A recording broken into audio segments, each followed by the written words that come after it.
Hey now, it's your boy PSA Sitch here with another Sunday show with everyone's favorites, the man with the golden arm, Adam Friend. I'm saving up for my robot arm, man. I'm gonna be the That's first right. one. That's why you have the picture in the background. You're like, I can't I'm wait gonna till I have robot arms. I'm gonna be right there. Yeah. Think of all the panels I could draw so quickly with my robot arm, Hell right? yeah. Of Maybe course. like the machines that just like sketch out the picture like instantly. Fuck yeah. It's like, yeah. Well, we have a 3-hour video, so enough niceties. Okay, Oh, let's I'm get so sorry. let's get go. So Let's sorry. get Let's get started into on our this. 3 hour video, which I mean, I want to jump around in it. I think you want to watch the whole thing, so we'll see what Well, happens. no, we can jump around. Sitch is kind of producing on the Sunday show, and I'm kind of producing on the Tuesday show. So, I mean, I was messaging you yesterday because I was watching this video, Hmm. and I mean, I'm infuriated. Right, It's right. all just a pack of lies, and Yep. it's very. I mean, I don't know, what is the goal? What is this guy's goal? Just To label Jordan Peterson as a horrible right-wing Nazi. that's evil. That's Yeah, completely and utterly evil. Yeah. I So know. I brought up this video. I was messaging you basically all day yesterday going, Hmm. we should play this clip. We should play this clip. We should play this clip. But I really don't know if we have time to do those clips. Like he goes off hugely on a tangent about how IQ is not a thing. And I Yes, mean, it's so weird. I looked up a clip, okay, from a guy who wrote a book called McNamara's Morons, okay? And he's giving a lecture. He was there dealing with these low IQ infantrymen that McNamara enlisted during the Vietnam War. And he tells this story about how they don't even know how to throw a fucking hand grenade. Like, Yes, we'll get to that. We'll get to all that. We'll get to all yeah, that and more. This episode. This is crazy. yeah, I mean, the central part that I want to focus on the most is the part where Cody spends like a huge amount of time on the Pareto distribution, yes, and it's so weird because anyone who's ever followed Jordan Peterson, whenever he's talked about the Pareto distribution or the 80-20 rule or any of that stuff, it's always in the context of, there is that, hierarchies and systems tend towards corruption or they tend towards, one person sucking up all the resources at the top, and we have to be forever vigilant for it. And that's part of the reason why we need a left that's functioning and not crazy and woke in society is to sort of, address these balancing issues. Like he's always said this again and again and again. And yet, for some reason, these crazy socialist Marxist types, like the people at Some More News, it like every time, and they all do this, every time Jordan Peterson talks about the 80-20 rule, every time he talks about the Pareto principle or anything like that, they just think that he's saying, oh, inequality is baked into nature. So screw it. yeah, Let's do nothing and just have, let's just live in a completely horribly unequal world where all the people at the top have all the money. Like it's so insane. Like, yeah. like who, first of all, to think that that would be Jordan Peterson's position, but to think that'd be like anyone's position. And even if that was anyone's position, that they would publicly say it and then be like applauded for. Yeah, it's completely ridiculous. Yeah, Yes. that's why it's so infuriating. So he has a bunch of clips, a bunch of out of context clips here. It took me, I literally started searching for this like 5 minutes before we were supposed to begin the stream. This is a 4 minute clip, 4 minute, 49-second clip that lays out his argument and basically says everything that you just said. Right. Like, yes, we need hierarchies. Hierarchies tilt towards tyranny. We need a left because we don't want to be in a situation where we're being subjugated by tyrannical hierarchies, right? Right. And that's the purpose of the left. But I don't. Is Cody Johnston acting in that capacity in this video? It doesn't feel like it. I mean, it feels like he's just lying. Well, it's just I don't know. I don't think they're directly lying. I think that they're so woke socialist at the Some More News show that they literally cannot perceive reality correctly. Like they have this insane filter. They're so wrapped up in their prejudgments about Jordan Peterson that they're just hallucinating things that aren't even there. Yeah. So, but yeah, Cody goes in this whole thing about how he thinks Jordan Peterson's secret point is that the reason Jordan Peterson talks about lobsters and hierarchies is because Jordan Peterson says that these hierarchies exist in nature, and thus we should always, be forced to adhere to dominance hierarchies forever, which is Right. totally insane. Which is not, I mean, Jordan Peterson is against dominance hierarchies. Jordan Peterson Yes. is in favor of competence hierarchies. Right. There's a giant difference. Right. Yeah.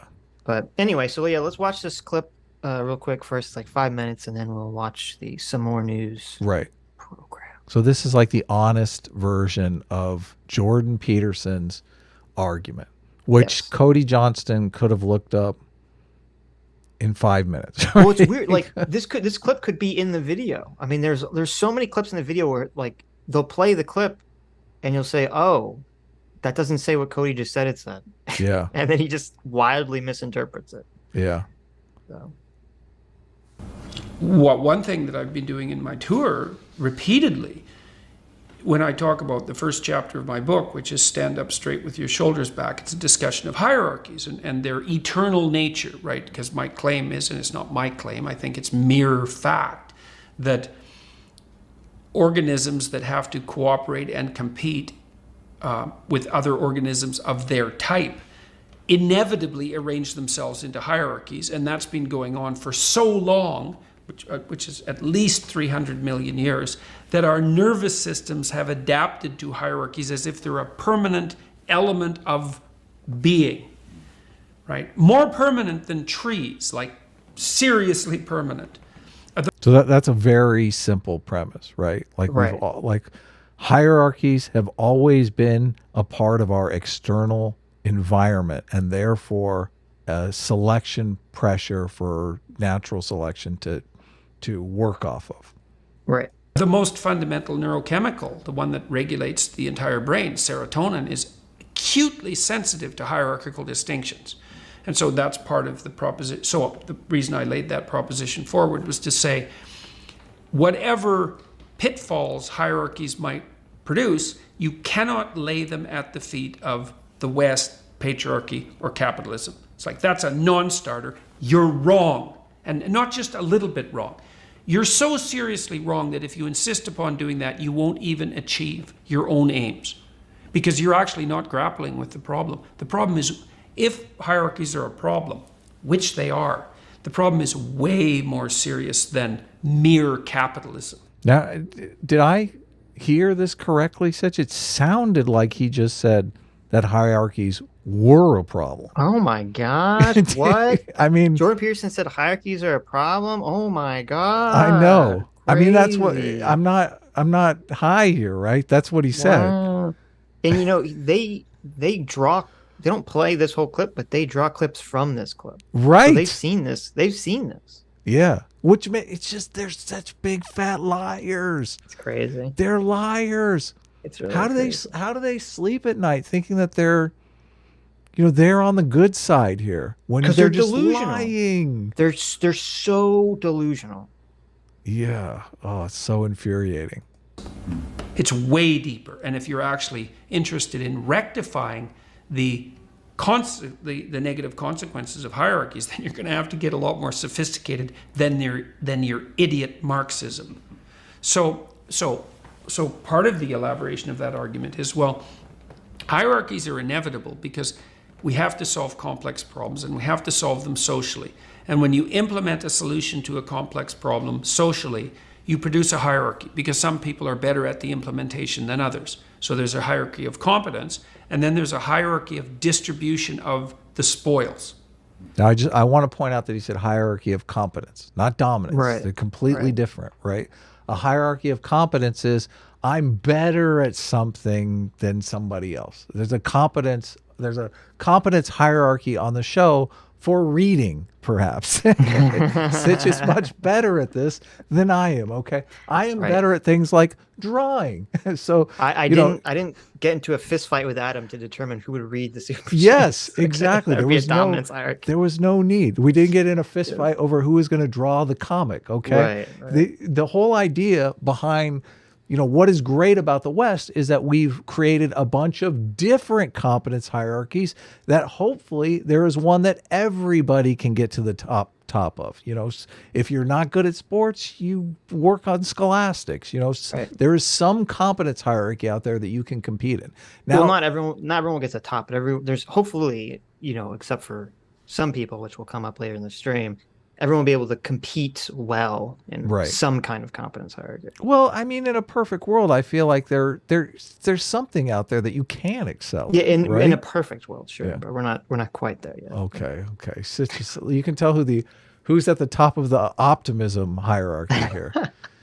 I'm optimistic we'll get there. But we're not there yet. Dominance hierarchies, you're competing on one thing, right?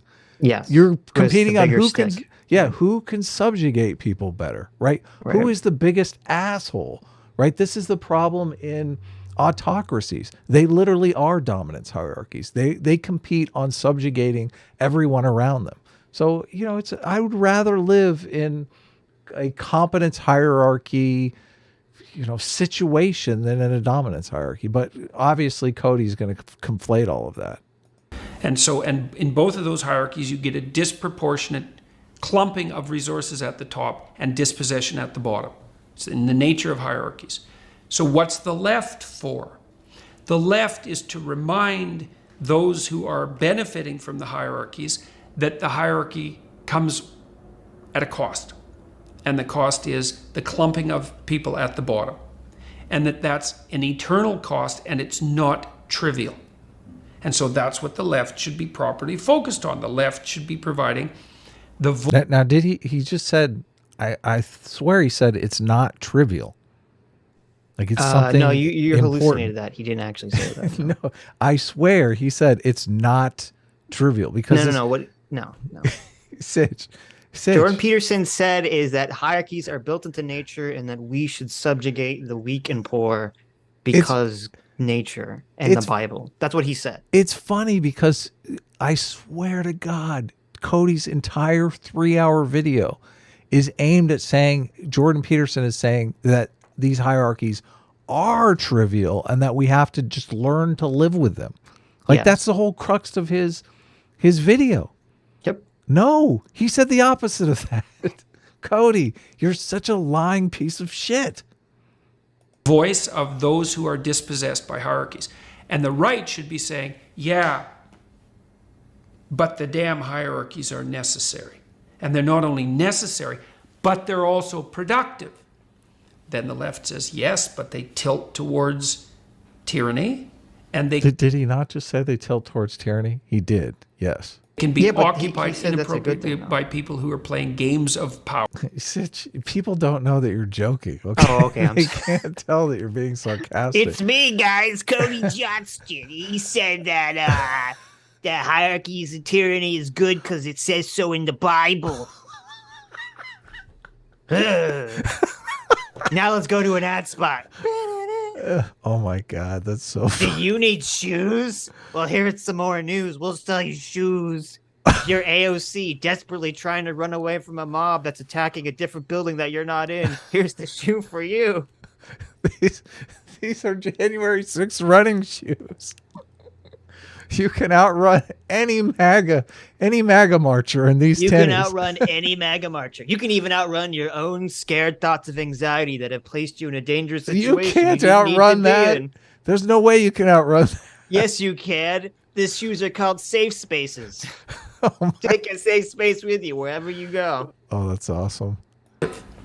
Then the left saying, yeah, Hold on. The left should be properly focused on. The left should be providing the voice of those who are dispossessed by hierarchies. And the right should be saying, yeah, but the damn hierarchies are necessary. And they're not only necessary, but they're also productive. Then the left says, yes, but they tilt towards tyranny. and they can be occupied inappropriately by people who are playing games of power. Fair enough, the right has to take that into account. The hierarchy can rigidify and is likely to do that, and it can be taken over by people who are corrupt, and that's likely to happen. And Cody. So, but it's okay because the dialogue can work out. The right can say, well, yeah, we need the damn hierarchies and they need to be buttressed, and the left can say, yes, but they have to be maintained properly so they don't deteriorate and degenerate. And I think that's ancient wisdom. I think the ancient Egyptians had figured. See, but the left is totally abdicated on that, their responsibility there. The left is like, we just have to get rid of them. There's hierarchies can't exist. Well, let's say the socialist on the left. Right. Okay. I keep forgetting. Sitch and I both are on the left here. Center left. Enlightened centrist left. Figured that out in their symbolic representations. So now, when the left goes too far, it does something like say, well, how about no hierarchies? It's like, no, how about not? Wrong. Because all that happens one of the things that happens if you flatten out the hierarchy is that you can't even organize your perceptions. You can't perceive the world without looking at the world through a hierarchy of value. Because you can't perceive the world unless you make one thing more important than all the other things, because you don't even know what to look at. And if one thing isn't more important than all the other things, then you have nothing to aim at. If you have nothing to aim at, then you have no meaning in your life. So the left can't just demolish the hierarchies in the name of some equality of outcome, let's say, because you blow out the future, you leave people aimless, and you destroy the very institutions that allow people to make competent progress in the world. That's not an acceptable outcome. So we have to agree to live with the tension. Necessity for hierarchies, the proclivity for them to pathologize, and the necessary voice of the left in speaking for the dispossessed. Wow. I know. It's so what simple. A fascist, right? Yeah. Oh my God. Now let's hear 3 hours of lies. Yeah. Just basically trying to twist everything he just said. Such a simple message. I don't know. Is our socialists anti-evolution now? Maybe they are. I don't know. I thought they were the follow the science people. They are listen. They don't. Evolution is about competition and survival of the fittest and law of the jungle and all these things that are anti-cooperation. So, no, they're anti-evolution. Ready? Yeah, I'm ready. For three hours. 2 hours and 55 minutes. 2 hours, 55 minutes of live. 55 minutes of ads. So. Right. Oh, that's true. That's a good point. Casual greeting. Welcome to the Some More News. Oh, we can start at see, my notes say start at 5 minutes and 53 seconds. So. Well, I mean, if you want, this is just a bunch of mischaracterizations of Jordan Peterson on climate change. And the climate change stuff, I went back and I re-listened to the podcast where he talks about that. Mm-hmm. So I feel like we should do the 5 minutes. I think the climate change stuff happens later. It's very beginning here. I think the 5 minutes is just okay, we'll see. Network a silly show about silly things. But today, we're going to get serious and talk about my favorite guy, the smart and normal Dr. Jordan B. Peterson. This guy. There's no such thing as climate, right? Okay, wait, let him finish. Not to fanboy out or anything, but I'm a pretty huge freaking fanboy of his, so show some absolutely mother-hecking respect, and let's hear him out.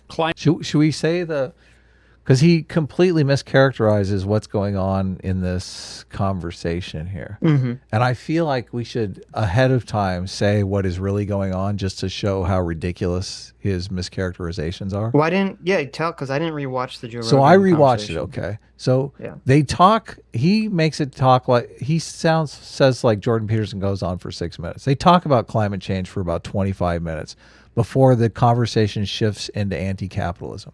And Peterson makes 3 arguments in favor of climate change action. One, ocean protection through government regulation. Sounds really right-wing, doesn't it? God, what a right winger. Right. End poverty as fast as possible. Lifting people up economically creates environmental consciousness, which, I mean, I believe that's a given, right?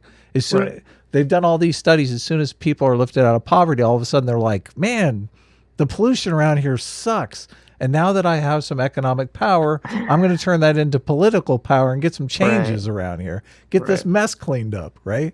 So he says we got to lift people out of poverty. And number 3, invest in nuclear energy to get cheap energy to the poor to deal with climate change. And they talk a bit about molten salt reactors, which I guess is the new, much safer form of nuclear energy. Nuclear. So, right. So, and I believe, like, I don't know, Andrew Yang is in favor of nuclear. I mean, it seems like a lot of people on the left are in favor of nuclear reactors. So those 3 things don't seem like a climate change denialist perspective, do they?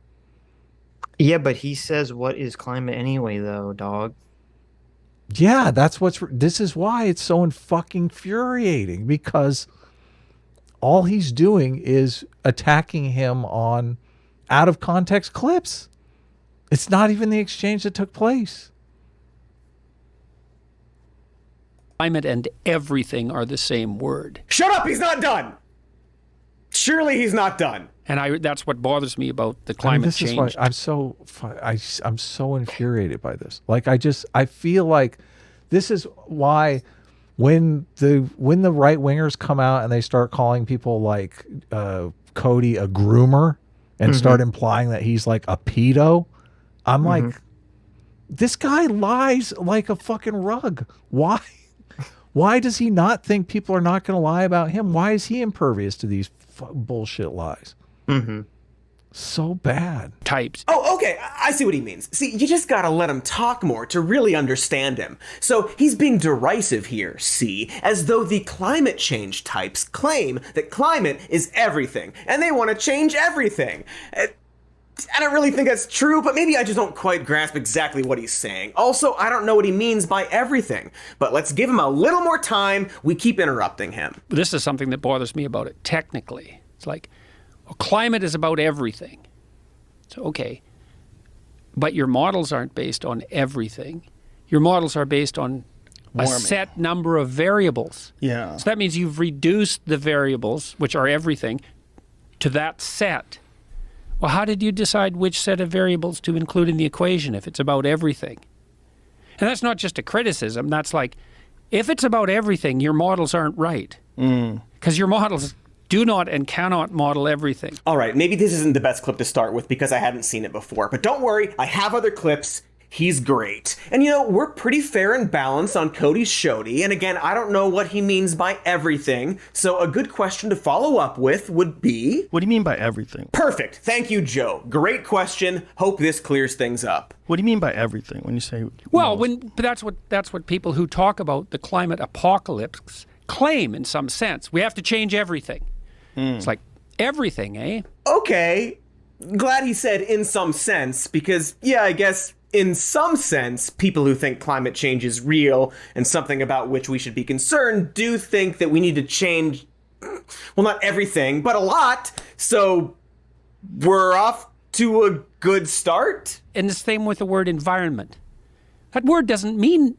Oh, good. He stopped himself before he claimed that the word environment doesn't mean anything. That would have been embarrassing of him. Okay, go on, Doctor. It means so much that it actually doesn't mean anything. Okay, you're still, in some sense, just saying that the word environment doesn't mean anything, but maybe you're getting to a reasonable point. I will try not to interrupt. Like when you say everything, in a sense, that's meaningless, right? Because, well, what are you pointing to? Well, I'm pointing to everything. Well, what's the difference between the environment and everything? There's no difference. What's the difference between climate and everything? Well, there's no difference. So this is a crisis of everything? It's like, no, it's not. Or if it is, well, if it really is, then we're done because we can't fix everything. Well, we have to. What they mean specifically is the human, what human beings are doing that's causing the Earth to warm. Right, So right. it's- But you have to include all these factors in the models to determine that. All these factors. Well, what can you not include? Well, then by deciding what you don't include, you decide which set of variables are cardinal. And you have to make that decision in some sense before you even generate the models. This is a big problem. It's partly, it's not the only reason, but there's another reason, that another problem that bedevils climate modeling too, which is that as you stretch out the models across time, the errors increase radically. And so maybe you can predict out a week or 3 weeks or a month or a year, but the farther out you predict, the more your model's in error. And that's a huge problem when you're trying to model over 100 years, because the errors compound just like interest. And so at some point, it's all error. In fact, it's already the case that even if the climate models are right, the error bars are so wide by 100 years out that we'll never be able to measure the effects of the changes we're making now. We'll never know if the changes we're making, to save the climate actually worked. We can't measure. So he's put a note up on the screen that says, "Note, this is not a reason not to do anything." Right. Well, as I said, in this piece that he's edited out, the ideas that Jordan Peterson has to do things. Jordan Peterson is not saying not to do anything. Jordan Peterson is saying we need to do shit. Yeah. Well, the problem is in this conversation, as you said, Jordan Peterson has his 3 things he listed out that he thinks would help the environment and help with global warming. But he's talking specifically about how, we're saying a couple of things. He's talking about specifically how, you can't predict accurately 100 years out into the future, obviously, the temperature. There's too many different factors. There's too many different variables. We're not sophisticated enough. We don't have sophisticated enough computers or knowledge about how to do those kinds of predictions. So we shouldn't completely change our entire society based on something we can't really predict. Right. And Cody does this kind of nonsensical thing where he says, well, no one's saying that, but that's not true. And we know that's not true. I mean, we've heard from AOC, that was a big thing with AOC and the Green New Deal. And that was the big thing with a lot of these very far left types, is that even if they do believe that climate change is real, they're still looking at it through their lens of their Marxism, essentially. Yeah. And so they have this insane notion that makes absolutely no sense, that that the only reason pollution exists, that the only reason global warming may or may not exist is because of capitalism. Yeah. Right. Because they delusionally think that, well, if all the people that worked at the coal plant owned it, that they would be more likely to shut it down, which makes absolutely no sense. Yeah, that's not going to happen. Right. Or if the government owned the coal plant, that they'd be more likely to shut it down, which is very unlikely too. So this is what he's talking about specifically, which, Cody cuts off somewhat in the beginning here, is he's talking about specifically this idea that we should completely use climate change as an excuse to basically throw out capitalism. Yeah. And Cody pretends like people aren't claiming that, but that's preposterous. And, if Cody would just be honest and say, look, some people are saying that, and, those people are crazy and stupid, then at least he would have some credibility. He's one of those people. I wouldn't be surprised. I wouldn't be surprised if he has that exact same position. But Cody is one of those people. Cody wants to use climate change as an excuse to throw out capitalism, to be anti-capitalist. Right. This is what's insane about it, because every metric shows capitalism is what lifts people out of poverty. Yes. Yeah. So it's ridiculous. The errors are too large 100 years out. Sorry, I just have to jump in here real quick and say that there are decades and decades of scientific inquiry and literature about some of these things, and climate models are largely accurate in predicting climatic change, and we know that the greenhouse effect is real, and we humans dump tons of greenhouse gas. None of this Jordan Peterson disagrees with. Right. That's why this is so insane, because he trots this out like Jordan Peterson is against all of this stuff when he's not. He literally was on a climate change panel. He believes climate change is real. Right. Yeah. But but this isn't even true though, because there are some models that have predicted warming, but they've all been wrong in the amount. Yeah. Like almost every model that I've ever seen or every article I've ever read about this stuff, is all said that the models have not predicted correctly. Right. The extent of the change, the amount of the change, there's always factors that people don't even understand or recognize that end up to either make things worse or better. So Right. Well, and Cody, Jordan Peterson tells a story about a black swan event, which, I mean, I'm sure you've heard of the black swan by Nassim Taleb. mm-hmm. It's the idea that there are factors that we can't anticipate that show up dramatically and change everything. Obviously the housing crash is an example of a black swan event. September 11th is an example of a black swan event. Right. So yeah, if there's some black swan event around the corner, you can't exactly include it in your climate change model, right? Like if an asteroid hits the Earth, the climate change model is going to be toast. So, but Cody makes fun of that as if that's not a real thing, but it is a real thing. Into the atmosphere, which along with solar forcing heats up the planet and a bunch of other stuff that scientists know since the first half of the 20th century. And when people talk about the environment, they traditionally mean the complex of physical, chemical, and biotic factors that act upon an organism or an ecological community and ultimately determine its form and survival, otherwise known as the literal definition of the word. And what was that about errors compound? How is that against anything that he said about it being everything? I mean, that sounds like everything. It does. What the fuck? It doesn't mean everything. It means this thing that means everything. Okay. Yeah. All he is saying is that, there's a multivariant system that you can't measure all the fucking variables in. Right. But all of this is it's completely immaterial because Jordan Peterson in no way, shape, or form is a climate change denialist. If anything, he's just against these anti-capitalists who are using climate change, as you said, as a weapon against capitalism. Right. Sounding like interest, like 1 week, 2 weeks, months in the future. Mr. Doctor, sir, it sounds like you're confusing climate and weather. And weather predictions do get more wrong over time.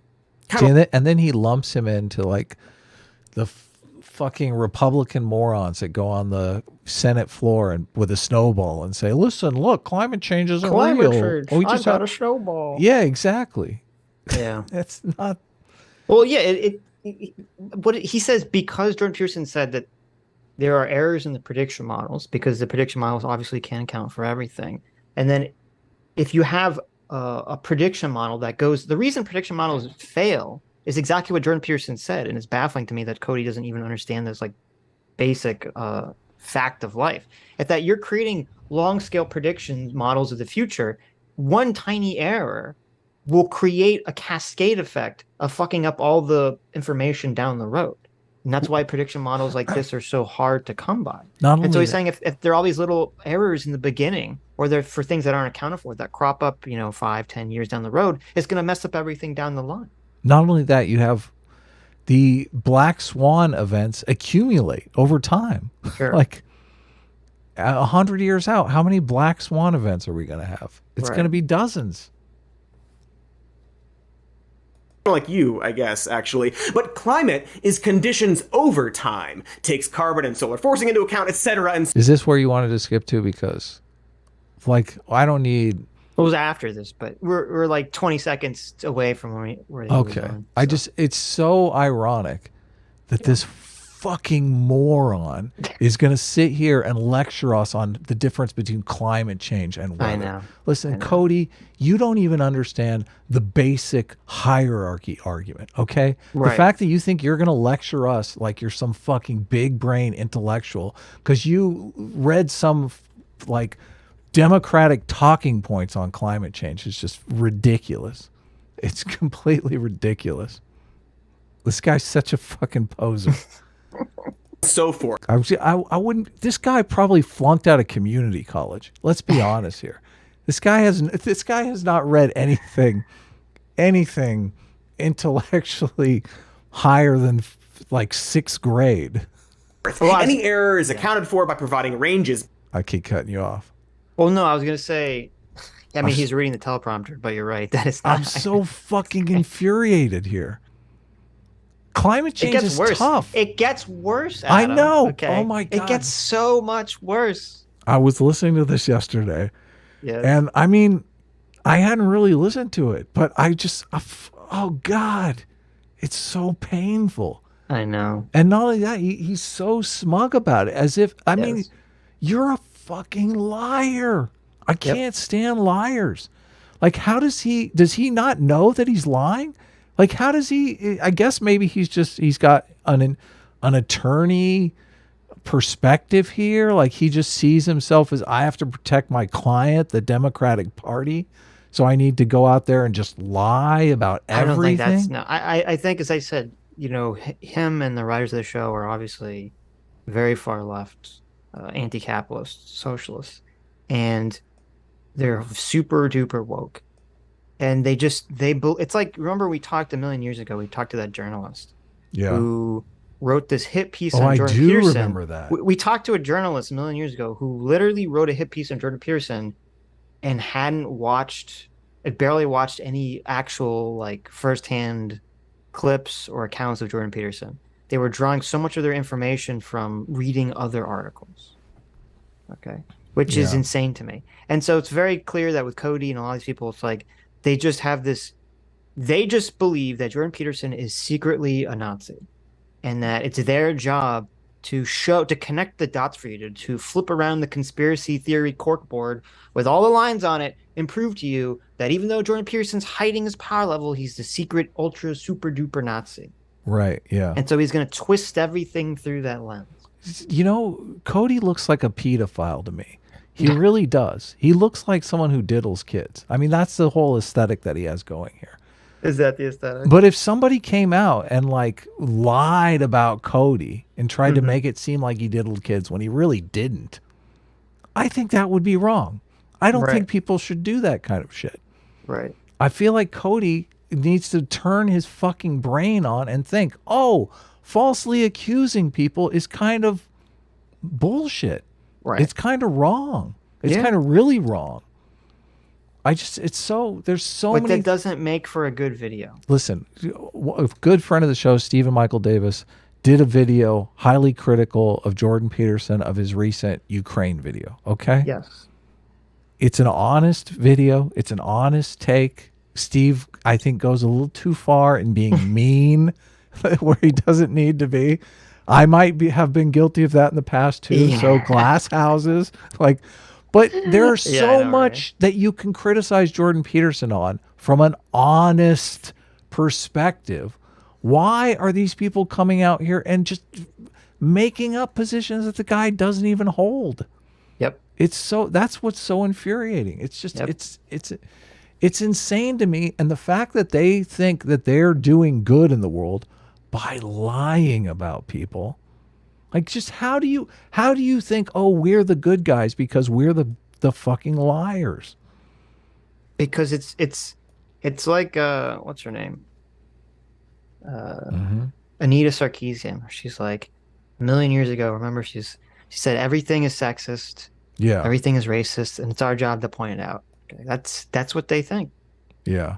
They're stuck in this very narrow, paranoid, disgusting, scary lens of the world, and they're going to shove everything through it. Yeah, it's a cult. It is a cult. It's a liars cult. Yep. Yeah, it's bullshit. I wish, how do we fight back? How do we, I guess we ridicule these people. I guess this is how we fight back. To say their stupid things in public. The lies, though, people believe these lies. People believe this nonsense. This video has 1.6 million views. Yep.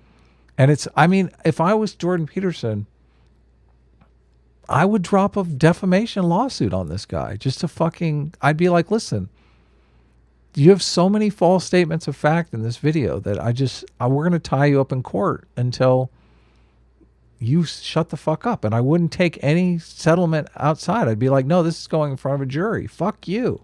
Yeah. Yeah. I don't care. Jury.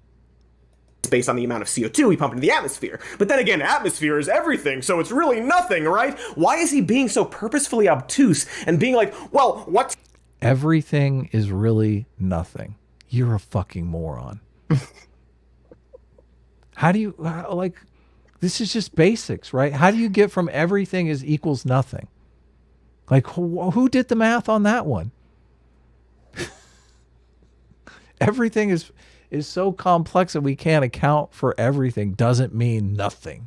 Right. What a fucking idiot. What's climate even mean? What even are words? I thought this guy was a scientist. I'm sorry.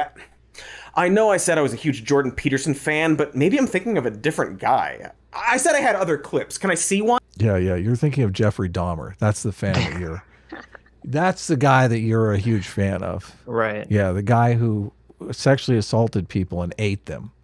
That's the guy that you're a fucking fan of. You're thinking of Charles Manson. That's your hero, Cody. Mm-hmm. One. Let me tell you, as a neuro... Am I going too far? I got to admit, Sitch, I am angry. I am very angry at this dude.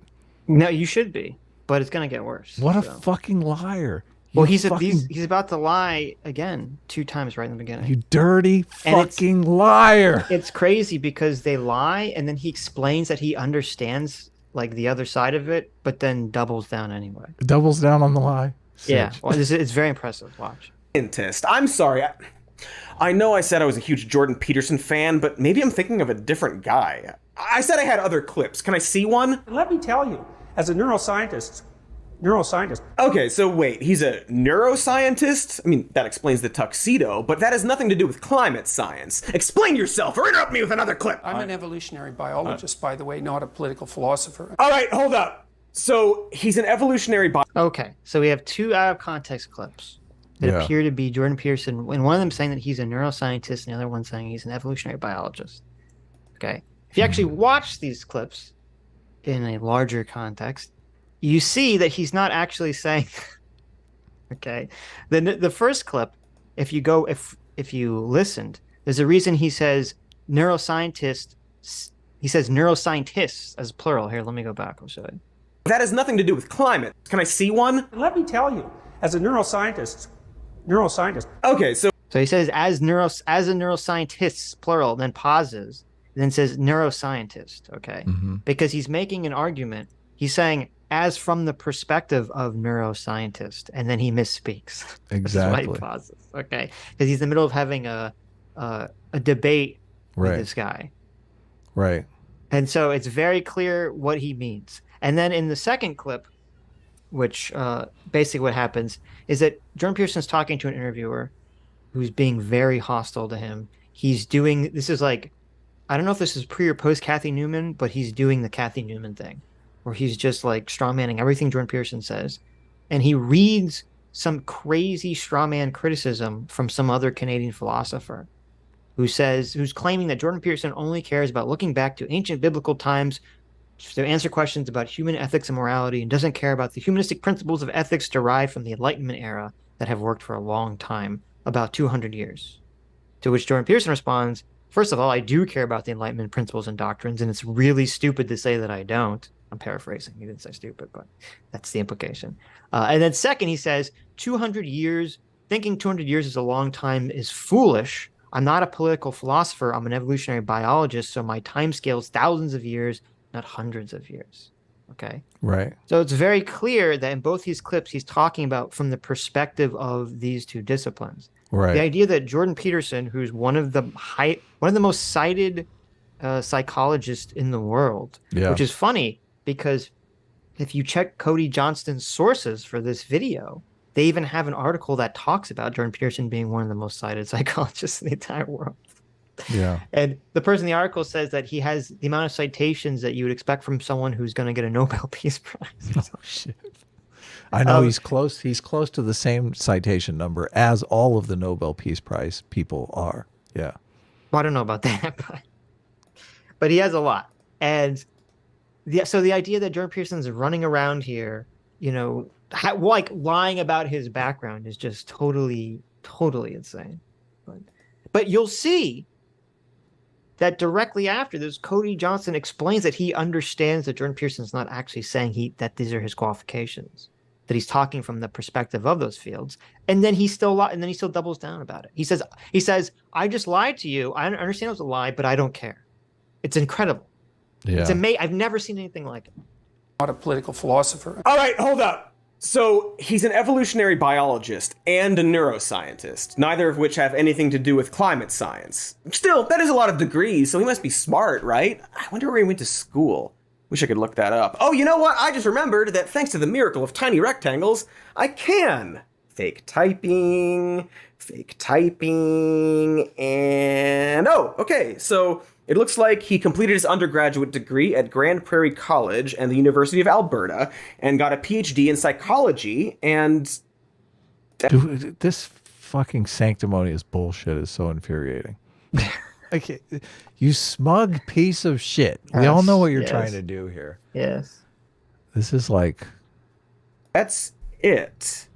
No mention of neuroscience or evolutionary biology, the two things he's said on camera that he's a doctor of. Peterson went on to be a professor of psychology at Harvard in the 90s. Oh, maybe he met that Will Hunting fellow. That'd be cool. And then a professor at the University of Toronto, where he also teaches psychology. And a professor at Harvard. I've never heard of that school. Sitch, have you? Harvard? Is that like an Ivy League school or something? No, that's a fictional college that exists in movies. It's not real. Okay. Come on. Harvard, huh? Yeah, Harvard. Nobody cool ever goes to Harvard. No. Yeah. No. Isn't Steven Pinker at Harvard? I think he is. That's still it. Okay, well, charitably, I think maybe he wasn't necessarily being a weird liar, but was instead saying that he is arguing from the point of view of neuroscience and evolutionary biology. Oh my God! Look, he figured it out. Holy shit. Wow! Look at this shit. It's almost like he played a bunch of clips out of context that were fucking bullshit, and then he explains that he understands that it's bullshit directly after. So why did you play the clips, Cody? This is his, so he's able to walk it back with people like us. Look, I said, I told you that was all just bullshit. Oh, there you go. So you can say, listen, you have a clip out of context of Cody Johnston. And you say, listen, Cody Johnston is admitting that he's a pedo. Look at this out of context clip. And then immediately after you say, well, to be charitable, I took those clips out of context and maybe he didn't actually mean he's a pedo. But fuck you, I can still lie about it anyway. Yeah. Exactly. Oh my God. This is just crazy. I'm on a mission to find out of context clips of Cody now. Something has to be done. That's what I hate about this. It's like, I don't want to sink to that level. I really don't. Don't sink to that level. It's ridiculous though. Don't give in to the dark side. I do understand why people do give in to the dark side though, because it's so fucking infuriating. They live on the dark side. This guy has a fucking apartment complex on the dark side that he rents to all of his leftist friends.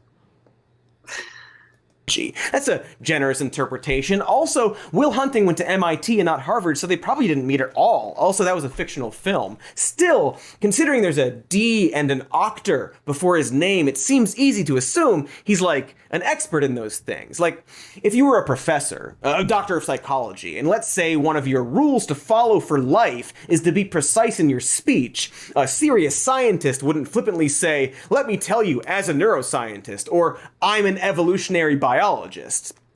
Because you're not.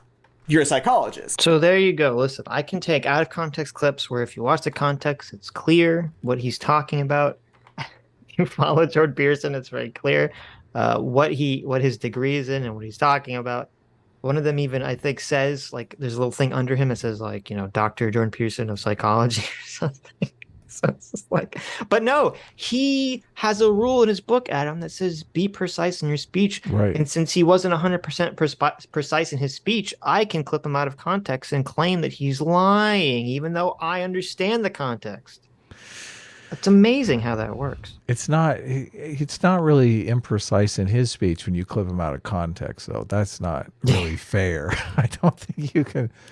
I mean, you can't cobble together a performance of a bunch of various mismatched videos and call it being imprecise in your speech. That's not That's not a fair equivalency. Yes. I'm glad you agree. No, I do agree. We're I almost agree done with completely. this video. Let's continue. Almost done. You'd say it differently. Not to mention how confidently he speaks, specifically about climate science, which I'm sure you've realized he appears to have absolutely zero academic experience with. I mean, I don't either. I majored in juggling at Piss University. Go fighting kidney stones. So who am I to talk? But also, I think maybe I just don't know enough about this guy to call myself a fan. And me calling myself a fan was just a flimsy premise for me to originally reject the notion that Peterson is actually a ridiculous clown man. But now I'm going to accept the call to adventure, cross the threshold into knowing more about this guy, and maybe being critical of some things he says, and go on a journey of discovery. For I am the hero. So, yeah, I guess I'll just go watch a bunch of Jordan Peterson videos. Ha ha ha ha. That's a joke. Okay, this guy's a real piece of work, man. I got some stuff to say, but before we go into all the clips and papers and thoughts and bullshit, I want to address those fans of Peterson who might think I'm taking him out of context or... Oh no! Now that he's already taken him out of context for the first 10 minutes I of this know, video, that's what I was thinking. he wants to address it, everyone. Listen, he's about to tell you that he's going to be so fair and honest to Jordan Peterson. Right. After you've already poisoned the well for 9 minutes, been a total piece of shit, lying piece of scumbag, now you're going to walk it all back. Now you're going to be fair and balanced. Okay. Right. Listen, I've already slapped you in the face. Okay. Yeah. I've already walked over and farted on your entree in the restaurant. Okay. But I swear I'm going to be good after now. I swear I'm not going to whip out my dick and start peeing on the table. I swear. Trust me. I've been so trustful up until this point. You've already destroyed my faith in humanity, Cody. I don't believe you. Right.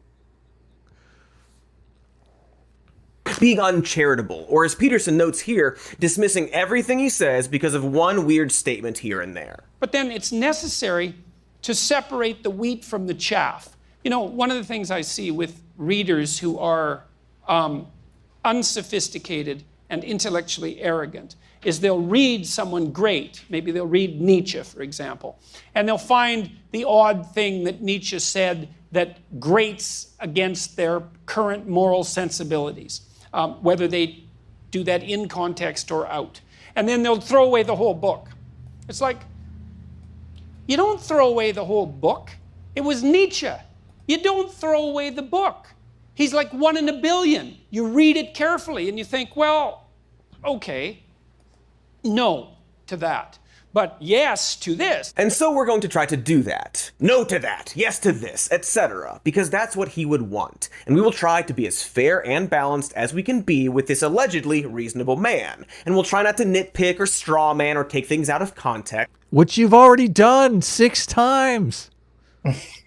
And we will try to focus on the broader ideas that he wants folks to internalize and think are true. Things he brings up often, so there are sound bites of him saying it multiple times, personal YouTube uploads of the topics relating to his larger project, what messages he wants to resonate with his audience. We will try to see how much chaff there is and how much wheat. And we're going to start by continuing our look at this climate interview with Joseph Rogan. And it's going to be great, except we now have to do an ad before we even really begin the video. And I'm sorry, but also counterpoint, and this is important. Do you care about his counterpoint? Do you guys want to see a horrible ad for shoes?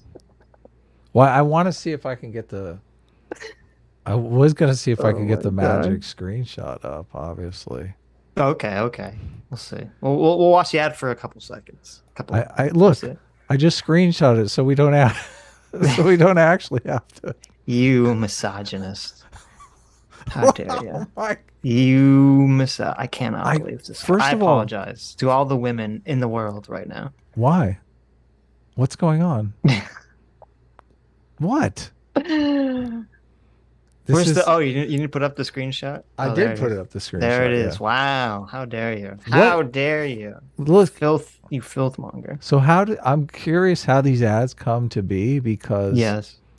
Well, I don't know if you know this, but the woman in this ad is sweating like a fucking. She is sweating profusely, and I'm not. Yeah. Maybe it's very hot where they're filming. I don't know what's going on here, but yeah. She Yes. has some sweat that's like right on her lip that it's like very On distracting. her and whole I'm like, face. I'm ready. someone give this lady a towel, please. If she shook her head, there would be spatter all over the wall. Right. Okay, let's watch it real quick. Watch these ads. Sup, clothes heads? You clothes freak like me? Perhaps you also enjoy slapping things on your feet when you use them to walk. Oh boy, the naked world sure doesn't understand us, but we'll make them understand. We'll make them all understand. And so might I suggest the tree runner from Allbirds. I'm speechless. I just love all these channels that are like, oh, we hate capitalism so much. Capitalism is so bad. Blah blah blah. Capitalism sucks. We need Marxism. Anywho, because they're Here's an ad for shoes. Please buy shoes from this capitalistic empire to support our capitalistic YouTube channel Everyone on the capitalistic platform. they're all total fashionistas anyway. God. I don't like. So lame. They'd be in hell without capitalism. Come on, they know. need. It's so pathetic. Where is Cody gonna get unironed button-down shirts if capitalism is thrown away? Like, come on. Or he's gonna get them where he gets them now, Adam. The dumpster. Okay. You think that's what's happening? No, I think Cody and his staff, they buy him very fresh new clothing. He puts it on and then he rolls around in a dumpster Maybe. to simulate that sweaty, disgusting, disheveled look that for some reason they want to be their aesthetic. This woman's air conditioner has to be out because she's just, oh God, There you go. Maybe they got those rolling blackouts. the amount of sweat dripping off of her. I know. They're so super lightweight. Tree runners are the perfect shoe for things like travel and exploring a new city and exercising and just generally existing comfortably while in clothes, which is why all you naked heads will take to it immediately. So try them out, why don't ya? What is? I know this is silly, but what is the joke premise of this ad? They're like, okay, I'm assuming that the I'm assuming that the shoe company didn't say, hey, your ad has to be about clothing naked people, right? No, they said write a funny ad that your audience will like. Yeah, so they said, okay, let's sell shoes to nudists. Mm-hmm. That's a topical, funny thing that the kids care about now. They're like, everyone thinks Cody's a pedo. We might as well have him sell shoes to nudists. Right? Maybe. I didn't make that connection, but it's so weird. It's such a bizarre thing. Anyways, let's skip ahead. Let's take a whopping. You don't want to try to get that. Find your new favorite shoes for sunny days where's and the- upcoming travel at allbirds.com. That is Where's that? I'm gonna get that screenshot. You really want that screen grab? Oh my god. BIRDS.com. There's more ads, so it might be from a different ad. I don't know how I got that. There's a bunch of different ads. There's like three ads In a row? Not in a row, but in this video. Oh, I know. Yeah. But let's take a giant leap forward. Okay, let's do The it. 35 minutes. Okay. Skip all this garbage. You've added years to my life by doing that. Yes. You're welcome. In this quick vid, Quibi length vid, and we're about to look at him through the lens of Jungian archetypes, because why not? And we are going to start with the persona. Oh my god. Wow. Not to be confused. We should take an ad break. Have we ever done that? There is an ad button. I think I pressed it once It didn't in our work entire though. life. It did work. Well, it worked for some people. Did it? I don't think it remember did. it working. Right. Someone in chat said it worked. But no, when I say take an ad, I mean read Some Read super some chats. super Yeah. chats. Yeah. I like interacting with the fans better than Right. reading some stupid fucking shoe ad. High Tech Alchemy, thanks so much for being a free will seeker for 2 months. Says, stop being late. I can't listen on my drive home from work when you're late. Love ya. Very sorry, High Tech. Very Yeah. sorry. Why- it's Listen, recorded. What are you talking about? well, I'm assuming he was driving home at the time period that Oh, I we're gotcha. at 4 o'clock, right? Gotcha. Listen, I apologize. It's gator swarming season here in Florida. You know, sometimes you got to take a stand, okay? Yeah. Sometimes you got to get those gators. You do. Fucking shoot them in the eye. Micro Omega, thanks so much for being a 5-month member for Free Will Seeker. Says, behold my awesome milestone. Behold! Thank you. Always appreciate his in reference. Sweet. JDM, John Face, thanks so much for joining a new member. Free Will Seekers. Yes.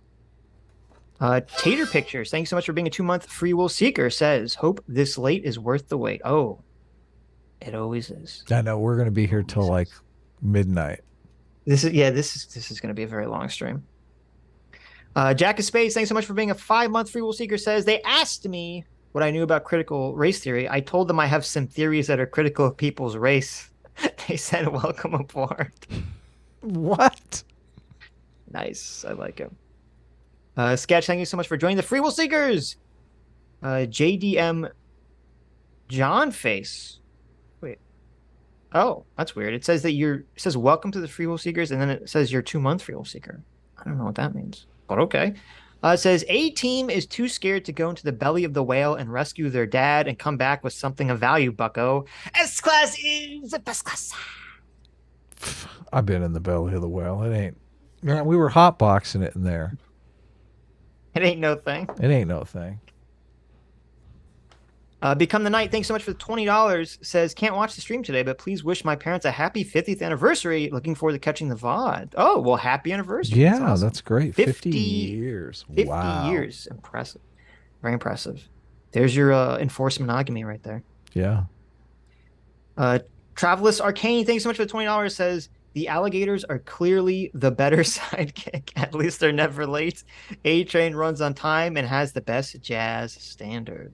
There you go. Yes, true. An American flag. I'm saluting and crying for $20. Says, I'm going to try to muster up the strength to watch the stream without wanting to redacted Cody with a redacted. Love you too. Let's have a great night. Yes, everyone. Well, I definitely agree with that. Everyone needs to tap into their free will to keep their sanity and their lunch down today. So insane. Electra Master, thank you so much for joining the Free Will Seekers. A real alligator, Adam. A real alligator has just sent us. Wow. A real alligator. Wow. $20 says, you may have won today, Sitch, but I will be back next Sunday with more gators. I will take my rightful place in the Gator and Adam show. Gator Gang, rise up. Yes. No. What do you mean, yes? No. I mean, no. Oh, listen to this guy. He wants to usurp my place with a No cold-blooded Gator Gang. lizard. Jeez, terrible. Jonathan Rosler, thanks so much for being a Free Will Seeker. Mike Hassanj, thank you so much for joining the Free Will Seeker. Martin Cody for $20 says, assuming your ancestors was a Californian gold rusher and Adam time traveled, how would you advise him? What? California. First of all, gold I would rusher? advise him to boil all the water before he drinks it. I think that'd be the big thing. I'd say, listen, drink all the water. Okay. Boil all the water before you drink it. And make sure you write on your grave, tell your children to invest in Google and Amazon stocks. Oh, yeah, of course. Now, I know that doesn't mean anything to you now, but it will in 100 years. So Yeah. that's what I would tell them. Hard Romeo for $20 says, with all the character assassination, lies, misrepresentation, vilification, I absolutely understand why Jordan Peterson has entered his punished Peterson phase. My only hope is he can be brought back before it's too late. Yeah, no, I agree. I agree, and I feel it. Yeah, now I'm a little bit more sympathetic after this video. Anyway, we'll jump into the video. Jump back into the video. With Fursona, or Persona the Game, or Furiosa from Fury Road, the persona is, once again, how one Jordan Peterson presents himself to the world. And the most obvious archetype to start with is, of course, the Sage. I mentioned that he is a sort of self-help guru, which Peterson is often praised for being. There's a reason a lot of clips during this video. So, part of the thing that I skipped, because it's like just craziness, is Cody is attacking Jordan Peterson as a self-help guru in like a disparaging way. And I'm like, the dude is a literal psychologist whose job it was. He was a clinical psychologist who people came to him to get help. Yeah, to get their lives together. Right. Like what you're like, yeah, I mean, I guess if you want to call all psychologists self-help gurus, yeah, I guess so. Like what is he talking about? This is totally insane. He's Yeah. criticizing him for being a self-help guy. Yeah, he's not exactly Sneeko. Come on. Yeah, like when He's when you not criticize Andrew someone Tate. when you yeah, exactly. You criticize someone for being a, finger quotes self-help guru, you're saying, "Oh, here's a guy who's not a psychologist, who's not a doctor, who's just saying a bunch of BS, to sell books," right? That's what that means when you say, "Oh, he's a self-help." Oh, I It's like, gotcha. Yeah. right. That's That's a like huge the difference. implication. Right. And it's like, no, Jordan Peterson's a clinical psychologist. What the Yeah. fuck are you talking about? Who got paid to help people on an individual basis, and he's saying, "Listen, I've for learned like 20 a lot." years. Yeah, you probably taking on, a dozen or more clients. You realize, well, this worked, this didn't work. This is how to help people. Right. Yeah. Right. He's got experience. Right. Yeah. Are vertical 50-second YouTube shorts with graphics and text all over them, because a lot of his lectures and interviews are shared on channels called like 1 Minute Advice and The Mentor House and Bite-Sized Philosophy and like Alpha Brain Academy and whatnot. Quick self-help, which really encapsulates Peterson's wisdom. Just try not to do things you know to be stupid and wrong for a month. And that means not to say things you know to be stupid and wrong as well. Maybe that's the most important thing. Just do it. Cody, we'll give you a chance here. You try not to say anything stupid just for 5 minutes, okay? You don't have to go a whole month. Just go 5 minutes. No, but see, this is why he picked this clip. He could have picked any clip. Yeah. Any clip. Of course. And he picks this clip. Because Cody, of course, gets absolutely triggered by this because he can't possibly he can't possibly go a day without saying anything stupid and wrong. Of That's how he course. makes his money. Yeah. Yes. That's how he makes his greedy capitalist fucking That's money. right. Lying That's right. about people on the internet. Yeah. Do it as an experiment. See what happens. And it's so fun because I have people writing to me from all over the world who are saying they're doing that. They're saying, well, I cleaned up my room and then I stopped saying stupid things. And my God, it's like things are way better. It's like, who would have guessed it? Clean room. Try not to do and say stupid things. Make sure you like the people you have lunch with. Okay, got it. All right. Thank you, Jorpy. Look, it's not bad advice, especially for young people who are perhaps just starting out in the world. Peterson will often spin some yarns about fans coming up to him and telling him how much he helped them turn their life around by dealing with a relationship in a certain way or approaching their immediate environment with more responsibility. And with these stories, I believe him because it's therapist stuff, He was a practicing clinical psychologist at one point, so he can probably help people sort some stuff out. This is like the insane strategy of this video, okay? He'll say a bunch of incendiary things. He attacks Jordan Peterson, and then he tries to walk it back. Yep. So you forget, oh, I just said a bunch of bullshit. And he's like, oh, but well, he's a clinical psychologist, so I understand it. And then he'll just jump ahead and start saying crazy shit again. Yep. It's completely bipolar. Disingenuous. I think Cody Johnston is Suen Dere for Jordan Peterson. Oh, you think so? Yes. He wants to suck his dick. He wants a Jordan pee-pee. You're saying that he wants the JBP? That's what he wants. Yeah. Cody Johnston wants the big JBP. He wants a Jordan yes. big penis. That's what Yes. he wants. He wants Jordan Peterson to put his lobster all into his dominance hierarchy. Right. He wants Jordan to fill the bucket and then he's going to drink it. He wants to share Sam Cedar's bucket and fill it up He with wants the Jordan Peterson JBP man milk. He wants Jordan Peterson to reach in very close to Cody and change his climate. Yes. He does. He does. He's like, wow, is there global warming happening or is Jordan Peterson nearby? Ooh. Yeah. Is this weather or climate? I can't tell. I don't want to diminish your experience if he helped you clean your room. But they're not exactly such profound observations that he can take or should be taking these quick bites of speed advice and then applying them to populations in broad ways, or pretending like this qualifies him to weigh in on climate change, or as he puts it, everything. Again, this is President Dr. Oz shit, you know? It's innocuous right up until the ego outweighs reality. And you see exactly this dynamic with Jordan Peterson. It's funny that he's like, oh, sure, Jordan Peterson is a clinical psychologist, and that's fine for helping people in an individual case-by-case basis, but he doesn't have the ability or the bona fides or the intelligence or the wisdom to talk about anything else. Right, he shouldn't be using his expertise and his knowledge to talk about it, any broader claim. Okay, Yeah. This is coming from a guy who has no expertise, no education, no experience, whose job it is to talk about a series of broad shit based on reading Wikipedia articles. I know. This whole video, it's like a pastiche of every single hit piece article on Jordan Peterson. Like every single article, derogatory article any journalist has written about Jordan Peterson, he draws off of in this video. And it's stupid because all those hit pieces are all lie-filled bullshit. It's garbage. I know. It's just, to me, it's just so ironic that a guy whose job it is to say all sorts of broad, sweeping claims, who has absolutely no bona fides, is complaining about Jordan Peterson talking about things. All he knows of climate change is the Democratic talking points. That's all he knows. The teacher, because he was a teacher, as in a literal professor. And while it's hard to rely on something like Rate My Professors, it might be worth pointing out that his professor rating is almost entirely impeccable for the years he has been in the spotlight as a dark web intellectual or what have you. However, if you scroll back to the early years, you'll notice that his reviews dropped significantly during the time he was less famous. But what I mainly want to... Okay, so it's actually funny. I went and I looked at this.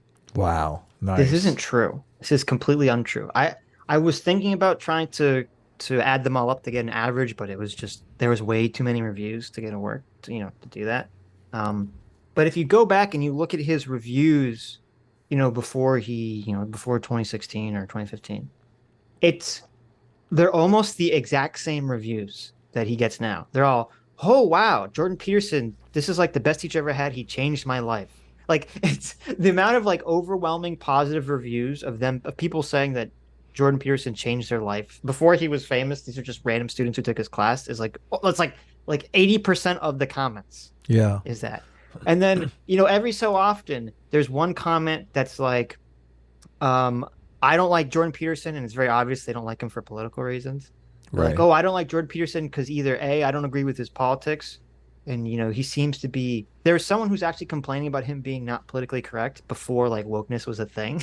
Really? Yes. Because he was like, they're like, I didn't like, he was dismissive of feminist critique of, blah, blah, blah, blah, blah, blah. And then a lot of the only other people that were rating him poorly were people who were like, oh, he lectures for too long, his tests are too hard. And the tests, the tests are not based on the reading material, so it's not fair. Because he wants you to go to the fucking lecture. Right, yeah, because I guess the test is based off of the lecture. That's so many... it's so hilarious that he's like, oh, the test, the scores go down. It's like, yeah, there's a handful of low scores, but they're still overwhelmingly positive. This is how I did great in college. Because if I would always go to the lectures and I have a good memory for what I hear, and I would never read the book. I never open the book. Too. I never crack the book. And 90% of the test is always on the lecture because obviously the instructor's going to make the test on what they've been in class talking about, not some fucking shit you were supposed to read. Right. And so I would always get A's and B's because I would miss 10% of the test because I didn't read the book. Yeah, that was literally what I did in high school and what I did in college too. Though there would occasionally be the bad situation where you get some one weird teacher who would who would give you the test on almost exclusively the book instead, and you're like, what the hell? We didn't talk about any of this stuff. Exactly. Yeah. But there were always the dumbasses who completely inverted that. They never wanted to go to class, and they only did the reading, and they would show up for the test, and they wouldn't know any fucking shit. That seemed to be a lot of the negative, like the majority of the handful of negative critiques against him were the people who wanted to read the book and not listen to the lecture. Right, yeah. So. Sorry. Not sorry. To point out is that both the good and bad reviews. You know why I went to the lecture, Sitch? Yeah. Why? You know why I went to the lectures? Why I didn't stay home and read the book? Why did you go to the lectures? Why? Where do you think the girls are, man? Obviously. Fucking duh. Fucking duh. Oh, how did I not guess? What's Adam we're talking about? Where How do you did I not Where do you guess? think the ladies were? Yes. They're in the fucking class. And this is so funny too. So Cody Johnston again, he like cannot help but lie. It's crazy. It's crazy. Of course. Okay. So Cody's he's a like fucking liar. Okay. Right. He's like, oh, you know, the reviews before Jordan Peterson became famous, they were much more negative, right? So you assume that he's then talking about some negative review before he's more famous. And that he displays on screen a review from 2019. Oh my. So it's some hit piece review from some Who internet knows? It could warrior. be. Yeah, it's just like ridiculous. What a loser. Comment that above all else, Jordan Peterson is a really good lecturer. He's passionate, entertaining, engaging, and unique in that regard. But what a lot of the average or poor reviews argue is that his information is often flawed. Meanwhile, the positive reviews often credit him with, quote, changing their lives, which to me sounds like a motivational speaker more than a teacher. In other words, yeah, teachers never change your life, dumbass. What does he talk? I don't know. Maybe Cody never went to college. Mm-hmm. I don't know. Like, I've had teachers in college. I've had teachers in high school that you'd say like, oh, this teacher changed. I had a teacher in middle school. I was like, wow, this teacher changed my life. This teacher was amazing. And that's such a common thing to hear if you have a really amazing teacher. Say like, oh man, this teacher was fantastic. He really changed my life. Really changed the way I look at the world. That's such a common thing for people to say about great teachers. It's such a weird thing for Cody to fixate on and be like, well, you know, why is they saying this about a teacher? Yeah. No, I had plenty of teachers that, you know what? I don't even remember. Like, they didn't change my life in any way, shape, or form. Sure. Yeah. Because they were just dead weight, basically. Right. Yeah. It was a slog to get through their class. Well, that's the thing. It's like, I have there's only like a handful of teachers' names I can even remember, but those were the ones. Obviously. Ones. Yeah. Right. Yes. Yeah. And they were all enlightened centers. They make it all worthwhile. Can you imagine if you had no teacher that was like the life-changing teacher? Right. You'd become Cody Johnston. You would, yeah. You'd just be out there on the internet trying to get Jordan Peterson to notice you. Listen, Cody. Fat, stupid, and lazy is no way to go through life. Okay. Yeah. Well, he's a commie, so obviously. Oh, okay. Maybe that is the way to go through. In other words, he's great at talking, but doesn't seem, to put it politely, beholden to facts, which you might realize is probably bad for... Dude, that's so ironic. Did you hear what he just said, Sitch? He's good at talking, but not beholden to facts. I know. Not beholden to facts. See, here's what I think's going on. I don't think there's a teleprompter in front of Cody. I think there's just a giant mirror, and he's just staring at himself. Yeah, it must they're be. Like, go nuts on this guy. This guy's a piece of shit. Not beholden to facts. Okay, Cody. As you're on your, you're going into triple-digit lies here. Yes. We're only 38 minutes in, so... a teacher. And while that's from a bunch of anonymous reviews on a website, everything I just said was echoed by a former colleague and mentor and friend from the University of Toronto named Bernard Schiff. According to his op-ed... Bernard Shit. Remember this one? Remember old Bernard Shit? Yes. Fucking... Yes. It's funny because we've been following Jordan Peterson long enough that we know all of these remember articles. All this when it happened, yeah. Yeah. This guy... is super fucking chapped that he's, Jordan Peterson has eclipsed his importance, his academic importance. This guy, this whole article is just dripping with, I am seething with jealousy. It is. It is. Old Bernard Shit is one of those people you can tell who thinks, looks down his nose at you. The little people. I am the academic here. How dare Jordan Peterson? I went back and I read the article again. Okay. It's been a long time. And you're right, because it's like the beginning of the article is all about how he basically made Jordan Peterson's career, because if it wasn't for him, he wouldn't have been accepted into the University of Toronto. Yes, I discovered Jordan Peterson. Right. And this is how he repays me. Yep. It's really sad, actually. It's really sad. It is, yeah. It's the classic, what is the phrase? Never outshine the master. It is, yeah, exactly. This is syndrome right here. Yeah. From Well, no, it's like reverse syndrome, because he was the one who was the older person. Right, yeah. Yes, he thinks he made him, yeah. Right. Yeah. Schiff was actually the reason Peterson was hired. He had campaigned for him, put him under his wing like an old widower trying to help a surly Bostonian genius. According to Schiff, Peterson, quote, objected in principle to having his research reviewed by the University Research Ethics Committee. Ooh, I wonder why. Can you think of any reason why someone would do that? Why you would want your research reviewed by some fucking woke committee? No, that's not why, Adam. It's because Jordan Peterson wanted to do Nazi experiments in his office, obviously. Is that what it is? He had he wanted to do the race and IQ survey. No. Jordan Peterson, he ripped out the calipers and he wanted to start measuring the skull sizes of all students. Okay. It's like, I just want to get to the bottom of this to see if the skulls mean anything. People don't know that the Cody Johnston haters that are going to be in our comment section don't know that you're kidding, Sitch. They think, oh, look, they're talking openly about the calipers. That makes it funny. That makes it even funnier. Okay. Yeah. Because they're a bunch of dipshits. Yes. Upon reaching reviews, Schiff noticed that students, much like his online reviews, credited Peterson for changing their lives. But again, like his online reviews, he also noticed students flagging him for, quote, delivered truths. And so finally, Schiff decided to sit in on one of Peterson's classes, only to discover that, to put it politely, Peterson was full of shit most of the time. Or to quote the op-ed, Jordan presented conjecture as statement of fact many times throughout his lectures. Every time Schiff called him out for it, Peterson would acknowledge that he was doing it, and that it was bad for him to do it before continuing to confidently throw out his own opinions or bullshit theories like they were proven reality. I really wish he would give examples, like what exactly he's talking about. Yeah, he gives, in the article, he gives no examples of what he's talking about. Yeah, which makes it seem like shit is just full of shit.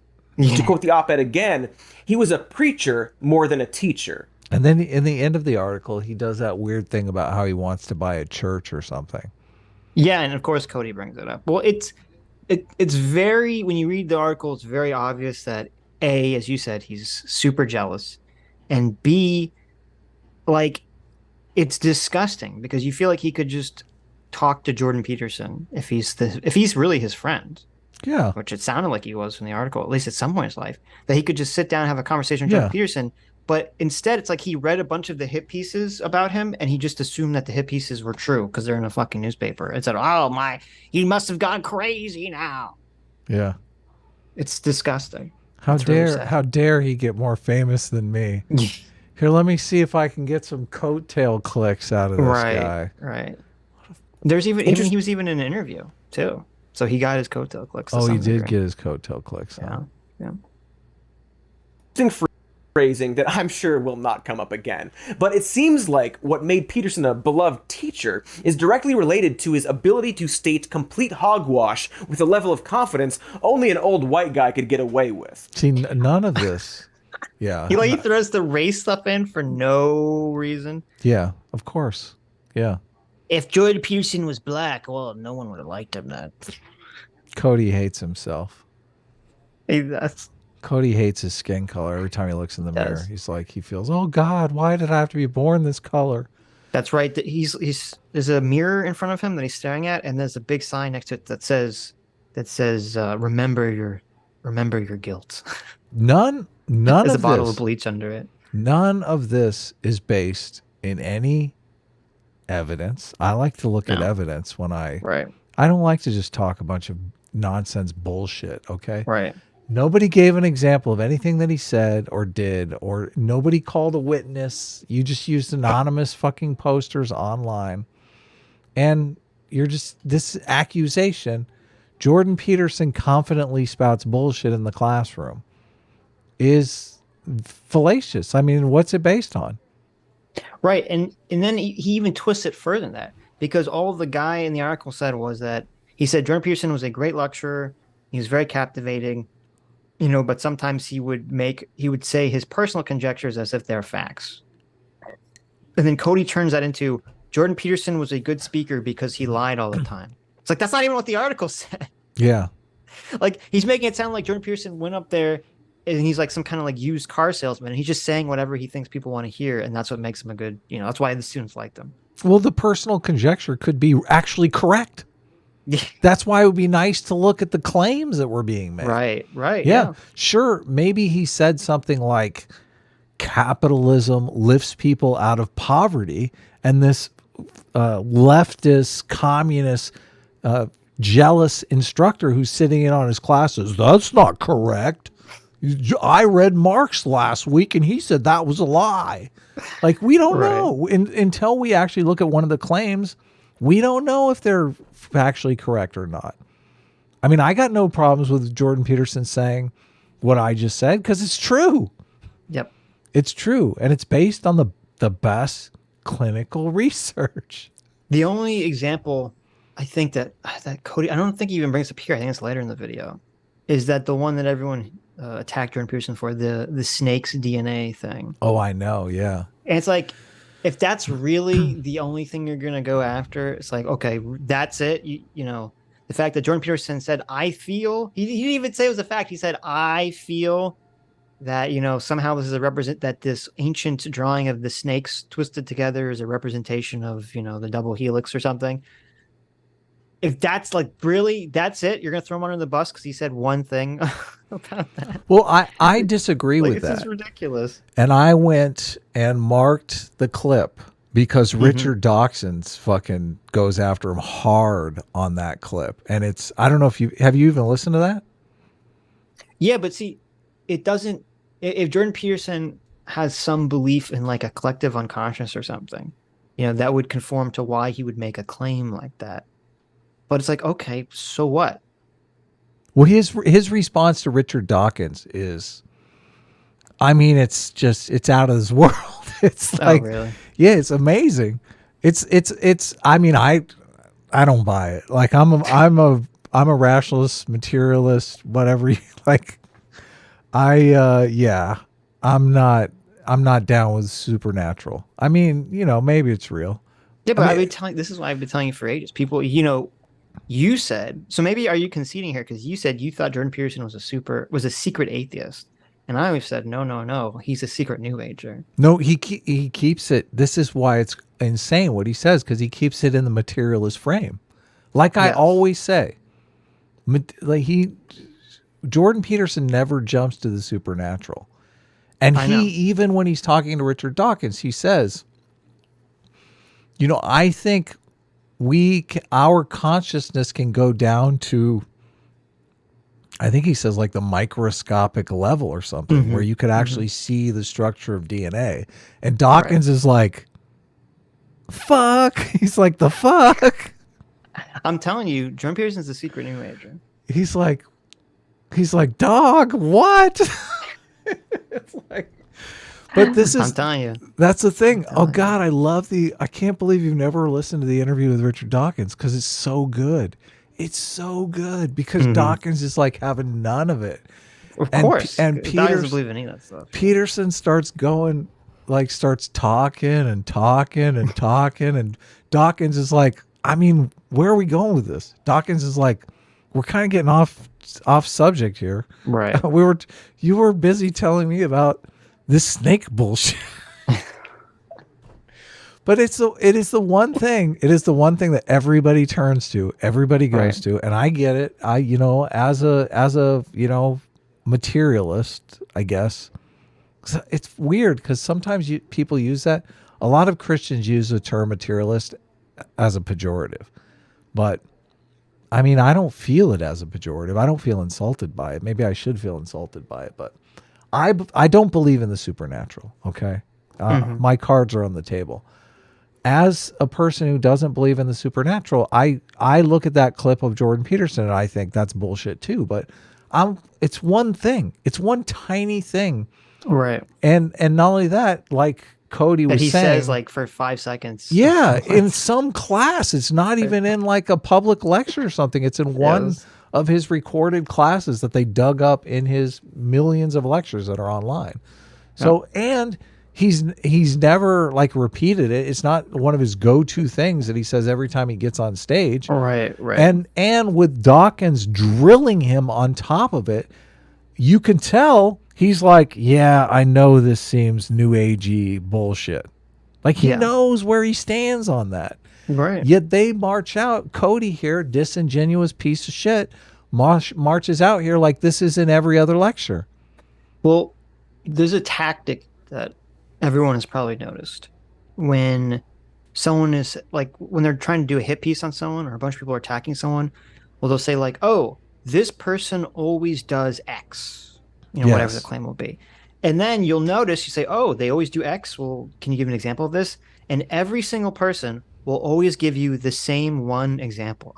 Yes. And you're like, well, wait a minute. You said they always do this thing. Shouldn't there be like a plethora of examples to draw from? And yet everyone only has this one example. This one clip. Yeah. So, this one clip that's been in 75% of Rationality Rules videos. It's like, right. And then and then the rest that you'll see, because the rest of the clips, the rest of the claims that Jordan Peterson makes that Cody, has a problem with are Cody is just wrong.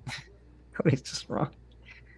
Well, I hope we can get to the clip because the Dawkins thing is funny. Yeah. Ways, he's a very simple man, perhaps not worthy of a really long video about him, which is why this video is so short, in that his secret is mainly just to lie, except boy, can he make those lies and wonky half-truths sound credible. And to really show how it's just the like, irony. I know, you gotta, this is like from the bold face fucking liar here. Mm-hmm. All this whole entire video is trying to make all of these lies seem credible. Like, it's just insane the levels of gaslighting going on in this video. Yep. I mean, the projection here is off the charts. Yeah, this is propaganda, okay? Right. This video here is a kind of thing that a Saddam Hussein or an Adolf Hitler comes out and says, listen, I need you to make a piece of propaganda against my political adversaries. That's exactly what's going on in this video. And Cody here is just like, yes, sign me up, dude. I don't care. I'll fucking lie my ass off. Why? If your goal is to do good in the world, you should ask yourself, why do I have to lie like a piece of shit? We're not doing a bunch of lying. Like, we don't come out on our show and lie about other content creators. I would hate if that was something that was like, in what world is that necessary for us to do? I don't understand it. I really don't understand it. It's baffling to me how far that ability can go. I'm going to take you through one of his most famous talking points. Remember that lobster stuff I foreshadowed? Well, buckle up your pincers, because this entire episode has a lot of long clips of this guy talking. So these creatures engage in dominance disputes, and I think dominance is the right way to think about it, because lobsters aren't very empathic and they're not very social, and so it really is the toughest lobster that wins. So he's talking specifically about dominance here, obviously. But he's also talking lobsters specifically... don't have competence hierarchies. I just want to make that crystal clear here, okay? Because Cody is going to conflate him talking about dominance hierarchies in lobsters with human hierarchies, which are competence hierarchies. And what's so cool about the lobster is that when a lobster wins, he flexes and gets bigger, so he looks bigger. Because he's a winner. It's like he's advertising that. And the neurochemical system that makes him flex is serotonergic. And you think, well, who cares? What the hell does that mean? Well, I'll tell you what it means. It's the same chemical that's affected by antidepressants in human beings. And so, like, if you're depressed, you're a defeated lobster. Like, you're like this. I'm small. I'm not, things are dangerous. I don't want to fight. You give somebody an antidepressant, it's like up they stretch, and then they're ready to, like, take on the world again.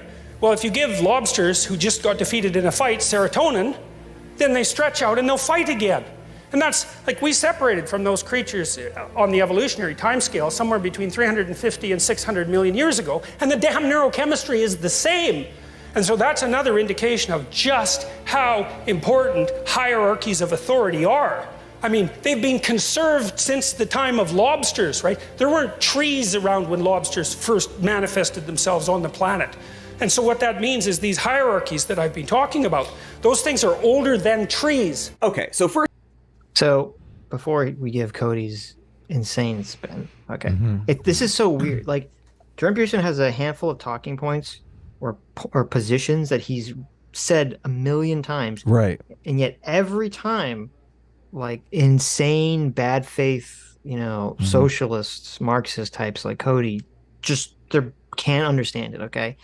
Jordan Peterson's not saying that we should all live under dominance hierarchies. He's not saying that because of lobsters, humans should have to fight each other or something.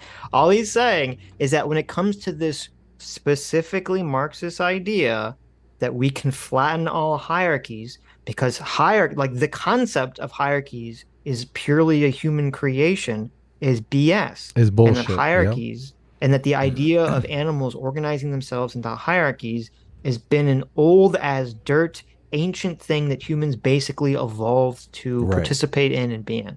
Okay, he's not saying this doesn't mean that there isn't wealth inequality. He's not saying that doesn't mean that hierarchies don't tilt towards corruption, as we fucking played in the beginning of the stream, the clip of him saying all this stuff. Yep, okay.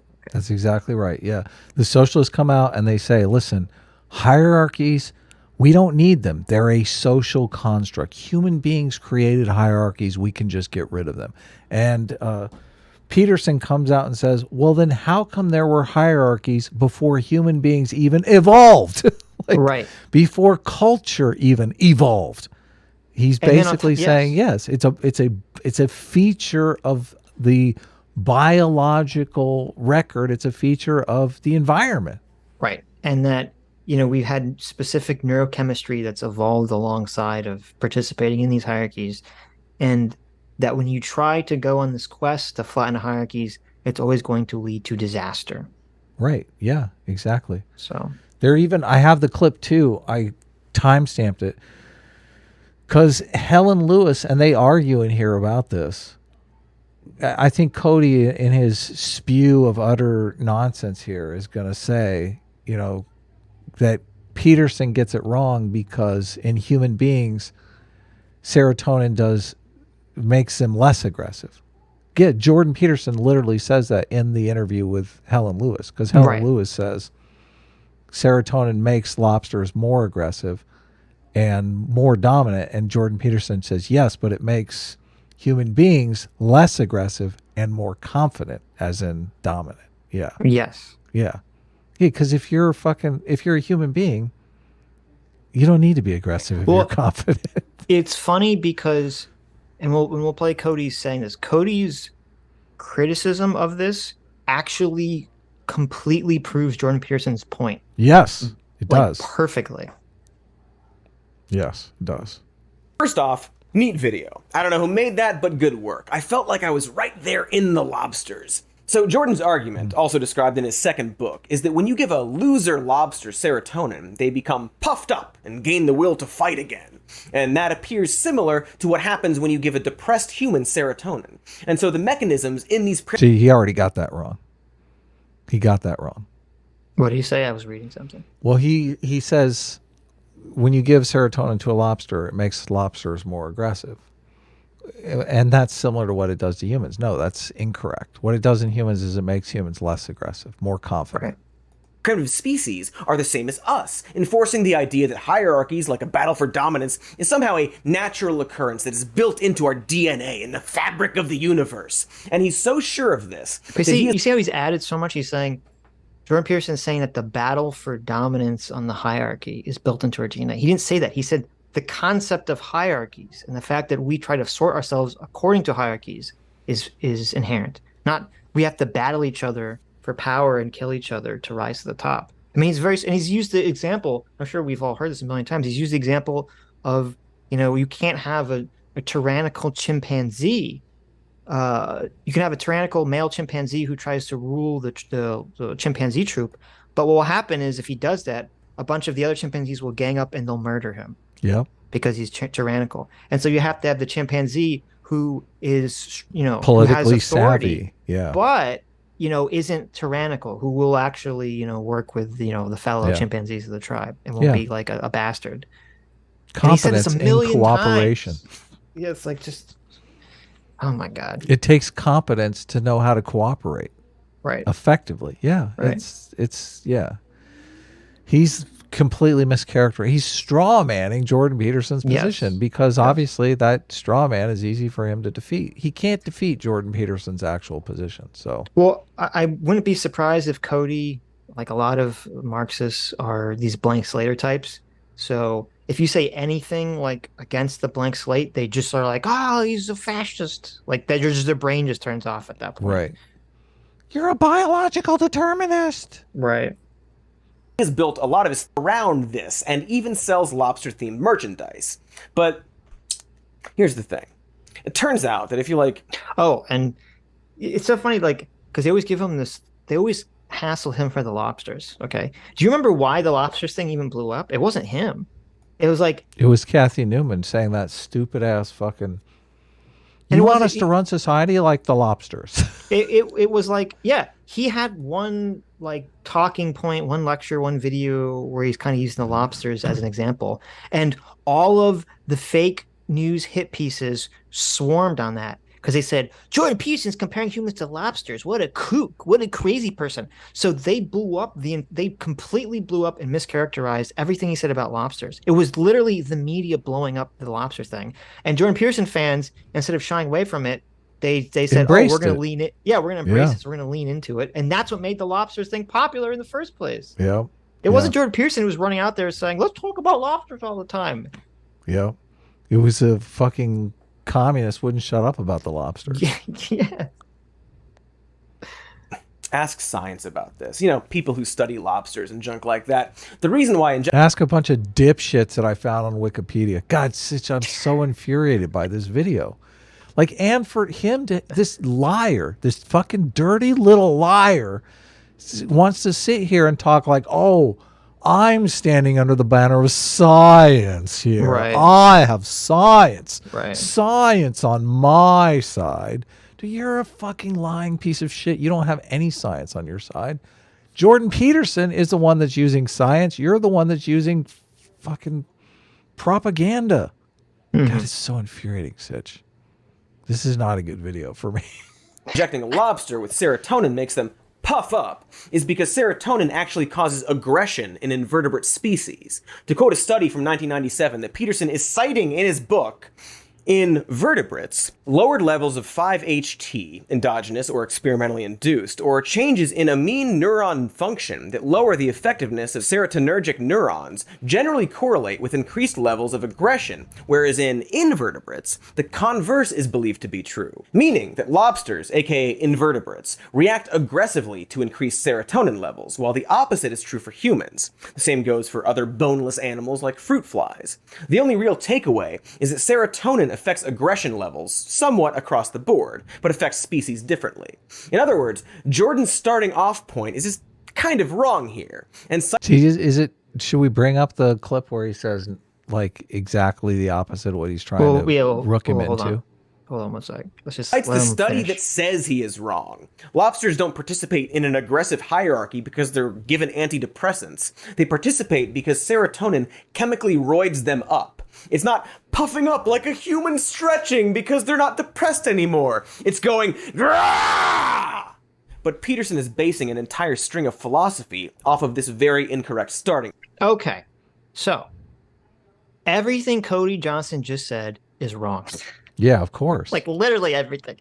Okay, first of all, it's incredibly stupidly simplistic to say giving serotonin to lobsters roids them up, because this took me like 10 seconds to Google. I looked up like, the serotonin's effect on shellfish or lobsters or whatever, and I saw a bunch of studies about this, because apparently this is something that's studied, and this is something that like has been a common occurrence. They've done this. There's 3 studies I saw besides the one that Jordan Peterson cites. One of them is they gave shellfish serotonin, and it didn't make them more aggressive. It made them less anxious, and it made them braver. And they were talking about how that basically they would put the lobsters, or the I think maybe they're crayfish or something. They'd put them in a maze, and they would be hesitant to explore the dark areas of the maze. And if they gave them serotonin, they would all of a sudden they would be more willing to engage and explore the dark areas without fear. Wow. And then they did another study, because I don't know if you remember, this was a news item where people were worried about the fact that there was all these antidepressants being flushed and that they were going into the ocean. And the question the lobsters fucking love it. Right, and how would it affect the fish? And this was a story everyone was talking about. And so someone did a study where they put some, they were putting a bunch of antidepressants in the water supply with all these, I think they're crayfish again, or some kind of shellfish. And they found that when they were getting the serotonin, it didn't make them fight each other. It didn't make them more aggressive towards each other. It made them less anxious. And it made them, like the ones without the serotonin would just hide under the rocks all day. And they would only come out to get the food, and then they'd quickly, swim under the water. But the ones that had the antidepressants, the one that had the serotonin infused in them, they would spend a lot of time not underneath the rock. They'd spend a lot of time exploring the cage or being where the food was, and they weren't afraid. And the point of the article was they were worried that because of all this antidepressants in the water, it's going to make the crawfish all die because they're going to get eaten because they're not afraid of predators anymore. Okay. Look, that lobster's reading Nietzsche. Yeah, right. So like, it's so, and this took me like 10 seconds to find. And I'm like, okay, so this is so idiotic. This literally proves Jordan Peterson's point that, that serotonin makes them less afraid, less anxious. And then the other part of it is that even if it does have this effect on lobsters, where it makes lobsters specifically more aggressive and it makes humans less aggressive, this literally proves Jordan Peterson's point about hierarchies and the difference between dominance hierarchies and competence hierarchies. Because what Cody neglected to do, besides reading one article where it says serotonin makes people less aggressive, okay? Yeah. What he didn't look at, which I looked at, because it then takes 2 seconds, is you look up, the effects of serotonin on the human brain. And you know what happens when humans take serotonin? Well, I'm going to guess. Assuming they have a problem, it makes they them feel calm, cool, and collected. Yes, it makes them feel happier, calmer, less anxious. Right. And you know what else it does? It makes them feel more self-assured and confident. Right. And there's a specific study I found where it said it's literally called serotonin and dominance. Wow. Okay, is the name of the study. And they gave people serotonin, and then they would poll how they felt and how other people felt interacting with them. And people would say they would self-report that they felt more dominant and confident, and other people said that they also felt the person was more dominant and confident. Right. Okay. Yeah. Literally proving exactly what Jordan Peterson said. Yeah, no. And he could have spent 2 seconds to look this up. He could have spent 2 seconds to just look this up and to look into this. Yes, yeah. Confidence is going to help you climb a competence hierarchy. Right. I mean, that's just obvious. But see, and the reason that this super proves Jordan Peterson's point, even on top of this, which Cody's too stupid to understand, is that if it's actually this like super proves Jordan Peterson's point. If serotonin is specifically a neurochemical that has something to do with an animal's perceived place in a hierarchy, it would make sense that in a lobster, where maybe they only, lobsters don't cooperate, I assume. They only fight each other, I think, for area and reproductive access. And so it would make sense that in an animal that doesn't engage in cooperation, that if you gave them serotonin, if that affects their view of how they view themselves in the hierarchy, it would make them a more aggressive, or at least appear more aggressive, because that's the only way in which they interact with a quote unquote hierarchy. But with humans who interact in hierarchies in far more complicated ways through competence as opposed to dominance, it makes perfect sense that serotonin, if it's a neurotransmitter about where your place is in the hierarchy, makes you less aggressive, Yeah. but more confident. Yes. Aggression is not going to help you climb human hierarchies. Aggression could hurt you. Unless you're like a kickboxer or something. Right. Yeah, exactly. Unless you're dealing in physical sports. Right. Most human hierarchies, you're going to do better lowering your aggression and concentrating on doing things well. Yeah, it makes perfect sense. It's just, the thing that's infuriating about this is Cody is just nitpicking, and he's picking at things and saying, he has this little ancillary point incorrect, and therefore the whole thing, and he said it multiple times, he wants you to believe that Jordan Peterson's entire philosophy hinges on this one argument, which that in itself is not true. I mean, right. This is just a counterpoint to the Marxist argument that hierarchies are completely a social construction. They're like, Jordan Peterson's entire brand doesn't hinge on this being correct. No. It is correct, but it's not important to the wider thing that he wants to say about how we have to man the hierarchies. And as I said, Jordan Peterson's given the chimpanzee example, countless times on top of that too. Yeah. Which obviously is a closer animal to a lobster. He chose a lobster because it's, so far back, it seems so completely foreign to, humans, et cetera, et cetera. But go ahead. Well, there's another interesting study too I found, which is that they were giving, this is actually really interesting. They were giving serotonin to ants. And they found, like, it's soup. This again sort of proves Jordan Peterson's point. They build crazy intricate designs. No. If they They've got crop circles going. If they gave serotonin to ants, they would find that the ants would be more aggressive towards their own ants within their colony, but less aggressive towards outside forces. Really? Right. So it's like they become more concerned with the hierarchy and less concerned about other things, which is kind of fascinating. Wow. So they're just playing around with the serotonin. Yep. Point. It's kind of like how the alpha male theory is based on a completely incorrect. See, this is him bringing up the alpha male theory.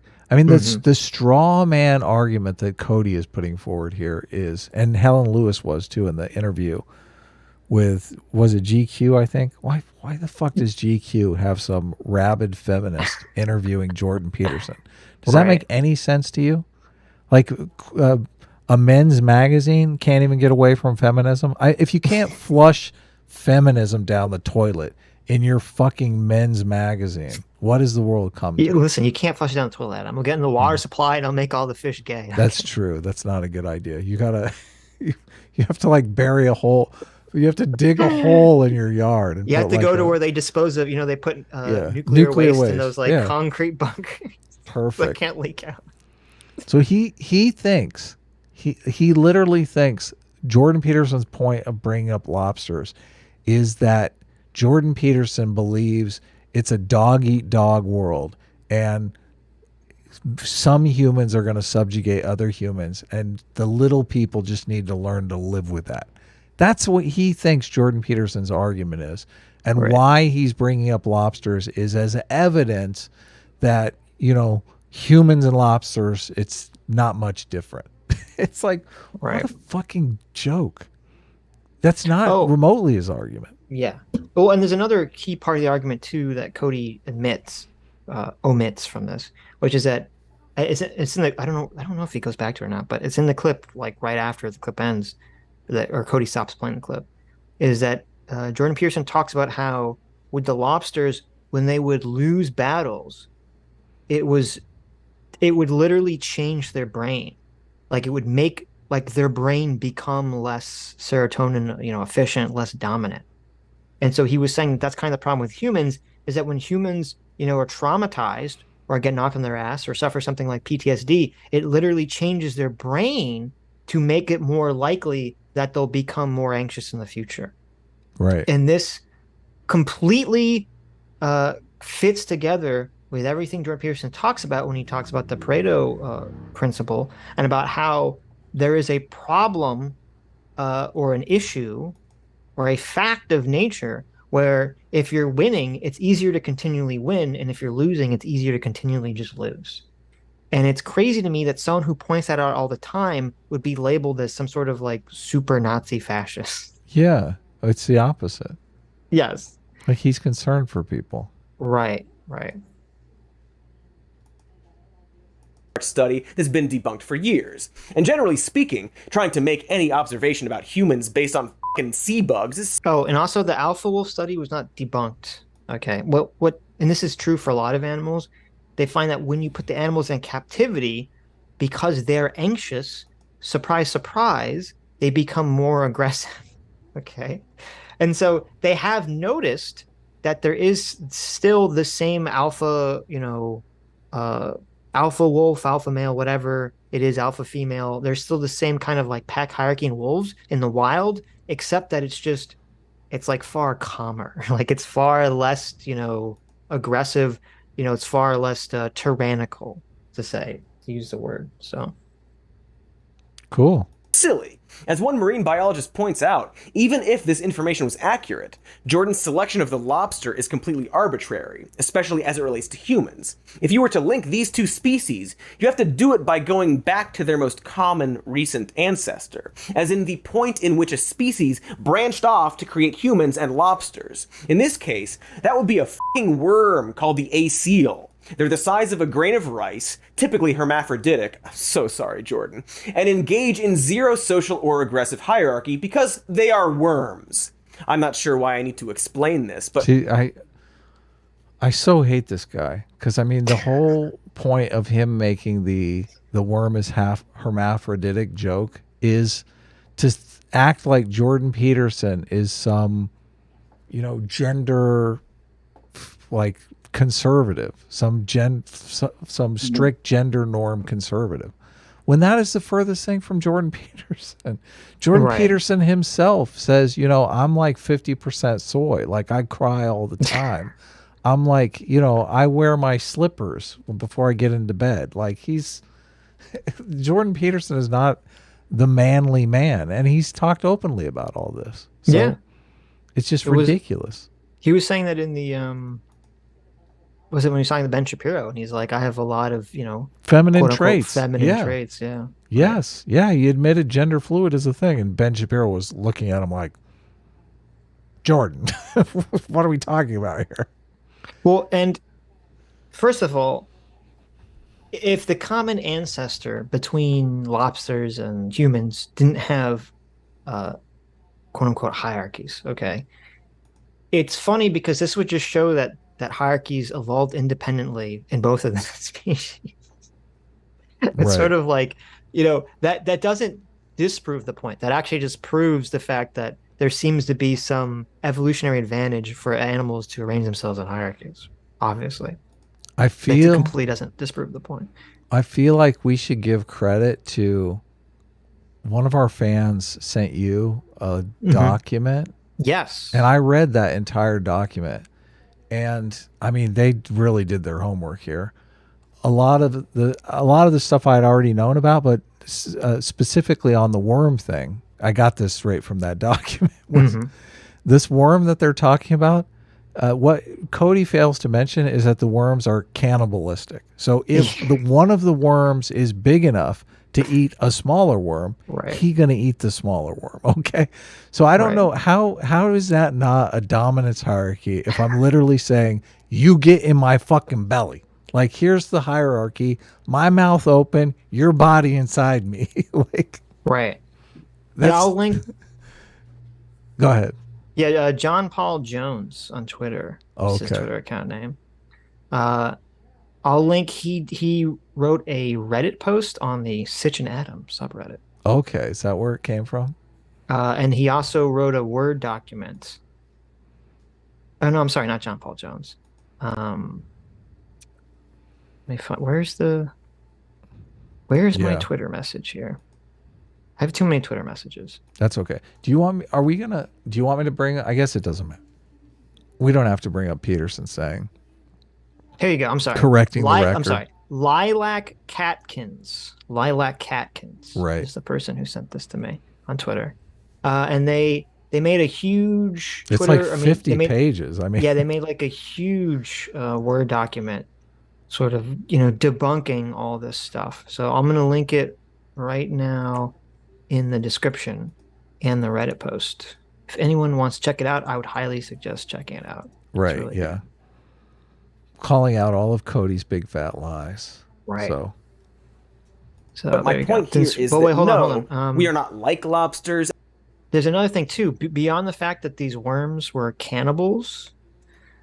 Something that it's hilarious. The person who wrote the article neglects to mention, and Cody neglects to mention, when they talk about the hermaphroditic pile, is that the way that these animals supposedly would mate. Now, again, this is I don't even know if this animal's still around. This animal from millions of years ago. So when they talk about like behavior, I don't know exactly how they're guessing this, but well, apparently, I'm assuming they still exist. If they know that they're cannibals, they have to see the behavior. Well, no, if they're cannibals, they could just find the remains of one inside the other one. Oh, I guess you're right. Right. But supposedly they think that the way that these would mate would be that a large female would be at the bottom of a stack of these snails, and then smaller at the males bottom of a hierarchy. You're jumping ahead, and then a bunch of smaller males would fasten themselves atop a stack of other snails. Okay, and apparently they would stay like this, or no, and then so as the individual grows, as the snail would grow, if it became big enough, it would change into being a female. And other males would then, smaller males would start stacking up on top of it. Okay. Wow. So what this means is you had a worm that's entire mode of reproduction was when I'm small, I'm male. And as I grow large enough, I become female, because the way in which they mate is that they have to literally stack on top of each other. And if they stack on top of a small one, they obviously crush it and kill it. Oh, okay. Wow. So their entire mode of reproduction is based on a hierarchy of size. That's crazy. So much so that when they grow large enough, it completely changes their fucking sex. And this idiot is saying the worms don't prove anything about hierarchies being innate to nature. That's hilarious. That is like totally the dumbest hilarious. fucking thing I've ever read. How do you, I mean, that is such a evolutionary pressure. Yes. It's like literally once we achieve a certain mass, our sex, we develop sex organs. Yes. The animal literally is so cognizant of its size in the hierarchy that it changes its fucking sex depending on where it fits in the hierarchy. That's yeah. Like and if Cody had just read the article, he would have saw this is in the article he's talking about. Cody's job is not to read the articles. Cody's job is to be sanctimonious on camera. Yeah, you're right. And lie. And basically lie. Yeah. I guess he doesn't ask any of the people that write the scripts, hey, is there any, this is all true, right? They're probably like, oh yeah, Cody, it's true. Oh yeah. It's true, Cody. Read it. It's all true. What a dumbass. And to be clear, he's not, we are, because they are worms. I'm not sure why I need to explain this, but my point here is that no, we are not like lobsters. Look, he has a still from The Lobster, the movie The Lobster. Which that movie's pretty cool, but I never saw that. Yeah. And to be clear, he's not exactly saying we are like lobsters, and we'll get to that aspect of the argument. Yeah, he's not exactly saying he's saying nothing like that, Cody. But using lobsters to justify anything in human society is silly. He's not doing that. He's literally not doing that. He's not using lobsters to justify anything in human society. If his science was right, which it really, really isn't, Jordan is skipping over the part where everything evolved past lobsters, or the worms, where society grew and formed and advanced. But he loves talking about these really pre-evolution or pre-societal... Do you hear what he just said? He loves talking about pre-evolution. Oh, look, he put a little thing on the... Not literally pre-evolution, of course. That would mean before life existed. Right. Yeah. Right. What a fucking... Well, it's so annoying because, and this comes up later, he plays a clip of some student trying to do a bunch of gotchas at him. The student does the exact same thing. And it's like just Jordan Peterson talking about the fact that hierarchies exist in nature. These people twist that around in their mind to Jordan Peterson saying, oh, that means that whatever the hierarchy is right now should be solidified in stone and not changed. And people at the bottom should just get fucked. Like, that's what they hear in their head when Jordan Peterson says this, even though Jordan Peterson explicitly says the opposite. Yeah, that's the first clip we played. That's why we played that clip. He says the whole point of the left is to avoid that. Well, yeah, and it shows the powers of, to use your favorite artist terms, cognitive dissonance and hallucination. Yeah. Where, if you have a negative vision or view of someone, you literally just hallucinate things when you're listening to them that they're not even saying. Yeah. Well, I think they do it. This is like Adam's law. 99% of political talking points are straw man arguments of the other side. This is a straw man argument that they've created of Jordan Peterson. And now they're just out broadcasting it like, oh, look, this Jordan Peterson's so stupid because this is what he believes. What a dumbass. It's weird because, in 2018 or 2019, around those 2 years, it was like super popular for all these hit pieces to come out attacking Jordan Peterson, and they'd all just strawman him and call him a Nazi and, all this garbage. And it's like, it was just so obviously stupid that it like fell out of favor and it just kind of went away. And now Cody's like, I'm bringing it back. Yeah. I'm bringing it back. So bad. Concepts and applying them to today. But in his, defense, Jordan is also surfing around very profound thoughts and feelings here. We are deeply connected to every single thing on the planet, living and dead and never living. The rocks and trees and the water are older than time. Well, not time literally, but they're quite old is my point. So if everything is connected and there's a natural hierarchy, if we're all just a bunch of protons and neutrons swimming around and circling each other, shouldn't that motivate us to help each other? And when you take progress into account... Literally what a fucking competence hierarchy is. Literally what a competence hierarchy is about cooperating. Yeah. How many videos have you seen of Jordan Peterson talking about cooperation? And yes. Yeah. Yeah. Embedding yourself in some sort of social system. Well, it's almost like, and Jordan Peterson said this a million times, I think Cody even says this, it's almost like Jordan Peterson has said repeatedly that the thing that got him interested in psychology was the horrors of the Holocaust and of, the Holodomor and the, what happened under Soviet Russia, was that just how could humans perpetuate these great, horrible things to each other? Like that was the thing that motivated Jordan Peterson to try to get into psychology, and to prevent that behavior. What facilitated the breakdown of cooperation to the point where people were willing to murder each other? Right. Yeah. Yeah, that's what we're trying to avoid. Dumb. Survival of the fittest has long evolved into survival of the collaborative for human beings in many ways. See, so he thinks he's so fucking smart. He thinks he's so smart. It's so offensive because he's actually articulating Jordan Peterson's argument. Yes. And he thinks, oh, look, I'm so smart here. Look, this is the way it really is. Yeah, dumb fuck. That's exactly what Jordan Peterson says. You moron. It's not just about which individual can get to the top of the lobster pyramid. Yeah. It's about who can get to the top of the competence hierarchy. God, it's so insidious. But Jordan's not going to make that connection. In fact... Look at that. And then he even says, but Jordan is not going to make that connection. Jordan made that connection in the first fucking 5-minute video. It wasn't even 5 minutes, 4.5 minutes. The first 4.5-minute video that we watched at the beginning of the stream, Jordan made that connection. Right. The whole idea that Cody doesn't know that Jordan is making this connection is ridiculous. He knows this. He has to know this. Well, spoilers. The clip that we played, he draws clips from it later in this video, so he had to watched it.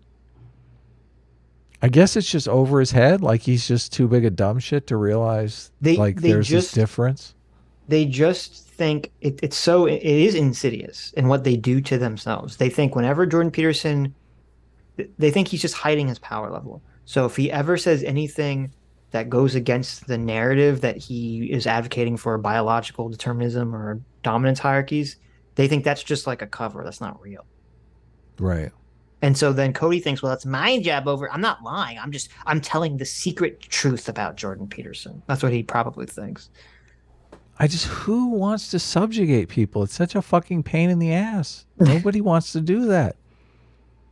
Nobody wants to do that. Some people want to do that, but do you think so? I think a lot of people in Cody's camp want to do that. Well, I guess, do they really want to subjugate him, or do they just want to get rid of him? I know the Voshes of the world want to see like the Republicans just gone. They don't necessarily want to. They don't want to, enslave them and make them work in factories. They don't want to do that. Right. That's true. But Cody believes that Jordan Peterson wants to enslave poor people to work in salt mines. Right. For the betterment of the wealthy elites. Right. That's his worldview. Right. It's just, I can't imagine who would want that. He's going to make the opposite conclusion. And I think that's partially why, when you stand back from it, really this entire lobster theory is all for him to point out that hierarchies simply exist. Which is a thing that is absolutely true and provable without even mentioning the word lobster. Like, just look. See, he doesn't even know that it's a counter argument to the whole hierarchies are a social construct. Which he even says later in this video. It's like he's all over the place. He doesn't know that. He doesn't understand. Cody isn't smart enough to understand exactly what's being articulated or argued in this point at all. Yeah, because he says hierarchies exist in nature, and then later he says that they're social constructs. Oh, Cody contradicts himself. Right. What he means to say is, and what Jordan Peterson would agree with, is that yes, humans, like a lot of animals, especially animals that have to live with each other and cooperate, have been biologically wired for some kind of hierarchical existence. And then Jordan Peterson takes it even further, saying that our entire consciousness and the way in which we view the world is based on hierarchies, which is also true. And therefore, it's impossible to flatten them and to remove them. What Cody is trying to say, but it's not smart to say, is when he says that the hierarchies are social, is like, well, to some extent, humans have basically constructed the rules of how to climb the hierarchy socially. That's the social construct. It's the specific rules and specific types of games we've constructed for ourselves to climb. Something Jordan Peterson has said a million times, where he says part of the genius and success of the West and Western liberalism, and as you said, is the idea that we created, instead of just having one dominance hierarchy of like the king, or two of like the king and the church, we now have thousands of little dominance competence hierarchies. Yeah, we have thousands of little competence hierarchies where people can compete in a thousand different fields and find success. Yeah, which is helpful.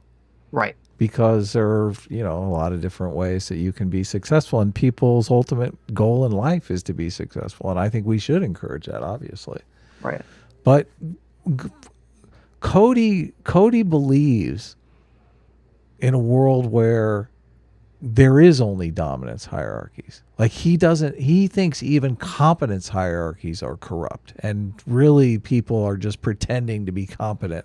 Like he believes in a world where Elon Musk is not really good at things. He's just basically a liar, and he's more willing to subjugate people beneath him. That's the world that Cody believes in.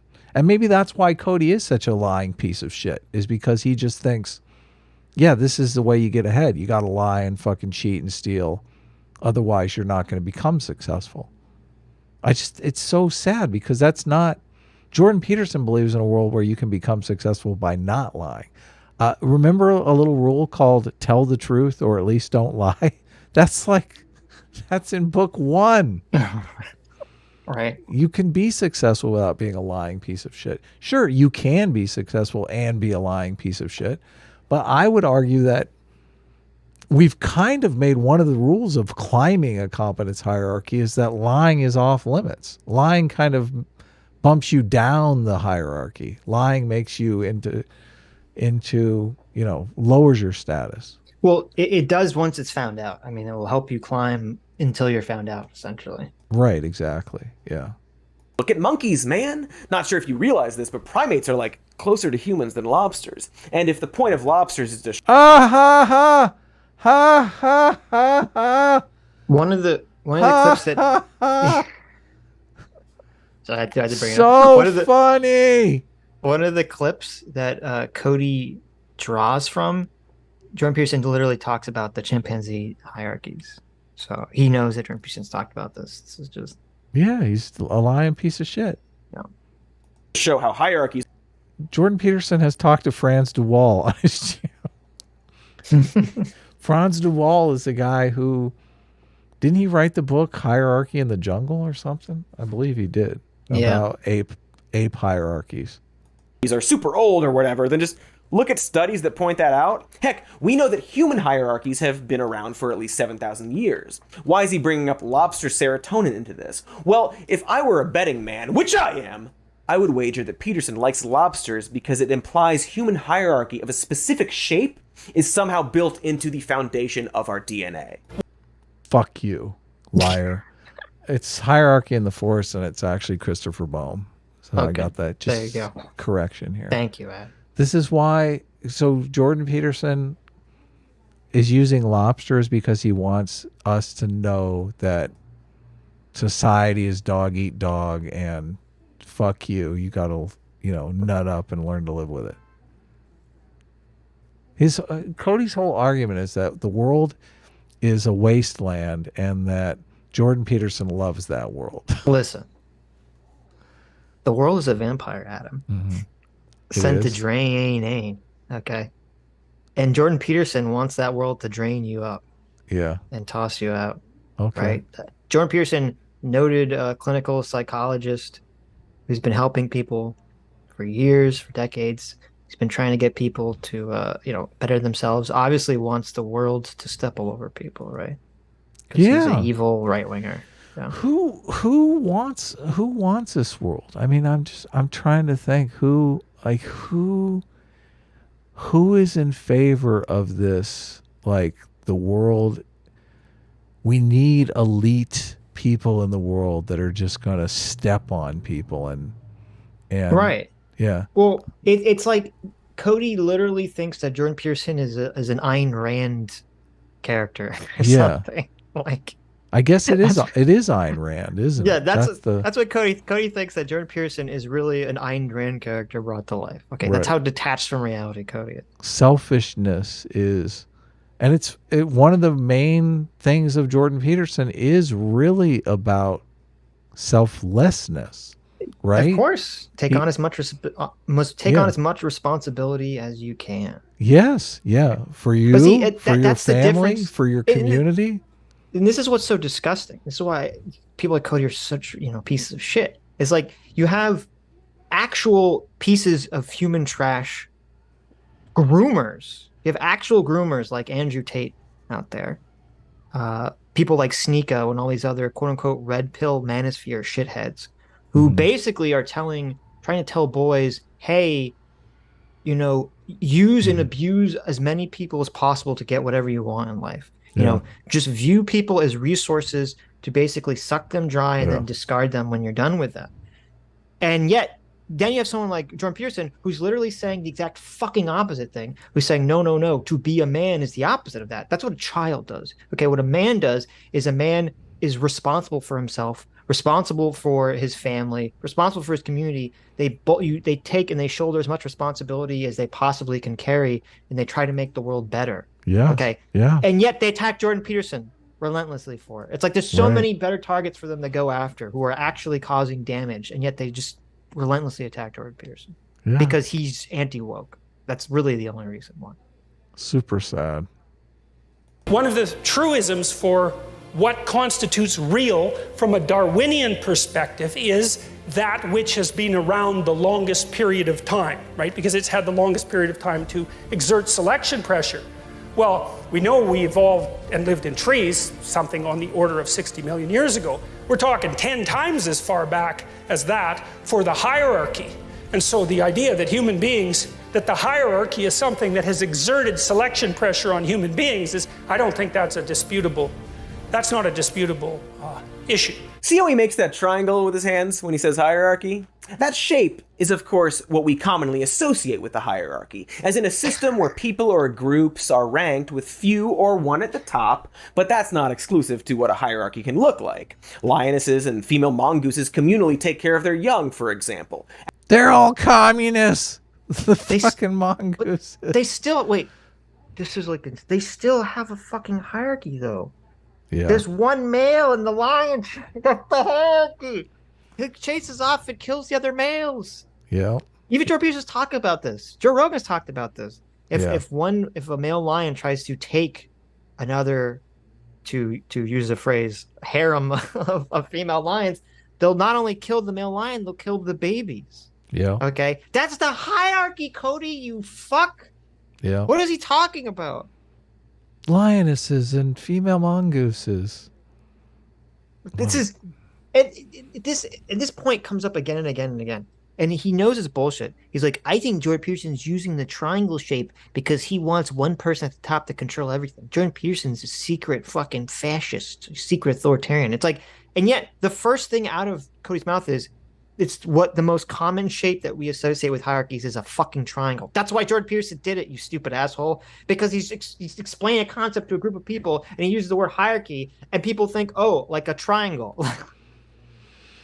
It's so fucking infuriating. The triangle doesn't say, it's not like a big own. And he tries to totally turn it into a big own. Like it's this secret dog whistle. Oh yeah, look, the thing he's doing. Look, the triangle.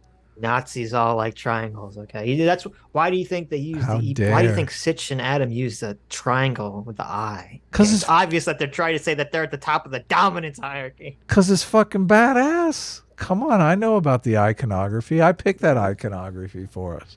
There you go. That means enlightened. Look. Okay. And it means deep state. No, when you get to look, from the top of the pyramid. Yes. You see everything. Are you saying that once you've killed everyone and climbed the dominance hierarchy, you see everything? We see it all, yeah. It's all clear. It's all very clear. Once we climb to the top of the competence hierarchy because we're so smart. I know. Although I guess Cody's the smart one here. His video has 1.6 million views. That's true. That's true. He's like, you just got to give them what they want. What they want is a big, fat bowl of propaganda, guys. That's what you got to give them. They want to believe. Listen, there's a bunch of kids who don't want to clean their room, okay? They fucking watch videos, too. You don't think messy pieces of shit watch videos? They do. I like, I'm glad you brought that up because I hear in my mind really stupid people like FD signifier, JD signifier, whatever his name is. And all those people that say, being anti-woke is an easy grift to make lots of money. That's why people do it. That's why people become anti-woke. It's just because they want to make lots of money. And here you have fucking Liar McLierston doing a 3-hour hit piece on Jordan Peterson that's just filled with lies. He calls him a Nazi in this video several times later. And it's got 1.6 million views. But no, it's the anti-woke grift. That's the one that people are doing for money. FD Signifier, the guy with 2,500 patrons, who makes $10,000 a month on Patreon alone. Yes. He's the one telling us that the easy grift is the anti-woke stuff. Okay. Yeah, we're grifting for money, yeah. But he and the other people that are making bank selling propaganda and lies, like, no, there's They're the honorable warriors selling for justice. selling communism to rich Yes. fucking rich kids. Yes.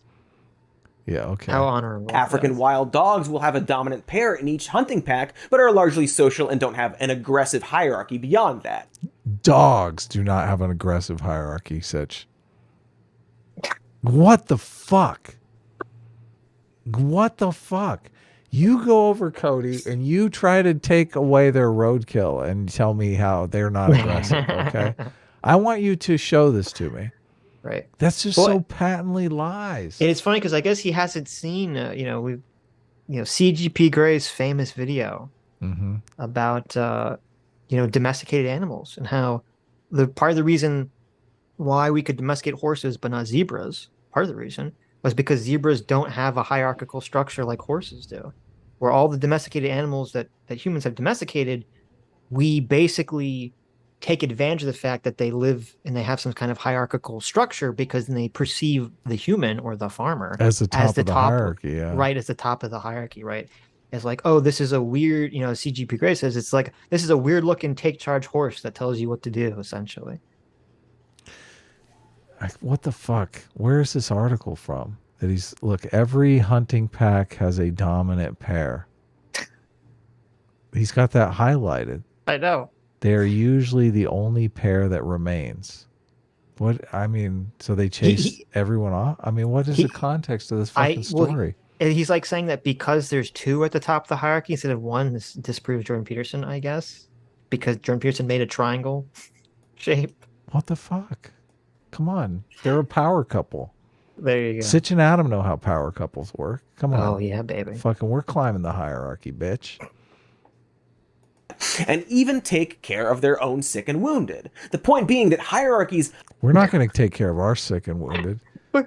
The first thing I do when I see a car accident in the street, the first thing I do is I ask them, "You're not a communist, are you?" No. The first thing, if Adam sees a car accident, he immediately starts looting their car to see if they have any value.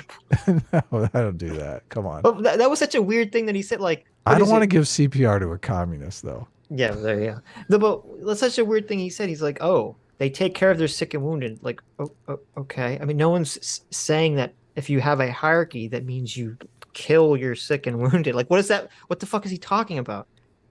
Yeah, it's telling, isn't it? It's totally telling. He's like, well, if there's a hierarchy, they can't take care of their sick and wounded, or they can't raise their children. What? Yeah. What are you talking about? This is such was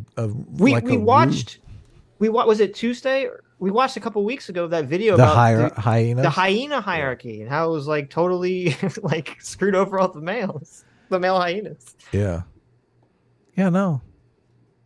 Are indeed everywhere in nature and society, but don't necessarily adhere to that shape he's always doing with his hands. Dude, that's such a fucking lie.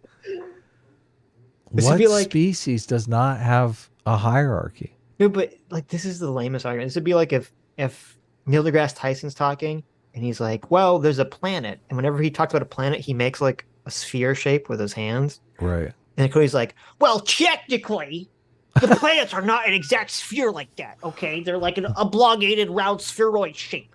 So Neil deGrasse Tyson is a liar for making that shape with his hands when talking to audiences when he talks about planets.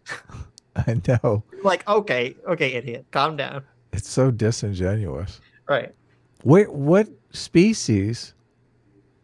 I mean, even the species that are more, you could call egalitarian or even, socialist. Mm-hmm. Like bees. They still have a fucking queen. Right. They still have a queen that doesn't do shit. Well, and here's what Cody doesn't understand is that even in a species of animals that has, say, there's zero social cooperation, okay, and even in zero child rearing, there's still a hierarchy. For territory. territory. What's the top of the hierarchy? You know what's the top of the hierarchy? Themselves. Yes. That's the thing at the top of the hierarchy. Okay. Well, no, the whole idea behind, mating is, I mean, the people at the bottom of the mating hierarchy don't get any mates. That's the whole thing. Like, what species doesn't have some sort of hierarchy for territory, for mates, for resources? I mean, this is ridiculous. I know. This is So completely silly. ridiculous. I mean, humans are more cooperative than most species, aside from like the Hymenoptera, the social insects. Social Yeah. insects. Yeah. Right. Cody, I don't know what stop smoking crack on your show. Not to mention that you can easily rethink or redefine that structure. Corporations have a board of directors and not a single person. Co-op businesses function through democracy, and so on. But what Jordan is saying... I missed the part where corporations are not hierarchical, Sitch. I had no idea. Because they have a board of directors, okay? Right, yeah, So okay. Yeah, oh, interesting. that means things, okay? It's not a pyramid, Adam. Right. It's not a pyramid. That's what it is. It's not a Just pyramid. even if you walked into the board of directors and asked everyone, who here is the one that everyone kind of listens to? Like they would go, that guy. Like, he's the one that's always saying the smart shit, right? Even the Right. board of directors, I know there's a fucking hierarchy in that shit. There is. setting up here is that very rigid version of a hierarchy, few at the top, pyramid shape, is the natural, older than trees, unchangeable hierarchy he wants to push with his lobster theory. He goes on after this inspiring clip to talk about it from a Darwinian perspective. Darwinian here is notably a placeholder for survival of the fittest. That's what he's actually talking about. He is justifying this specific hierarchy in his mind because chemicals made lobsters fight to get a limited resource. He's not justifying anything. He's describing something. Yeah. This is like someone explaining gravity, and Cody's like, he's justifying gravity here. You know how many people fall off rooftops and die a year? Yeah. How dare he justify gravity? What a monster. Yeah. Yeah. But he's also omitting how those hierarchies are created and change because of the environment. A species with lots of space and resources like giraffes tend to have no dominance hierarchy in the wild. But when they're put in a zoo where they share a small space and limited trees, that dynamic changes. So he didn't even read this article that he just flashed on the screen. Right. Okay. Because the article on the screen doesn't say what he just said. It says, yes, there are dominance hierarchies among male giraffes. Right. It's just that because there's a lot of space, they don't have to butt heads a lot of times in the wild. But obviously, if they're in captivity, then they're going to have a lot more conflict because they're right next to each other. Right. They're going to butt Okay. heads a lot more. Right. So the dominance hierarchy is going to be far more pronounced and visible. Yeah. Like the prison rules of that debunked Alpha Dog study. But by presenting this one pyramid-shaped hierarchy as some kind of unwavering truth, He never calls it an unwavering truth. What No, the but it's just fuck? you're like as you said, he's really trying to get the own on the pyramid shape. It's like, well, Jordan Peterson, he didn't make a circle, he didn't make an oval, he didn't make a square, he made a pyramid. So that means something. That means some deep secret Nazi truth about Jordan Peterson because he made a triangle with his hands. This unwavering truth. It's just no. he's laying a specific groundwork based on bad science for how he can discuss other issues like poverty and sexism and racism, a shorthand he can refer back to. Organisms that have to cooperate and compete with other organisms of their type inevitably arrange themselves into hierarchies, and that's been going on for so long, which is at least 300 million years, that our nervous systems have adapted to hierarchies as if they're a permanent element of being, right? More permanent than trees, like seriously permanent.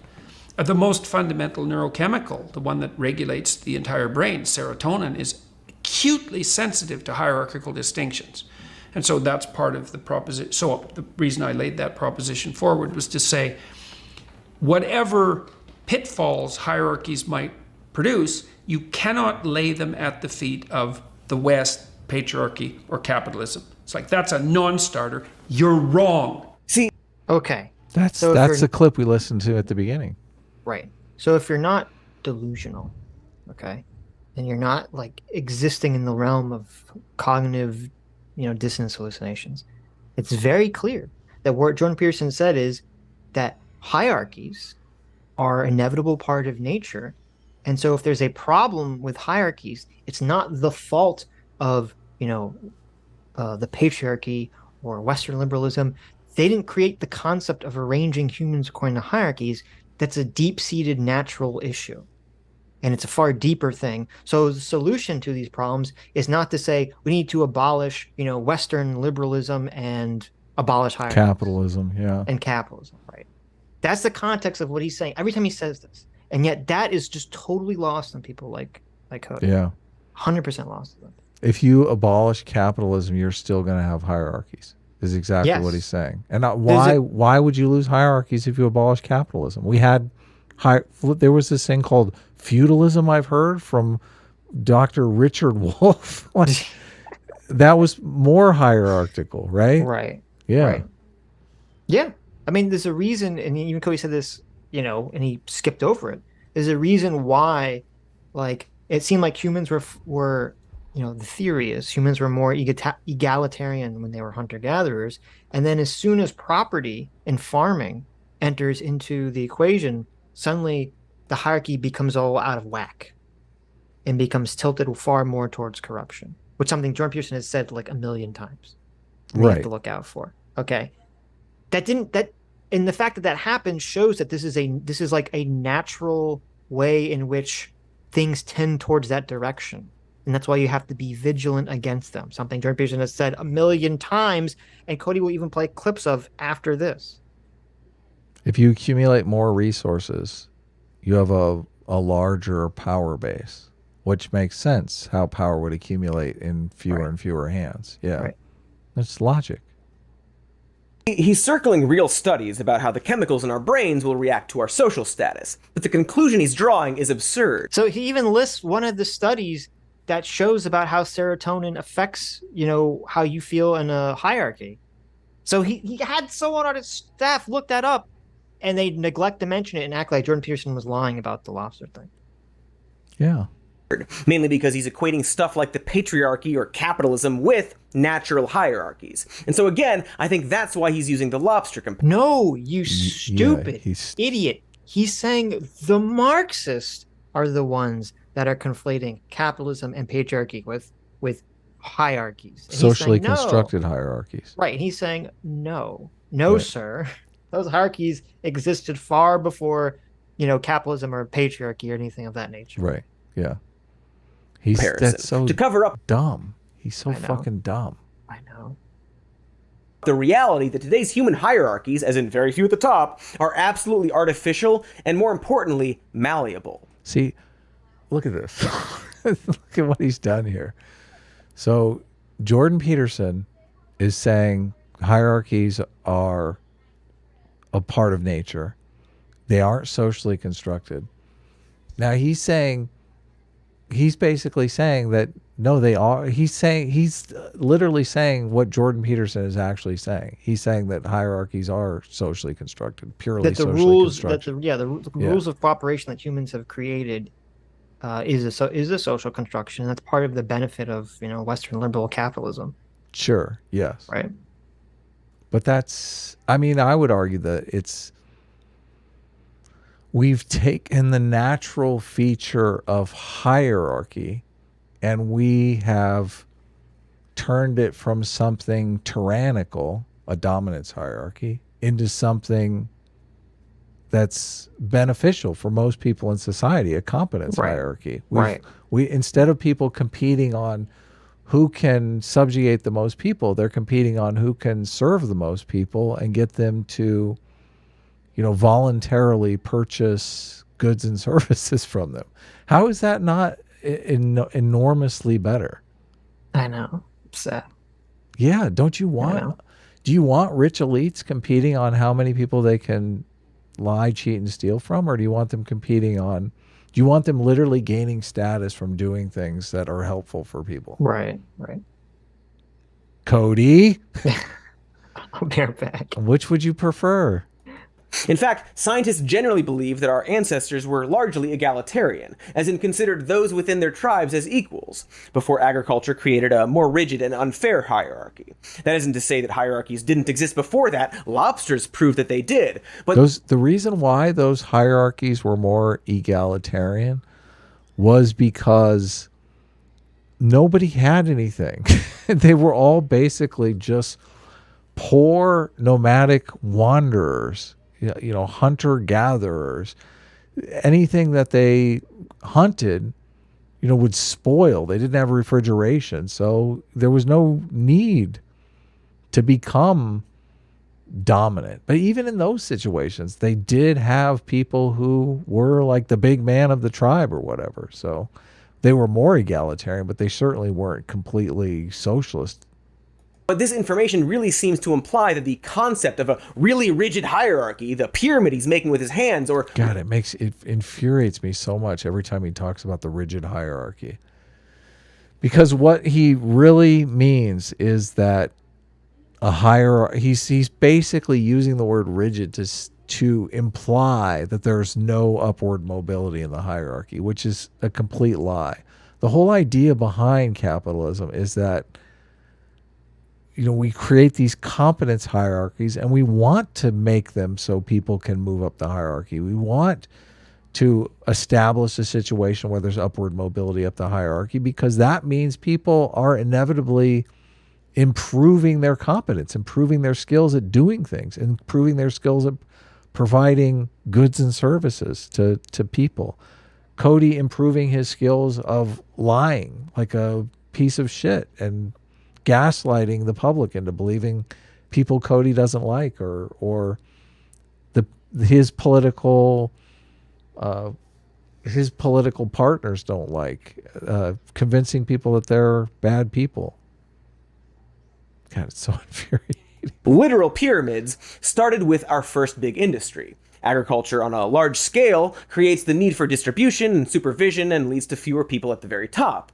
And while that was vital to our society today, that information creates a pesky gray area when actually talking about how hierarchies work, or should work, or could work. It implies that the shape of them is a social construct and therefore can be changed. And I don't think that works with Peterson's worldview. So instead of talking about this, he talks about this is so ridiculous, because Peterson's argument that he made in the very first video we watched, the 4.5 minute video, was that our entire political apparatus is set up to keep hierarchies in check.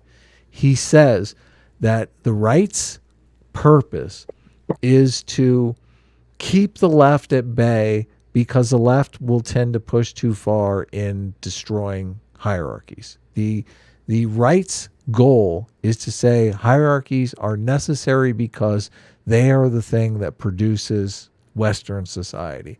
And the left's goal... just society in general. Well, yeah. Is there, aside from Western society, we're talking... unless you're talking about, like, the shithole countries, but why would you do that? Well, because Jordan Peterson talking about this is he's using the left-right dichotomy to talk about things older than, like, liberalism. Right, but Cody right here, and maybe you missed it while you were gone, but Cody is saying that, like, Jordan Peterson doesn't believe in changeable hierarchies, that Jordan Peterson is making the lobster argument to make the argument that hierarchies are a fixture of nature that can't be edited or changed, or there's this thing called cultural evolution. I'm sure Jordan Peterson has heard of it. So the argument that Cody is making is bollocks, because in the very beginning, the first clip, he said our entire political structure is basically a dialogue in how are we maintaining the hierarchies, right? The left wants to focus on the hierarchies not bending towards tyranny, not crushing people. And the right wants to focus on the hierarchies being productive. Mm-hmm. Is that not the case? Right. Yeah. So Cody's basically lying again here, because he's saying Peterson doesn't believe the hierarchies can be tyrannical. Well, no, he's saying Peterson doesn't believe that the hierarchies can be socially changed, fixed. Right. That's bullshit. They can be, right, and are constantly. And Jordan Peterson said this a million times. Well, and he plays the clip of that later in this video of Jordan Peterson talking about the point of the left and the right. Yeah. Because he's fucking lying. Here, I'll back it up. It implies that the shape of them is a social construct and therefore can be changed. And I don't think that works with Peterson's worldview. So instead of talking about this, he talks about a bunch of roided up lobsters that have nothing to do. He's saying... But once you believe his lie that, number one, rigid hierarchies are...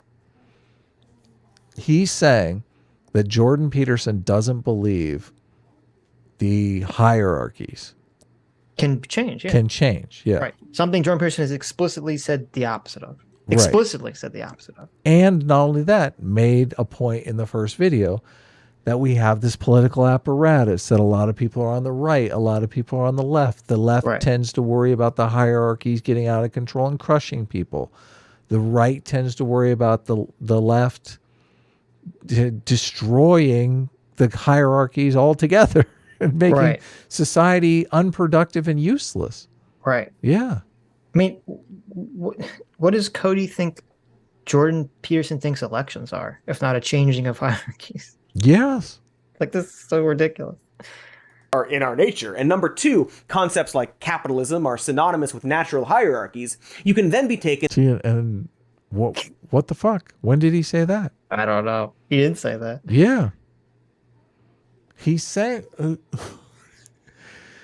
What kind of idiot would say that capitalism is synonymous with natural, like natural law? If you like, right. You know, it took thousands of years for capitalism to get off the ground. Okay, obviously that wasn't like the natural order of things. Well, Cody's argument is that capitalism is a social construct. That is evil. Yeah. A hierarchy. Yes. Right. That the rich have created to subjugate the poor. Yes.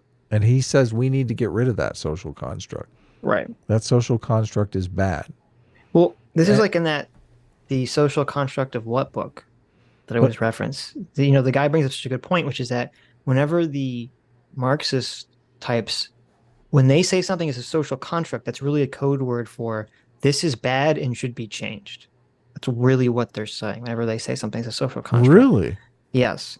And so that's why when Jordan Peterson says like hierarchies like themselves as a concept are not a social construct, they get so insanely triggered. Because they're like, oh, he's saying that nothing can change. Like that's how they read it completely you're different. So right. You're so right.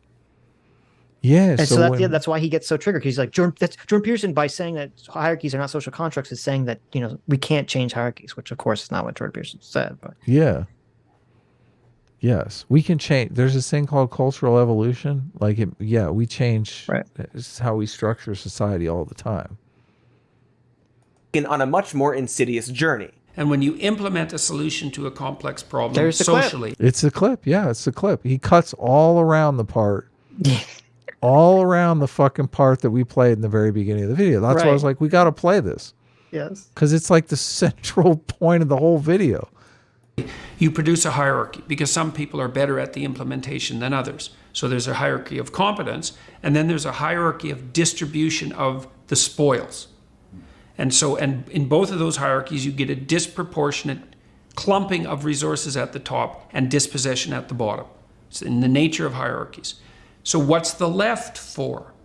The left is to remind those who are benefiting from the hierarchies that the hierarchy comes at a cost. And the cost is the clumping of people at the bottom. And that's an eternal cost, and it's not trivial. And so that's what the left should be. Oh my God, what a fascist. Oh my, he just said that the job of the left is to remind people that hierarchies create an eternal clumping of people at the bottom of the hierarchy, and that it's not trivial. But watch. Oh my God. But watch, Cody's going to jump in here and say Jordan Peterson said all that and he likes it. He's like, that's the way it is. Fucking nut up and just live with it. But this is why this video is like insane. He's playing the clips that prove him wrong. It just has it bounces off his fucking skull. Yeah.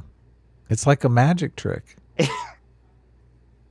He doesn't. It's insane. Yeah. This should be called.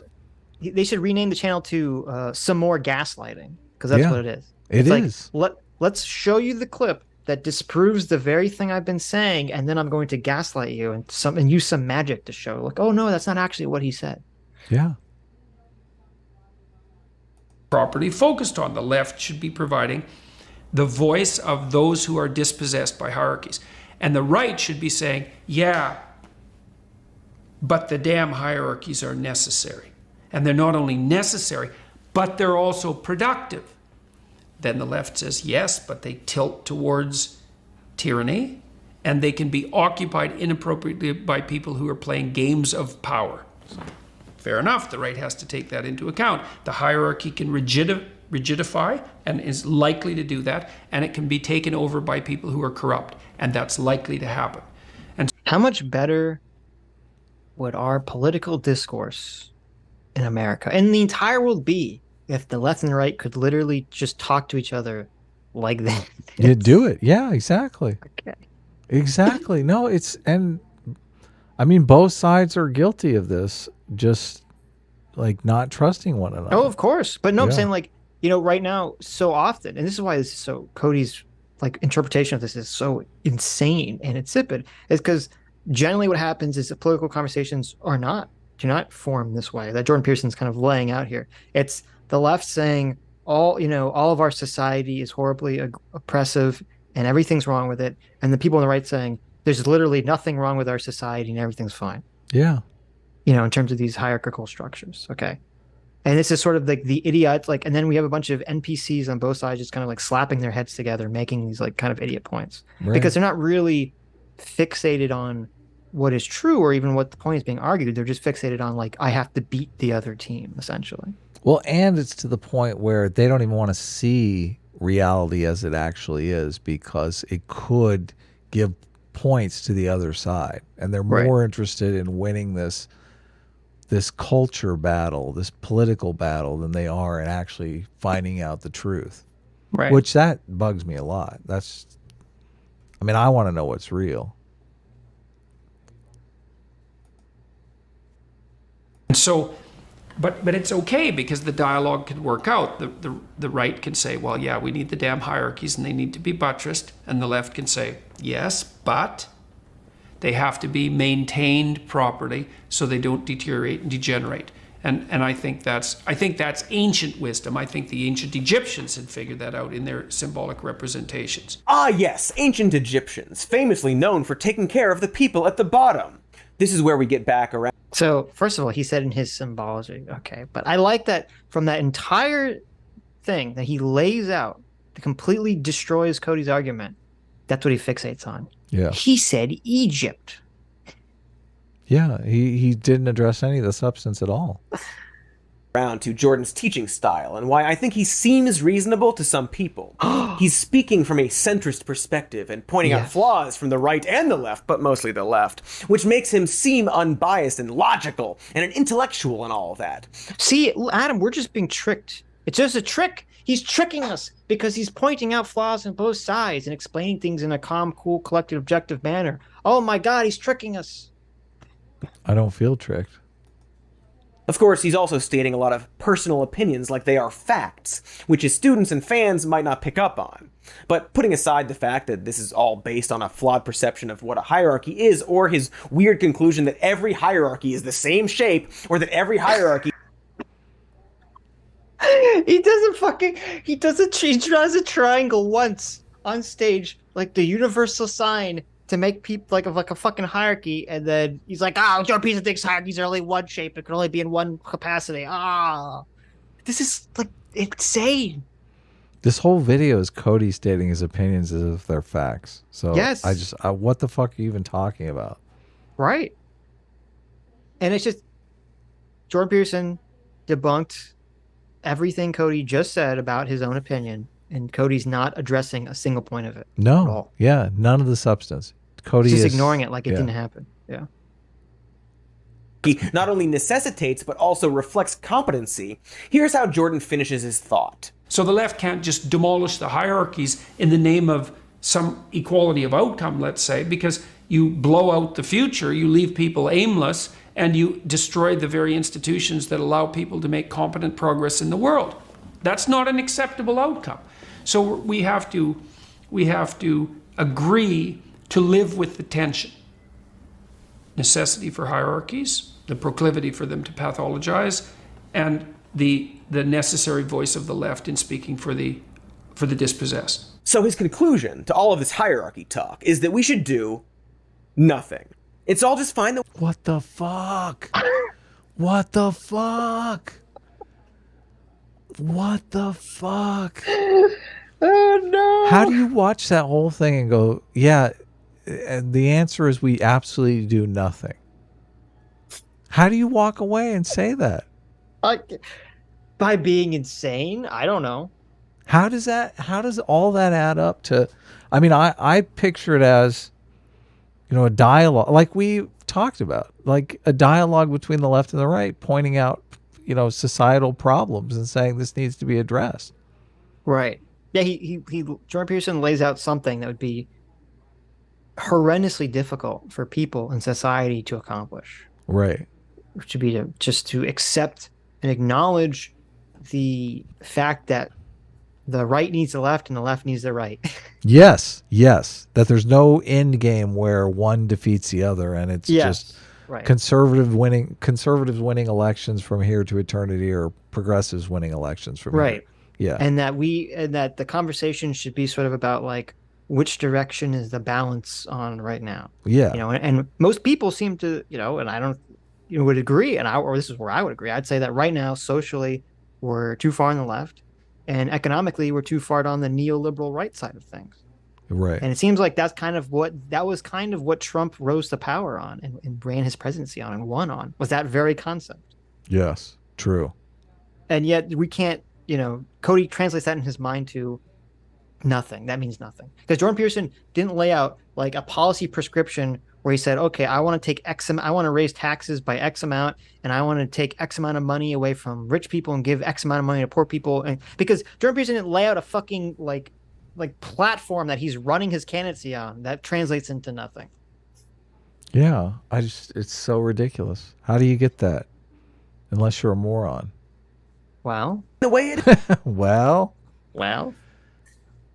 let's hear what Cody has to say. This better be good. Is how very, very convenient. So just to recap, using bad science, Jordan Peterson laid down this foundational idea that hierarchies, specifically every dominance hierarchy shaped like a pyramid, are rooted in our nature, ignoring the fact that more rigid and unequal hierarchies are actually artificial. And just because... See, he's saying rigid. Yep. He's saying the hierarchies are a social construct, and Jordan Peterson is just ignoring that. Well, this is how you know that Cody is hallucinating. He's adding all this shit into things that Jordan Peterson didn't say. Yeah. He's adding all this extra stuff that Jordan Peterson Right. didn't say at all. Yeah. There was no bad science. Right. Didn't say it was rigid. He didn't say that these were fixed in stone. He didn't say there's one person at the top. He didn't say every hierarchy is the same. He didn't say that you can't change hierarchies. He literally said the whole idea of our political discourse is about changing hierarchies. Yeah. He literally said the opposite. Because something is in nature doesn't mean it's good or necessary every time you see it. He then lumps in other artificial constructs like capitalism and the patriarchy into this broad concept of hierarchy, framing them as unmovable concepts. He only mentioned capitalism and the patriarchy in the context of the left and the left's view of them as tyrannical hierarchies. Right, and more specifically, the Marxist prescription that the hierarchies wouldn't exist if not for capitalism and not for patriarchy. Right. Concepts we can't do anything about. He's a guy in medieval Europe confidently saying feudalism is good and natural, and we need it because the concept of hierarchies has existed since before dragons or whatever. So Next, there you go. he takes this.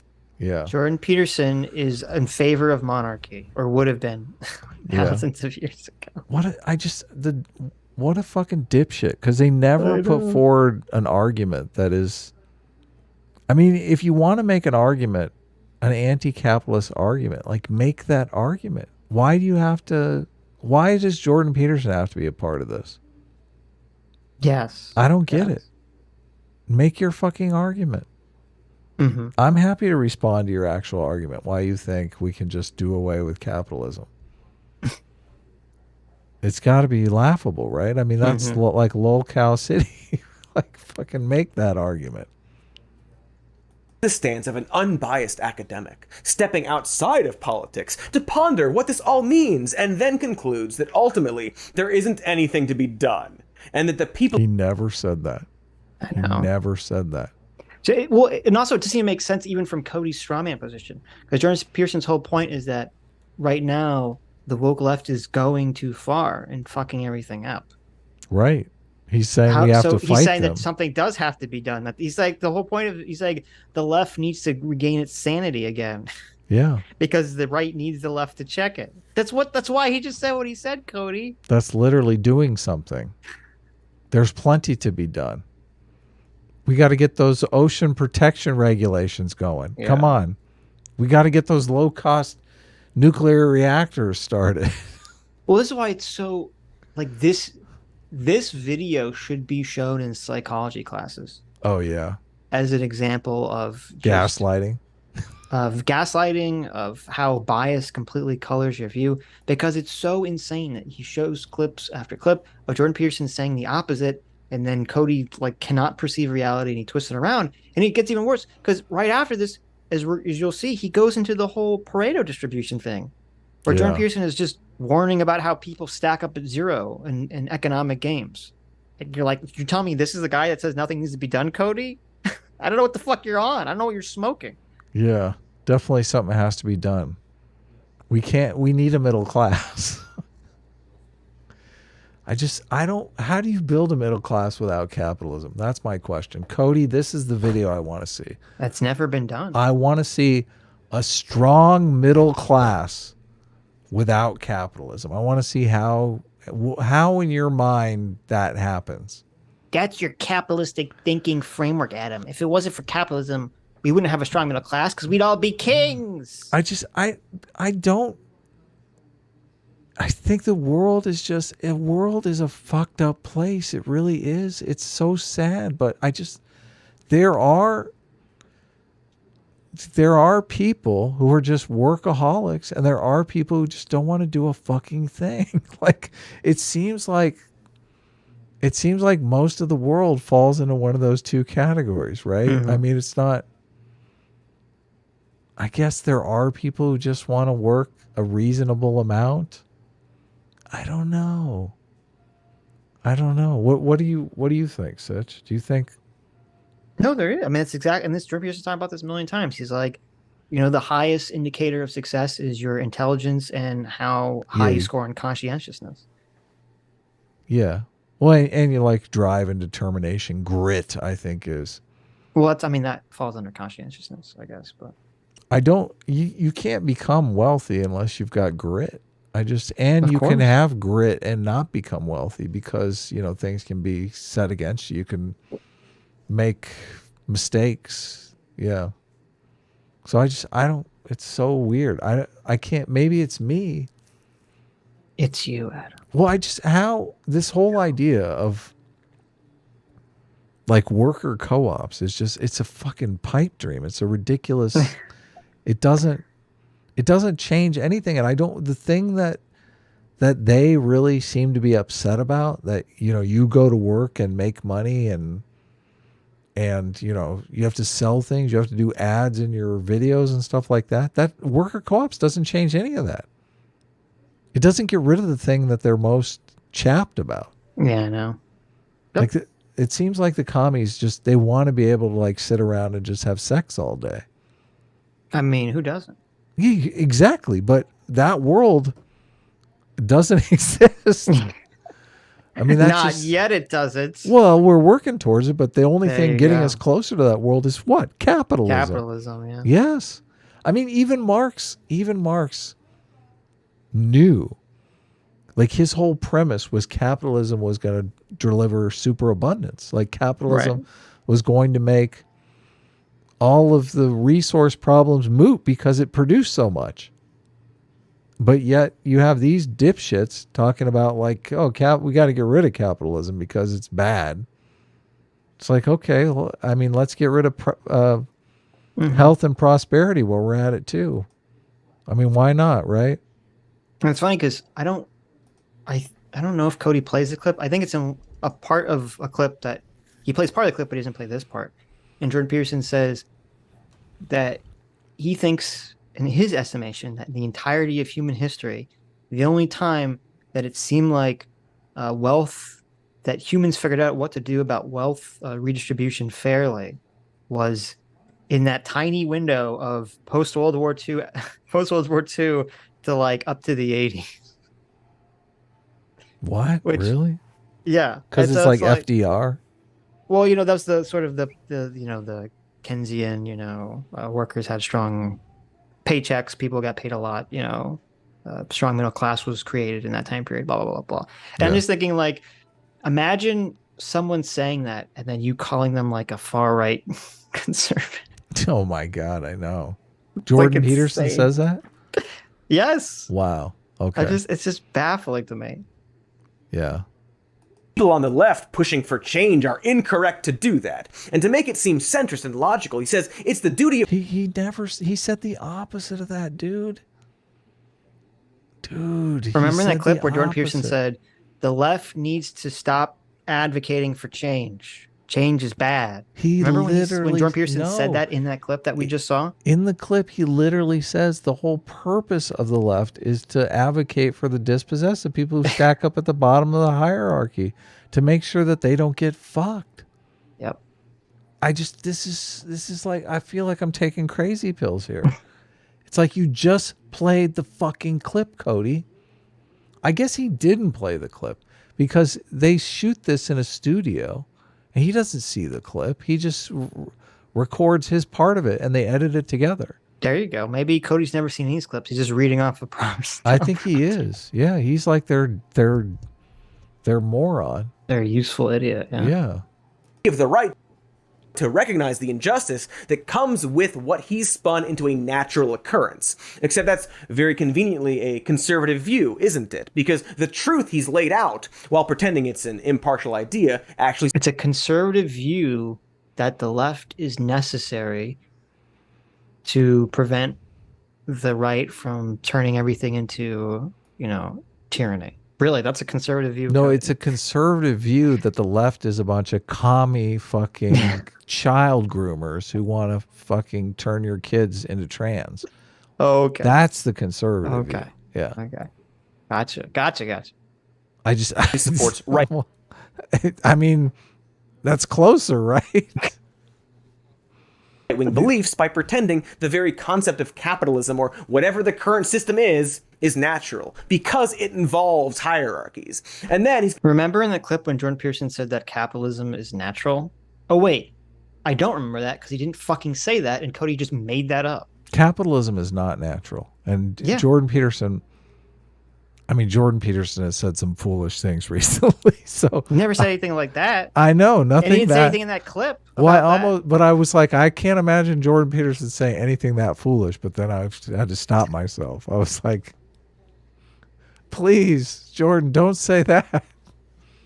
But just he plays a clip of Jordan Peterson saying something. Cody hallucinates a bunch of things he doesn't say, and then he just spits it back out at the audience like it's a fact. Yeah. And then accuses Jordan Peterson of spouting his opinions as if they're facts. Like that's a double irony here. How dare Jordan Peterson say these things he didn't say? Yeah. Jordan Peterson is too reliant on opinions and not facts. Not like me. I just make up things and then say them as if they're facts. That's totally different. Yeah. These aren't even my opinions. Someone else wrote the script. Exactly. That's the problem. They're not his opinions. Okay, they're someone else's. So it's okay. Yeah. Is that the right wing doesn't have to change at all. It's a magic trick. Flim-flam, as the kids say. And this step-by-step pattern of bad logic actually resonates throughout everything Jordan Peterson argues. You know what I just noticed and it's really distracting now? What? When Cody brings his hands up, he casts a really gigantic shadow on the bottom left side of the screen. It's like super distracting. Oh, he does? Yes. Come on, lighting. What are you doing here? Argues. You start by See? very confidently stating Wow. a fact that isn't actually true or But that means it's a real background there. Oh yeah, it's not a green screen. I think this is like in a walk-in closet or something. I mean, probably. Yeah. accurate. Then you build off that falsehood, sprinkling in real information or analogies about chickens or other things that have some sort of aesthetic or rhetorical connections that seem to reinforce that very wrong starting point. See, this is Cody telling you how to make a some more lies script, basically. Right. He's saying this is how we do it here. You draw a conclusion based on that, then equate that conclusion to subjective societal and political ideas, treating the comparison as a factual connection. Suddenly, you've taken a human-made problem and made it seem rooted in science and nature, unchangeable. And so the only... This is exactly what fucking Cody did. He brought up a bunch of studies and shit. Right. You're just as guilty, Cody. Well, more guilty, because Jordan Peterson's not doing any of this. Right. And it's funny because Jordan Peterson's never brought this up to say these things we shouldn't change these things. He's always brought them up to say it's more difficult to change these things correctly than you're even aware of. And the problem is more deeper rooted than you're aware of. Right. Which is the exact opposite of what Cody's saying. Yeah. Dumbass socialists, they say, oh, look, capitalism is a social construct. We'll just change it. Look, no problem. Look, gone. Fixed. Co-ops, worker co-ops. It's all fixed up now. Yeah, there's a part in this video where Cody literally just says, like, people created money so we can just change it. And you're like, oh, really? You can just wave your magic wand and change the money, huh, Cody? That's the way it works. Ouch. The only logical conclusion you can make is that we can't do anything about it. At best, he will conclude that the subject is very complicated or complex before offering no solution and moving on. Dude, this is why I wanted to bring up in the beginning, because he did offer 3 solutions on climate change. The whole idea that I hate, and they say this all the time, that Jordan Peterson never offers prescriptions. So fucking, such a lie. Such a lie. All of it, coincidentally, designed to protect the status quo, often the one set by conservatives, by wearing down his audience until they're willing to simply accept inaction. We'll call it the... Jordan Peterson. Jordan Peterson, you need to find an adventure, is the one that wants to instill inaction into you. Yes. Jordan Peterson, you need to go out there and shoulder as much responsibility as you can. Right. Wants you to be enacted. Yeah. Dude, they do... That rule, put your house in order before you try to change the world, just bugs the shit out of them, because they're like, we want you to be as downtrodden and demoralized as possible so you join our movement. So that gets under their skin. They don't want people working on their own personal lives. They want drones in their own activist cause. It's so fucking self-serving. The Peterson pattern, because PP, like a dick. It's honestly a very impressive technique that he uses for almost everything. But once you see it, you really can't unsee it. So, and the data on this is quite clear. It's like, and it's the same with private schools. The reason that people who go to private schools do better than people who go to public schools is because, generally speaking, the people who go into private schools are smarter. It's not the education that's any better. The liberals won't take into account individual differences. Well, obviously, that's part of what the whole politically correct discussion is about. It's like, everyone's the same. It's like, yeah, they're not. Like, I love to come to Silicon Valley. I've been here many, many times, and like, it's really something to come here and meet. There's so many people here who are off the scales intelligent, and they're all, clustered together, which is why this place is so unbelievably rich and so unbelievably productive, one of the reasons. But it's also very annoying that it's so left-leaning, because one of the things that the left-leaning Silicon Valley geniuses should understand is that they're the beneficiary of a genetic lottery. Mm-hmm. And they should take that seriously. It's like, yeah, you worked hard. Yes, you're entrepreneurial. Yes, you're on point. You put in your 60 hours a week. You do everything you could. But you have an IQ of 150. And, that's not your doing. What a right-winger Jordan Peterson is. Here he's saying, yeah, you worked hard, but you were lucky. Wow, what a right-wing talking point that we hear constantly, right? Yeah. Well, this is the same argument that Malcolm Gladwell makes in the book Outliers, who I was listening to some Hassan stream, and Hassan evidently has read that book and likes it. The argument that Jordan Peterson is making now is the same argument Hassan makes. Yeah, well, but that's what this is so, this is why this is so insane. Yeah. He's like, Jordan Peterson's literally making the point that, listen, yeah, you worked hard and blah, blah, blah, blah, blah. But Yeah. you won a genetic lottery that you had no control over. Yep. That's put you here. So you should remember that, and you should be responsible for helping the world and helping other people Who because of didn't your win. luck. Yeah. Okay. Yeah. Who didn't win that? That's literally the point of him saying all this, which is not even remotely a right-wing fucking talking point in any fucking world. Yeah. And it's just insane that Cody twists this around in his head to say, "Oh, this is proof that Jordan Peterson is some sort of biological determinist fascist." The caricature of the right is the businessman who says, I did everything myself. Pull yourself up by your bootstraps. I did all this by myself. And sure, there are people in the world who will say that and trick themselves into believing that, they are the Ayn Rands of the world, right? I did all this. This is me. I'm the maker. They're all the takers, right? Right, exactly. This is not the message Jordan Peterson is putting forth here. No. Yeah. But let's see how Cody twists this into some fucking some insane thing. Exactly. How he turns him into Scrooge McDuck. I know. Right? That's something that happened to you. Now, that doesn't mean I think that people of disproportionate intelligence shouldn't be rewarded disproportionately. It's possible that they should, because it might be in the best interest of everyone else to dump as much money as possible to the top 2% of the cognitive strata, because they're going to be most generative with it. And so, and even if it's not fair, because you might say, well, just because you won the genetic lottery, does that mean that you should have more money than anyone else? It's like, well, not on the grounds of fairness, but if you have to distribute money, well, who are you going to distribute it to? Did you see? So there's a huge difference here. So Cody hears that, and he hears money for them to buy Lamborghinis and to spend on hookers in Monte Carlo, right? That's what Cody hears.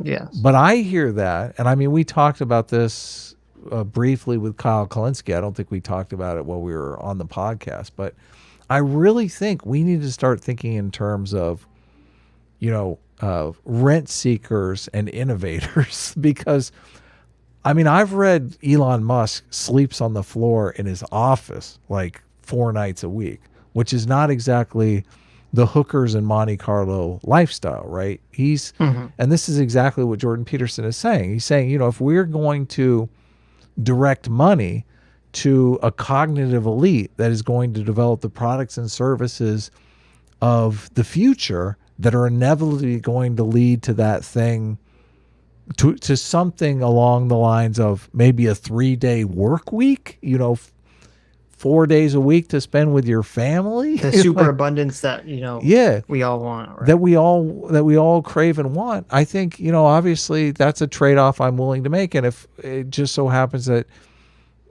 Elon Musk has enough money that he can put an automobile into space for fun, I'm not gonna get all upset about that. But we do, and this is where I differ maybe from Jordan Peterson, but I'm sure Jordan Peterson might actually agree. Like, if we're funneling money to a cognitive elite who's going to use that to buy up all the housing stock in Southern California and make sure, no single family can actually own a home anymore because you're forced to rent. There's no way for you to buy a home. Why are we funneling money to those people? Right. Yeah. Right. Those people, fuck those people. We shouldn't be funneling them money. Yeah. I think Cody would think Jordan Peterson doesn't care, but I think he does. You catch all of that. He starts by stating that it's a fact that smarter kids get into private schools, which teach the same as public schools. He's not wrong that private and public schools are more or less the same in terms of results, except private schools tend to prepare kids more for the SATs. But then he completely ignores the fact— Look at that. Private schools and public schools are exactly the same, he's saying. What? that only about 12% of private school students are there because of full scholarships. The rest either have some financial aid or can just afford to be there. The obvious answer there is money, something he completely skips over when talking about why people in Silicon Valley are so rich. One of the reasons, he said— Oh, see, Jordan Peterson, he said it was about money. I mean, he said it was about intelligence. He didn't say it was about money. Because, the reason people get to top is because they're all lazy and stupid. That's why they get high-paid jobs in Silicon Valley. Yeah. I mean, Jordan. he's a fucking Cody's a dumbass. Is that they have IQs. Hey, what are the other reasons, Jorbson? But most importantly, this is all to equate people with high IQ. What was the thing that he had on the screen there? Valley it are was so bitching rich. about- One of the reasons, he says, is that they have high IQs. Hey, what are the other... Elon Musk makes 50th taking a look into the billionaire's wealth from emeralds to SpaceX and Tesla. You know, it's because they always say, well, because Elon Musk didn't come from poverty, because he was rich or his parents were rich, that therefore that's the only reason he's successful. It's basically the argument that they always make. Right, yeah. There's a reason there's lots and lots of children of rich and famous people you never hear about. Right, yeah. Because Like I would say that's the overwhelming majority of rich and famous people. You never hear about their kids because they're just putzing around or whatever. Well, have you ever heard of the term regression to the mean? Yes. That's why you don't hear about it. Right, and I don't know if Cody plays a clip of it, but there's even a Jordan Peterson clip where he talks about that. Really? He talks about how the 1% or the top 1% is constantly churning and changing. Of course. Yeah. Yeah. So his dad is obviously smart enough to take advantage of opportunities in his environment if he's got an emerald mind, right? Mm-hmm. Or I don't know how he does it. But he has a kid that's also smart.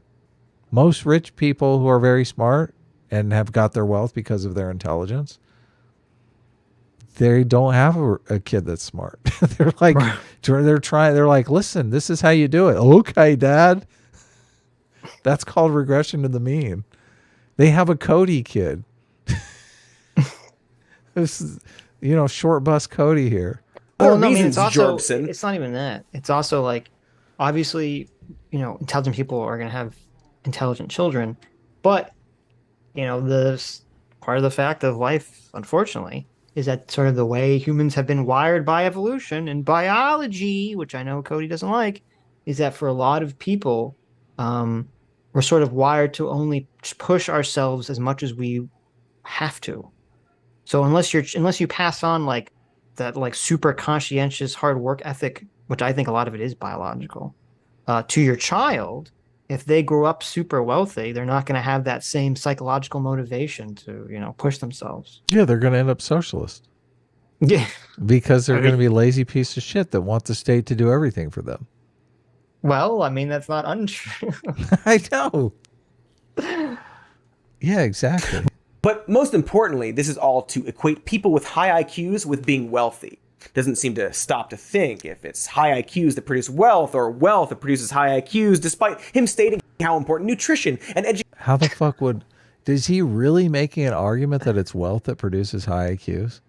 Right, I did not anticipate this. He does. He does think that. Really? Well, this was so funny. That's fucking I guess crazy. that's what he just said. And he takes this clip of, Jordan Peterson talking about how, yes, obviously there were people that were at the bottom who had been ranked at the bottom of the IQ thing. And that because of, modern health, because of people eating, because we got lead out of the fucking paint and the gasoline and all this other shit, that a lot of people's IQs have raised up because of that. Yeah, you can listen, they say leaded gasoline can take 5 points off your IQ. They say, living in a dangerous neighborhood can take 10 points off your IQ. Yeah, living in some sort of horrible, stressful environment. They're not. Changes your that's not going to add fucking 40 points to your IQ. We're not. Yeah, exactly. Listen, you're not going to become a fucking engineer at Google because you moved out of your bad neighborhood and started eating right. This is patently ridiculous. Well, and what Cody sort of misunderstands about all this is that it's not really. It doesn't seem like you can really add on to people's IQs. No, you can take away. It's just take away from. Of course, yeah. You put a fucking loudspeaker right in front of their face and blast music. Right now, try to study, bitch. Right. Yeah, it's easy to take IQ. It's easy to fail IQ tests. It's easy to lower people, but it doesn't. We're not really figured out how to raise people up so much. Yeah. Yes. education are in early development. And so he implies that wealth inequality therefore follows some kind of natural pattern. But while it's actually true that people with a higher IQ are more likely to have a higher salary, studies have shown that they're just as likely as anyone to make bad decisions with the money they are making.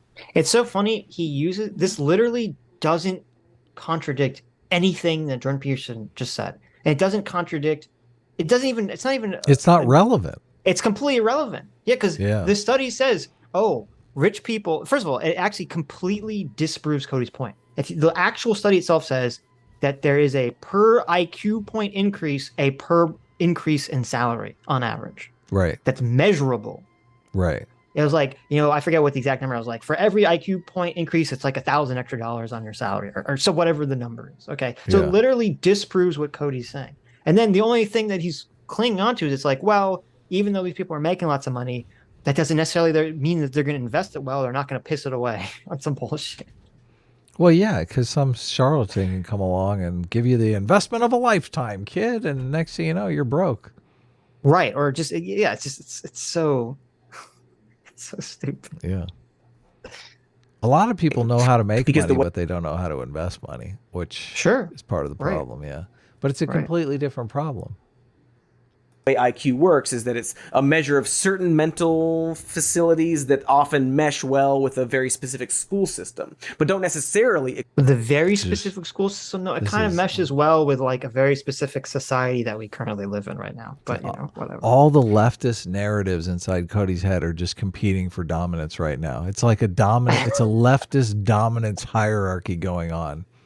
Are you saying that right now inside of Cody Johnston's head, there's a bunch of lobsters. Each one represents a different leftist, leftist Marxist talking point, and they're all battling right now to see whichever one can make it to the top. And that's why Cody Johnston in this video just spews out like an unconnected, irrelevant series of gobbledygook talking points. That's exactly whichever lobster currently makes it to the top of the hierarchy, and he just has to say the talking point, and then it falls back down. He vomits it out. Yeah, exactly. Oh, we're talking about IQ now. Equate to making good decisions or actually being intelligent. One example being how and where to invest money. Is that often mesh well with a very specific school system, but don't necessarily equate to making good decisions or actually being intelligent. There you go. IQ tests don't actually equate to intelligence. Oh, good. I'm glad. That's good to know. Since I'm not very good at IQ tests. There you go. Now I can believe I'm smart. You sleep better at night. Yeah. Great. One example being how and where to invest money. This study from the Ohio State University looked at over 7,000 people and specifically found that people with high IQs, despite making more money, ultimately had just as much money as people with average IQs. They concluded it was because the high IQ people weren't saving their money, which is funny because Jordan's last point is that if we had to distribute money, it would make sense to distribute it to high IQ people because they would certainly know how to spend it. Okay, you stupid idiot. Yeah, what a fucking moron. Okay. First of all, Jordan Peterson said the top 2%. Right. Okay. The top 2% of whatever the IQ distribution is not who was being studied in that study. That study was like, because I read it, they were looking at, like lawyers and doctors, quote unquote high IQ professions, which are like, the above average intelligence professions. And then they're comparing it to like whatever, professions would be considered like of average intelligence or whatever. And they were not looking at like the top 2% strata of the IQ distribution in that fucking study. Like this is just totally insane. They're looking at wealth, right? Well, and they were looking high earners. And when Jordan Peterson was talking about, he wasn't saying like, oh, give smart people money, as you said, to just pay just to blow on hookers and cocaine. He was saying give money to people who want to build the new industries and create new things. And that's not even, the study wasn't even about that. It was about professionals who have jobs, which are not about creating things, they're about providing services, which is totally fine. But that he's comparing apples and oranges this like weak gotcha attempt. Yeah, if you have a super high income, you're making $200,000-$300,000 a year. Like you're not worried about saving money. You're fucking raking in the cash. Well, it depends on. I mean, depends on who you are. I think a lot of people are just wired to be savers, and some people are wired to be spenders. That's in my true. experience. That's true. But if you have the ability to earn $300,000 in 1 year, you're not as worried about having savings in the bank. I mean, Sure, you would think. yeah, because you're like, I could save, if I just saved 1 year, I'd have as much money as most people are saving for their lifetime. So, Right, exactly. Yeah. So this study doesn't, obviously people who have access to, who have the ability to earn a lot of money. Most people don't. Are going to be less concerned with saving. And also there's the issue too, which is that, people have more disposable income. They're more likely to invest it in like the stock market, which obviously has a chance of going sour. Yeah. So sometimes the quote unquote smart thing ends up screwing you over. But it's another issue. Smart people know when to invest in the market, though, Sitch. Sure. Yeah. Sitch. So IQ testing. Come on, market. I know. Adam's always trying to get me to start investing more. Oh, wait, you were missing the best part, of course. Which is funny because Jordan's last point is that if we had to distribute money, it would make sense to distribute it to high IQ people because they would certainly know how to spend it. Also, IQ testing is f***ing racist. It's Of course! How could we have ever thought that he wouldn't call IQ test racist? Of course he did. Of course he did. Yeah. The eugenics origin of IQ testing implications for post-Atkins litigation. Okay. So it's hilarious because I looked up this article that he cited, which first of all is, if you could figure out from the word litigation, is a law review article. Looks like it. And it's about the determinations about whether the legal system can execute people of low IQs or not, and how that's changed over time. Because it used to be like, get rid of those, get rid of the rereads, and now it's like, no, listen, you can't execute someone who is below whatever the IQ threshold. They were very practical about it before. They're like, why would you want this in the gene pool? Like fucking like take care of business here. Okay, but this is very, very disgustingly dishonest and more lies from Cody Johnston, because he says IQ tests are racist, and he brings up this article. Okay. So this implies to the viewer that he's saying that this article is saying that IQ tests are racist.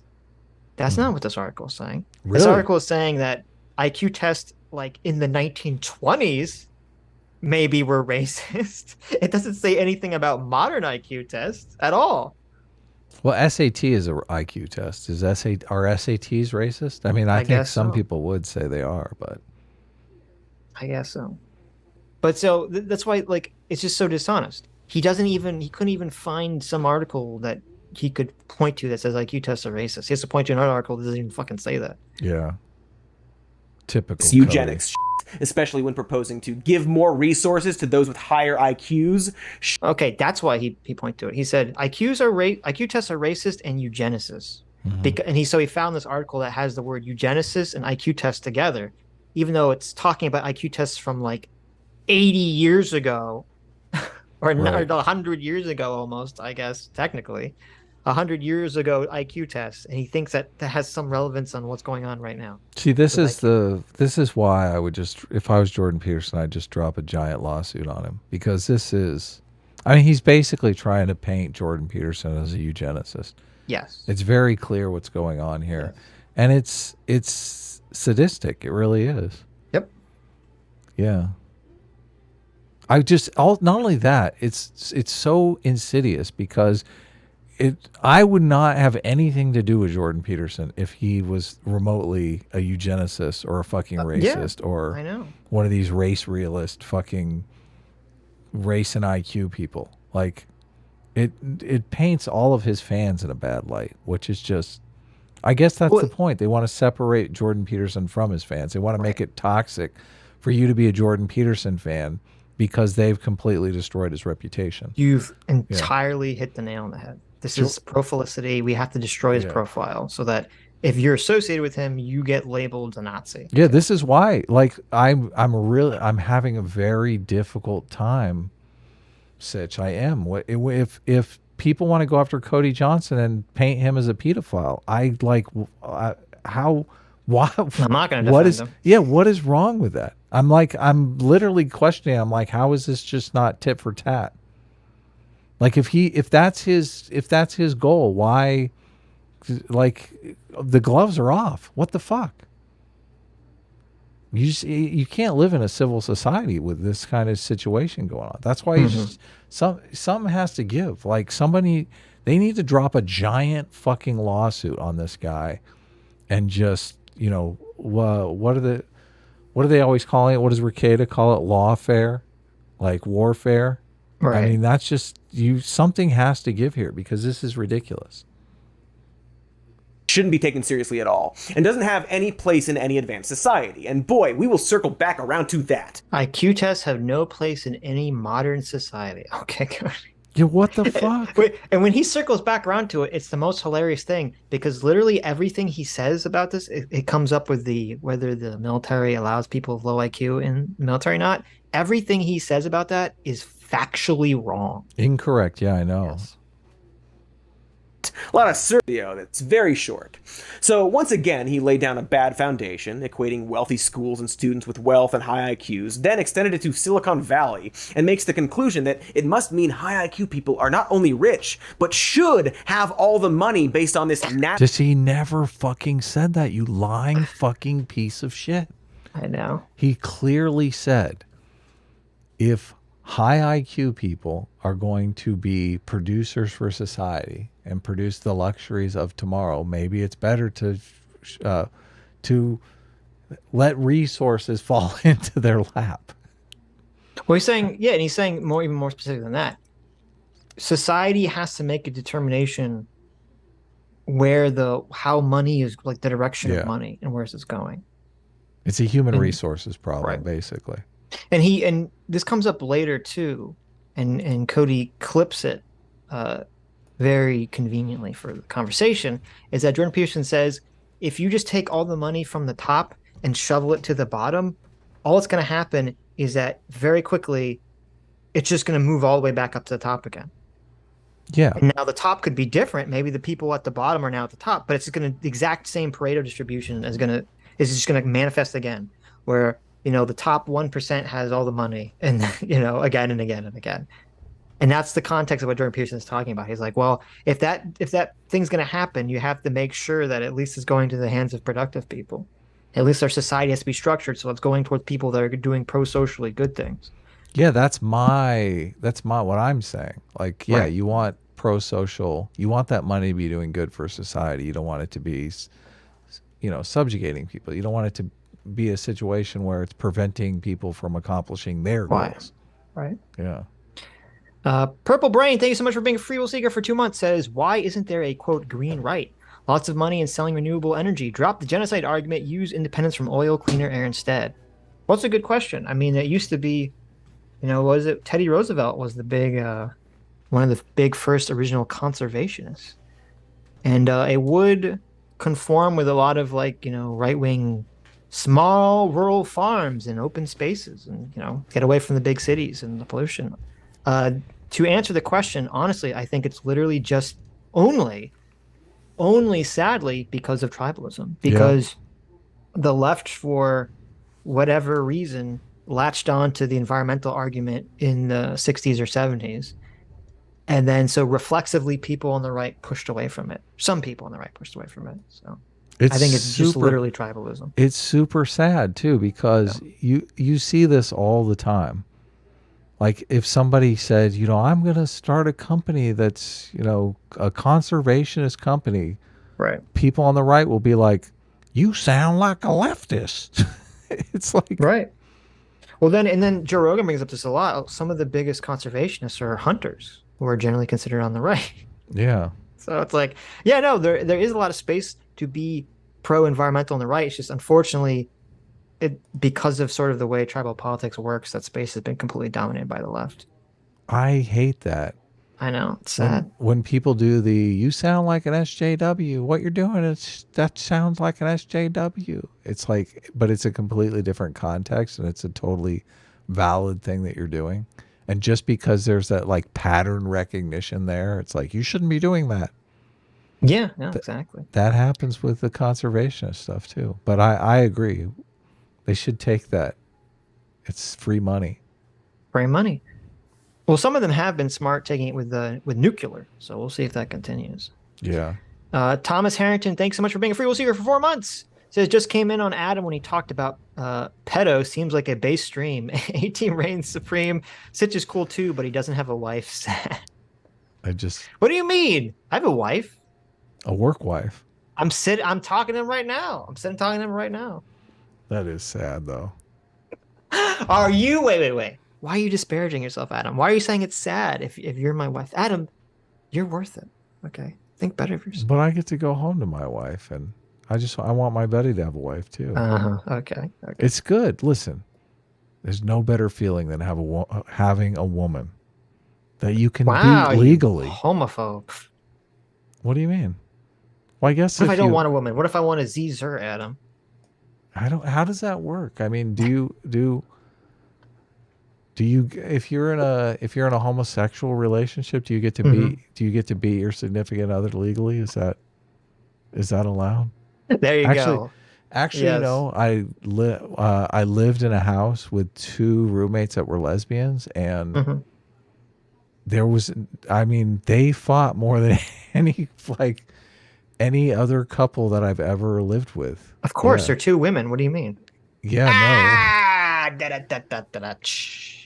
But Kezel for 20 euros says the problem with models is even worse. A perfect model would still rely on starting values, i.e. measurements. But since every measurement has an error margin, even a perfect model will lead to multiple possible outcomes. True. Yeah. Damn the Bruce for $20 says, I would never say something blatantly false like Cody. This is in all caps, so I have to say it like this, okay? Cody Johnston raped and murdered a 12-year-old and hid the body behind Whataburger, Largamy, Wyoming during December of 1998. I would never say that. I feel it's like it makes me feel dirty, but the levels of lies. It's so bad, Sitch. I don't know. Angry Man, thanks so much for being a free will seeker for 2 months, says, I'm glad you defended Matt Walsh on Twitter, Sitch. It wasn't him who was downplaying slavery. It was actually Hassan, which was part of Matt Walsh's video. See, this is how you know I'm an enlightened centrist, okay? I defend Matt Walsh on, I assume you're talking about the serfs was like calling Matt Walsh like pro-slavery or something crazy like that, which was very obviously not the case. But then, I don't know, maybe we'll talk about it on Tuesday. Matt Walsh gives a terrible dog shit video on why he doesn't think gay marriage should be legal. Right. Maybe we'll talk about that on Tuesday. So we have to talk about Sam Harris on Tuesday. We'll talk about of course we'll talk about Sam Harris on Tuesday too. So yeah. But you gotta look at people's opinions independently and say, okay, sometimes they say things you like, sometimes they say things you don't like. Like a normal human relationship. If there's a person out there and you like everything they say, that means that either you don't know them well enough or you don't know yourself well enough. Right. CT, who's been a free will seeker for 6 months. Thank you, CT. Says, happy anniversary. What did you get me? Stop giving us money, CT. That's what we're going to get. We're trying to pay you, CT. Stop paying us. She wants to do the emotes in the comments too. How do I get do I get a free super chat sometime? I don't know. She wants to do what? Because we're both members of the channel. Yeah. No. I'm not a member. No, but you said something about emotes. Is there a new emote for me to add? Oh, I added it. Oh, you did? I already added the late emote, yeah. Oh, the late with the rainbow CT did such a great job. She actually included the gay flag. There you go. And very impressive, CT. So it means late and gay. Yes. Yeah. There you go. She's got the good font, too. Yeah, I mean, she's a member of the channel, so she can do the Wormy emotes when Wormy comes in. That's it. She just wants to do the emotes. Fair enough. Can I have a sip of Adam's Coke? Samimi! Thanks so much for being discipline equals freedom for 6 months. Says, have a good stream, you lovely people. Well, thank you, Yeah. Yes. J-Mac, our surrogate father, Daddy J-Mac, for $50 says, where's my official Stitch and Adam show sneakers? There better be sweatshop strong. There you go. We got to get a sweatshop going, Sitch. Yeah, we got. Yep. Just so we can.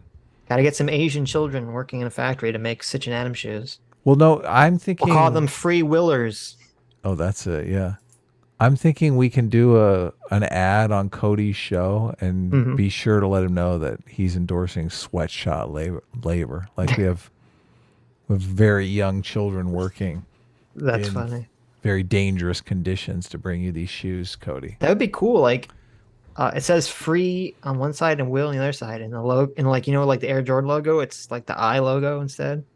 Yeah, that'd be sweet. Now it says S Class on one shoe. It says A Team on the other shoe. I like it. That would be cool.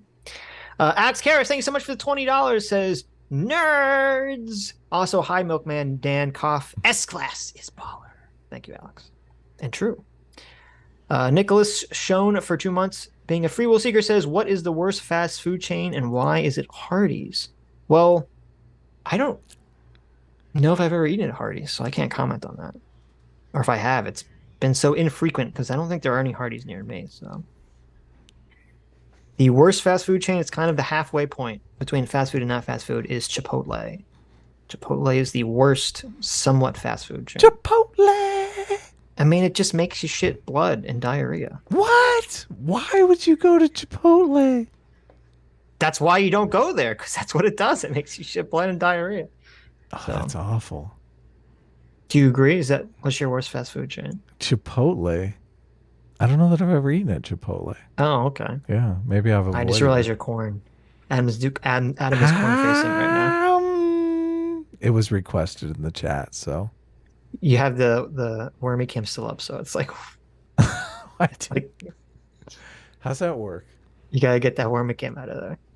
Where's Wormy at? Oh, it's down here. Oh shit. I like whenever Adam brings up the corn cam, he becomes Mr. Hanky. Hello, everybody. It's me, Mr. Corn. Aw, shucks, Sitch. It's mighty nice of you.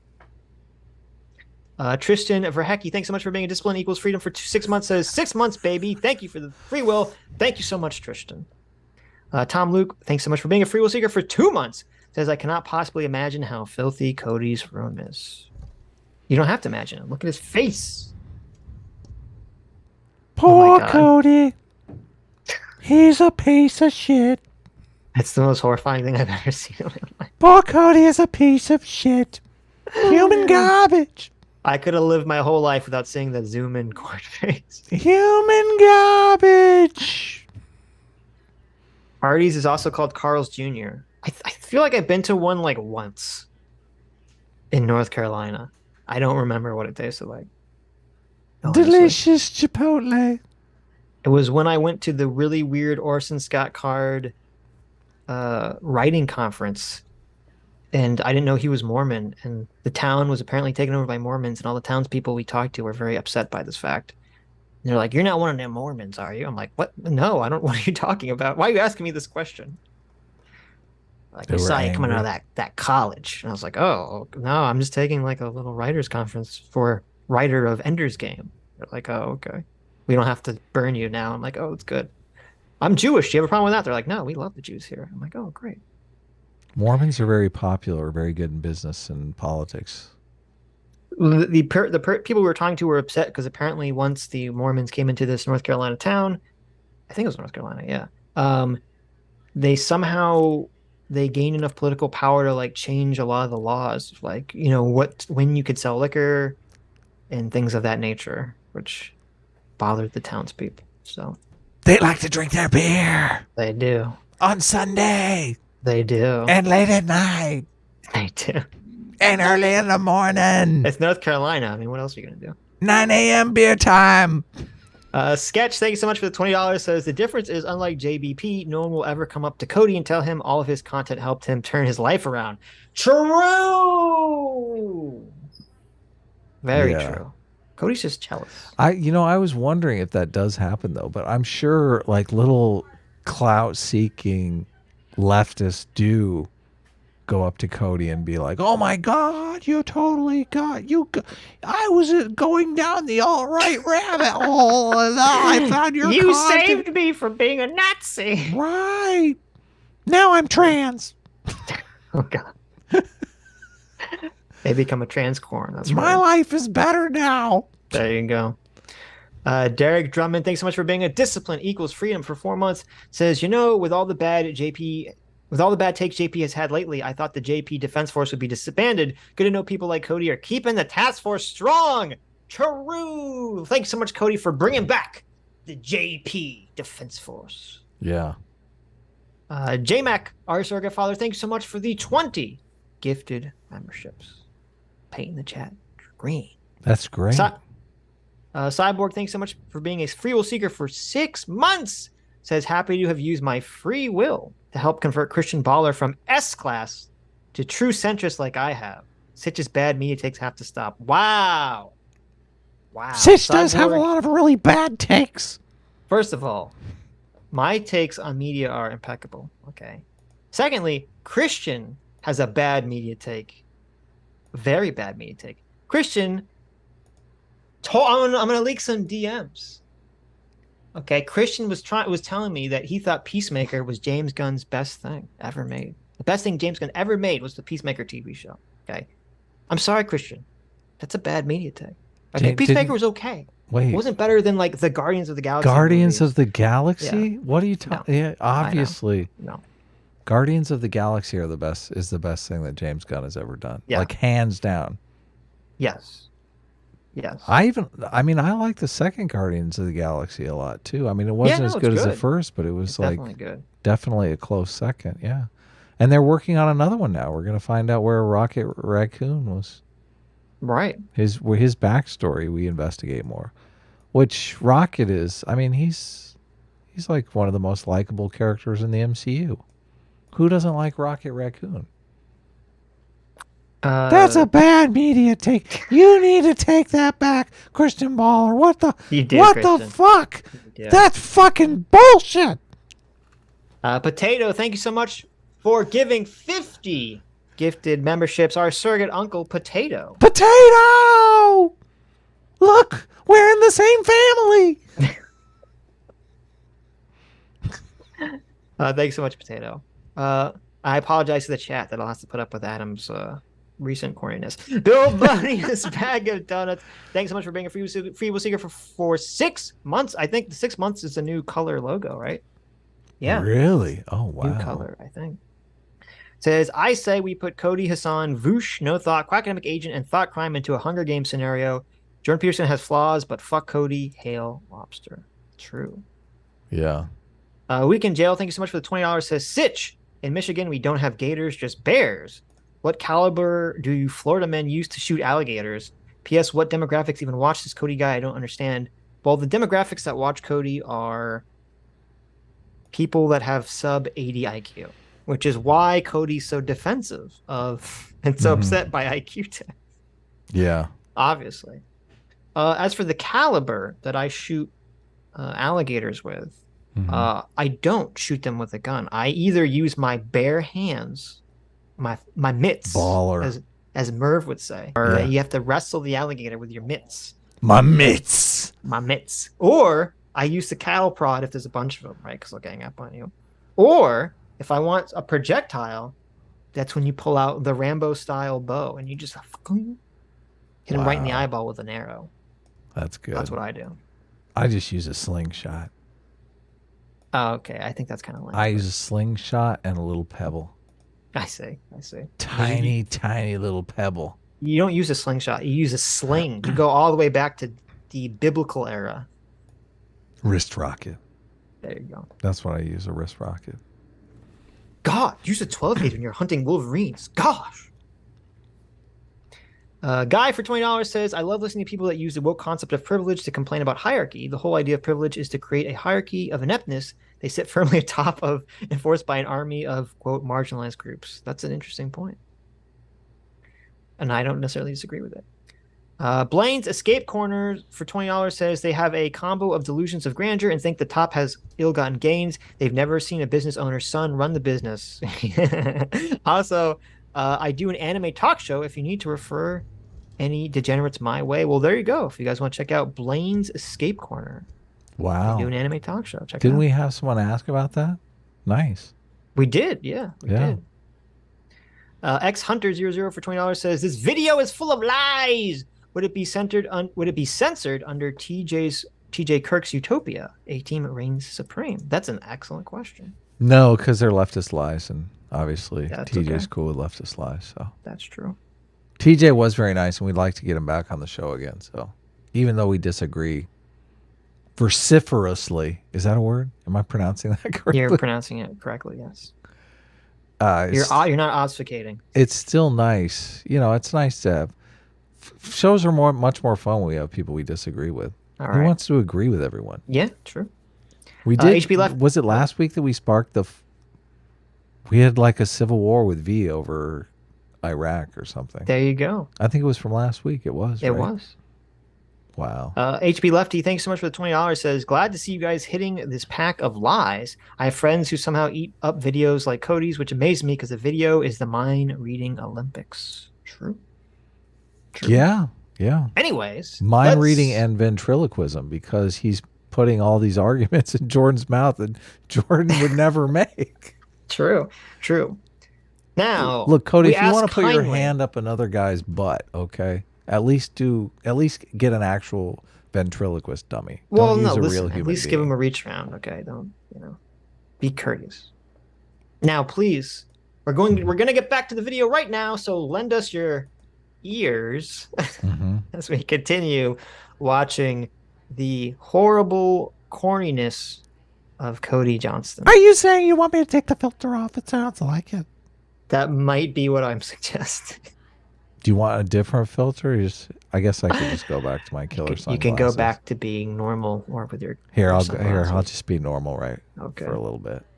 Uh-oh. I know that when you say that, it's not going to I'm normal now. Oh, I guess I don't have the camera for you. I so don't you- even know you what have you're to doing. wait. I'm assuming you're like a dark elf or something. You have to wait. No, You have the penis ears? Is that what's happening? I'm The penis nose? I'm the shrunken head guy. Oh, okay. That is normal for you. What do you mean? That's what I'm you normally tiny look head like. guy. That's what you normally look like, Adam. This is so insane looking. The watching the stupidity of Cody Johnston's videos has had such a profound effect on Adam that it's drained the brain out of his skull and his head has shrunk. Cody's a piece of shit. There you go. There you Oh, go. Everyone likes the Natural corn law, better. even if it's not, air quotes, fair. And once again, he treats his assessment like a wise centrist, criticizing both sides. And liberals, the liberals think everyone's roughly equal and there's a job for everyone, you just have to train them. It's like, no, wrong. And the conservatives think, well, there's a job for everyone if they just get off their ass and work. It's like, no, that's wrong too. Even though if you work, that's better. And, well, so that's on the conservative end. See how he slips a win in there at the end for conservative? Oh, what a fascist! It's better if you work. That's it. No. I mean, Cody works. He knows what's up. Does he, though? Well, I mean, he's just thinking back to the days when he was a dishwasher, which, I mean,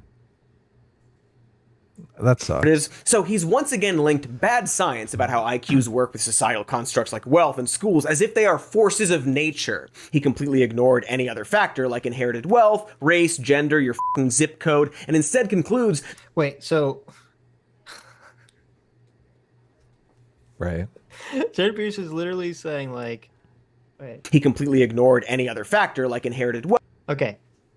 Jordan Peterson's literally saying, hey, if you're rich and successful, you should be thankful because, you got lucky. And then Cody somehow in his mind twists this around so much so that he has a picture saying the self-made hallucination of America's rich. It's Right. literally the fucking exact opposite of what Jordan Peterson just said 10 seconds ago. Yeah, that's why this video is just like gaslighting nonstop. Yeah, Jordan Peterson said the opposite of that, bro. Come on, bro. You need to fucking figure it out. Come on, bro. wealth, race, gender, your fucking zip code, and instead concludes that smart people naturally have wealth. And so rich people must be smart, and that's why they're... Wait, Jordan Peterson didn't say smart Never people said naturally that. have wealth. The Never said that. And he said this a million times. He said the highest predictor of wealth is not intelligence. He said it's intelligence plus conscientiousness. Grit. Yes. Got to get your grit in there, man. Gotta get your grit on. Yeah. They're rich. And then he hits us with this. Well, hopefully you're going to do some halfway intelligent things with it, and hopefully you'd expect that the more intelligent people would do more than halfway intelligent things with it. So if you have to have unequal distribution, then a meritocracy is probably the best way to do it. But it still leaves you with this terrible problem, which is, what do you do with all the people who stack up at zero? And the answer isn't have contempt for them because they don't work as hard as you. It's like, yeah, a bunch of them don't. Because conscientiousness also predicts success. So among the poor, there are people who don't work, but you never want to underestimate the contribution of cognitive ability. So it's rough, man, and we don't take it seriously, and we don't know what to do about it. And it's clear that as inequality increases, societies destabilize. That's clear. So it's something that has to be dealt with, but we don't know how to deal with it. Uh-oh, I guess there's... I like Jordan Peterson literally says, don't have contempt for the poor. And Cody literally changes this into a bad thing. Yeah, how you should have contempt for the poor. How What Jordan the Peterson fuck? has contempt for the poor. This is so crazy. Uh-oh. Well, nothing we can do about he doesn't. it. He doesn't. He never. He says we have to do something about it. Yes. He literally says the opposite of that. Yes. Yeah.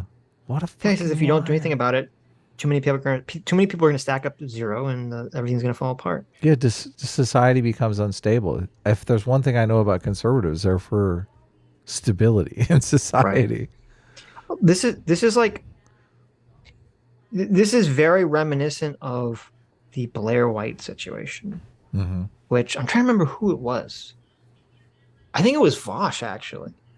We had that debate with... you sure it wasn't Big Joel? No. We had the debate with Big Joel. Right. About...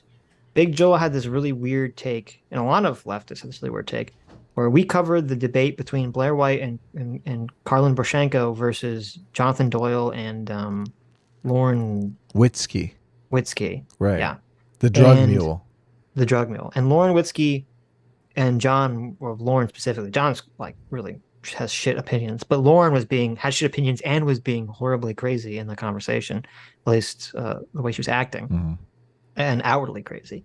And because of that, and because Blair was just being, polite and calm and not freaking out and calling her a bigot, all these leftists, in their minds, were like, oh my God, Blair White's just being a doormat because she doesn't want to lose people on the right, blah, blah, blah, blah, blah. And I'm like, Joel, you stupid idiot.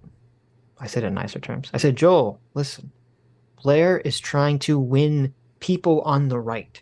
She's not going to use tactics that appeal to you and people on the left. You understand that, right? People on the left, people on the right think of things differently, and you have to craft different arguments and behave in different ways to appeal to different people on different teams. Okay? And Joel is completely blind to this because he's so deep into the leftist bubble.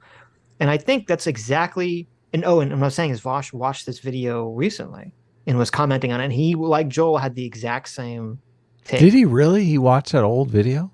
Yes, I don't know why. I have no clue why, but he watched it recently. Because when I was looking for clips last week, I found it, and I was like, what the fuck? Nice. And I think this is literally the exact same thing that's happening with Jordan Peterson. Because Jordan Peterson is not crafting his arguments to appeal to left-wing aesthetics, because he's crafting arguments that appeal more to right-wing aesthetics, people on the left literally cannot comprehend what he's saying. Yeah. And think that he's not saying it, think that he's saying completely different things just because he's not appealing to their aesthetics. Right. Yeah, you got to say it the way they like it. Otherwise, right, they're going to come after you because they're all pieces of shit, basically. So that's my take. That's my opinion. That's my opinion. I'm sticking to it. Well, you have your opinion, but I think Cody has proven himself to be a piece of shit. I don't disagree at all. Liar. recognizes wealth inequality as a problem, just like he recognizes unjust hierarchies as a problem, but has presented them both as like natural occurrences and concludes that there's nothing to be done to solve them. Where was the in conclusion part? I missed that. Jordan Peterson said, in conclusion, there's nothing we can do, guys. That never happened. Yeah, he said, in conclusion, suck it up. The poor will be poor forever. Eat shit and die. No, he didn't say that. He did say that. I heard him say that. That's what Cody heard in his imagination. Yeah, exactly, right. Yes. You know, so that things stay exactly the same. Never mind the fact that there are absolutely proposed ways to solve wealth inequality. He presumably dismisses those based on this bizarre starting idea that high IQ people are naturally better with money, and therefore we should give all the money to high... He said the opposite of that. He said the IQ people are not naturally better with money. IQ people, and there's nothing we can do to change that. The logic is staggering to wrap your head around, and so because he presents it as being confusing or a complex problem that's so hard to solve, you might make the mistake of concluding that he must be right. But the reality is that he is making it confusing and complex and hard to solve. It's why you might notice... Listen, it's so easy to solve wealth inequality. You just take money from rich people, give it to poor people. It's so simple. Why are you making it complicated, Jordan? I don't understand. I've seen Robin Hood. I know how it rolls. It's like Cody really this stupid. He really thinks it's like solving these problems, these social problems, is just so simple. How dare Jordan Peterson make it complicated? Like if I get a bunch of free money, I'm thinking invest it or spend it on heroin.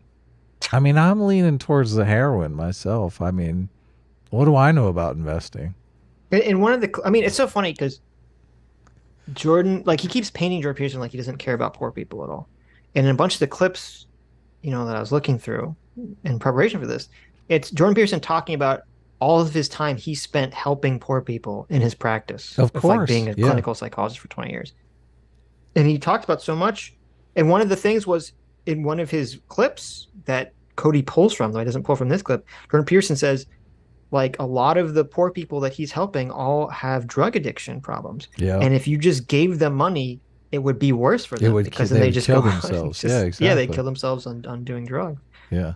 But no, it's so simple. It's just so simple. Remember the guy that was the low IQ guy that he was trying to get a job like stuffing envelopes, and he was trying to teach him how to stuff the envelopes, but the guy was like too stupid to figure it out, basically. Yeah, I was literally gonna bring that up because that comes up later in this stream. So sad. It's so sad. Like, Jordan Peterson has this whole thing where he talks about how he worked with someone who had a very like a low IQ, and he spent 30 hours. Yeah. 30 hours trying to train this guy to fold paper into thirds so it could be put into an envelope. So he could get a job stuffing envelopes. Right. And it's like, oh, Jordan Peterson doesn't care about, poor people, right? Yeah. It's so disgusting. I encountered probably the stupidest person in my life when I lived in Louisiana, and I will never forget it because it was just it's like dealing with a wall. Like, you're just there's no communication. First of all, you didn't interact with the dumbest person in your life because you're interacting with them right now by watching them on screen because it's Cody Johnston. This person. I mean, Cody. I hate to say it, is like a genius compared to this person. Impossible. Cody's not dumb. He's just a lying piece of shit. I mean, right. All of this is an ethical problem. Yeah, that's true. Cody's just using his intelligence to be a dimwit, to fucking lie about people.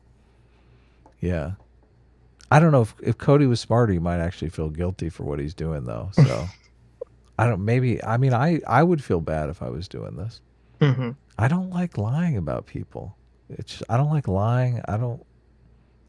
Character assassination, I feel, is evil, very evil.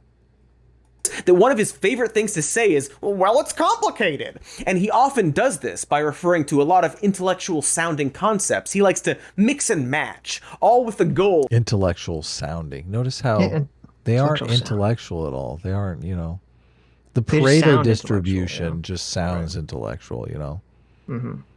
the Pareto distribution is not actually intellectual. That's insane. Of presenting inequality as a natural occurrence that we can't even mitigate. And that's not the fault of any. We have progressive taxation for a reason, you dipshit. Like, it's not like we aren't working on mitigating it. You know, Jordan Peterson's against progressive taxation. Didn't you know that? No, he talks like Jordan Peterson is like abolish the IRS. Like, who does he think Jordan Peterson is? I don't know. He's not the Koch brothers, dude. Okay? You're fucking insane. Any ideological system. If you look at any creative endeavor that human beings engage in, so that would be an endeavor where there's variability in individual production. It doesn't matter what it is. Here's what happens. People compete to produce whatever that is, and almost everybody produces zero. They lose completely. A small minority are a tiny bit successful, and a hyper minority are insanely successful. And so the Pareto distribution, is the geometric graph representation of that phenomena. And so here's how it manifests itself. If you have 10. What a right-wing fascist, right? I mean, I whenever I hear right-wing fascist Nazis talk, they always talk about this point. Yeah. About the unfairness of reality. Yeah. In nature. It's like a very common far-right talking point. It's like insane. 1,000 people, 100 of them have half the money. So the rule is the square root of the number of people under consideration have half of whatever it is that's under consideration. So this works everywhere. So if you took 100 classical composers, 10 of them produce half the music that's played. And then if you take the 10 composers and you take 1,000 of their songs, 30 of those songs, which is the square root of 1,000 roughly speaking, are played 50% of the time.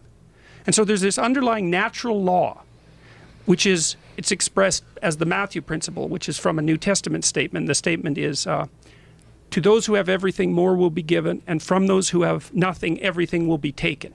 It's a vicious statement, but it's actually, here's one of those places where it's actually empirically true. This happens everywhere. And so what Marx observed was that capital tended to accumulate in the hands of fewer and fewer people. And he said that's a flaw of the capitalist system. That's wrong. It's not a flaw of the capitalist system. It is a feature of every single system of production that we know of, no matter who set it up and how it operates. Never mind the fact that popularity and talent have nothing to do with economic equality. What Jordan is breezing past there is something called the Pareto principle, which is a ratio that states that only 20% of Jordan Peterson is breezing past this thing that he talks about constantly. Okay. And is explained in detail in several classes. All right. the group is producing 80% of an outcome. It can be easy to misunderstand, if only because those two numbers aren't mathematically related. They happen to add up to 100%, but aren't percentages of the same thing. The origin came from Vilfredo Pareto, who first observed that 80% of the land in Italy was owned by 20% of the people. He went on to notice that 20% of the pea pods in his garden were producing 80% of the peas. Because his observations were about both nature and economics, some people have decided that this is a natural law. And when I say some people, I think you know who I mean. One of the things that you'll find if you look at creative production in any domain, it doesn't matter, artistic domain, food production, novels written, novels sold, money generated, number of companies generated, number of goals scored in hockey, etc. Number of paintings painted, number of compositions written, anything like that, where the fundamental underlying measure is human productivity, what you find is that a very tiny percentage of people produce almost all the output. It's called a Pareto distribution, P-A-R-E-T-O. Pareto distributions govern, for example, the distribution of money, which is why 1% of the people in the general population have the overwhelming amount of money, and 1/10 of that 1% has almost all of that. And you think, well, that's a terrible thing, and perhaps it is, but what you have to understand is that that law governs the distribution of creative production across all creative domains, right? It's something like a natural law. Jordan loves And am I supposed to look at that and be shocked and horrified? What's oh my God, horrible. Jordan Peterson talking about how wealth inequality comes into being through some sort of natural process. He's talking about the 80-20 law, the thing that every fucking business school student learns on day one. It's like, Right. what the fuck? This is something. That's Nazi talking points, Adam. 80-20, the 80-20 rule? No, you see, you don't understand. Because Jordan Peterson is describing something, that means that he endorses it. Okay. So Jordan Peterson, even though he didn't say it, even though he said, like, maybe that's a terrible thing, Yeah. what he's actually saying is it's a good thing that 20% of the population have all the money and that 80% get screwed. That's what Jordan Peterson just said. I don't know if you caught it, Yeah. but Cody's going to translate it to us because Jordan Peterson, he didn't actually say it, but he mimed it with, he was actually speaking do in the Morse triangle code. thing? No, so yeah, it's like if you play Jordan Peterson backwards on a record player, you can hear what he really says. Oh, I like that. And so Cody's going to translate it for. He's going to get to the bottom of it for us. Okay. Let's hope he doesn't describe cannibalism next. I'm going to be very disappointed. Talking about the Pareto principle as it relates to income inequality, concluding it to be a natural law because it's, according to him, something that occurs in everything from novels to food production. Except, bit of a snag. It doesn't? Well, it does sometimes, and it doesn't many other times. For example, in food production, the USDA found that family farms, aka 98% of all farms, provide 88% of all production. That doesn't really follow this distribution. Though to be fair, it is from the cultural Marxists at the USDA. On the flip side, only... So he's just going to go through and look for places where it doesn't fit. Doesn't match up exactly. Yeah. Oh, okay. That's going to somehow disprove something, I guess. I mean, even if you just take all the things and you plot them out, there's like a big giant bell curve where there's like most of them in the middle. You're gonna. I know. It's like, wait a minute. Yeah. The pattern's still there, bro. I know. The 1.3% of traditionally published authors make over $100,000 on their books, while 53% make under $1,000. That doesn't follow the rule either. You know what else also doesn't follow the rule? Was that one worse than the Pareto? Was it like the 99 and the 1%? I don't go back. I missed it. Rule is wealth fuck inequality. Currently in the USA, the top 20% owns 90% of the wealth. Shouldn't Dr. Peterson be screaming about how we need to get it down to 80%? If you Google it, you'll find tons of lists of things that supposedly follow this 20-80 rule. Well, it's just the principle that very few people produce most of the product isn't changed by the fact that the numbers are not specifically 80-20 every single time. Like the principle's still there, and every single principle that he lays out still makes the rule. No, I mean, yeah. Well, this is why it's so stupid. It's what Jordan Peterson literally says. That's why he quotes the Bible verse. For those that have more, they will get more, and for those that have nothing, they'll have everything taken, or whatever the fuck. And that's the point. The point is, once you have stuff, it's easier to accumulate more of that stuff, whatever that stuff may be. Yeah. And it seems to be a natural principle of growth in the universe, which just kind of intuitively and logically makes fucking sense, Cody. Yeah. And you idiot, Jordan Peterson's not saying that that's a prescriptively good thing. He's not saying, hey, we should be shooting for this 80-20 ratio of economic, distribution because it's natural. No. Jordan Peterson has literally never fucking said that. He's never said anything remotely like that. He's literally said the opposite. Every time he brings it up, it's as a warning to say, hey, all hierarchies and all resource distribution tend toward tyranny. So that's why we need a left, as we just played the clip. That's why we need a left to pull things back and to say, hey, things are becoming too unequal. That's literally why fucking Jordan Peterson's bringing it up. It's so insane to me that Jordan Peterson is literally bringing up a left-wing talking point, and he brings it up constantly, and somehow the insane batshit communists like Cody twist it around to being some kind of weird biological determinist fascistic point. Right, yeah. Yeah, he sounds like a total left-winger to me.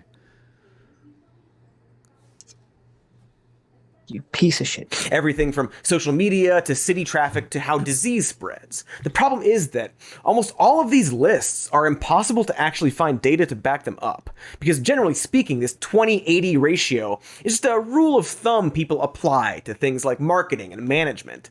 In a lot of ways, it becomes a self-fulfilling prophecy. A manager will read somewhere that only 20% of employees produce 80% of the work, and then give raises based on that, never bothering to check if that's actually true. Yeah, I just give raises out basically to the people I like, so I don't pay attention to productivity at all. It's like, is this person cool? All right, raise time. Every time we tried to fact check this principle, it really seems to lead back to that. For example, here's an article stating that 20% of a store's product produces 80% of the profit. But there's no data you can find backing that up. If you go on Wikipedia, they give a single example of this with video rentals, saying that 20%. It seems like such a non sequitur to me. Like, what is the whole point of this? Like, first of all, he's arguing Jordan something. Peterson is evil. That's the point. What do you mean? But you're literally doing a disservice. The 80/20 thing is he trying to argue that it's not real? That is what he's arguing. Yes. That's ridiculous. You're gonna need a lot more than I couldn't find a source for this. Like I feel like I don't know, I feel like the 80/20 rule is pretty solid, but I guess okay. Of the movies produced 80% of all rentals, but the only source is an old New York oh wait, maybe he's talking about this. If you go on Wikipedia, they give a single example of this with video rentals, saying that 20% of the movies produced 80% of all rentals. But the only source is an old New York Times article that says, quote, many stores suggest that something like 80% of their revenues stem from 20% of their tapes. That's it. There's no hard data here. It's just like a loose estimate. As far as I can tell, no one has recreated Pareto's pea pod observation, nor does that come up with any other crop. And in fact, there are bunches of other ratios seen in nature and economics that don't follow this idea. Like, hey, Jordan, did you hear of the... So is he saying that income inequality doesn't exist because of this, I guess? No, he's just... Since in his head, he came to this, Jordan Peterson, with the presupposition that Jordan Peterson is wrong about everything. A biological determinist Nazi. Right. Okay. So therefore, Jordan Peterson must be quoting this 80/20 thing to justify wealth inequality. So it's his job to now disprove the 80/20 thing. But thus wait a disproving second. Jordan Peterson's Wait. Yes. Income inequality. Jordan Peterson came out very clearly and said income inequality is a destabilizing factor in society, which I would think means he thinks it's a bad thing. Yeah, but Adam, he said, as you said, that income inequality is a destabilizing factor in society. He didn't say that the rich are rent-seeking landlord scumbags who should all be annihilated and their money given to poor people. Well, so how is Cody supposed to know what he's talking about? I got you. But my question is, okay, and Cody can add that part, if he feels so inclined. Both positions are that a lot of, very few people have most of the resources, which is the Pareto fucking distribution, is it not? Right. Like most people, and whether it's, you can argue about whether it's specifically 80/20. Obviously, that's kind of a guesstimation. Right here, I mean, obviously, with wealth inequality, they do a 90-10 split, whatever. I don't understand how Cody is arguing that the Pareto distribution doesn't exist and argue that income inequality is a problem. Well, no. So, doesn't he kind of destroy his argument there? It's because the Pareto distribution seems to be saying that there's some natural tendency for certain things, like resource production, or certain things that mean like accumulating more energy or more wealth. And Cody would call that natural process corruption, I think. Right. Well, no. So the Pareto distribution seems to be saying that there's some mathematical principle, some law of the universe that kind of makes this inequality kind of happen naturally. And Cody would say it's not natural. It's because of evil, rich, capitalist people in our capitalist society. Well, how is that not natural, No, because he's like, though? I mean, human beings. well, yeah, I understand what We're you're a saying. part of nature. Right. But his contention, which is insane, is that he's just contending that there's a natural tendency for things to happen in this way. Because the only reason he has a problem with that is because he wrongly thinks Jordan Peterson is saying that because there's a natural tendency for things to happen this way, that therefore That makes it valid and okay. good. Yeah. Right. Which The is the naturalistic exact opposite fallacy. of what Jordan Yeah. Peterson is saying. Yeah. Jordan Peterson is not making the naturalistic fallacy. He's not saying because this is the way things are, this is the way things should be. He's actually saying the opposite of that, which he said very clearly that, whatever you want to call this process, this is how things kind of shake out over time. And if we aren't vigilant to prevent it from going too far, that's going to destabilize society and that's going to be bad. That's his argument. But how does Cody, how does saying, nah, the Pareto distribution isn't really real, but there is this thing called wealth inequality that still happens. Like, doesn't he destroy his own argument? Because he just doesn't, because he just doesn't want it to be a natural tendency. Okay, so he's going to say, okay, the Pareto distribution isn't a natural thing, but it still happens. Well, he has to say that because he thinks that like the communists can create a magical system that Right. will make wealth, I guess inequality you're disappear right. and I everything guess be you're fair. right. I guess Right. you're right. The Pareto distribution he's against because it literally works against. He wants to say everybody has the same. Well, the Pareto distribution kind of shits on communism because it's like, Yeah, it's like, okay. hey, even if you enact communism, it's still going to create this wealth inequality. What is the commie version of the Pareto distribution? What is the commie distribution? Is it 1-to-1? I mean, how does that even work? Right. It's 100% to 100%. 100% of the people produce 100% of the goods. Okay. Really? You're not going to have any slackers? 0% of the people produce 0% of the goods. Well, I mean, that's easy if the slackers get shot, 0% of the people don't produce 100% of the don't 0% of the people produce 0% of the goods. That's more like it, right? Because there's no goods. How do you have zero? You know what I'm trying to get at, but it's so confusing. 1090 gap, where less than 10% of global funding is spent on research for diseases that affect over 90% of the population. How does that fit in your natural hierarchy?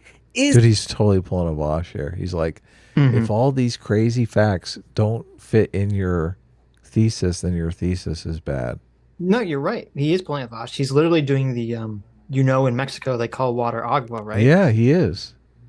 He's like, look at this. Here's another ratio. How's this work? How's this ratio fit in? Dipshit. Is it good?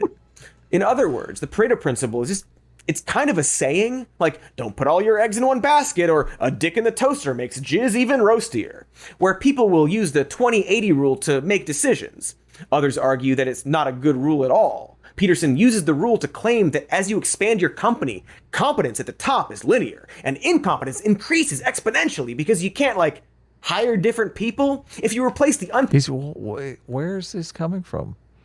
I mean, he literally played the clip where he was using it to say that we need to worry about income inequality, which is something I think Cody, that's what's so bizarre about this, because Cody, I thought you were against income inequality. Jordan Peterson's on your side in this one. No, but you don't understand. I'm Jordan Peterson's talking about this. Okay. What? Cody, like Marxists, doesn't love poor people. Right. Okay. He hates rich people, and he hates people he perceives to be on the right. Right. And so that's the guiding principle here. Jordan Peterson could have the key to fighting poverty, and Cody would throw it down the garbage disposal because it came from Jordan Peterson. To own the fucking conservatives. He would do that. Yeah. He would turn to the poor people and say, listen, Elon Musk wanted to buy all of you dinner, but I said, fuck that guy. right? You're all going hungry tonight. Isn't this great? We told Elon Musk to fuck off. Everyone's like, essentially. everyone's like, I don't know. I kind of would like to have dinner with Elon Musk. What a dick. Productive 80% with productive people. Do they magically become unproductive? It's silly.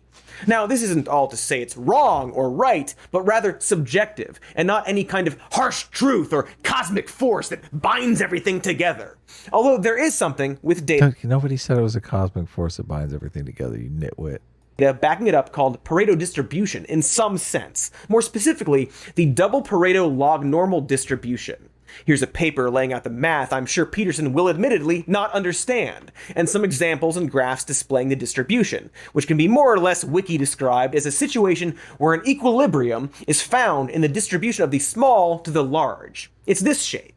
There are varying degrees of matches when plotting out distribution of large cities to small cities, or large oil fields to little oil fields. It's a distribution that pops up sometimes, and Peterson seems to think it's everywhere and great every time. It's a very, very vicious statistic. And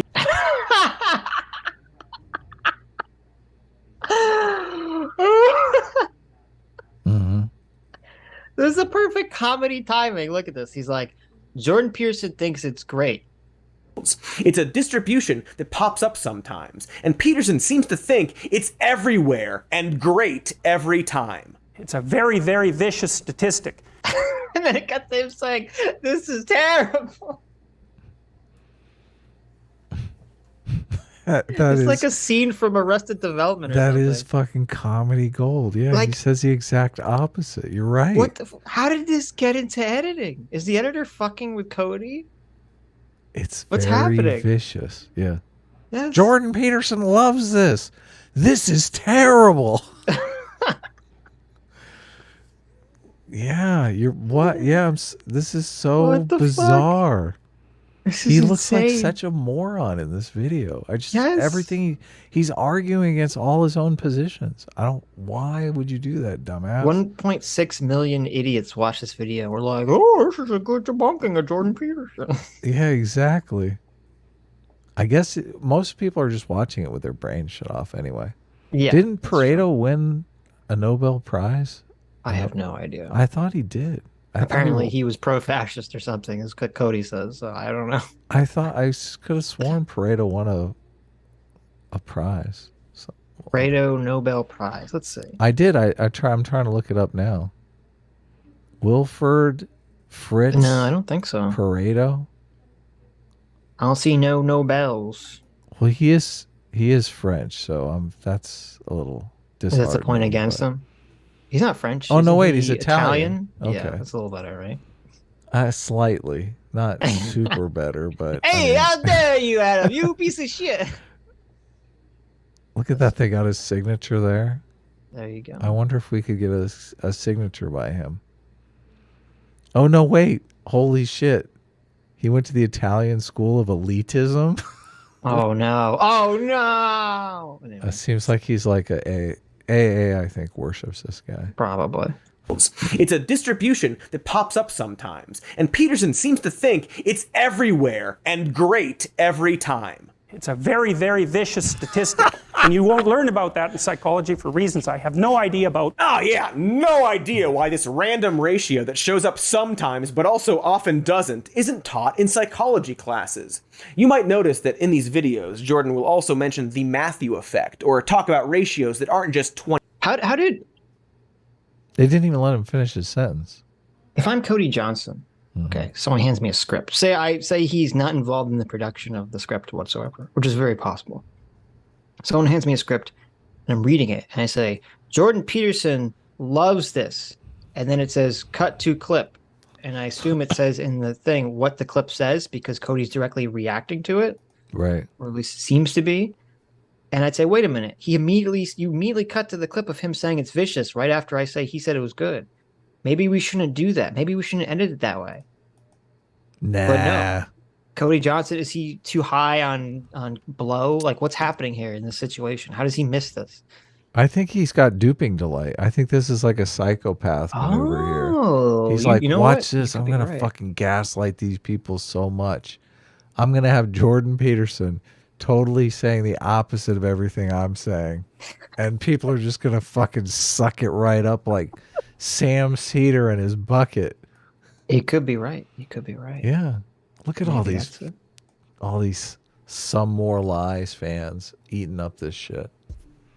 I don't like Jordan Peterson. He told me to clean my room one time. I like a messy room. I can find things easier that way. There you go. I mean, I like my room like I like my women, messy and disheveled. yeah, of course. Yeah. 2080. That's because he'll often merge the Smelling Pareto slightly of principle alcohol. with something called Price's law. Often in the same breath, he'll sort of mix and match several different theories as if they are all related in some way. It's called a Pareto distribution, Pareto, and it was studied in detail in scientific productivity by someone named DeSola Price. It's a square root law, so here's the law fundamentally. If you look at the number of people who are in a given domain, who are producing in a given domain, the square root of the people produce half the product. So that means if you have 10 employees, 3 of them do half the work, but if you have 10,000 employees, 100 of them do half the work. Now, Price's law, when it was first This kind of maps onto Sitch and Adam pretty accurately, I'm noticing. Wait a minute. Wait a minute. What are you trying to say here? Here, What are you trying to suggest here, bucko? let's move on quickly. What are you trying to say, buddy? Buddy Brown? Let's just say I'm the one that does the funny corn memes. Listen, some of us are the sidekicks, and some of us aren't. Okay, that's all I'm gonna say. Well, that's an appropriate place for me to be with the level of work that I do. Okay, let's move on. Price's law. No, that's not true. Sitch and I do kind of share the workload. It's difficult. You get in a larger number situation, and it's a lot easier to like hide in the Yes, I'm not going to do a lot of right. work. I mean, I've worked in restaurants. You know, Right. Have you ever worked in a restaurant? Do you know there's like the side work thing. So in restaurants, generally there's side work that's like a set amount of work that needs to be done just by, everybody chipping in. Right. And, Adam tends to not be around when the side work needs to be done. I usually can find better things to do with my time at the restaurant than doing the side work. So, I mean, this is something. This is something I've noticed in every job I've done, in every of course group project for school, of course I've ever done. This is very course. obvious in Boy Scouts. Yes, there's always going to be. Basically, what happens is, and I think it's very malicious to some extent. People kind of in a group situation, they kind of intuitively and unconsciously feel out like who's the take charge worker guy, or type, because sometimes it's girl, and then that person does all the work. Exactly. They kind of just say hey, listen, if you want to do all the work, be my guys. Yeah. Well, you want it done right? Yeah. I mean, let's just face it. I'm kind of a dipshit. Who knows what I'm going to do? I can't do it quite the way you want it, so you might as well just do it yourself. And it's very frustrating because I've known people all my life who are the people that get taken advantage of that because they're the worker. Yeah. And I'm like, listen, you can't let people take advantage of you that way. And it's very difficult for them to not. I know. So. Yeah, no, I know. Yeah, I've counseled many people in that situation. So Price's law says fortunately, I've never been in that situation. Yeah. Hey, sucker! Because you're doing I'm a lazy piece of shit, boy. Do all the work, Adam. Price's law says that 50% of the work at a company is done by a small number of people. I mean, how is this controversial? Because we all live in the socialist utopia, comrade, where everyone does their equal share of work. Yeah, sure. Peace. They pretend to pay us and we pretend to work is a famous phrase that came out of the Soviet Union. This is all post hoc rationalization because what he's really arguing is because he knows that this argument hurts the sort of Marxist utopian co-op argument, because the people that are pro-capitalism want to say, hey, we either live in or should construct a society where people who do the extra work are rewarded. Right. Now, often people who do the extra work are not rewarded and are instead taken advantage of, but that's a different situation. But he can't even make that argument because he wants to abolish the system of capitalism entirely and replace it with this weird, everything's a co-op model. See, that's what's actually weird to me, because they're basically saying that things are unfair because there are a lot of people who do a lot of the grunt work and don't get paid for that grunt work. So the obvious way to fix that is, they should get paid, right?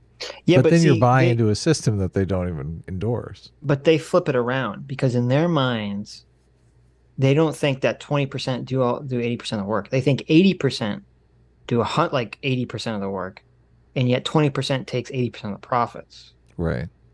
So that's why they can't accept it. Well, this is fun. This is just a fundamental disagreement that we will always have, because they hate rich people so much that it's impossible for them to empathize with them or have an honest conversation with them, because every wealthy person that I've ever encountered fucking works more than, they're constantly on call. They're always, they run their own business or whatever. They're 7 days a week. It's just, it's murder, the amount of work that they do. Yeah. Right. And this is why a lot of people, a lot of honest people look at their lives and they say, do I want to do that? Do I want to be always on call, always hustling, always, and they say, they do the math. They say, no, I want to be in that 80% that hangs back and says, I'm happy working 5 days a week and taking weekends off and spending with my family. When I clock out, I don't want the boss calling me or contacting me they do that calculation. I don't think people do make that calculation. I think people just have personality types that leads them into different camps, essentially. Well, that's true. I think there are a lot of people who don't, they're always working. They just prefer to always be working, and therefore they're in a situation where they're just going to end up earning money because they're fucking always going, right? No, they're I'm comfortable always going. I might as well be making money doing it, right? Yeah, I know workaholics who, if they retire from their job, they just become a workaholic and doing something else, or a hobby or something. They just dive into it. So my granddad did that. My granddad retired, and then he started working for a newspaper immediately, and was exactly. Next thing you know, he's running the fucking thing. It's crazy. My mom is the same exact thing. My mom, every job she's ever had, she started working in the mailroom, and the next thing you know, she's CEO. It's based. Yeah, she fucking just takes over. Because she's surrounded, my mom is super smart, way smarter than me. It's just, if you're in a place, people realize, okay, who's the smart decision maker around us, right? And they want to use the smart decision maker because it's easier for everyone. Right. It is. It just is. Yeah. Conceived was specific to scientific papers, stating half of the literature on a subject will be contributed by the square root of the total number of authors publishing in that area. That has since been expanded to basically say that 50% of work done at any company is produced by a small percentage of employees. Not 80-20, but again, there's no data here. In fact, when we looked into it, we didn't just fail to find evidence. There is no data, cannot exist. I am a leftist. No study, no scientific research. It's so fucking stupid. It's so stupid. God, these people, it's insane. It drives me insane, Sitch. I don't like the fact that unless I found a study that I feel is peer-reviewed in some woke feminist journal, that this is not true. Of it being real, but rather we succeeded at finding. Hey now. Sitch muted himself. He doesn't get to talk anymore. No, what I'm saying is, when you say "hey now," I'm like, oh shit, I must be muted. I could sense it. Hey now. Even if the exact ratio is not accurate, Like that's nothing to do with I the point know. that Jordan Peterson's making at all. I At all. There's know. nothing to do with it. And Cody, I assume, would broadly agree with the point Jordan Peterson's making, which is that if you have more money, it's easier to keep acquiring more money. And if you don't have money, it's harder to acquire money. A fucking point I fucking assume Cody would agree with if he could pull his head out of his ass. He literally has to agree with that because his whole worldview crumbles if he doesn't believe that. Yes. Like his whole argument for, I mean, he put the thing on the screen about Elon Musk and emerald mines. Why? Right. Why? Right. Yeah, Why is that relevant? Exactly. What a dumb shit. Finding a series of studies specifically saying that there's nothing solid to support Price's law as a serious theory. Nor does it really connect to the Pareto distribution or the Matthew effect, the latter saying that famous people tend to get more credit for things than non-famous people who helped out, or the basic idea that the rich get richer. These are all perfectly fine ideas, but all of them are considered hypotheses and not some kind of natural law. See, he's literally arguing against himself right now. He's fucking arguing against himself. Yeah. We've entered the dipshit fucking part of the video. The dipshit zone. Yeah, Welcome to the dipshit where zone. Cody Johnston is going to argue for 45 minutes that the rich don't actually get richer because Jordan Peterson one time talked about the Pareto distribution. Like, what the fuck? You're a communist. This is the root of your entire worldview. The rich don't get richer, Cody? Really? That's your fucking big own? Well, this is what it looks like to have no free will. Yes. What you're witnessing right now. Like, someone I don't like said something, so I have to take the opposite position. It's just insane. What the fuck, Cody? Yeah, you're right, dude. The rich don't get richer. You owned him. You got him. Matthew effect. Totally bogus. But Jordan loves ignoring that fact, as well as mixing and matching all of these concepts into a turducken of false facts, and then warping their meaning almost exclusively to support the idea that a hierarchy of privileged people on top is natural and good and not a... No, he never said natural and good. He keeps inserting that this is good. This is a good thing. Natural good thing. and good. Yeah. Yes. He said He's saying it's destabilizing natural, for yeah, he's saying it's destabilizing for society. No. And I mean, there's a particularly vicious statistic. Oh, that means he's saying it's a good thing. What does the word vicious mean to Cody? Yeah, exactly. Is gravity? I guess gravity is natural. I guess you would call that natural. Gravity is a particular vicious force. Okay, it keeps. It means that when you walk off the gravity. roof of your house, that you'll fall and die. When the jet engine dies, gravity is a particularly vicious force. Yeah. Yeah, exactly.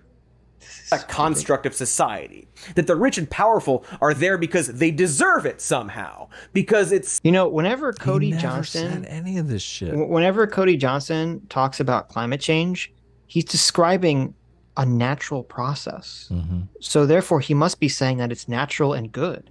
So Cody Johnston actually wants there to be widespread global warming because he just talks about it being natural all the time. Yeah, what a and obviously dipshit. doesn't want to do anything to combat it, right? Yeah, he loves it. He wants the little kitties to come in and snuggle with him.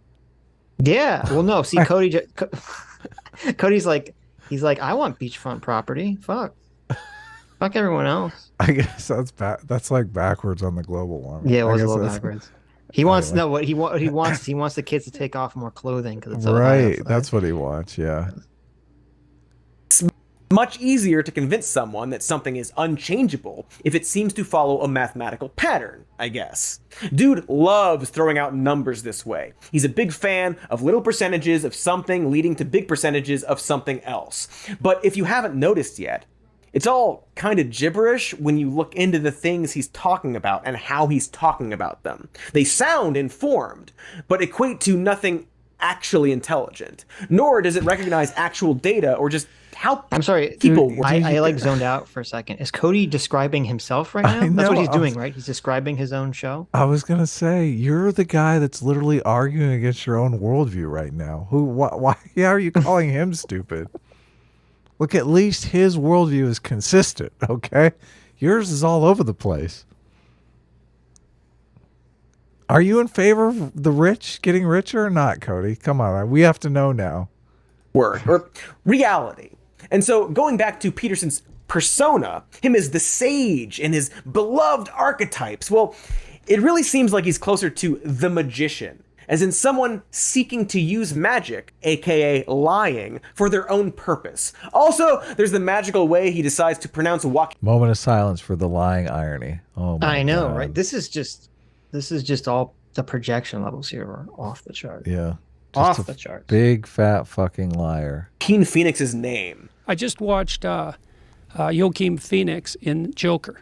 And Okay, you got him there, Cody. What the fuck's wrong with you, Jordan Peterson? You don't know how to say walking phoenix, okay? You've never heard someone say it. You just saw it spelled out. You said joking. Come on, Jordan. Joaquin Phoenix. Jeez. What a joke. We shouldn't listen to anything he says now. he's That's a very charismatic actor. Come on, man. No one says it like that. how did Joe Rogan not laugh out loud? I know. He just said who? Joaquin. Maybe he does. Maybe he says walking. Probably corrects him. I don't remember. Yeah. I don't remember him saying that in that podcast. It feels like that would have stood out, but Also, you notice that he always makes little magician fingers when he talks? Not sure what that's about. Maybe he's casting a spell. And in general, the magic of Peterson's presentation is often rooted. I want you to rewatch the last 10 seconds and listen to what Cody said. Oh, I know. It's so Stare at his projection. hands. Stare at his hands. it's so okay? projection. Yeah, I know. listen. Also, you notice that he always makes little magician fingers when he Listen. talks? Not sure what that's about. Maybe he's casting a spell. And in general, the magic of Peterson's presentation is often rooted in very aggressive emphasis in his speech, as well as a general need to tie everything back to mythology and lore. Like, Why does he keep moving his hands? What is Cody casting a spell? Is he a dark wizard? Is Cody a warlock? Is he a necromancer? Is he trying to raise from the dead all the people that died under Joseph Stalin? Like, I think he's imagining diddling the neighbor kids. That's what he's doing. is he a Madeline jacking off underage children? You disgusting pervert! Look at that. He's got 2 dongs in his hands. And look at the Jeez. face he's making. Oh my God. Cody's some kind of pedo wizard. Look at that. Don't take a screenshot of that. Playful secrets, Cody. Playful secrets. I'm going to screenshot this. I'm going to title it in my hard drive, Pedo Wizard Cody. Oh my goodness. like, say, a chicken and a grasshopper, but specifically biblical imagery, and even more specifically, the story of Cain and Abel. Even when it doesn't really make sense, like, here's a supercut of Jorpson talking about a bunch of supposedly completely different things. God doesn't punish Cain. And you think, that's kind of strange. I mean, the Old Testament God, he's punishing people left, right, and center. It's right. Why not Cain? There's this idea in Cain and Abel. It's like Cain and Abel. Cain and Abel. It's Cain. And Cain and Abel. Dude's weird. Weird guy. And the way he's... See, he can't even say why he thinks it's wrong for Jordan Peterson to bring this up. He just says, well, he brings up Cain and Abel a lot, so that's weird. It's only like a very famous biblical story. It's so famous that whenever you say the names of people, we instantly understand the story and the context of what's being talked about. Yeah. But okay. How dare you bring up things that people understand and know about? Cain was like, he wanted to be at the top of the hierarchy, and God was like, yeah, your stuff is kind of like soy. And Cain was like, Literally. fuck that. Literally. Yeah. He's like, I can get all this tasty steak from your brother, and all you bring me is soybeans. What's up with that? I'm on the carnivore diet. I don't know if you know this. Yeah. And so he was like, fuck Abel. I will kill him.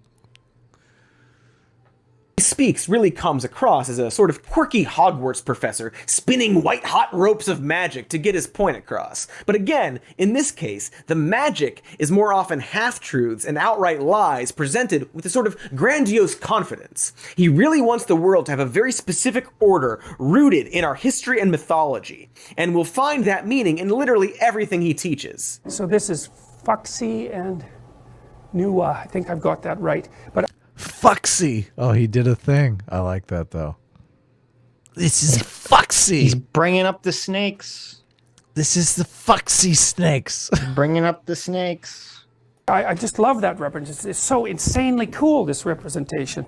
So you see the sort of the primary mother and father of humanity emerging from this underlying snake-like entity with its tails tangled together.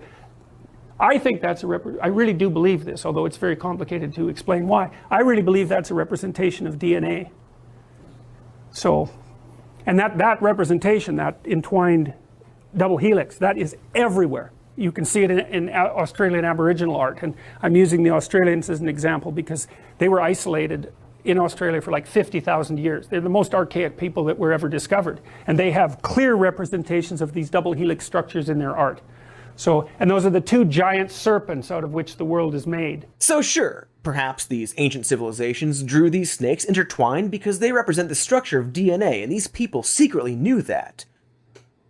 Or, you know, maybe it's because that's what snakes look like when they do sex with each other. So if you wanted to draw two snake people creating the world or whatever, it seems like you draw them on the express bus to Pound Town. See, and as I know from my walk where I took pictures of two rattlesnakes doing this, that those are two males fighting over a female. They're not actually engaged in any kind of... Oh, really? Wait, how do you know that?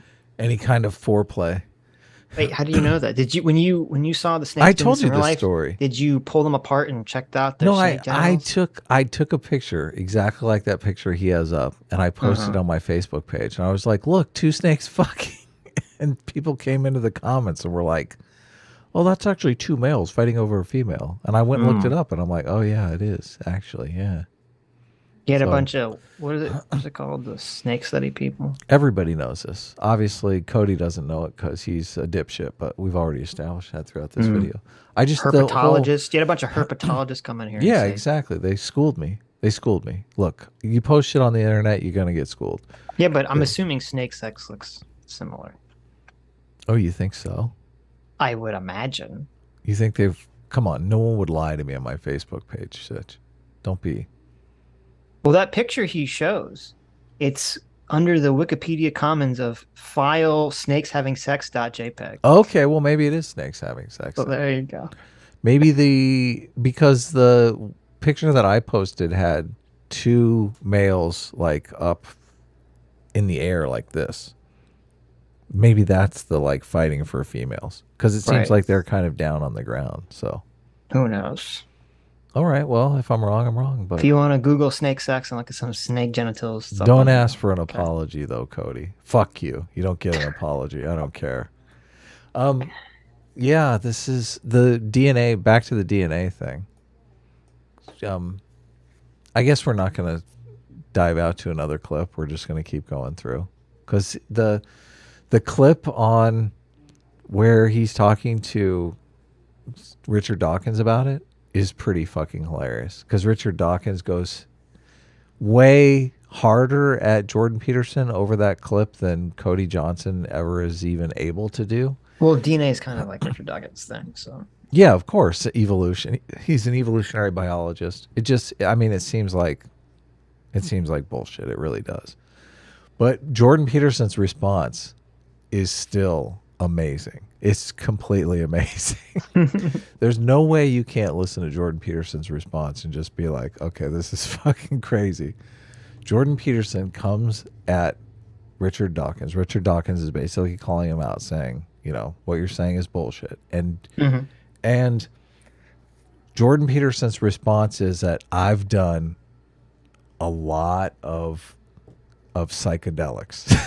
Like I've done a higher dose of psychedelics than most people have ever even considered doing. This is literally the response that he's giving to Richard Dawkins. And Richard Dawkins just kind of falls silent. Like what? Listen. Like, how is this the fucking That is answer? the correct, first of all, that is the correct answer. I know, that's what I'm Okay. thinking. I'm thinking the same exact thing. I'm thinking, this is so fucking baller. He's just very like, based, yes. he's just like in his face. He's like, Richard, you don't understand. I have seen God.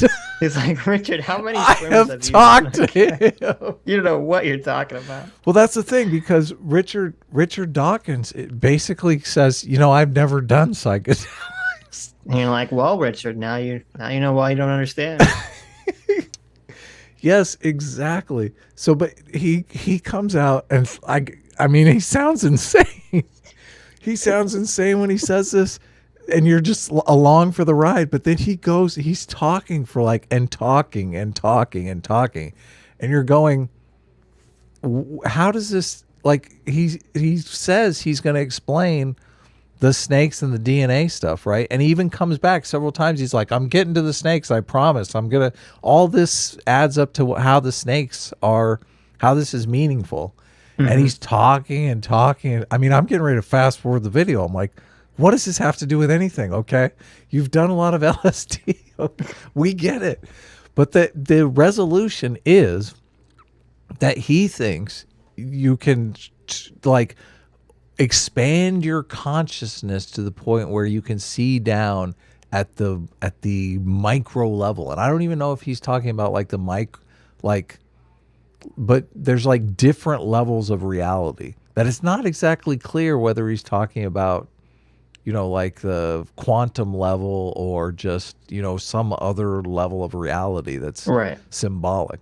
But he says, basically, I think that you can see the structure of atoms through this consciousness raising exercise. Maybe. And Dawkins is just like, nah, dude. Nah, he's not bored with that. He's not buying any of it. Yeah. It's so good. You have to watch, you have to listen to the talk with Richard Dawkins. It is amazing. Yeah. But anyway. Snake sex. Yeah. Also, it doesn't really look like snakes boning. It's more like a twisted ladder than two. Does it even really look like the snakes because it doesn't have the little bars in the middle? Okay, come on. This is we're really grasping here. But okay. Ropes spooning each other. Seems like Jordan could have Googled this, but instead has decided to teach a classroom of students that early humans knew what DNA looked like because of serpent coitus.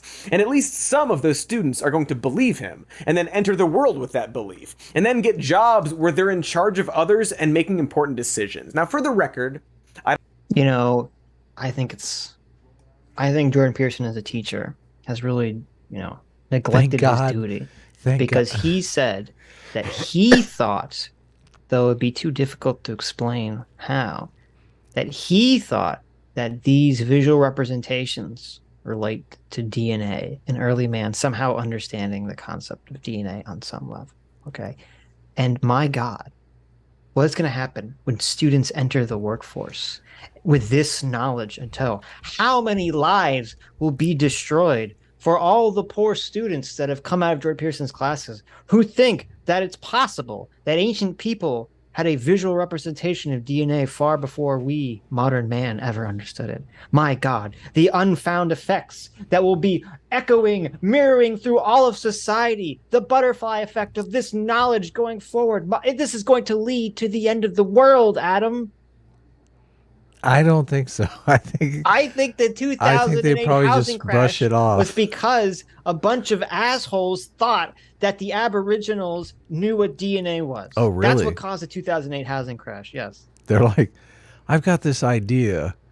It's called a mortgage-backed security. I just got it from this Jordan Peterson lecture. They're like, listen, I was looking at some ancient art from 50,000 years ago, and I saw these tranches there, and I thought, tranches? Mm-hmm. Oh my God, we can make tranches for mortgage-backed securities and play a shell game with them. My God, it all makes sense. Thank you, Jordan Peterson. I knew that ancient people were were extra wise and knew everything about managing money markets.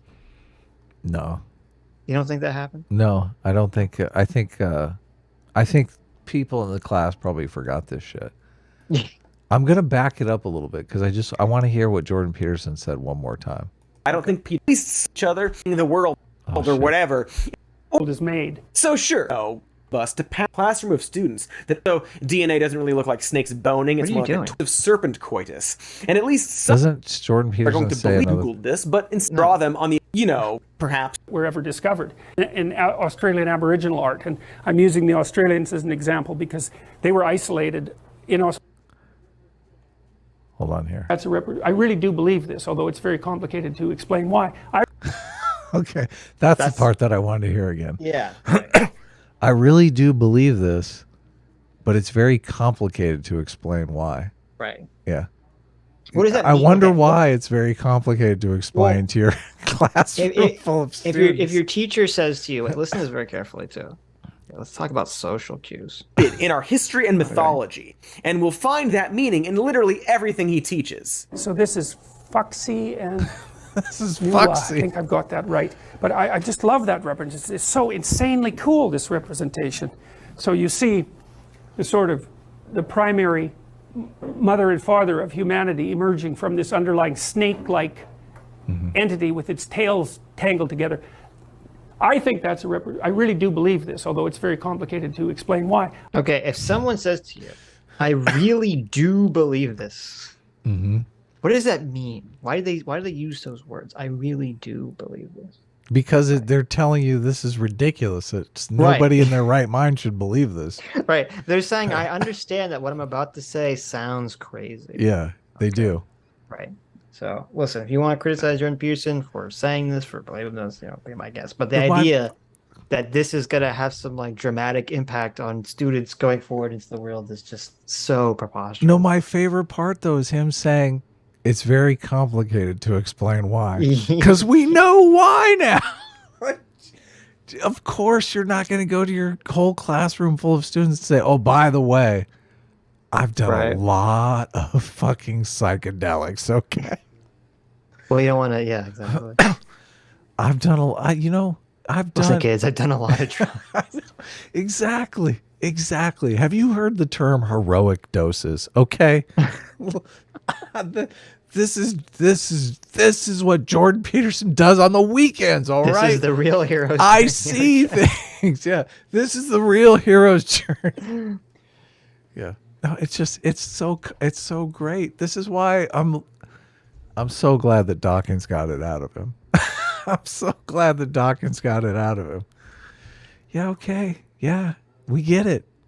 How do you call this guy the right winger again?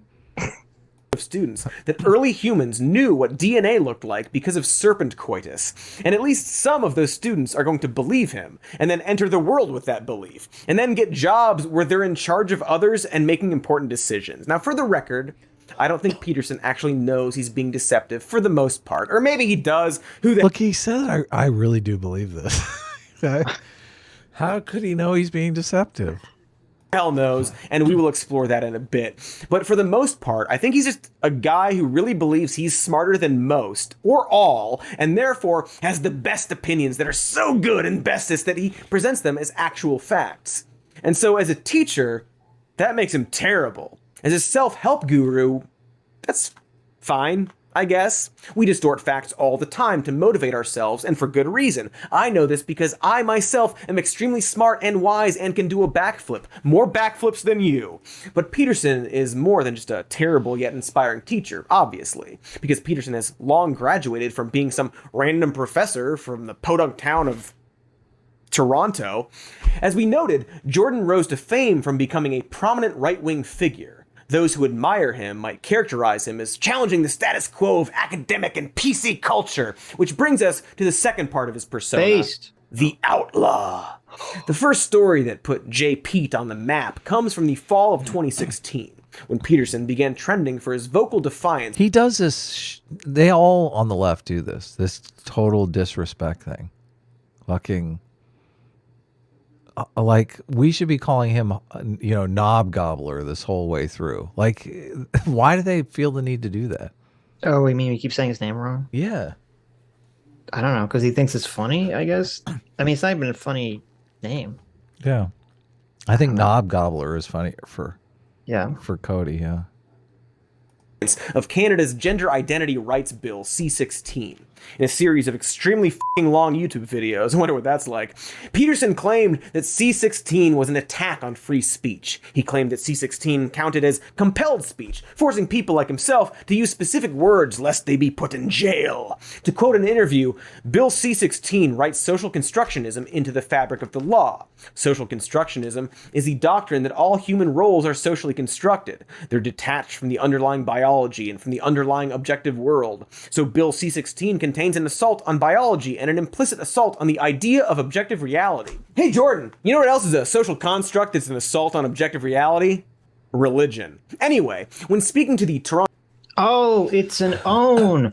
Gotcha. Bum, bum, bum, bum, bum, bum, bum. Oh, I wait. mean, he's even wrong there. It's not an own. It's not a gotcha. Because the law doesn't say that you have to do something according to someone's religious principles, Cody. It's almost like you just fucking self-owned yourself, you stupid idiot. Yeah, I guess he did. That would be illegal, right? I mean, to say that somebody had to Yes. do something, Right. there will be no religious test. I mean, I don't know if Canadians have that same thing, but I'm assuming. But who knows? Yeah. Who knows what those Canadians are doing? religion son. also is, I mean, religiosity is something that they can test in people, obviously. Yeah, religiosity, yes. Peterson claimed, "These laws are the first laws that I've seen that require people under the threat of legal punishment to employ certain words, to speak a certain way, instead of merely limiting what they're allowed to say, so the laws put words into our mouths." It was a big public sting. So do you think, I don't think Cody ever even explains what is being talked about at all. No. He just says, this is absurd and not true. And it's like, wait a minute. So this was what Jordan Peterson's referring to, was saying that if I have to use someone's correct pronouns, and more specifically, this is the part that never gets reported. More specifically, he was talking about made up non-binary pronouns. Yeah. Zeezer and all that Zeezer. other stuff. Right. Zimzab. That right. Zoobazoo. That's compelled speech. You're forcing someone to literally say something. Where the other speech laws were about limiting people saying things. Okay, they weren't forcing you to say anything, they were just limiting you, you know, I don't know, shouting the N-word in someone's face or something, or whatever the law was, right? So Jordan Peterson is 100% right in this avenue. And Cody is not even pretending that he can show that it's wrong, because he's not even explaining what the actual argument is. Yeah, he's going full Jordan Peterson bad. Yes. As Peterson boldly proclaimed that, "No, good sir, he will not be forced to use preferred pronouns of his students." Though recently, he's also said that he'd personally judge if someone legitimately needed him to use their legal name or pronouns, and if they were trying to trick him. Though also every chance he gets, he dead names Elliot Page and calls him her, so maybe not actually the thing he said he would do. But the point is, no law, such as C-16, will force him to do it. And if they dared to jail him, he would go on a hunger strike to defend our precious rights to free speech. If they find me, I won't pay it. If they put me in jail, I'll go on a hunger strike. Wow, that's some real V for Vendetta shit. If the government of Canada is indeed threatening to jail teachers for using the wrong pronouns with students, that would be straight up dystopian. When do we all revolt against Canada? Is it now, eh? I got my war rig all warmed up. It's just sitting there in my yard, so let's do this. So we have Cody Johnston is saying that if in Canada they're going to jail teachers for not using gender pronouns, he's in favor of some kind of violent invasion. Just okay. I think Just keep Cody that in is mind. Canadian, actually. That's why he's such a piece of shit. I see. Wow. Wow, coming out strong against Canadians today. I mean, maybe that was a little hard on our Canadian brethren. The Canadians, our Canadian brothers, they're not evil. Okay, they're just misguided. They just need the guiding hand of America. To Well, I kind of the feel right sorry. I feel sorry for the Canadians now that I know they have to put up with Cody Johnston. So that's true. I mean, I'm feeling very magnanimous about Canadians right now. Mm-hmm. Is he actually Canadian? I Did you believe just he make is. this up? Yeah, no, I think he is. God, I hope he is. He's just does anything he's saying seem American at all? I mean, obviously he's grifting off Americans, but Is Cody Johnston Canadian? There's too many other Codys. He's not famous enough for anyone to care to answer that question. Whatever. You know where he lives right now, though, right? Kansas? He's your neighbor. What are you talking about? No, please tell me no. LA, baby! Baby! I hate my life now. Why do I have to put up with Cody Johnston? It's like this is what happens. It's like someone grabbed the East Coast of America and they shook really hard. And all the sane people managed to hold on, and all the crazy people just fell to LA.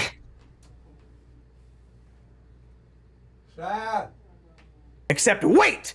Here's an idea! Let's look at what Bill C-16 actually says, because it turns out that Bill C-16 is just an amendment to the Canadian Human Rights Act, adding the words gender identity as a protected group in 3 sections of the original act, and that's it.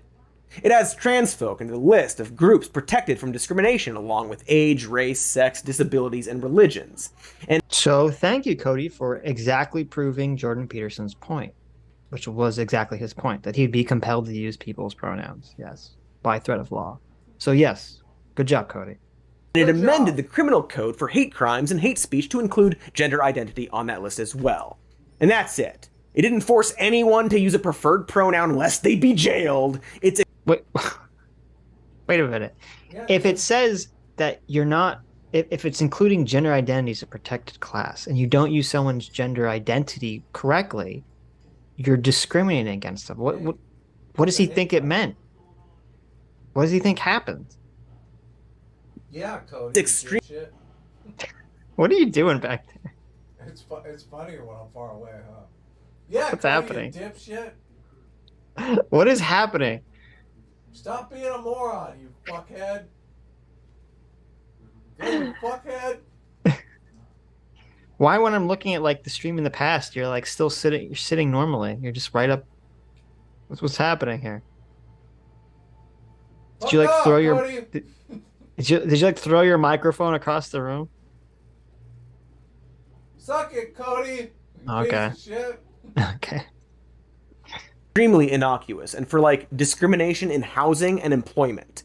C-16 was later passed, and wouldn't you know it, nothing changed. I mean, except for trans people having a tad more rights to not be discriminated against. No one was jailed for using the wrong pronouns because of course they weren't. In other words, everything Peterson was taking this bold stance against, hunger strike threats, freedom fighter shit, was a fantasy. It was never in this bill, something anyone who simply read the thing would Wait, so if Jordan Peterson is a teacher and someone says, hey, you need to refer to me as, dick face. That's my pronoun. Jimmy Dick Bob face. Jack. No, dick face is the pronoun. And Jordan Peterson said, I'm not going to refer to you as dick face. Okay, that's ridiculous. And that person said, you're attacking my gender identity or whatever.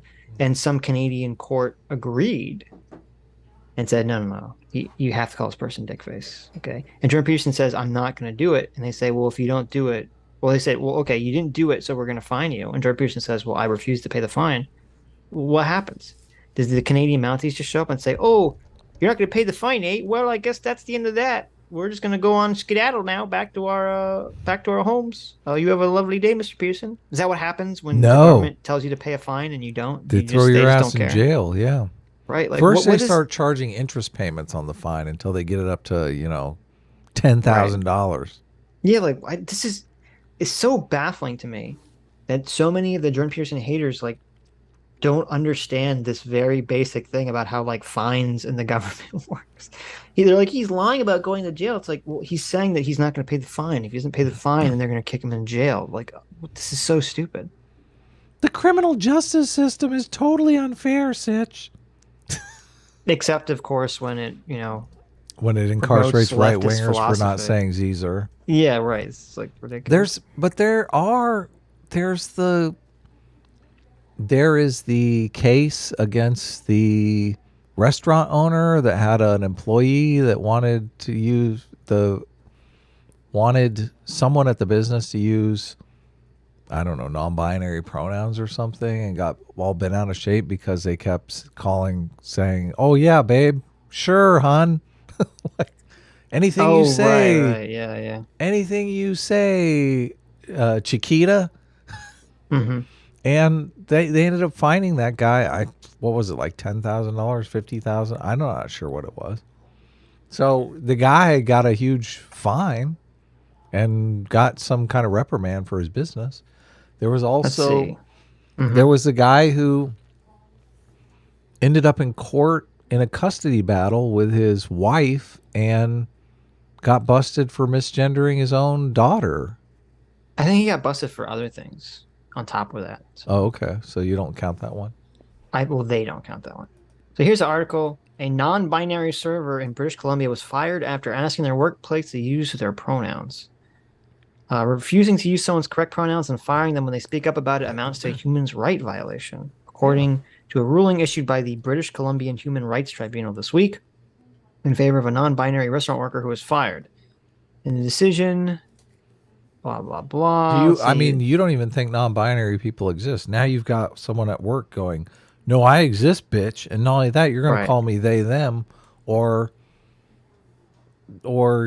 quit your job. Nelson explained that they use the they, them pronouns, but their coworker, bar manager, repeatedly refused to respect them, and called Nelson gendered nicknames like honey and sweetheart. I told you. Didn't I nail this article? Yes.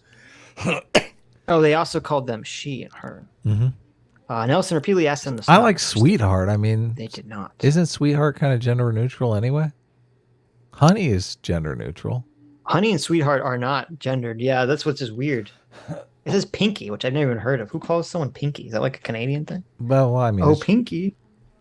It's gender neutral, though. I would assume. I've never even heard of that. After repeated individual conversations, Nelson asked management to intervene with Gobble and was told to wait. Eventually, a heated confrontation between Gobble and Nelson on the issue led to Nelson being fired 4 days later. Okay, this is what sounds like happens. Nelson's like, goes to the boss and says, "Hey, can you tell this guy to stop calling me honey?" And the boss is like, "Oh my God." Like, okay, I know. They're like, "Okay, I'll deal with it." But then they don't deal with it fast enough. So then, probably in front of customers, Gobble blows up on Nelson, causes a scene. And so surprise, surprise. Nelson blows up on Gobble, causes a scene. And surprise, surprise, Nelson is fired for it. So they weren't fired. They weren't even fired for their pronouns. They were fired for probably causing some disturbance with this guy. What was the biological sex of the non-binary person? I have to know. I'm assuming it was a woman, considering the person kept calling them she, her. Oh, you're right. Yeah. I would assume. I could be wrong. Sweetheart. Right. It could have been a gay guy. Sweetheart, hon. Who knows? Who knows? I mean, I've worked in so many bars and stuff, and it's just, I mean, it's normally like kind of chill. You're like, okay, whatever. I mean, I'd be joking around with someone like that. The next thing you know, I'd be getting fired because I know, right? They were serious. Yeah. They're like, let's see. The restaurant owner explained to Nelson that they were being fired for coming on too strong, too fast, and being too militant. Okay, so then they went to. Oh, they fired. They fired the they them. Yeah. They fired the they them. I'm here today. Which you would, right? This forward. What?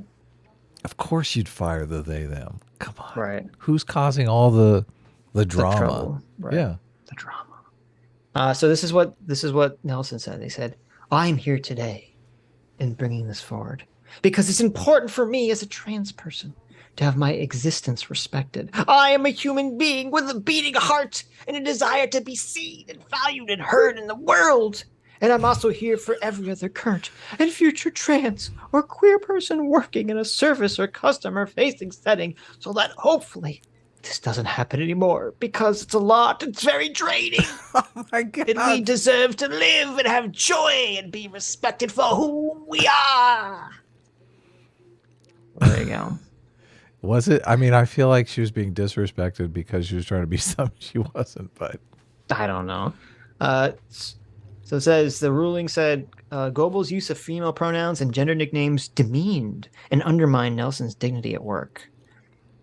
His resentment towards their feedback about inclusion led him to directly undermine their performance by being uncommunicative and uncooperative.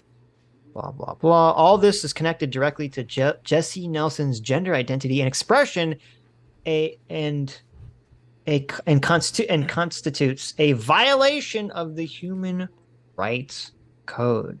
Bill Because of B-16, Bill right? C-16. It says it right there in the article, doesn't it? Yes. How does Bill C-16 factor in this? Well, it was introduced. That's what it literally says this. The bill amended the code to include gender identity or expression. Bitch, I got you, Cody. So what happened? As a result, Nelson was awarded $30,000 in damages from the restaurant my God, that's a lot of Goebel. clams. That's a lot of cheddar. And from Goebel, yeah. That's from the guy himself. That's a lot of sex reassignment surgery. I mean, that is a lot of money.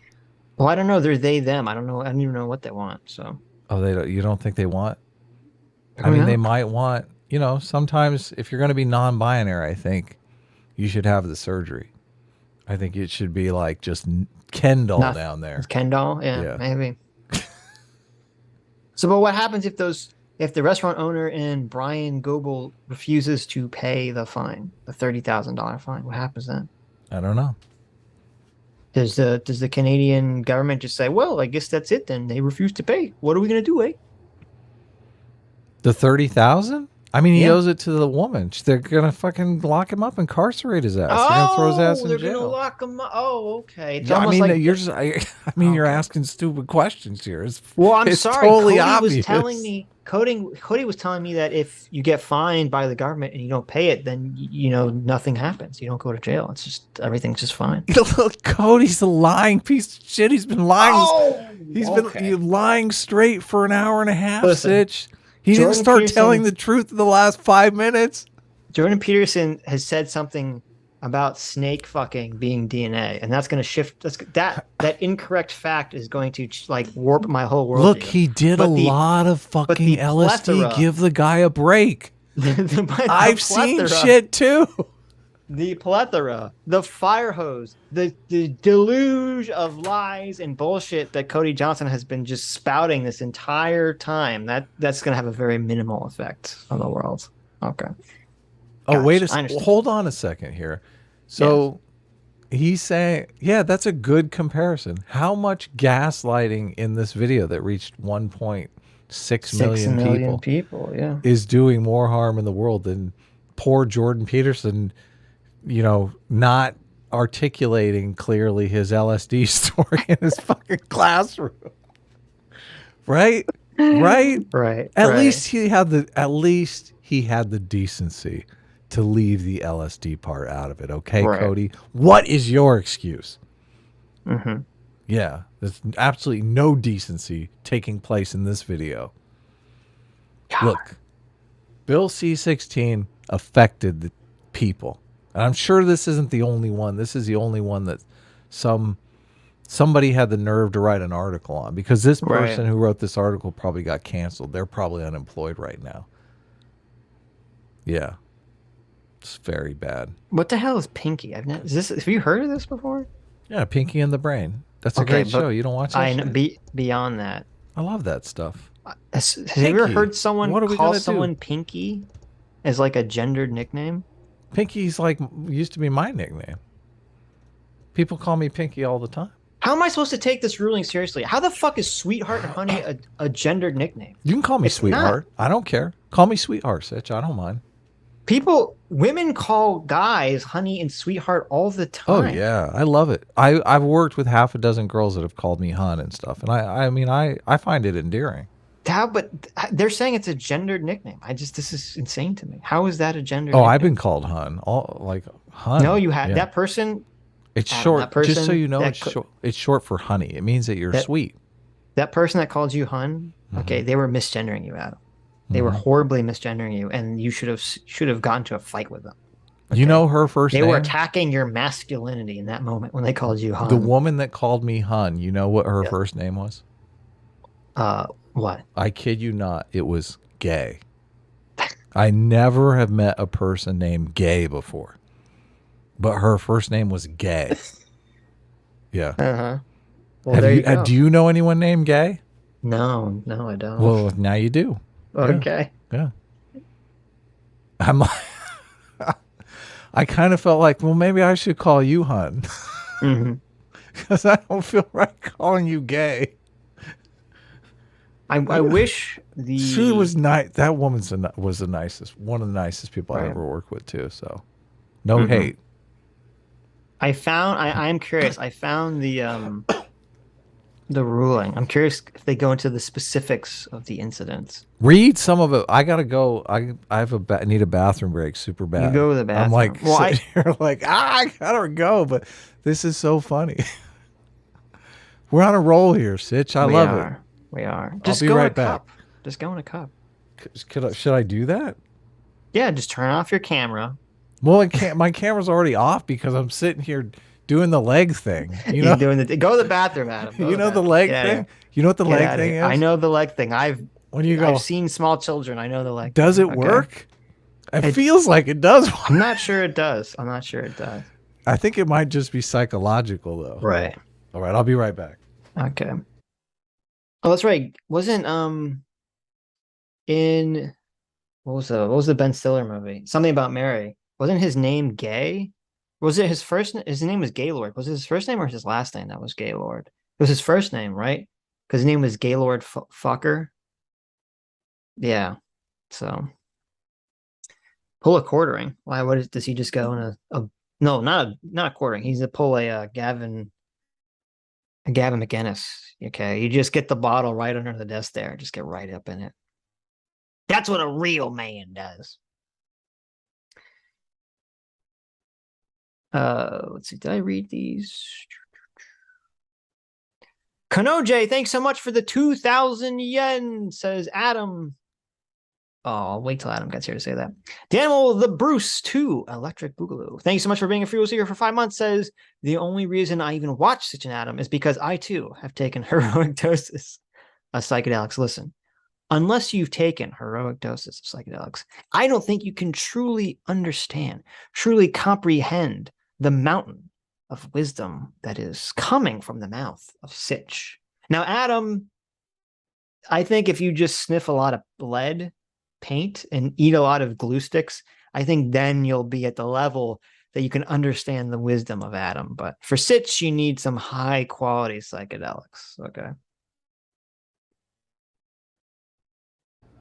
No, he was performing theater, virtue signaling against trans rights and putting himself in the spotlight as a free speech warrior. Yes, he apparently was asked by his bosses at the University of Toronto to respect the pronouns of students, but not under the penalty of jail time. Just like... That's bullshit. What happens if someone sues because he doesn't do it and he gets fined? Yeah. Like, this is so insipidly dumb. Yeah. Cody, he doesn't know how the criminal justice system works. No. Of course, he's probably made half a dozen videos on how unfair the criminal justice system is, but only to black people, of course. Sitch sees how God feels alone. True. Gabriel remembers my story. Yes. Oh my God. When you have to go so bad and you go, it's like heaven. I feel like a brand new person. I know, right? Yeah. Kanoje for 2,000 yen says, Adam, I'm going to say it now. Your facial hair is superior to Cody's in every conceivable way. And as a beard wearer, I'd know. Why, thank you. There you go. Thank you, Kanoje. Yeah. They also said, while A-Team is pretty cool and all, S-Class. Well, that's Thank you, questionable. Here we go. Here's my new beard look. Oh, yeah. Oh. Oh, yeah. No, I like classic Adam better than new Adam. Why? Yeah. I don't like it. This is great. Look. No. This It's a lie, Adam. It's a lie. This is like, you want to go out clubbing tonight, Sitch? Hit the Not with that club, meet some ladies. God. You look like Bunty. It's terrible. Bunty clown. Is he even around anymore? Whatever happened to Bunty? I don't know. He was good friends with Chris Reagan, right? I don't know. He like disappeared. I thought he was good friends. I think he made that video about how he was a cuck, and I think that I feel like we watched that video on stream and it was kind of horribly taken out of context or something. no, we never watched it. It wasn't that he was a cuck. It was that he forgave his girlfriend for cheating on him or something. Mm-hmm. And I think I don't remember if they were still together or not after that. But Well, first of all, you don't do that, okay? Never. it was a little different forgive. from being a cuck. I mean, Never forget. let's be real here. No, how's it any different? Well, being a cuck is intentionally. First of all, it's either getting off on the fact that your girlfriend or significant other is having sex with someone else. He made a video about it. He was totally getting off on it. What are you talking about? Okay, He obviously was getting off on it. gotcha. Well, let's continue. We got a lot of video to get through. No way. I'm ready to go. I'm like a new man now. Oh, okay. Well, I'm thinking we start the video over. I might have new things to say now. Okay, let's go. Like, to make school better for students, but also just f***ing say okay and do it. Or use they, or call them by their actual names, because you're a teacher in a professional environment and not a I didn't realize until just now it was giving a beard to the picture behind you too. Yeah, that one goes a little funny. overboard, but it is what it is. Big, I weird have bait. like a few beard options now, which is cool. Oh, okay. Yeah. I'm glad you have a few beard options. This one's pretty good. I like this one. This is definitely my, Branch Davidian beard. This is Adam 20 years from now. Okay. Ladies, come join my cult. This is Adam Biden. Okay, he's like smelling the hair. Come join my Mormon cult, ladies. There you go. We're gonna brand some A-team on the buttocks. Oh no, that wasn't the Mormons. That was the. Oh, What is it called? Oh, they're all the same to me. It was named after. It had the same name as like some heartburn medication. Oh, it You want to was? say Prilosec? Really? Oh. Nexium. Nexium, that's it. You're right. It is. Right. Yeah. No heartburn around here. A little buttock burn. No, that is the name of a heartburn medication.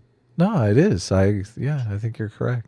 baby. But of course, Jordan got big and famous for his anti-trans, pretending to be about freedom of speech stance, and has been playing the hits ever since.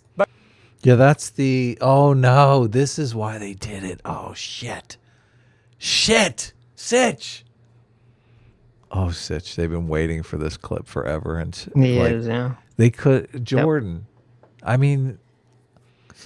Jordan couldn't have done better if Cody Johnston, emailed him stage directions. Like, this is so bad. Right. Yeah. We'll see who cancels who, Cody. Yeah. We might have to fast forward through this part of the video. Nah. No, we'll just... But the suspension will not be lifted unless I delete the hateful tweet in question, and I would rather die than do that. Just delete it, man. It's easy. Jordan the Outlaw retired in 2017 from his role at the University of Toronto, but kept his tenure until recently. He has since broken up with them completely because, quote, an appalling ideology of diversity, inclusion, and equity is demolishing education and business. Dude literally quit because there was too much inclusion, going on to say that his heterosexual white male graduate students weren't getting enough research positions. To me, it's pretty clear that Jordan Peterson has... inclusion, going on to say that his heterosexual...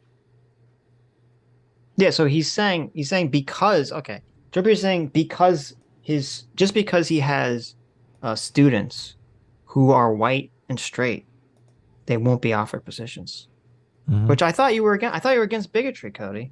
I thought we were supposed to be against bigotry here, but I guess because if it's affecting, white straight people, then white straight males, who cares? Depends upon the bigotry. You got to understand. Right. Who cares? Some people have white it male coming. graduate That's true. Students weren't getting enough research positions. To me, it's pretty clear that Jordan Peterson has officially found it way more lucrative to play the role of a right-wing grifter, going on speaking tours and writing useless books, than to work a regular job that might provide something for society, like me and my important work with Warmbow. Because clearly, his lobster ideology got in the way of his ability to work with others, which is what inclusion is kind of all about. The thing about Peterson's railing against inclusion and equity and all that is that he never gives an alternative. If he can't admit that or acknowledge that there is a very clear history of racism in places like the United States and Canada that is still reverberating and affecting people, then he's unserious. And if he acknowledges it, he needs to admit he doesn't think anything should be done about it. That's bullshit. He's acknowledged it a bunch of times. Like, and we are doing shit about it. And he's acknowledged that. So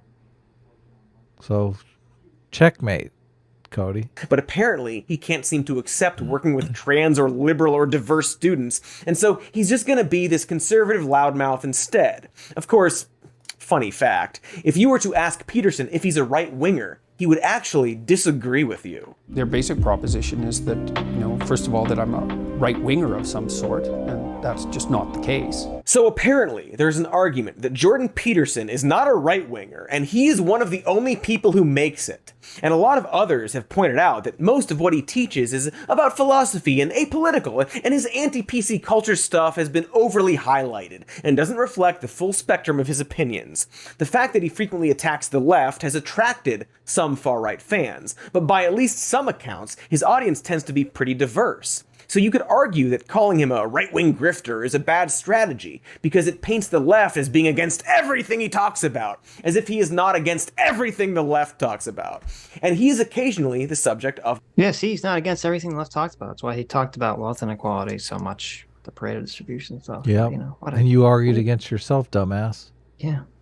Misinformation. He went viral for apparently saying we should have enforced monogamy to solve the incel problem, as if he was proposing mandatory wives for depressed young men. But he... That's bullshit, because he didn't... First of all, he said enforced monogamy privately to a journalist, and the journalist published it as if he was saying we needed, forced monogamy for incel wives. No, but you see, here's the tactic. Cody's like, okay, I'm going to say that, look, Jordan Peterson didn't say this thing that, people strawman him for. So that means you can trust every other horrible strawman that I put forward for Jordan Peterson. Well, that's the tactic here. The clip, I think he shows a clip of Jordan Peterson saying enforced monogamy after the article dropped, though. Like, he didn't say... Yeah, but Cody's going to say, Cody's going to say that Jordan Peterson is not actually saying the straw man version of it, so that it lends light to, as if Cody's being some sort of fair arbiter of information here. Okay. That's the point of this. He wasn't actually saying that. What do you mean by enforced monogamy? Well, we could start by what I don't mean. I don't mean taking innocent women at gunpoint and handing them over to useless men, which is essentially the accusation. And it was really interesting to watch that unfold. What I meant was that monogamy as something that's socially valued appears to be essentially a human universal. That doesn't mean that human beings are universally monogamous, because obviously we're not. We can be serially monogamous, and some people are players and have multiple partners and all of that. But there's a strong proclivity across what are you trying to say? Known you need societies to fucking settle down, dude. Tilt towards monogamy. And the enforcement is social norms. Fair enough. I mean, I don't know if he's correct, but the point is that he was trying, perhaps failing, to say that we should stress monogamy as a social norm. Which again, not sure I agree with that, but maybe I'll ask around at the next orgy. This is all to say that Peterson isn't exactly your Ben Shapiro or Stevens Crowder, in that he allegedly doesn't actively push right-wing talking points and often comes across as reasonable. And again, as a self-help guru, I would argue that he's generally probably maybe okay at it. Of course, I'm not a self-help expert, so maybe he's actually terrible. But it should stand out that while Peterson often goes after Marxism and the radical left types using extremely flawed arguments, he almost never points that lens at the far right. Extremely flawed arguments that Cody has not countered at all in this video, not even once. Like, he's never addressed the substance of any argument Jordan Peterson has made. All he has done is nitpick around the edges. Oh, the Pareto distribution, it's not exactly 80-20. It's like, come on, guy. Like, if you want to make a counter argument, make a counter argument, but don't pull this bullshit like you're actually fucking arguing against him and winning. Often unfairly so. For example, I think what I would have done was walk into the voting booth with the intention of voting for Clinton, and then at the last minute gone, to hell with it, I'm not doing it, and voted for Trump. And this is like a complete non sequitur. What does this have to do with any fucking thing? I think that's what I would have done.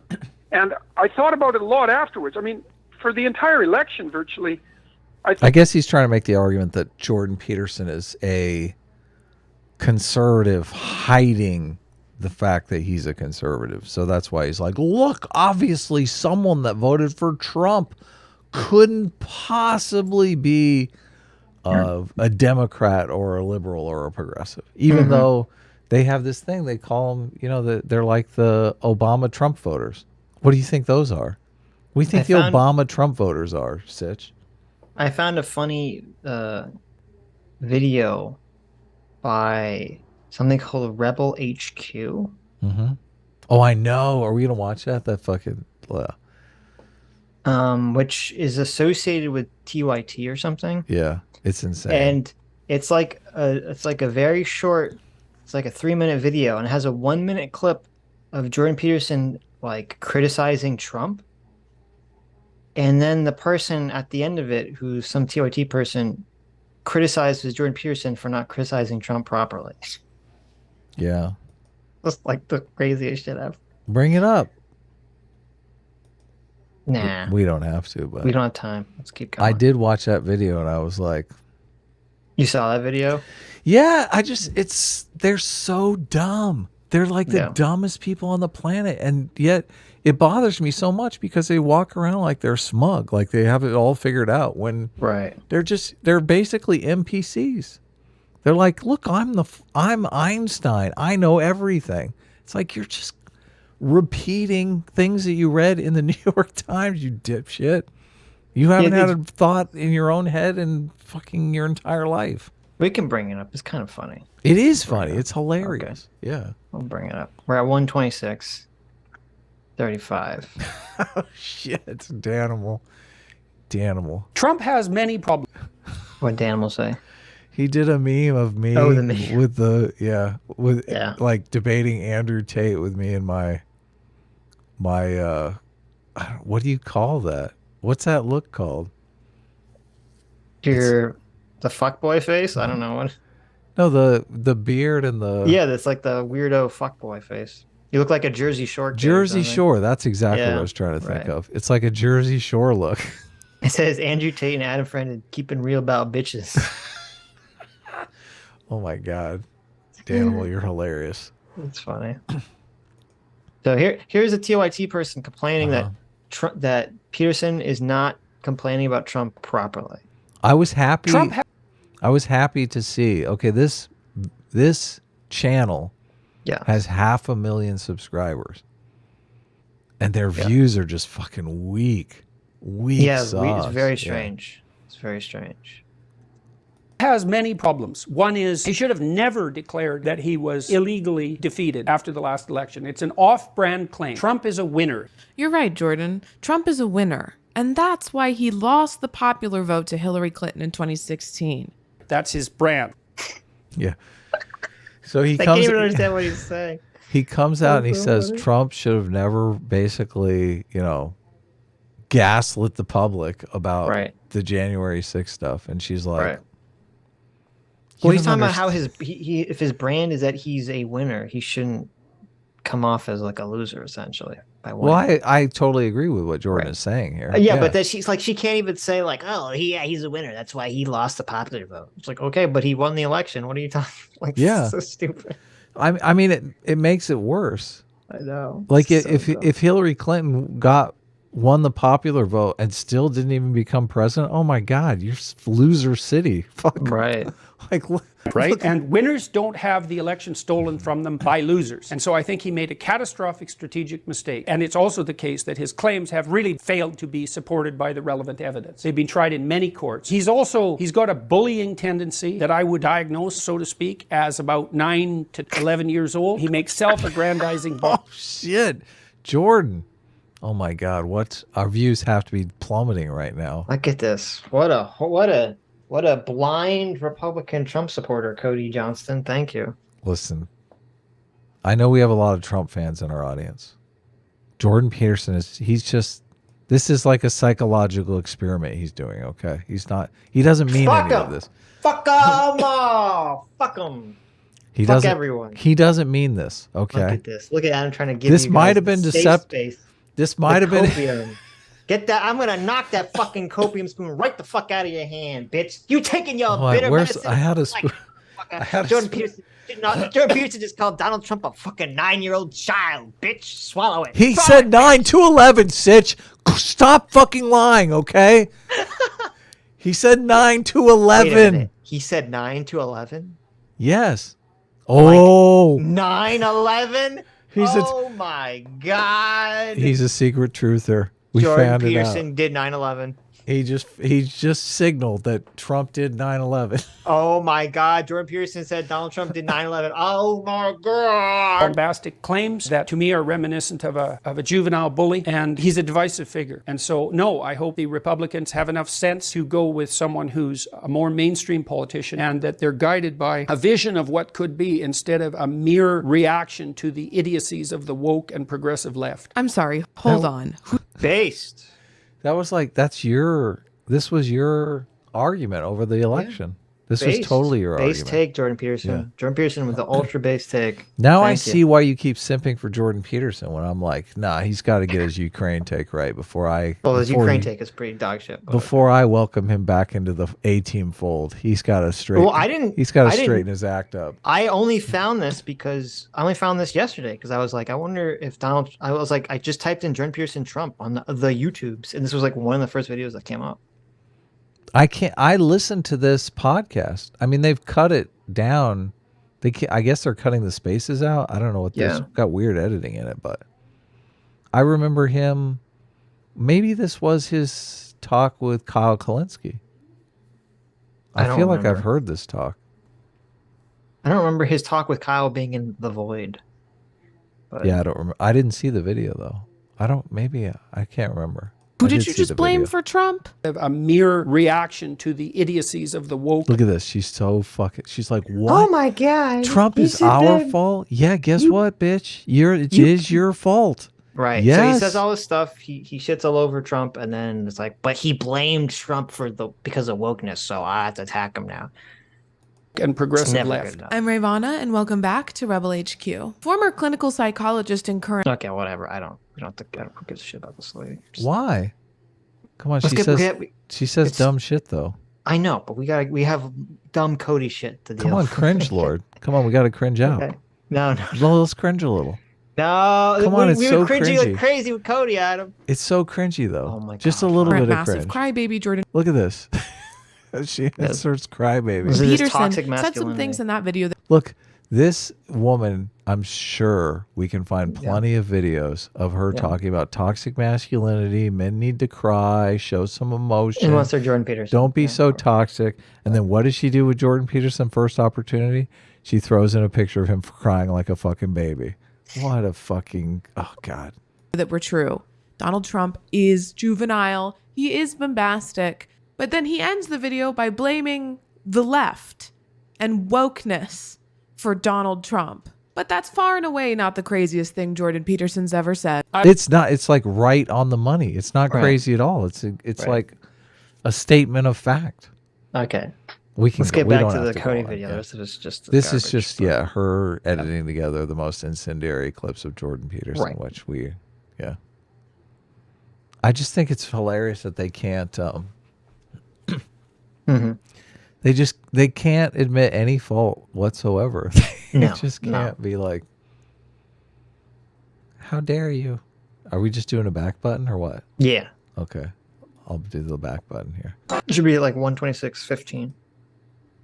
I mean, yeah, you did it. Good job. Hit it up. How dare Cody's doing that thing with his hands again, like he's grabbing He's some. casting spells, Adam. He's a wizard. He's a No, witch. it looks Ban like him. he's doing like a hernia examination on the prepubescent kid next door. Oh, I see. He's You're got right. like two brothers side by side. Unfairly so. For example, I think what I would have done was walk into the voting booth with the intention of voting for Clinton, and then at the last minute gone, to hell with it, I'm not doing it, and voted for Trump. I think that's what I would have done. And I thought about it a lot afterwards. I mean, for the entire election, virtually, I thought, well, Clinton has the experience necessary to at least keep the status quo in motion, you know? Right. So in some sense, she was a conservative choice because she'd been in politics for so long.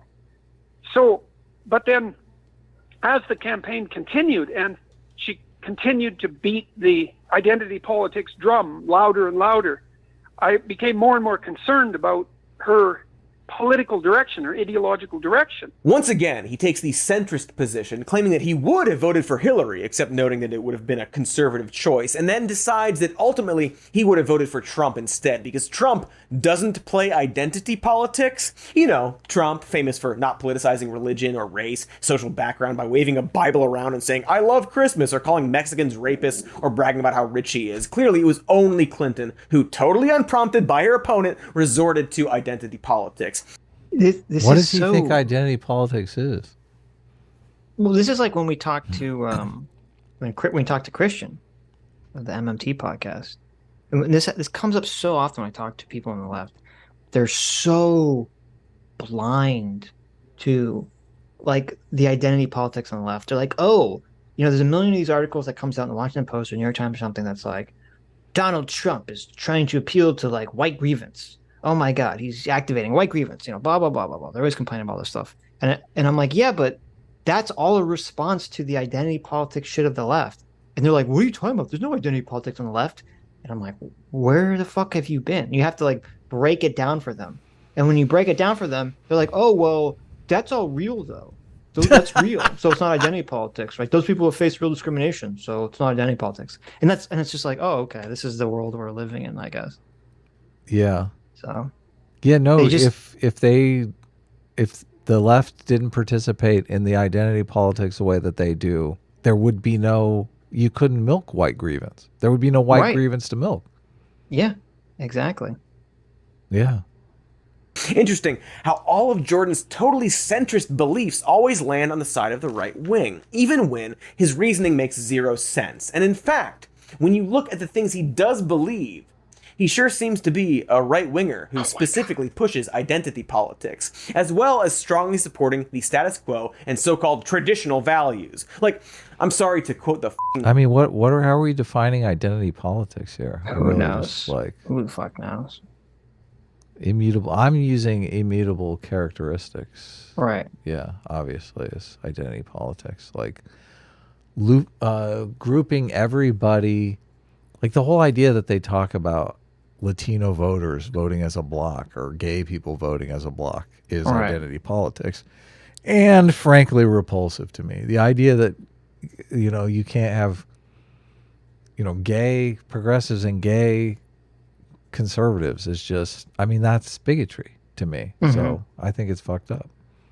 Wikipedia definition of right-wing politics, but at its baseline, right-wing politics is a support of the view that certain social orders and hierarchies are inevitable, natural, normal, or desirable, typically supporting this position on the basis of natural law. This is so fucking... This is like the dumbest definition of right-wing politics. Of course they went to Wikipedia, the fucking leftist hellhole that it's become. I'm curious to go through the sourcing for that, but because it's like, wait a minute, you understand there's a huge difference between someone saying that social hierarchies are inevitable or natural versus them being desirable in a specific way. There's like worlds apart in that one sentence. Okay. Yeah. Yes. Like what kind of fucking like just do left wing? Are they saying that anyone who's on the left doesn't think is every single person in left-wing politics think that social orders and hierarchies are not natural, normal, desirable, or inevitable? Right. I thought Cody said that was a straw man earlier in this fucking video.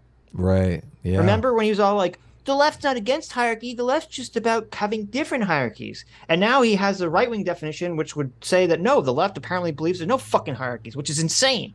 Yeah. Totally insane. This is idiotic. This is like... It's very demoralizing. Economics, authority, or tradition.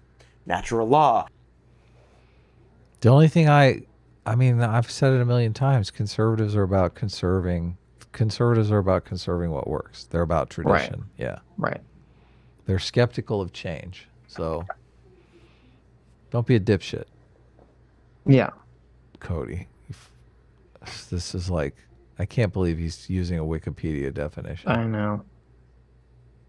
Inevitable hierarchies, tradition, literally everything from those clips we showed you earlier. Peterson was a political science major, and so it is absurd that he would be surprised people categorize him as right-wing. Can we, I mean, I feel like we need to make a video where we argue that Cody is retarded, like actually retarded.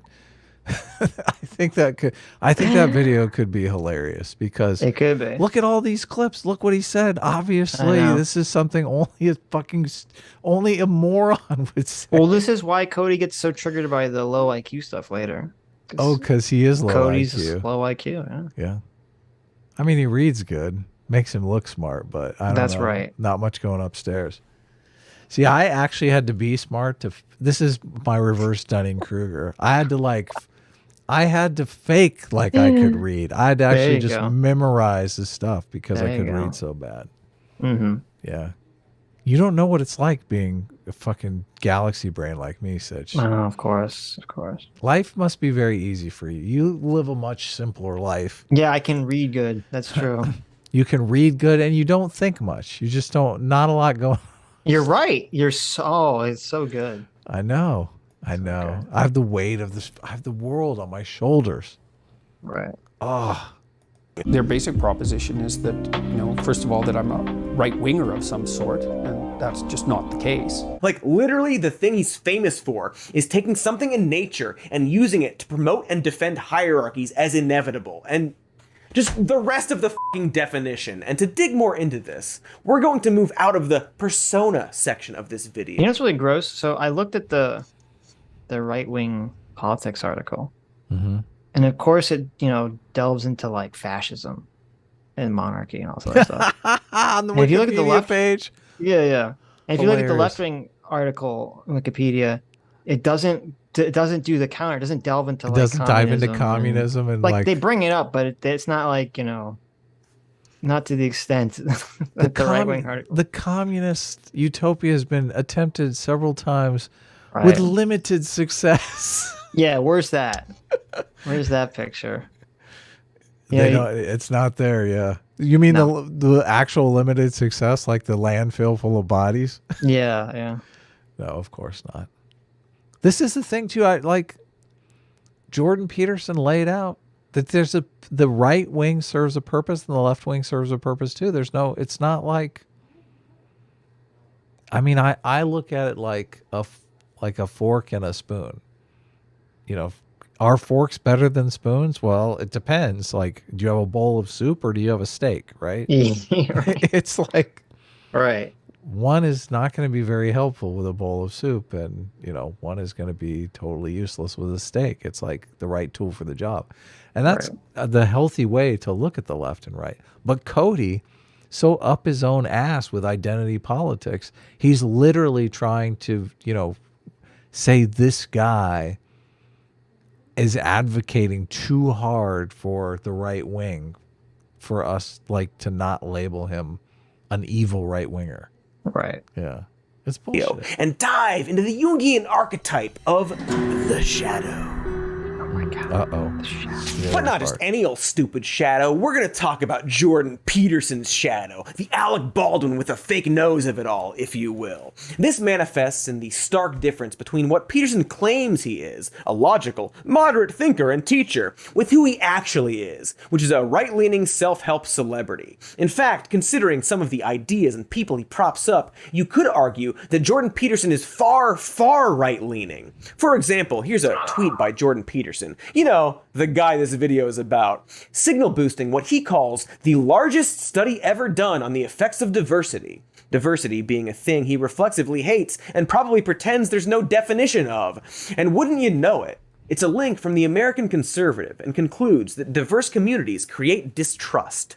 This 2007 Harvard study of 26,200 people in 40 American communities found that people questioned in more diverse areas of the country displayed less trust in the institutions around them as well as neighbors. Jordan shares this with his usual intellectual detachment, but the conclusion drawn here is that diversity is bad.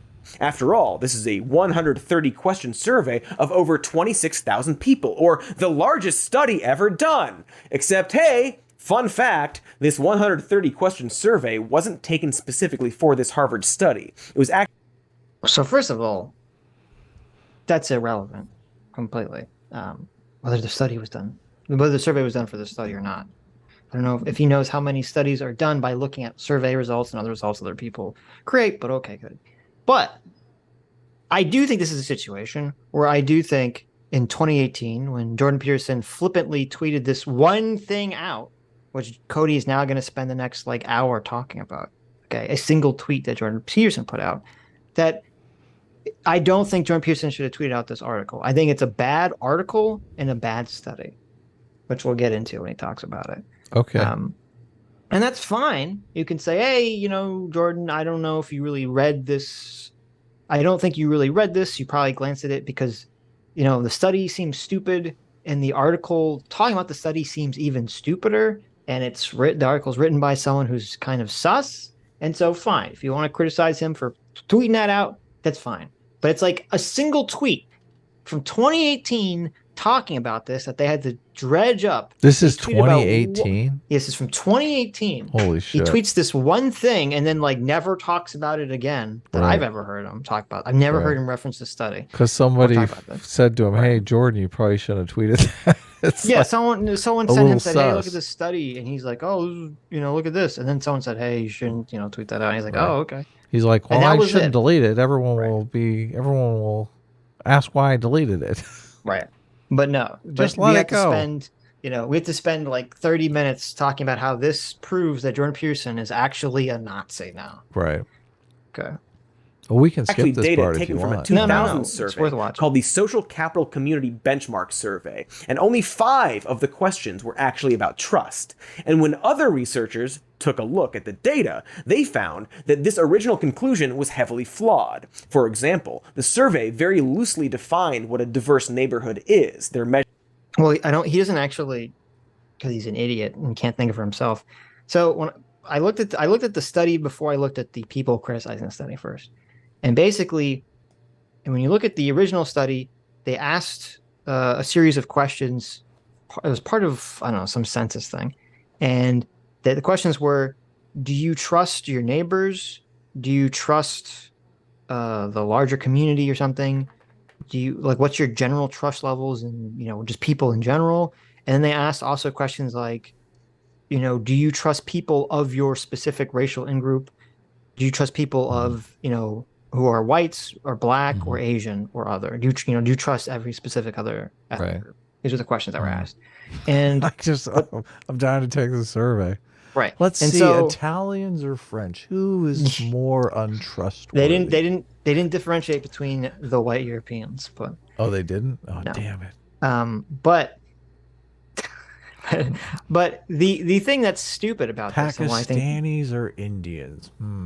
The thing that's stupid about this, and why I think that the original study was really dumb, or at least the conclusion that the person came from the original study is dumb, is because he basically in the study he organizes a chart that first of all he debunks actually that it's racism, which is kind of hilarious because he said if it was racism, then people would not trust other people of the outgroup, but they would trust people within their in-group.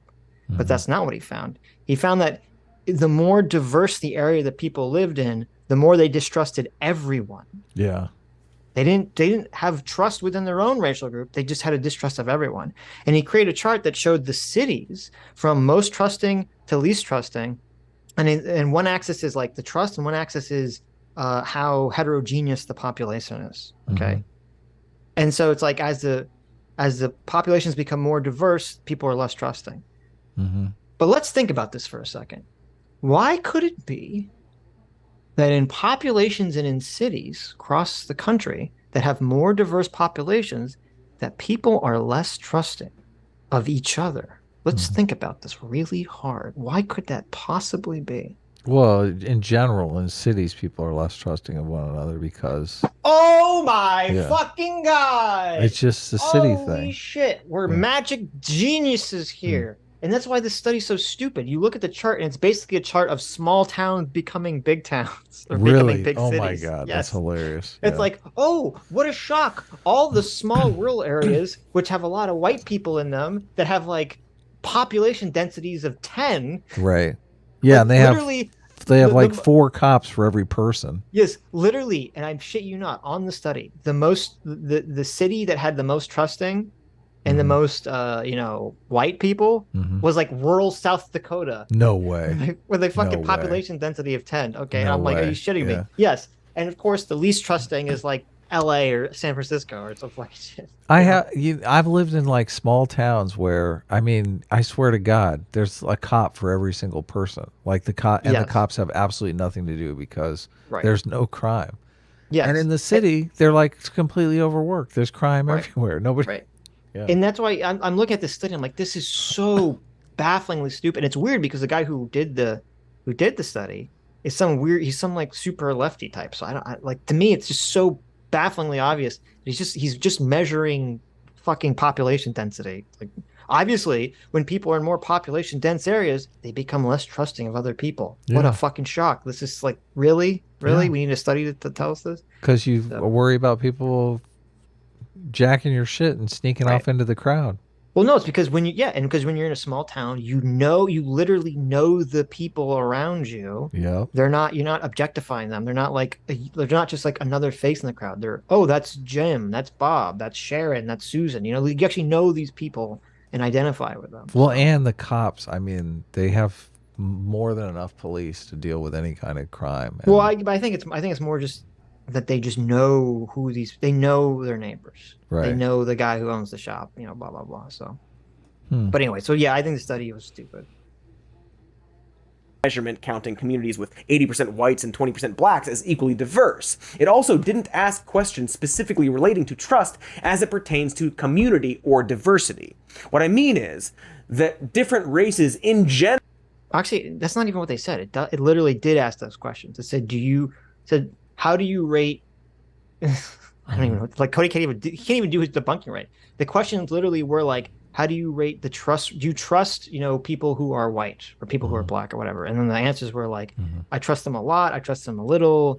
I don't trust them at all. Blah, blah, blah, blah, blah. Dentists, do you trust them or are they pieces of shit? Right. Yeah. And you're like, well, wait, what color is the dentist? Because I'm a racist piece of shit, basically. Exactly. Right? Exactly. I just need to know. Yeah. often have different levels of distrust regardless of where they live. So of course an area with more diversity will have more people showing general distrust of things like authority, often for good reason. And finally, as an So he just said something that you won't really understand until I break down the numbers. Mm-hmm. He said people who live in more diverse areas have more distrust of authority, possibly for good reasons. Oh, Okay. no. Oh, no. What do you please. think? What is the implication? What do you think he's suggesting? I think it's not pretty, Sitch, what he's implying. He's saying that because of the horrible racist police. Yeah, exactly. The it's- black people can't trust Right. the police. Yeah. No. Right. I know right where he's going with this. Okay. He's like, for good reason, they don't trust the cops. Yes. Because Exactly. we all know that the racist police are out to kill people. And We all saw George right. Floyd, okay? And he doesn't say this, and you know what? But the reason he said that is because on that study and on the study that sort of debunks it, or debunks elements of it. Guess who's the most distrusting of other people? Blacks. Black people in America were more distrusting of any other Yeah. of people in general, by the way, Yeah. than anyone else. Yeah. Next was Hispanic population. Next was Asians, and the most trusting of all people were the whites that responded. Of course, yeah. They're like sitting ducks. The Wow, well, no, like, if you're going to take advantage of people, who would you take advantage of? The people who don't trust anyone, or the people who trust everyone? Right. I mean, it's pretty easy, right? And there's an interesting thing too, and this kind of comes up later. It's probably too complicated to get into, but the thing that the study really showed us is like people became more distrustful. It was an overall level of distrust. Like the actual distrust levels between like, oh, I trust white people, but I don't trust black people was pretty small. Like most people just either had a general distrust or a general trust. Okay, so it's not too bad. I just the overwhelming messaging that I get towards black people is white people are racist, colonialist pieces of shit that you should never trust. Like that's that's the woke attitude. Yes. Yeah. Right. And I see so much of this. I mean, I look at messaging like that and I think it's just, garbage, but I don't know how other people look at it. Well, part of the thing too was that groups would generally trust white people as almost the same as they would trust their own race. Mm-hmm. So there wasn't like anyone like, oh, I don't trust those white people. Like that wasn't borne out in this study. Oh, really? Okay. Yeah. Well, that's good. That's great. Side, it found that the people who displayed the highest level of distrust across the board were white people living with more racial minorities. Golly What? God. I mean, let me play this again. Wait. That's completely backwards of what you just said. Yeah, I will hold on a second. Yeah, this is important because as an aside, it found that the people who displayed the highest level of distrust across the board were white people living with more racial minorities. Golly gosh, that sure sounds like a different issue than diversity. Feels like there's a different word for what that is. Not okay. So I want to shit on Cody so bad right here, and he deserves to be shit on. But this is the problem of just reading a stupid article and assuming that what the article is telling you is true, because this is the article fucking up and not understanding the study, and this happens very often. You have an article written about a study. The article doesn't understand some part of the study and misreports it, and then a stupid person like Cody reports on the article, or they report on a study, but they just read the article. And then they misreport, or they properly report the misreported thing from the article, and they continue the cycle of just misreporting this bullshit interpretation of the study. Right. Okay? It's like telephone. Right. So the article does make this claim that, the highest, that whites, it says whites living with more racial minorities report the highest levels of distrust. Okay. Mm-hmm. That's a fucking lie. Right. Or the person who wrote the article is just stupid and didn't actually understand what the article is saying. Or they just made it up because they were pieces of shit. So, well, maybe. That's not what the article said. What the article says is that even though blacks and Hispanics were more distrusting of others than whites across the board, according to the survey anyway, in all metrics, what the people that sort of debunked the original study did was they controlled for a lot of other factors. So they found out like, for black people, the actual primary factor that focused on whether they distrusted their neighbors or not was not the race of their neighbors. It was whether the person owned a home or not.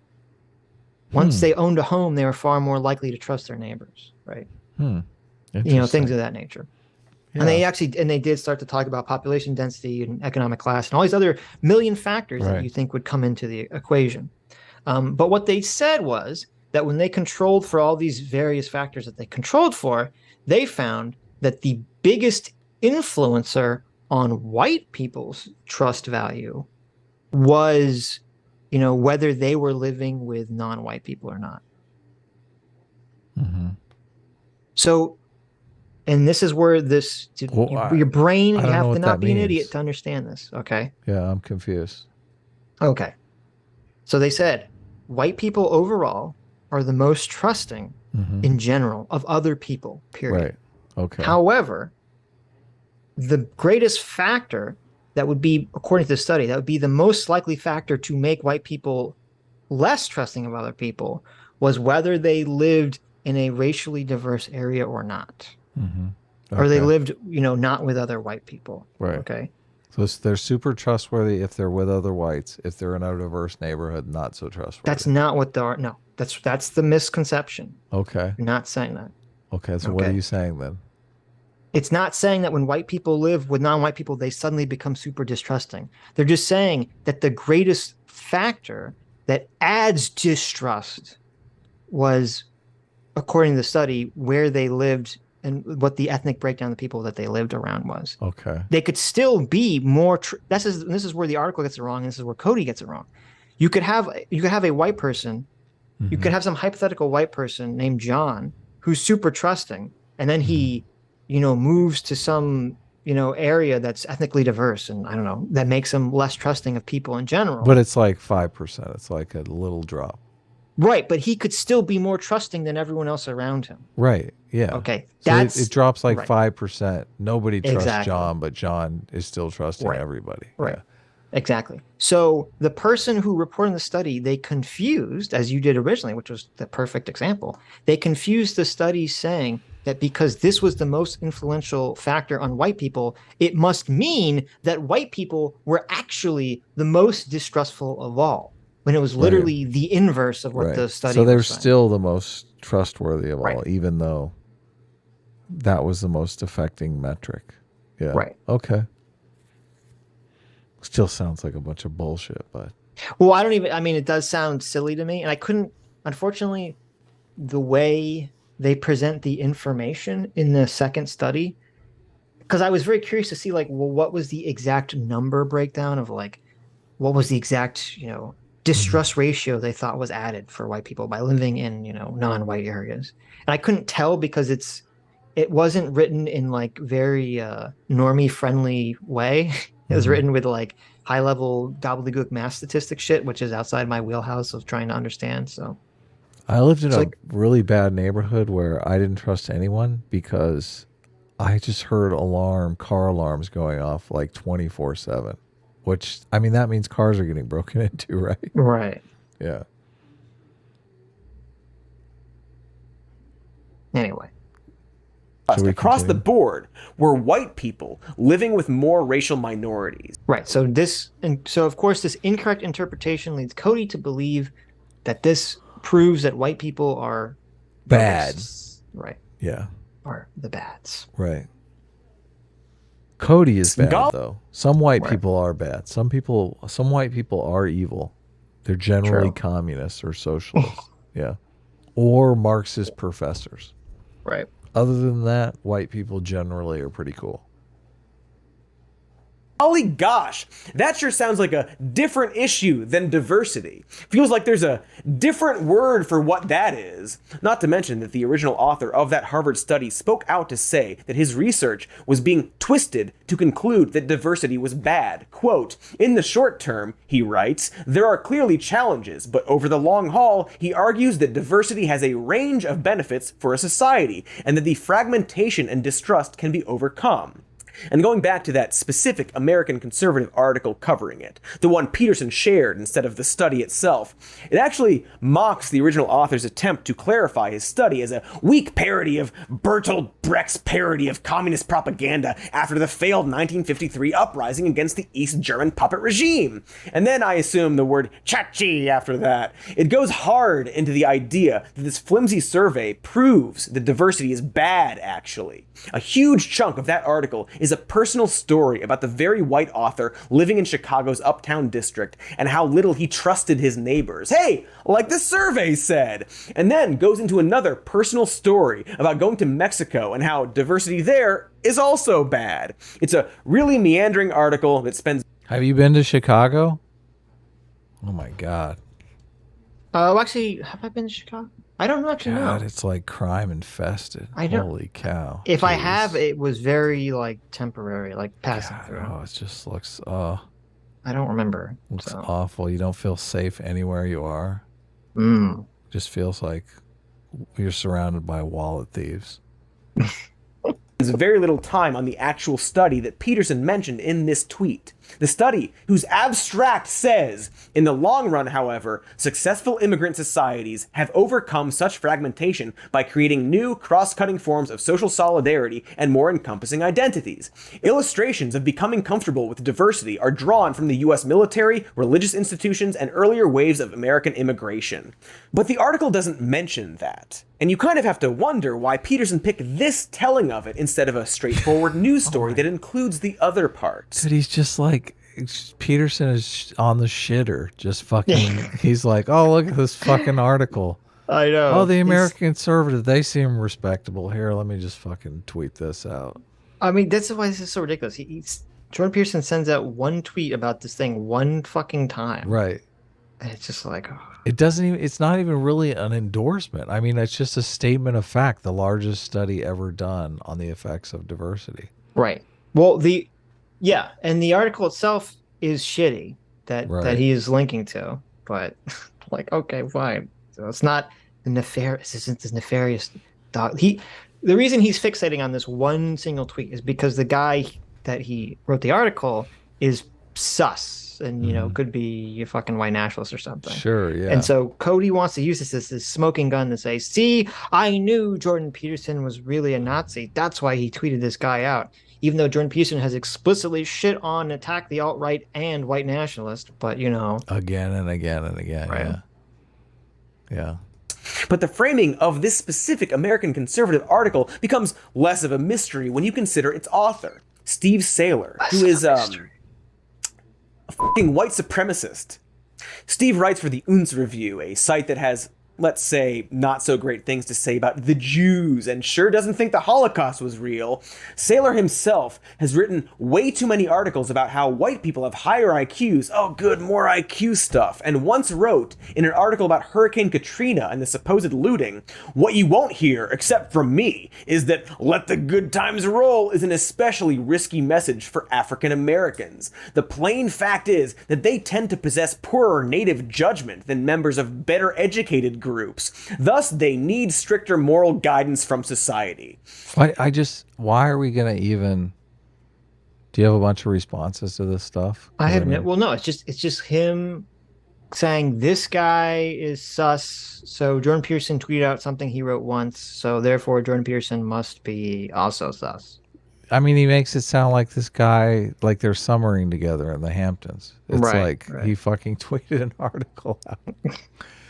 That, I mean, I don't endorse any of this shit. Like, I don't like talking about race and IQ shit. It's fucking, I don't like the race realist shit.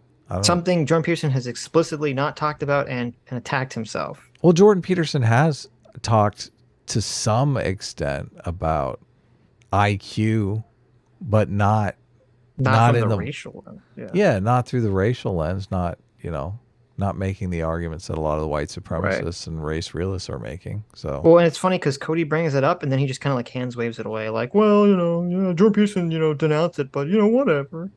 Well, there's one talk where he talks about IQ, where he talks about how the Ashkenazi Jews are like killing it in fucking IQ. It's like, get wrecked, bitches. Well, what the fuck? What is that supposed to mean? Like, how am I supposed to, where does that fit in the whole, like, race and IQ debate? It's like. It's the get Shrek'd, son. Yeah, but am I supposed to think, oh, wow, he must be a racist because he thinks fucking Ashkenazi Jews are smarter than everyone in the world? That doesn't exactly seem like a racist position to me. No. Yeah. Yeah. So where's... Yeah, this is. You just don't understand, Adam. You just don't understand. This is nonsense. This is Cody just swimming. Cody. There's so many fucking pedophiles on the left. Like, Cody has to have tweeted out one of them at least once. Has Cody? Is there any Cody? What's Cody have to say about Rosenbaum, the guy that got in the altercation with? Is there any way? Kyle Rittenhouse? Joseph Rosenbaum, Has Cody gone to bat for Joseph Rosenbaum? That's a good question. Talked about what a great person he is and how we should all feel sorry for Joseph Rosenbaum, because I think if he's done that, then He's a pedo defender. I think we can easily establish the fact that Cody Johnston is pro pedophilia if that's the case. Yeah, maybe. Who knows, right? I don't. I hate playing these stupid games. Like, can we get to the substance already? This is so fucking reaching. Nah. So yeah, Steve Saylor sure speaks like a fucking Nazi. And it was Steve's extremely bad and unacademic interpretation of this Harvard study that Jordan Peterson, a totally not right-wing guy, chose to share with the world. Oh my God. Oh my God. Notice just the dishonest framing. Chose to share with the world. He makes it sound like Jordan Peterson was speaking at the Vatican and he stood up and said, listen, I have this article that I want to read to all of you here on Sunday Mass. You have to understand.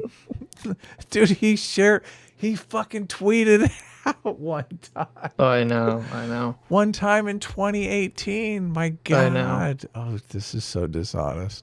Seems like a super smart professor guy should have caught all of this nuance, but he sure didn't. If I'm being charitable, we could say that Peterson was simply incurious and gullible and really wanted to confirm his bias that diversity is bad. Dude, as if Peterson even thinks diversity is bad. Mm-hmm. The tweet doesn't say that. As opposed to willfully propping up a known white supremacist. I mean, I have never heard Jordan Peterson say anything about diversity bad. Well, and that guy, which I mean, like, I never heard of this guy before. So I don't know, like, he's acting like this is some famous, super racist guy that Jordan Peterson should see the name and just know, like, oh, that's that guy. Like, I've never even heard of this fucking guy before. I don't think anyone's heard of this guy before. I mean, there's reputable studies by Robert Putnam, who's like a raging left-winger. No one would ever consider him right-wing in any way, shape, or form. Right. That talks about, like, diversity not being all it's cracked up to be. I don't even know how to. I mean, you could characterize it as anti-diversity, but he's a left winger, so yep. I don't, and they're reputable studies. The people who are generally racist use those studies to make claims that I don't think are credible claims. But I've never heard Jordan Peterson reference any of those same studies that the people who are actually racist reference. I've never heard any of that. That's because you're ignorant. Jordan Peterson's mask off, Adam. You don't understand. Well, this one thing, is this the thing? This is the thing. It sounds like Saylor probably references those studies all the time, right? This is the thing, Adam. Okay, well, this is the one tweet I missed. You're right. I never heard it. If he wanted to share 2018. If he wanted to share it with the world, he's doing a fucking piss poor job. Like, he should make a video and put it on his channel. Right. Yeah. Not just when he's shitting, he puts out a single tweet about it. Right, exactly. I mean, the American Conservative are they a reputable organization? I don't even know. I don't know. I don't know anything about them. They have a nice logo. I'm being charitable. Because he's also found a lot of common ground regarding IQ and race with Stefan Molyneux, cult leader, and eventually admitted white supremacist. What happened with where did Stefan Molyneux admit to being a white supremacist? I don't know. I haven't followed Stefan Molyneux in 20 million years, so I don't even know. Well, I know he got deplatformed and stuff like that, but I've never heard Stefan Molyneux say, I'm a white supremacist. Like, why would he say that? I don't know. He called him an admitted white supremacist. Also, incidentally, Steve Saylor is the originator of what is called the Saylor strategy, which partially influenced Donald Trump. The Saylor strategy proposed that Republican candidates can gain political support in American elections by appealing to working-class white workers with heterodox right-wing nationalist and economic populist positions, protectionism, identity politics, and opposition to immigration, etc. But like Peterson said, Hillary Clinton is the one who played identity politics, not Trump. And hey, on the subject of IQ and Nazi shit, I'm going to show you one of the most subtly insidious clips of Dr. Jordan B. Peterson that I have. He discusses the issue in several videos, one with Molyneux himself, and refers to it as the most horrifying fact he has ever... This video right here is the one with the Ashkenazi Jews. I remember that clip. So the setup here is that Jordan Peterson is about to say something so, like he said, this is the most insidious, horrible thing he's ever heard Jordan Peterson say. Okay. So keep that in your mind. This one's the one with the military research guy. Yeah, right.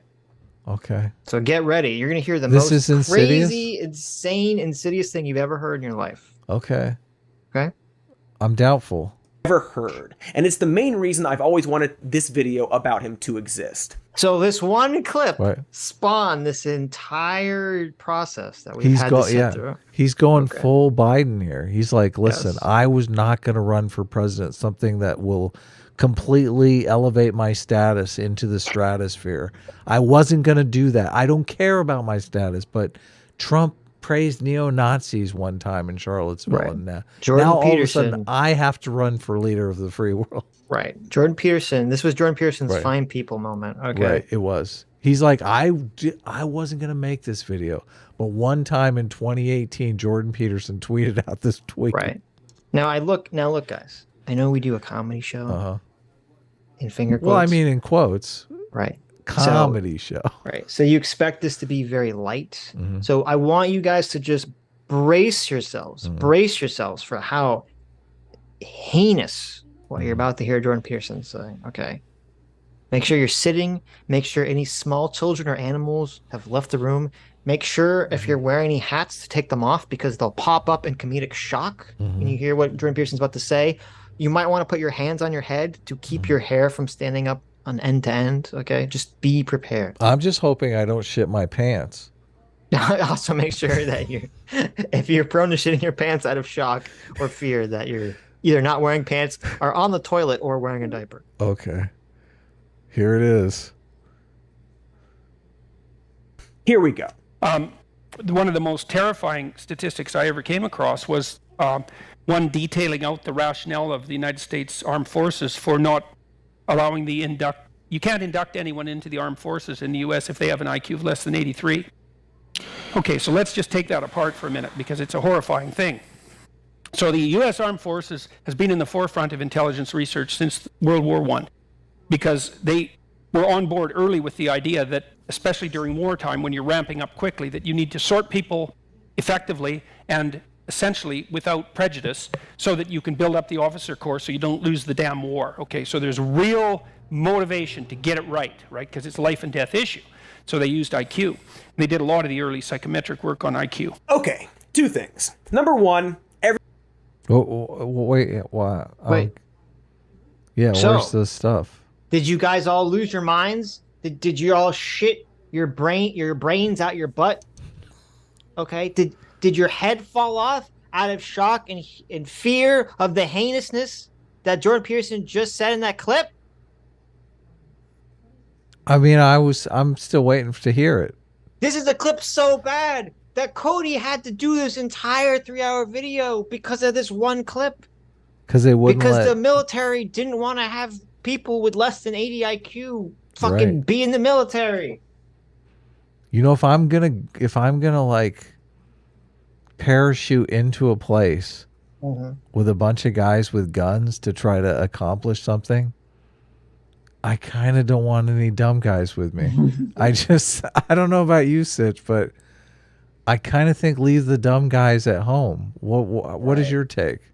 I mean, I think that, well, first of all, it's weird because you think that generally the left, who is more anti-military, would say that it's inhumane for the military to be drafting people and taking advantage of them who have low IQs. Yeah. Okay. I thought that would be a common left-wing talking point. McNamara's morons. I told you, I pulled the clip. Right. Or Those, I you know would what they think did with those guys? The guys who didn't know how to throw a hand grenade? They put them as cannon They fodder, shipped them off to fucking Vietnam. Yep. Well, we'll talk about that when that comes up. But, you know, I thought that would have been the left-wing talking point. I would have thought the left-wing talking point would have been we shouldn't have low IQ people in the military because they're more likely to harm others, themselves or other people that are innocent. Yeah. You know, if you're really worried about civilian casualties and things of that nature. But no, it's coming from Jordan Peterson's mouth. So it has to somehow become the most heinous, evil, craziest, mind-shittingest thing you've ever heard. Yeah, no. So you don't lose the damn war. Okay, so there's real motivation to get it right, because it's a life and death issue. So they used IQ. They did a lot of the early psychometric work on IQ. Okay, 2 things. Number 1, everything you just said is wrong. The armed forces don't do IQ tests and don't have a rule about having an IQ less than 83. They just don't. They do have something called the Armed Forces Qualification Test, but have said that those tests do not perfectly match up with an IQ test, and the requirements are flexible. You can do poorly on the test and still get into the military. Also, as I noted, IQ tests... Okay, first of all, everything he just said is wrong. Okay. Oh, really? Hilarious. Well, he said it. This is the exact language he said. So it's true that the military doesn't do an IQ test, okay? When you enter the military. They do, as he said, they do the Armed Services Vocational Aptitude Battery Test. However, this is a reason why Cody very snakily and disgustingly used very specific language. See if you caught it. Everything you just said is wrong. The armed forces don't do IQ tests and don't have a rule about having an IQ less than 83. They just don't. They do have something called the Armed Forces Qualification Test, but have said that those tests do not perfectly match up with an IQ test. Those tests do not perfectly match up. That word with the perfectly. IQ test. Yeah. Oh, doing a lot of legwork there. Okay. Now, if you actually read, and this is why you know Cody Johnston's a dishonest, lying piece of shit snake. Let's read what it says on screen. I don't know what the source is, but I've seen this repeated. It says, question, do we have a does the test, the IQ test correlate with the AFQT test? Okay. Though I think now it's called, this might be old because it's called the Armed Services Vocational Aptitude Battery Test. So the ASVAB, but maybe this is from an old thing. And it says, yes. So the question is, do we have a correlation between IQ and the test the military gives people to test their intelligence? And the answer is yes. Of course. Yeah, of course Okay. it is. It's this IQ test. Right. The correlation between the test that the military gives and IQ tests is about 0.8.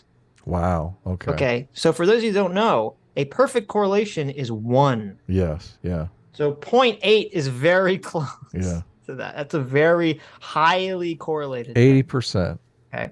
And that's even why the next sentence literally says, the correlation is high enough to indicate that the two tests have very much in common. Yeah. Cody's a liar. But What's see, new? because it's 0.8 and not 1. So there's a 2% variability range in there. Okay. That's why they say, well, it's not a perfect direct one-to-one, comparison. It's like an So 80-20 Cody- thing. Right. So, yeah, there you go. It's 80-20. So Cody, snake in the grass, says, well, Jordan Peterson's just lying because it doesn't perfectly match up. Okay. Because Jordan Peterson, when he's talking on stage, doesn't want to say, hey, the military gives a test out. Now, this test is not exactly the IQ study, but it's a 0.8 comparison to the IQ study. So let me explain to you the scoring system that the military has, even though it completely has nothing to do with anything, and it actually brings around the exact same fucking point I'm talking about, and everyone knows what an IQ test is when you say it. Yeah. Okay? Because what Cody doesn't fucking know, because him and his research were too fucking lazy to look it up, is that Jordan Peterson is actually fucking right. There is a literal law that prevents the military from taking people if they score too low on this test. Right. The military is not allowed to take you in. It's the fucking law passed by Congress. Right. Yeah. Okay. And then on top of that, and this is where, and we'll talk about the McNara's. Is it close to the 100,000. 83 IQ? Well, yes. Okay. But then on top of that, the various military organizations, none of them even hit that low bottom range modifier that Congress says you can't take from. They're all much higher than that range. Yeah, of course. So the military has an even higher range of intelligence acceptability that they'll allow than what is legally allowed. Right. So Cody's doubly fucking wrong here. And an idiot and a moron. Yeah. Okay. And to answer your question, that range, that bottom range, everything that I've seen says that bottom range that the law says you're not allowed to have people enlist under correlates to having 80 fucking IQ. Okay. Okay. Yeah. 80 And is, the way 80 is what I heard. Yeah. Right. And the way they draw that is because it's the same percentile. Right. It's the same like bottom 10 percentile or whatever it is. I think it's the bottom 10%, the bottom 10 percentile is 80 IQ. And it's the people that score the bottom 10 percentile on the test. Yeah. So. It's scary. Are we gonna pull the clip up? The guy talking. We can pull the about clip up, but grenades? I want Cody to dig his fucking let's let him dig his deeper. grave a bit. I think the clip just sells it. It's like, dude, this guy was there. He wrote a fucking book on it. He's giving lectures about it. Like, not only that, it's a total abdication of Cody's responsibility. Of someone in the chat said 350,000 people were a part of this program. That's fucking crazy. Right. And we'll talk about the program, in a little bit. And the requirements are flexible. You can do poorly on the test and still get into the military. Also, as I noted, well, it depends what you depends how you're defining poorly. Because no, there is a fucking bottom criteria, Cody. You lying snake, or you idiot who didn't fucking research this. There is a bottom criteria, and no, they don't just put you in anyway if you get below that threshold. Yeah, you have to have like a super hot sister or something. There you go. IQ tests aren't exactly perfect anyway, in that they suck and are racist. Second, which didn't he again brings up a thing that doesn't actually say that IQ tests suck and are racist. Right. But okay. So is the test to get in the military racist too? I mean, he never really says. Oh, I think he says that later. Are all tests racist? Right. Oh, all tests are obviously racist. I guess.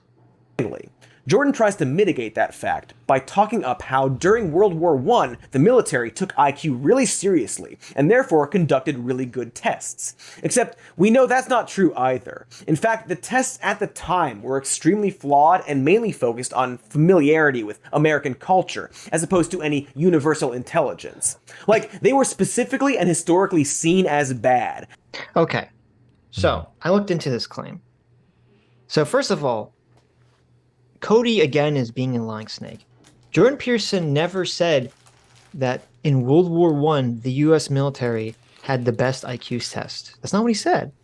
And we can go back if you need to hear it. He said that they're at the forefront of trying to do intelligence research. That's when they started. Right. He didn't say that they had the best IQ test in the fucking world. He said they're at the forefront of it, which is an objective fucking fact. Right. Because nobody else was doing it at the time. Right. And because, as Jordan Peterson said, it was very important. It's fucking World War I. They want to make sure, they don't want any dummies out there. Okay, so that's the first thing. So, again, Cody completely lies and strawmans of something that Jordan Peterson doesn't even say. The second thing is, I looked into this claim that everyone acknowledges that the tests that were given out, the IQ tests that were given out during World War I were, like, shitty and racist. Okay? I found only one person making this claim. Cody Johnston. It's Stephen J. Gould. It's the person who wrote the book that he put up on screen. Oh, Gould. I know it was Gould that said this. Yeah. We've talked about Gould in the past. Of course. He's like a big time evolutionary biologist. Right. But he's the only one. It's not, and he could be right, he could be wrong. I don't fucking know. But he's also like a massive lefty too. Yeah, I know. But it's not some like objective fact. No, it's not. Everyone doesn't agree that this is like that these tests were just universally panned for being horrible and racist. That's not true. Stephen J. Gould said it. I saw people countering and saying, well, they don't agree, that they think the tests still hold up to today. And the complaint, yes. And then Cody again misunderstands the complaint too. The complaint wasn't, he says, oh, it was more like it was here, let me go back. Extremely flawed and mainly focused on familiarity with American culture. Okay, the IQ test didn't focus on familiarity with American culture. It just had questions that Gould argues if you weren't familiar. So, okay, let me back up for a second.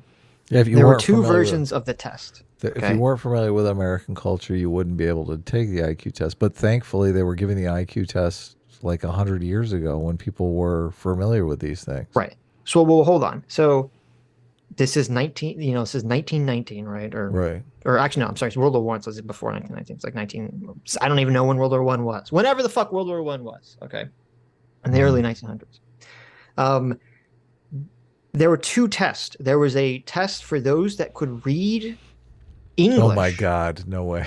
And there was a test for people that could not read English or were illiterate. Right. So Okay. it's a written versus an oral test. Well, no, it was a written test, but they used pictures instead of like word.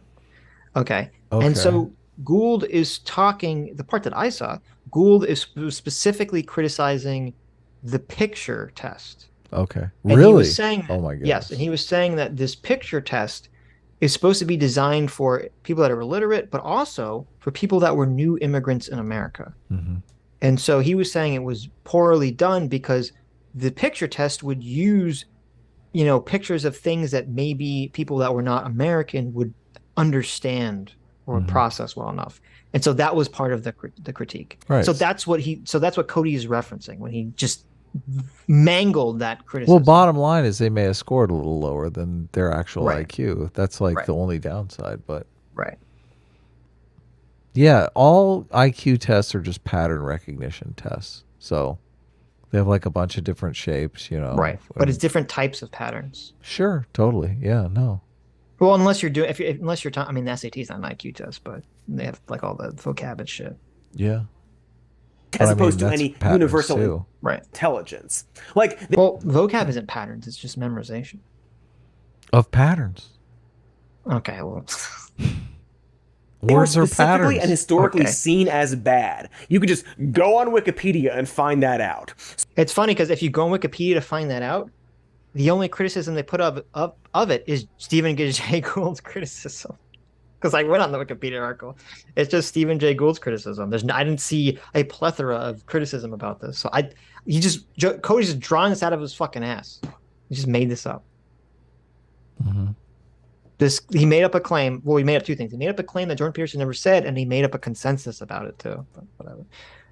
So where did he get that 83 number from? Well, before I answer that, I want to play more of this clip. The United States Armed Forces is also really motivated to get people into the armed forces, peacetime or wartime. Wartime, well, for obvious reasons. Peacetime because, well, first of all, you got to keep the armed forces going. And second, you can use the armed forces during peacetime as a way of taking people out of the underclass and moving them up into the working class or the middle class, right? You can use it as a training mechanism. And so and left and right can agree on that. It's a reasonable way of promoting social mobility. So again, the armed forces, even in peacetime, is very motivated to get as many people in as they possibly can. And it's difficult as well. It's not that easy to recruit people, so you don't want to throw people. How come Cody's not jumping in here and talking about upward mobility for the poor? I know. I don't know. Right. Did he just not say that the military is a jobs program for destitute people? Right. Cody, what's going on? Why aren't you pausing the video going, oh, look, upward mobility. Weren't we talking about helping people deal with poverty? Because Jordan Peterson's a Nazi ad. That's why. He's just Cody's a big piece of shit. I fucking hate this guy. Yes. People out if you don't have to. So what's the upshot of all that? Well, after 100 years, essentially, of careful statistical analysis, the armed forces concluded that if you had an IQ of 83 or less, there wasn't anything you could possibly be trained to do in the military at any level of the organization that wasn't positively counterproductive. Okay, you think, well, so what? 83, okay. Yeah, 1 in 10. 1 in 10. That's 1 in 10 people. And what that really means, that as far as I can tell, is if you imagine that the military is approximately as complex as the broader society, which I think is a reasonable proposition, then there's no place in our cognitively complex society for 1 in 10 people. Okay, so what he's saying is... So there's the Jordan Peterson said something so bad that they had to make a 3-hour video about it. That was the clip. That 1 in 10 people are so stupid that they're like incapable of doing anything. I mean, I'm surprised it's so low, to be honest with you. This is, I thought it would be closer to 40%. Right. Which, first of all, if IQ is on a standard bell curve and 1 in 10 people are below 80 IQ or whatever, doesn't that tracks? This isn't some shocking thing. It's literally a percentage. Yeah, this is so, I don't even understand.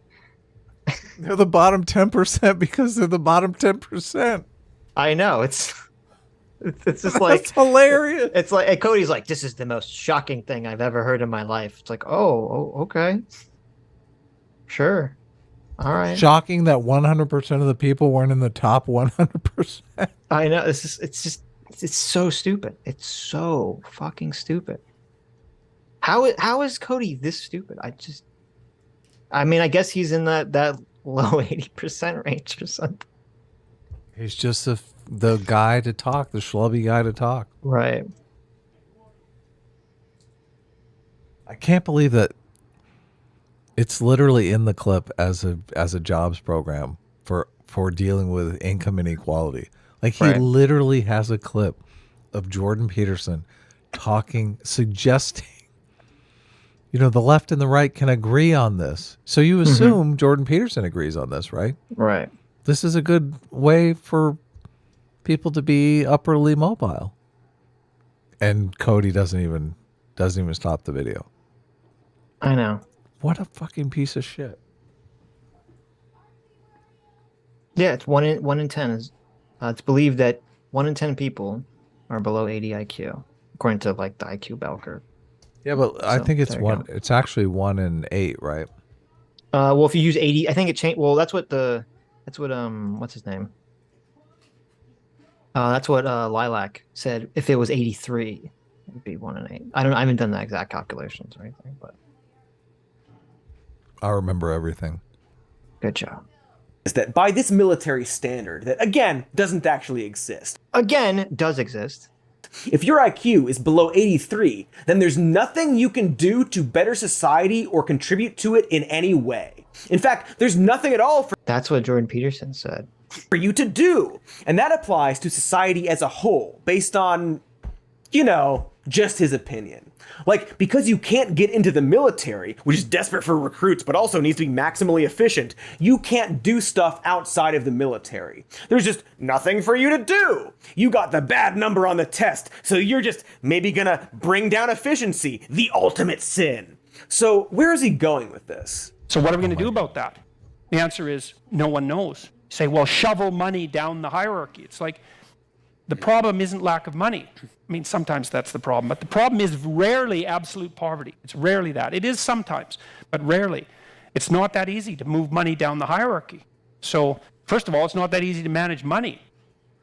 So, it's a vicious problem, man. Oh, of course. What do we do about this fact I just made up? I don't know. It's a mystery. And so he just leaves us with this fact that is false, claiming that 1 in 10 people are useless, which they aren't, and presents the only two choices, even though they're not: throw money at them, which we can't do, even though we can, and that they can't do anything, which they can, and therefore there's simply no solution for these, let's call them, useless eaters.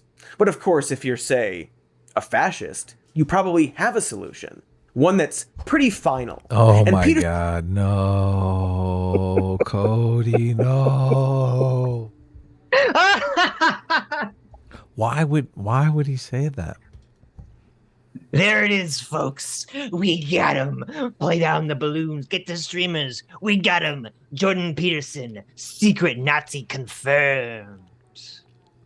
Because he said that 1 in 10 people have below 80 IQ and won't be allowed into the military, which is all true, and thus cannot perform basic, utility, can't perform basic tasks that would require you to hold stable jobs. Oh my God! Jordan Peterson, Nazi confirmed. Rev up those fryers, boys. It's so bad. This is disgusting. It's like, right. Oh my God. Peterson probably knows this is... Oh, wait. It gets worse. But of course, if you're, say, a fascist, you probably have a solution. One that's pretty final. And Peterson probably knows that. He probably knows this is the conclusion he's leading us to, but won't say it. It's horrifying! Same way he knows that by sharing that false study... See, Jordan Peterson knows that by saying what he's saying, he's promoting genocide. Mm-hmm. That's what Cody just said. Jordan Peterson knows this, obviously. Jordan Peterson, the person who famously went into psychology because of the horrors of the Holocaust, right, is secretly pushing people to genocide low intelligence individuals. It's so insidious that he's making these accusations. That's why I mean, I would love. This is where the slander lawsuit hits you. I know. I would love to Right see here. a jury look at this and be like, "What? So what exactly did you mean by the line final solution?" Like, right. What was the context of that? What were you trying to communicate here? And this all stems from Jordan Peterson saying things that were all true that Cody was too stupid to look up or find out were actually true. Yeah. That yes, the military by law does have restrictions on intelligence of who they can let in. I'm under the assumption it was some kind of reaction to McNamara's morons. I'm not sure because the thing was, so let me see if I have the category chart up. I thought I did. Okay, I do have the category chart up. So the way it works is that you take the Armed Forces qualification test, and then there's I don't know why it says this. Okay, it's weird. It says it's 5 categories, but there's actually 6, 7, 8, 9, 10, 11. There's 11 categories essentially, and the bottom 2, I think, or no, the bottom 2 were you were not, like, legally you're not allowed to take anyone if they get in those bottom 2 categories. But beyond that, the military all had their own categories, and generally they don't pull you up. They don't allow you to enlist once you get into the 1, 2, 3, 4, 5. Anything below category 5, they don't really let you enter on their own. Right. But because they were so desperate during Vietnam, or people during Vietnam, they lowered their acceptance to the legally allowed level. I gotcha. That makes which was sense. all the way at the bottom, essentially. Right. And that's how you get McNamara's morons, which we'll talk about. But I just want Cody to finish this insanity. Yeah, no worries. Study on diversity from before, he's pushing people to think diversity is bad. It's the reason why he never finishes these thoughts, but simply says that no one knows what to do about it. He loves to lead people down a steep hill toward horrible conclusions, and then let go at the last second so he can pretend to be impartial. But nobody would leap to this conclusion, Cody, except for you. Yes. Who leaps to this conclusion? Oh, obviously he's talking about murdering all of them. Who the fuck thinks this kind of shit? Look, he's presenting it as a problem that we should, find a humane way to deal with. Obviously, right? Like, you humanely genocide them, Adam. Okay. No, euthanasia is not humane. This is, it's so funny because we've all heard Jordan Peterson talk at length about disgust. And this actually, I found this clip where someone asked Jordan Peterson, like, or should the Nazis be considered left or right wing? Which is, one of those questions that we get a lot. And Jordan Peterson says, well, even though that they were National Socialist, which would mean that they had no love of private property rights, which would make them not right-wing libertarian, he does, and this is something he talked about a lot, personality-wise, if they're motivated by disgust and not allowing, outsiders in, that's totally like the far-right classical mindset. And he's talked about this a lot, about how Hitler was very highly sensitive to disgust, and that's why they would use Saigon B and all this other stuff to exterminate people, and why they would cast Jews and others as like inhuman, and it was all to trigger that like disgust mechanism. And you're telling me that Jordan Peterson, who's talked about this, is secretly a Nazi? He's secretly in favor of all this stuff that he's talking about? Yeah. Like, it's insane. It's just totally insane. Well, not only that, I mean, literally, the reason Jordan Peterson is bringing this up is to tell where the right gets it wrong. Like, it's a rebuttal to the right's bootstrap argument. Right. That just anyone can pull themselves up from their bootstraps. Jordan Peterson is saying, nope. Not really. Right. So I don't understand how, like, is the right saying, I mean, the right is denying that this class of people even exists. How are they the ones that are in favor of genociding them? It makes absolutely no logical sense whatsoever. Like Jordan Peterson didn't bring this up as a problem that we need to solve, nefariously. He brought it up as an argument against everyone can pull themselves up, which is an argument Cody is against, right? Like Cody would be here arguing with Jordan Peterson if he wasn't so up his own ass to destroy Jordan Peterson. He'd be like, oh, this is a great argument. Why we need social safety nets. Right? I know. Yeah, right. Yeah, but instead he's like, no, Jordan Peterson is not arguing in favor of social safety nets. Jordan Peterson wants to genocide dumb people. It's like, fuck you, dude. He is arguing in favor of social safety nets. That's exactly what he's doing. Yep. Fucking bullshit. As we've been pointing out, the facts he keeps throwing out there are almost always false. And this is when I tell you that the claim that the military doesn't allow people with an IQ less than 83, which is false, seems to come from a single academic paper written 20 years ago and says it's actually less than 80. There's no other origin for this that we can... This is... The dude wrote a book. It's called McNamara's Morons. Like, he's on YouTube giving lectures about the book he wrote. He was in the fucking program. Like, what the fuck is he even talking about? And if you Google, I Googled, like, does military let people that are under 80 IQ? I found a bunch of people saying this. I didn't find this one thing that he's referencing, which he claims comes from Nazis. Okay. He's going to make his final smoking gun connection that Jordan Peterson is a secret Nazi here. Right. Yeah. Find just this one paper that cites absolutely no sources and was written by a woman named Linda Gottfredson. Back in the 90s, Linda made it into the newspapers for conducting studies on race and IQ that were funded by a group called the Pioneer Fund, which is literally a pro-eugenics organization that was founded by, again, literally, an American Nazi.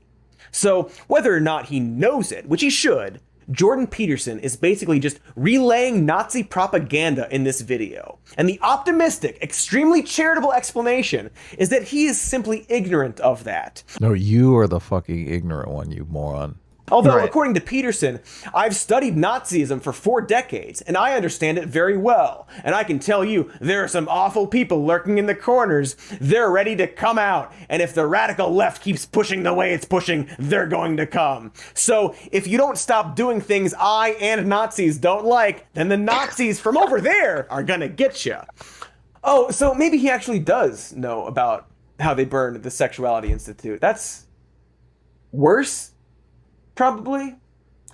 He has had fans ask him about the Jewish question, and to his credit, he tried to push back on it, but also he made it about IQ. And although he is correct that a lot of the alt-right don't like him for pushing back on ethnic nationalism, his pushback is, you don't play racial, ethnic, and gender identity games. The left plays them on behalf of the oppressed, let's say, and the right tends to play them on behalf of nationalism and ethnic pride. I think they're equally dangerous. Equally dangerous stuff, acknowledging and trying to rectify the well-documented racist...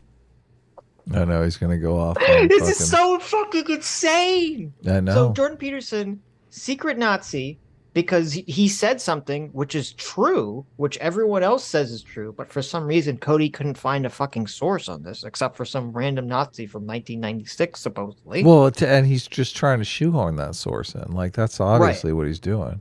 Right. So he can say Nazi 5 times in a sentence. Like, that's the only reason to use that source. Yes. Even though he brought up a source that said that the Army's or the military's placement intelligence test was highly correlated with the IQ test, which he ignored and lied about to his audience. Okay. And now, because Jordan Peterson says that identity politics on the left and right is equally dangerous, that means that Jordan Peterson is still a secret Nazi. Yeah, you can't win. It's disgusting. Like, the lying fucking snake, disgusting shit here is crazy. Yeah. Dude, I would love to see this in a court of law.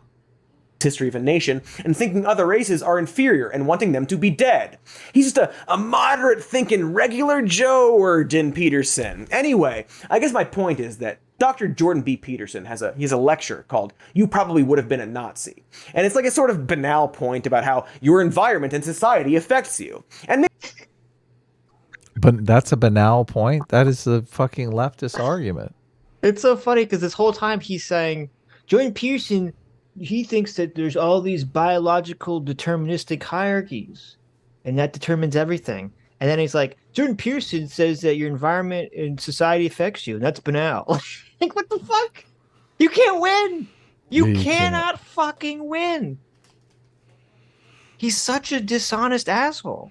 Yeah. Yeah, I know. I'm triggered to high heaven. Maybe it's true. To be clear, I am not saying that Jordan Peterson is a Nazi. I'm just saying he definitely would have been. You have to admire Hitler. That's the thing. Because he was an organizational genius. Anyway, this is not... So there you go. And then we end it with an out-of-context clips that makes it sound like Jordan Peterson is saying that, Hitler was good. Why would Jordan Peterson say that? Like, you just... I know. Oh, my God. Why? I know. Why? It's so disgusting. So let's look at those other clips that you want to bring up. Do you want to bring up the McNamara morons thing? Yeah, we can bring up that one up first. What do you have? You have another? I have the one that I think's the clip about him talking about trying to train the person to do the envelope. Oh, you have the envelopes one? Yes. I just feel like this I want to watch both of them, yeah. I feel like the McNamara's morons is just like, and I don't even remember how I've heard about this, but I don't think I heard about it in the context of Jordan Peterson, to be honest with you. Mm-hmm. Yeah, how did you hear about this? Because I remember you talking about this like a lot before. You've brought this up before. I read some other book. I can't remember what book I read, and I was like, oh my God, this is insane. Right. But I don't think it was in the context of Jordan Peterson. I'm trying to get to like 1029. Okay. So this is a guy who's talking about how McNamara was the Secretary of Defense. McNamara. Yeah. Was the Secretary Robert of Defense. McNamara, yeah, during Vietnam. During Vietnam. For Nixon, right. And as I said earlier, basically they were so desperate for troops that that the military under McNamara made the decision, or he made the decision really, for the military to lower the standard of basically the intelligence standard of troops that they would allow in. Right. So that they could get more cannon fodder. Right. And you can look this up by if you Google, it's called Project 100,000. Mm-hmm. That's what it's called. Also known as McNamara's Folly, also known as McNamara's Morons. Yeah. Okay. And so basically McNamara thought that using new videotape technology that they could train. I forgot about that. Yes. Oh, yes. That they could just show them like videos of stuff. And this would train low IQ people in order to do the things they need to do in the military. We have video technology now. We have video technology now. We have the ability to educate these people. We're going to lift their IQ 10 points. Right. PT test, that was what they primarily worked on, passed the PT, the physical test, in order to graduate. But most of the men failed miserably because of their mental limitations. Let me just give you one example. One of the event on the physical test was called the grenade throw. You had a practice grenade. It was, the explosives had been removed, so it was not dangerous in that sense. You had to throw the grenade 90 feet to a flat target spread out on the ground, and it looked just like a giant dartboard. It had a bullseye, and then it had the concentric circles around it. And the scoring was just like for darts. The closer you came to the bullseye, the more points you made.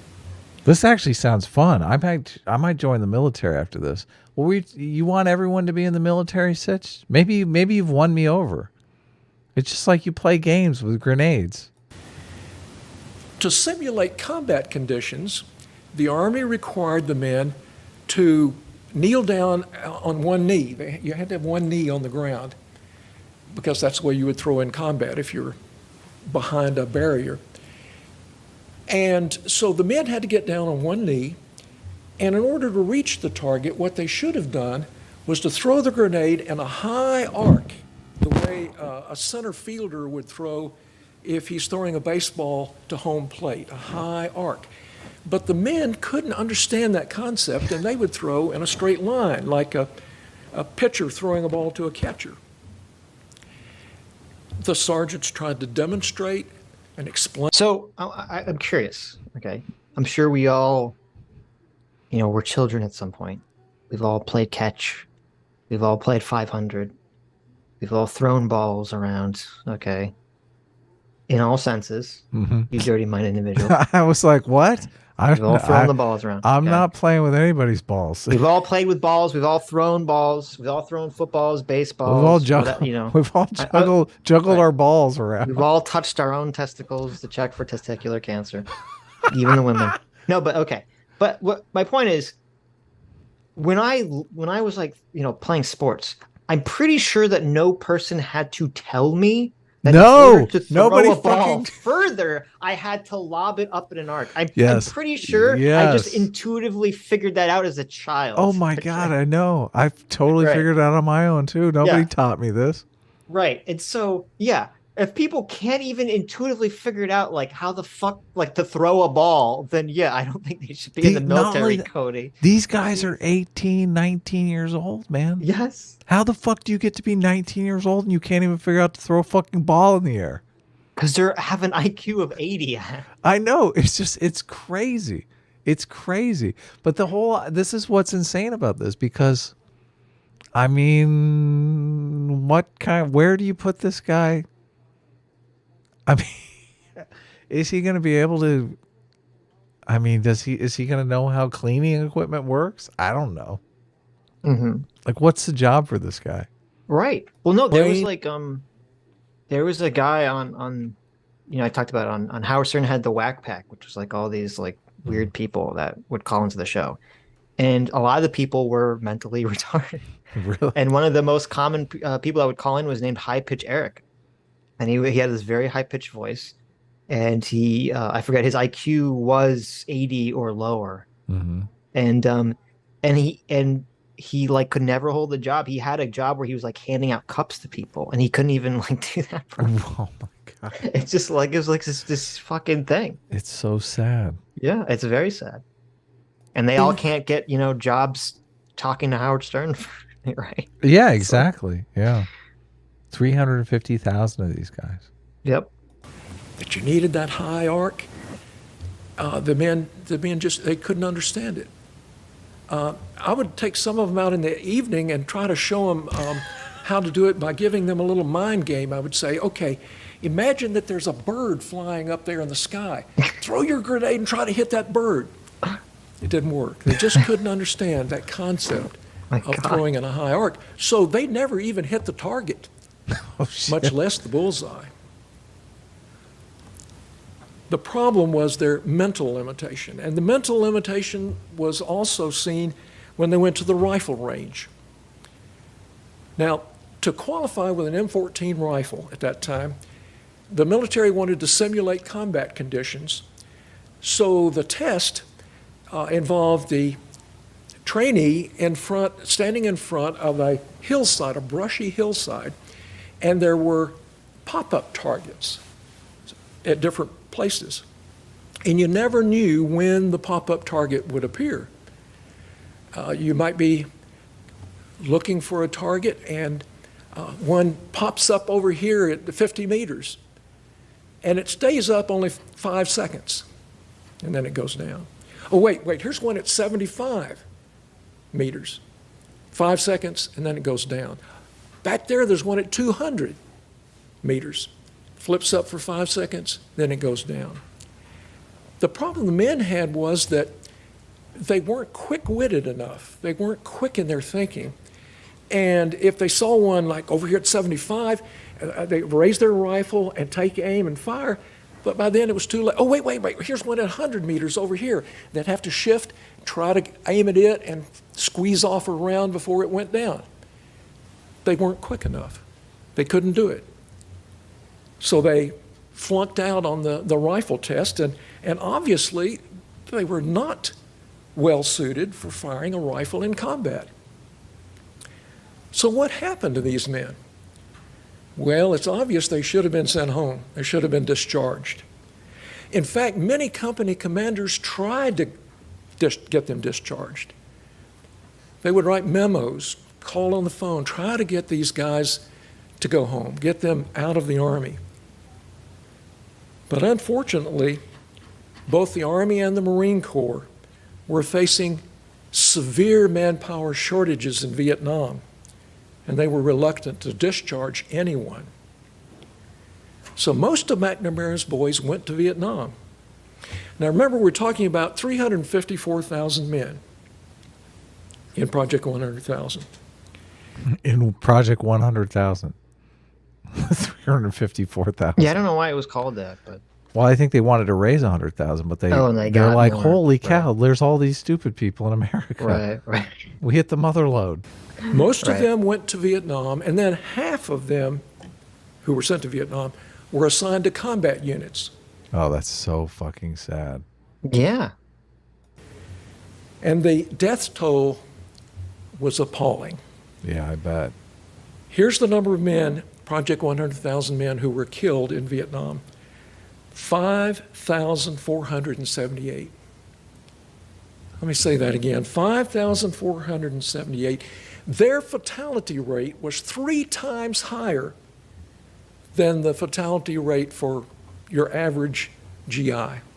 Yeah, I wouldn't be surprised if the guys over there were just letting them die too, to just get them out of the way, which is fucking sad. But they're trying to save their own skins. This is he talks about. I don't know if you want to appalling. watch more of it, but he talks about after this. He has 2 examples. One which he said someone knew someone who had been, like, he grew up with a guy, and he's like, this guy's not mentally fit to serve, and they just shipped him off the front lines basically as cannon fodder to die. Yeah. And then the other guy he talks about, who was one of these people with low intelligence, he said they put this guy on guard duty, and they said, like, okay, what you're supposed to do is that when someone approaches, your base, you say halt, who goes there, holy shit, and then the person identifies themselves. Right, and he shot a friendly guy. Right, and so what happened was they had this low IQ, one of McNamara's, 100,000 or 5 or 300,000, show up. He was on guard duty. There was a lieutenant or something. Some officer of the camp was doing drills at night, and when they're done doing the drills, he approaches the base, and he says, halt, who goes there, and then immediately shoots and kills this guy. Right, yeah. This officer. Yeah. Friendly fires this officer. And so it's just like, oh my God. Yeah. It's just horrible story after horrible story of what happened to these people. And and Jordan Peterson is literally just explaining this thing that fucking happened, that's a fact. And Cody, through his sheer ignorance and lying and tribalism, warps this into this is proof that Jordan Peterson is a fucking Nazi. Yeah. Supporting the genocide of these people. It's so disgusting.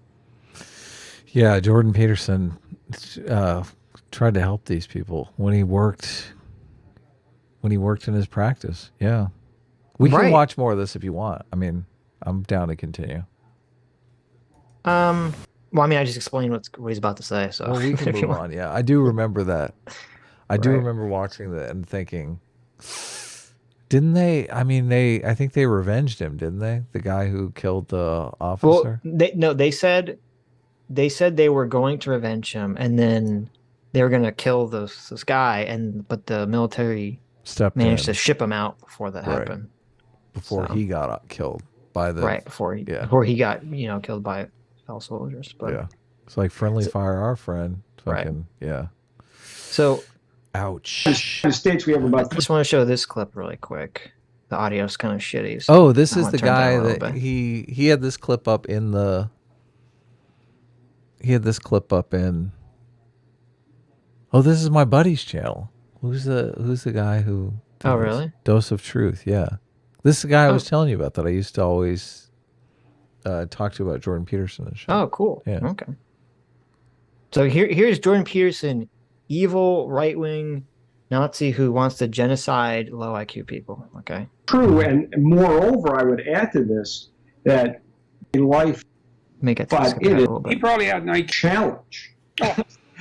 It is I mean, challenge just barely begins to describe it. I had a client who he probably had an IQ of under 80, the nonverbal portion of it, anyways, and he was indistinguishable in physical appearance from let's say, I hate to use the phrase normal person, but there's nothing that marked him out about particularly intellectually impaired. You know, this total right winger hates to use the word normal person, right? Look at this. He's like so sensitive about I know.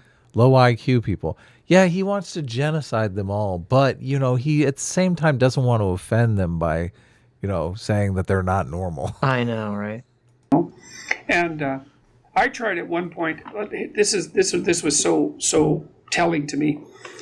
I got him a volunteer job, which, by the way, is very difficult. It's harder to get a volunteer job than a real job because you have to do police screening and all sorts of things, and the selection process is just as extreme. But I eventually ended up getting him a job at a bike bookstore, but that place couldn't hold him once the subsidy program had expired. And then I got him a job at a charity, and his job was to fold letters into 3 so that they could be put into envelopes. Well, that sounds easy, except that he also had a bit of a motor tremor. And, you know, it took me about 30 hours to train him to fold up a piece of paper with sufficient precision so that it could be put in an envelope rapidly, so that the envelope wasn't so mangled that it would get stuck in the automatic sorting machine. So here's Jordan Peterson, the guy who wants to genocide the Riris, spent 30 hours trying to train a guy to fold paper in an envelope. Yeah. Because he hates these people and wants them all to die. That's why he spent 30 fucking hours trying to get this guy a job. Yeah. It's just, Cody is so despicable. I mean, after 20 hours, you got to feel like I'm so close. I'm so fucking close here. I mean, Jordan must have had the patience of a saint. I cannot imagine spending more than 10 minutes trying to teach someone how to fold a paper. I literally have no patience for teaching anyone anything. Like, I'd be like, Jesus, I told you like 6 times. Right. And, you know, there was high performance demands on him, too. He had to whip through those letters pretty quickly. And then sometimes the letters would have a photograph appended to them that was stapled on. And they weren't always stapled on in the same place. So then he had to calculate how to fold the paper over the photograph without bending the photograph in precise thirds so that it would still fit in the envelope. And then he had to separate the French letters from the English letters and associate them with the proper envelopes. And like that level of complexity just did him in. Let me say 2 things about it.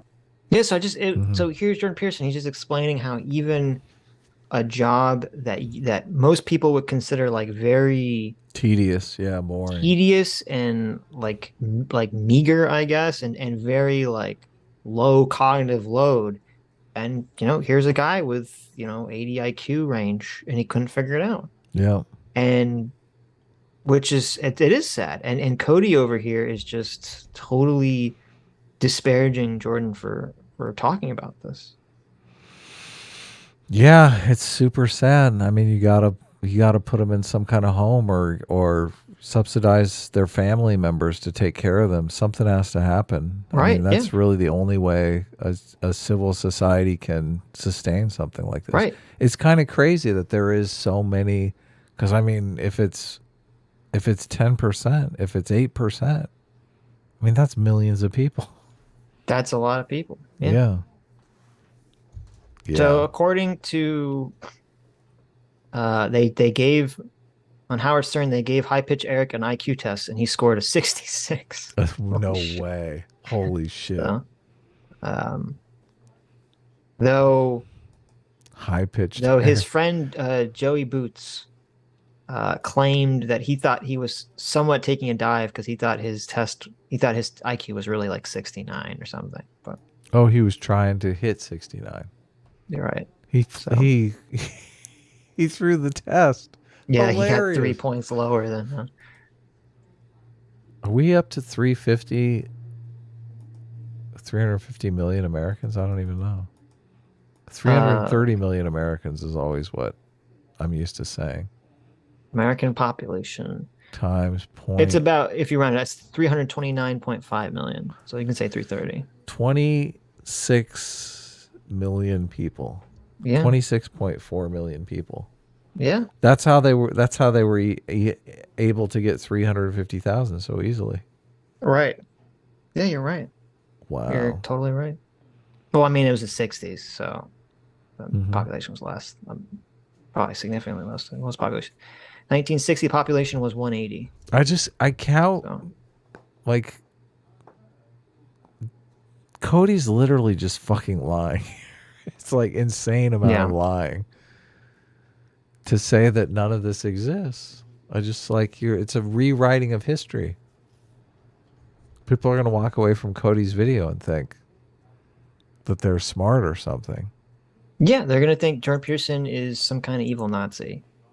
When literally what he said is true. Well, what if this comes up in class? What if they're taking a class on Vietnam history, and all of a sudden the instructor says something about McNamara's morons, and they're like, "I saw this some more news video. That's all Jordan Peterson propaganda." Yeah, exactly.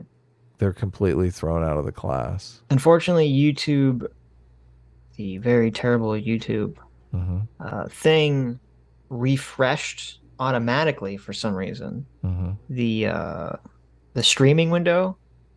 So I don't know if I missed any, if I hadn't read anyone's channel memberships yet. They have been lost forever. So I hope I read them all. I think I had been trying to keep up with them, so hopefully I didn't miss any or too many if I did miss some. So super chats I can still see, but it's so weird that there's no place to look for them. Yeah, I've never been able to find a place to look for them. Yeah. You're right, it makes no sense. But I have a link to the super chats. But they're not in there. It's not where the super chats are. Steel Wrath for $20 says, as someone who served in the military, they totally let in people below 80 IQ. I was one of them. I got a 37 on my ASVAB, but a 210 on Mech Apt. So 37 on ASVAB does not correlate with 80 IQ. I know you're joking, but 37 on ASVAB does not correlate with 80 IQ. Correlating with 80 IQ is getting like a less than a 10 on your ASVAB. Well, not only that, you can be illiterate and still be smart. Like you in other areas, yeah. Right. So just because you're not book smart doesn't necessarily mean you're not intelligent. It is like pattern recognition, essentially what they're testing. Well, it's funny you said you got a 37, which according to this, 37 is the bottom tier for the Army is 31. This is with a high school diploma, I think, because there's different requirements for a high school diploma versus a GED or something. It says the bottom requirements for the Army is 31, Marines is 32, Air Force is 36, so you still could have gotten the Air Force. Navy is 31, Coast Guard's 40, Army National Guard is 31, and the Air National Guard is 50. So I don't know why the Air National Guard is in the Coast Guard are so much higher than the others, but I don't know what those entail exactly. So there you go. Good job. Good job. Anyway, let's get back a couple times. Get to this Jordan Peterson's a fucking Nazi video. This is just so crazy. I know. This is just so crazy. Well, the amount of lies in here is what's crazy. I guess he doesn't give a care. He just doesn't give a care in the world about like how much he lies. No. Look at all his notes there. They're all blank. Yeah, I know. Banal point about how your environment and society affects you. And maybe it's true. To be clear. Oh my God. You know that's a part of his worldview, that it totally affects you. Fuck? Why do you say that? He 100% believes that. Yeah. Of course it affects you. All the people That's in so jail right weird. now are in jail because society was against them. They're not there because they actually have free will and did things that they shouldn't have done. Yeah. There you go. This is so weird. Maybe that's true. Okay, Cody. So sad. I am not saying that Jordan Peterson is a Nazi. I'm just saying he definitely would have been. You have to admire Hitler. That's the thing. Because he was an organizational genius. Anyway, this is not the only time Peterson has blindly, or maybe purposefully, walked into fascist nonsense sword first. In fact, remember one of his most favorite theories, that Pareto distribution stuff? Well, it might be good to mention other people that Vilfredo Pareto inspired. That person being one person. No that way. one person being Mussolini. In fact, before his death, Pareto himself welcomed Mussolini's rise to power as necessary to implement the system he desired. Although people have speculated that he ultimately would not have been a fan had he stuck around. But in general, Pareto's theories are often associated with totalitarianism because they prop up the idea that there's a natural superiority. Is that just so pathetic? Yeah, totally. How is come so this never pathetic. works for Marx? Obviously, Marx is the chief inspiration behind Cody's entire channel. And the Right. fact that Marx was a complete anti-Semite never really makes a dent into any of this. Well, wasn't he was I thought he was self-hating, right? Right. Well, his self-hating and his philosophy led to, how many millions of people dying horribly? It's not maybe he's anti-black? He was, yeah. Karl he was Marx racist, was a yes. raging racist. He was yes. very racist, yes. Yeah. Right. Is Marx Jewish? I think, well, he was atheist. I think he was ethnically Jewish, because I'm trying to remember, in his book, the Jewish Question book, he's like shitting all over the Jews. And he's very much casting the Jews like kind of the stereotypes of, being, the money hoarders and all that stuff. So, he's pretty anti-Semitic, but I thought he was Jewish. I thought. So I think he's a self-hating Jew. But Did you know that Karl Marx was a racist and an anti-Semite?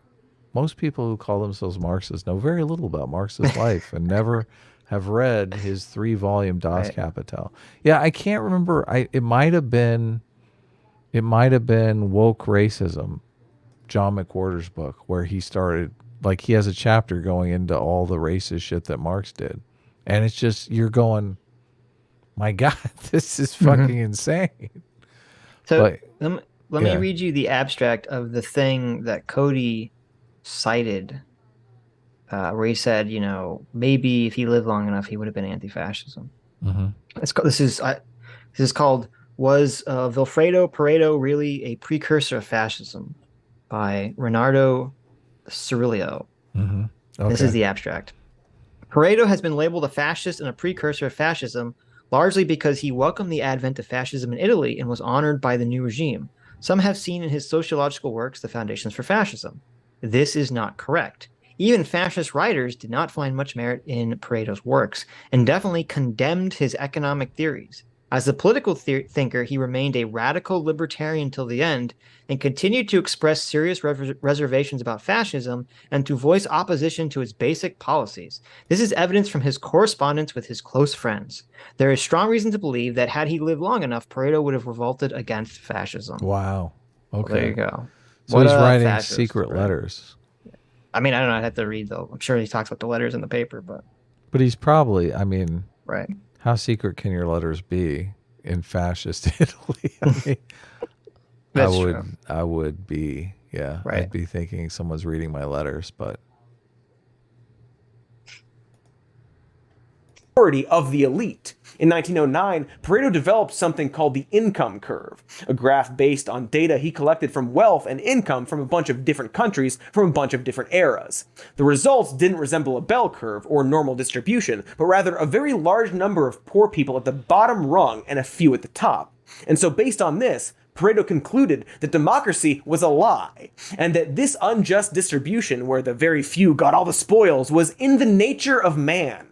Thing is, even if that's true, Pareto ultimately concludes that the very idea of progress is a sham, which is why this is used to justify fascist or totalitarian rulers. Remember all the times that Jordan Peterson has talked about progress being a sham? Oh, wait. Jordan Peterson's literally said the opposite of that every fucking chance he can get. yeah, of course. And has extolled the virtues of Western liberal society constantly. Creating a middle class. Right. Yeah. Right.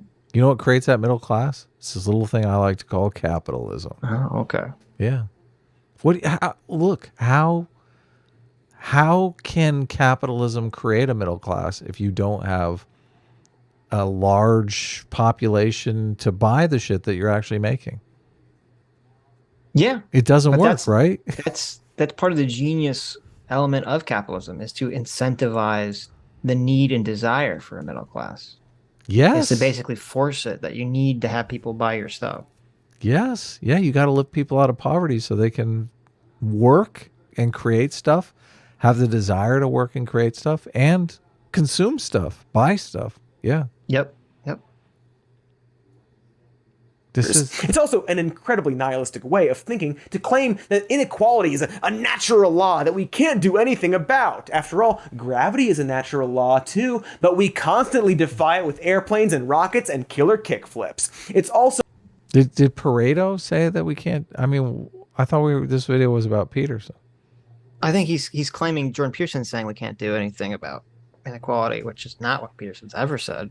He's actually said the opposite of it. He says you do have to be constantly vigilant for it and aware of it. And I don't know if he's speaking poetically here, but does Cody understand when people say like defy gravity, they don't literally mean that the plane is defying gravity, because planes don't defy gravity? Does Cody not understand that airplanes and rocket ships actually don't defy gravity? They work within the bounds of and laws of gravity. We don't have the Bob Lazar anti-gravity UFO machines, up and running yet, Cody. I don't know if you knew that. Yeah. You can't defy gravity. True. Airplanes defy absolutely nothing. Yes. Yeah. Right. Yeah. They kind of strictly follow, the laws of gravity and aerodynamics. But okay, sure. Yeah. Whatever. Also not exactly accurate to call this natural so much as a symptom of man-made societal structures. But if you're paying attention, oh my God, he slipped it in there. But see, that's the thing. That's where his contention is. He's saying, well, if there's some natural process in which anything that's based around this sort of accumulation of resources, almost always it's going to be easier for more things with more resources to accumulate more resources. If those resources grant you like a boon or a benefit, it makes you stronger. And thus it makes sense that the Pareto distribution is going to be a natural phenomenon. Now, again, Cody, you ignoramus, that doesn't mean that it's a good thing. And that's why whenever Jordan Peterson talks about it, he always says it's vicious or pernicious, or he uses some adjective to describe it as a bad thing. But, we're drifting into... I'm not necessarily sure how he's defining natural because, I mean, culture is natural to some extent, right? I mean, I would say, like, you could say polygamy is a social construct, right? But I would say polygamy is closer to, and it's hard because is it closer to like natural, or I don't know. I'm sorry.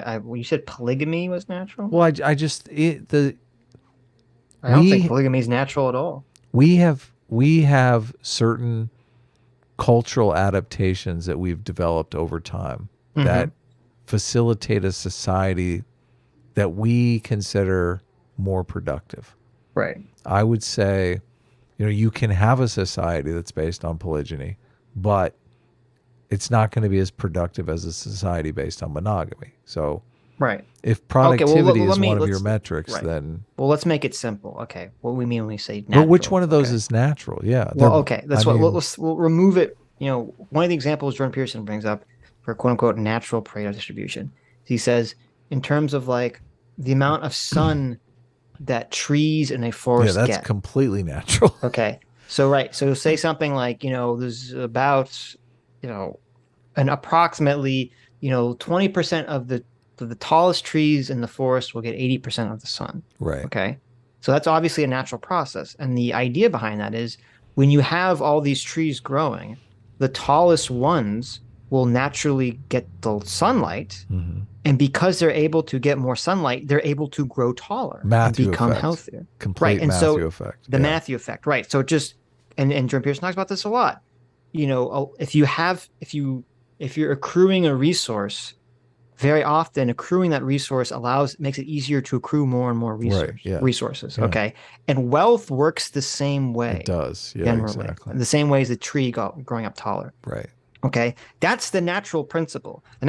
So you can remove all the stuff, about monogamy and polygamy and all that stuff. What Jordan Peterson means is just that by accruing resources, it's easier to accrue more resources. Right. And Cody here is so dumb or so ideologically blinded that he can't accept that because it would kind of go afoul Marxism. But and so he wants to say, no, it's capitalism and it's a social construct that allows this system where the more you have, the easier it is to accrue things. I don't know how he can put up that picture of Elon Musk and deny this principle. Like, why even bring up the fact that Elon Musk's dad owned an emerald mine? I don't, because obviously Cody's Elon arguing Musk, against himself. He doesn't Elon understand Musk's that. dad is the fucking tall tree in the rainforest getting all the fucking sunlight. It's because what Cody would say is, yes, under our current system of capitalism, that's the way it works. The more you have, the easier it is to accrue more. Where Cody's contention is saying that, because Jordan is saying that you basically can't construct an economic system that would prevent that.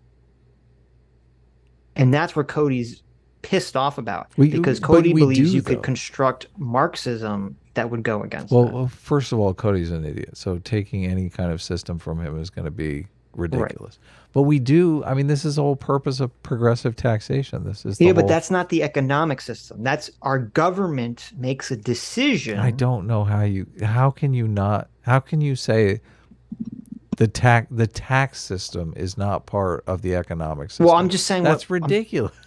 Okay, but I'm trying to conceptualize as from Cody's perspective. And sort of what Jordan Peterson's trying to argue. He's saying that you can't, obviously you can have government policy that addresses and redresses, income inequality, Pareto distribution, all sorts of things, right? Right. You can pass all sorts of policies to do any of these things.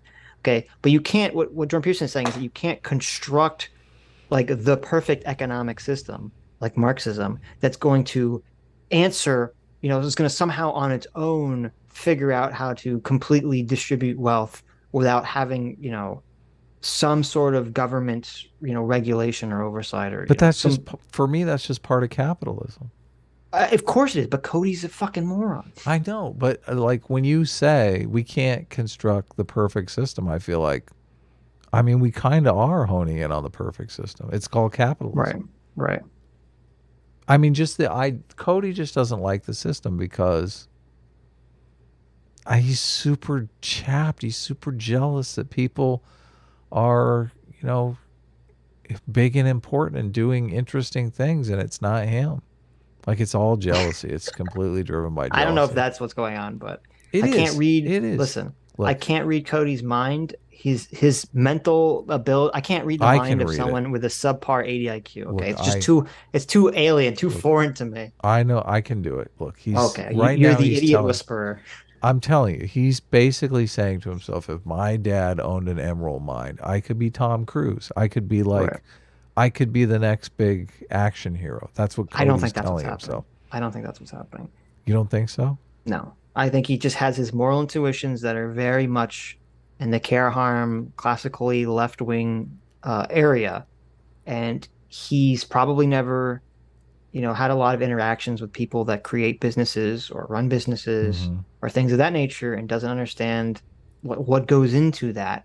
And so he's just bleeding heart all the way. And he's like, oh, all these evil rich people are just shitting on all the poor people. And Jordan Peterson coming along, and Jordan Peterson, is saying, this is great. We should maintain rich people shitting on poor people. And that's Cody's worldview. I don't think it has anything to do with jealousy or anything of that nature. But he doesn't. Maybe he thinks he could be Jaden Smith. How about that? Okay. Is that closer? First of all, I don't know why anyone would want to be Jaden Smith. Well, he's thinking, look, if my dad was a big-time Hollywood celebrity, I would be a big-time Hollywood celebrity. He's thinking, hey, if my dad was a big-time, Hollywood celebrity, I could go out and tweet a bunch of nonsensical, new-agey tweets that everyone makes fun of, and I look really stupid. And then I'm in a movie that everyone hates and says I'm a shitty actor. And then my dad publicly embarrasses his entire family by slapping Chris Rock in the face. That's what he said. Yeah. Yeah. No, Okay. I think you figured it out now. Okay. I just Notice that this is exactly Yeah. his whole shtick is just like crapping on right wingers, huh? Right. That's like all Some More News does. Yeah. I mean, we go after liars on the internet, which, I mean, I guess. Thank you, Cody, for being a big fucking fat liar.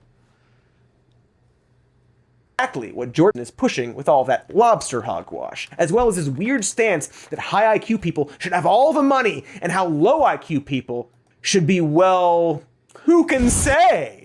And of course, him sharing works by white. There you go. Listen, Jordan Peterson spent 30 hours teaching a man. This is what happened. Jordan Peterson spent so long teaching a man to fold papers into an envelope that it broke him, and he became the next Hitler. That's Jordan Peterson's Hitler theory. origin story. Yes.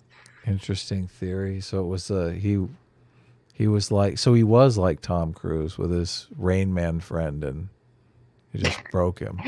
Yeah, see, unlike the movie Rain Man, Tom Cruise did not learn valuable life lessons from being around Dustin Hoffman. Instead, he became wicked. Jordan Peterson became wicked and evil and decided that there was nothing that could be done for the Riris of the world. This is so he has a video the perverse incentives of the healthcare industry. Like, I wonder if I might agree with some stuff that he says in there.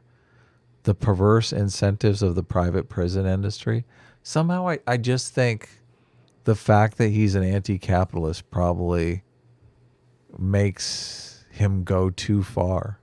Have you watched any of these other videos? No, I don't want to watch any Cody Johnston video I might agree with.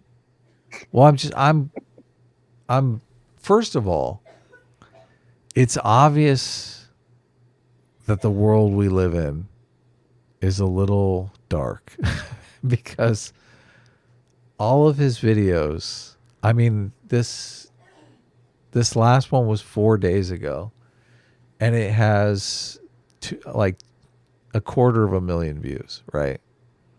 This Jordan Peterson video has 6 times the views. Yeah.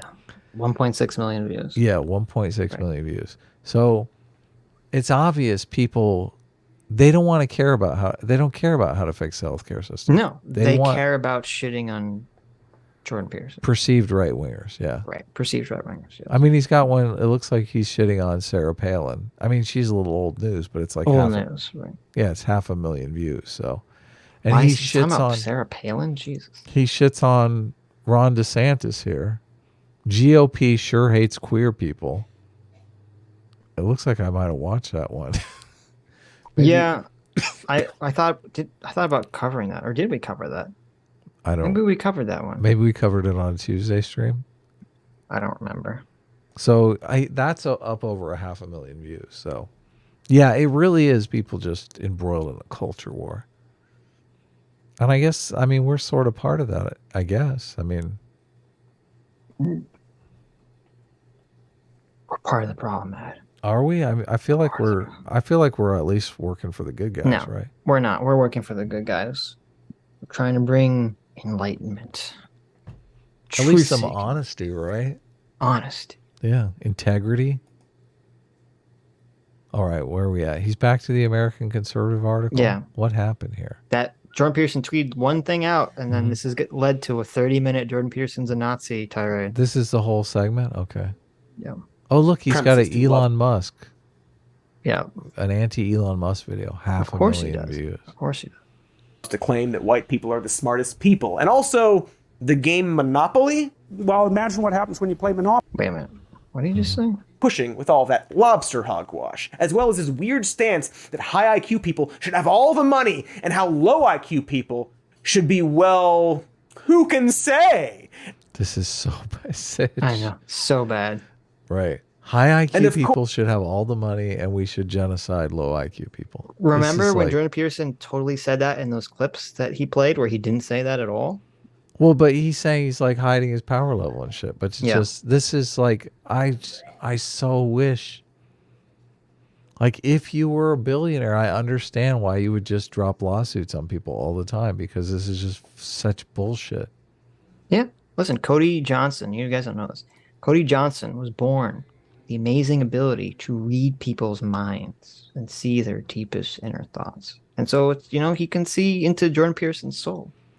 This is a 3-hour hit piece. Yeah. Yeah. Do you like how this started with him accused? He says, Jordan Peterson, the problem with Jordan Peterson is that he confidently states things that are not based in fact. That was the opening salvo of criticisms against Jordan Peterson. You know, I remember that. I do remember Yeah, do you remember when that happened? Yeah, it was a long time ago, but I do remember it. Mm-hmm. What a dick. And here we are. Of course, him sharing works by a white supremacist who loves to claim that white people are the smartest people. And also, the game Monopoly? Well, imagine what happens when you play Monopoly. What happens? Everybody has the same amount of money to begin with, right? So then you start playing. It's basically a random game.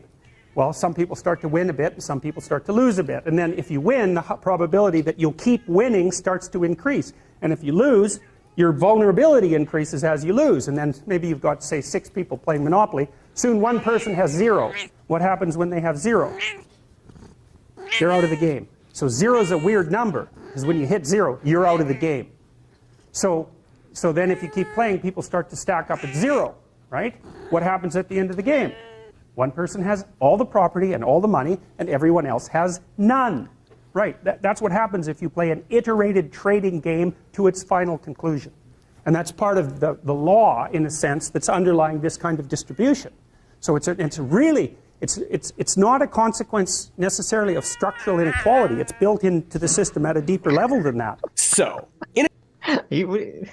are you holding the cat up? What's happening? Are you just meowing into the microphone, Adam? Adam, were you consumed by the cat? Did you become one with the kitty? What happened? Were you holding the cat up to the microphone? What was that? Were you holding the cat up to the microphone? Yeah. Did you hear it? Yeah, we heard it. Why does that cat come always like 9 p.m. The cat comes in. It's like meowing like a. Because it's 9 p.m. He's letting you know. He's like, Adam, it's 9 p.m. What are you still streaming for? Stop it. It's funny Stop though. It is funny. Meow. Wow. It's ironic too, because I've just looked up. Cody's going to talk about like the origin of the Monopoly game, and the origin of the Monopoly game was based off of the economic theories of a guy named Henry George, also who promoted Georgism. No way. Yes. No way. Really? Yes. That dude. I love Georgism. And you know what it's funny, because right as I heard that, I was looking at this page on Wikipedia. The campaign button and logo for Georgism was a cat that was all up on its hind quarter. No way, really? Like, you know, like the scaredy cat with the arched back. So I don't know why that was their logo, but there you go. What is that cat doing right now? I can't tell. What?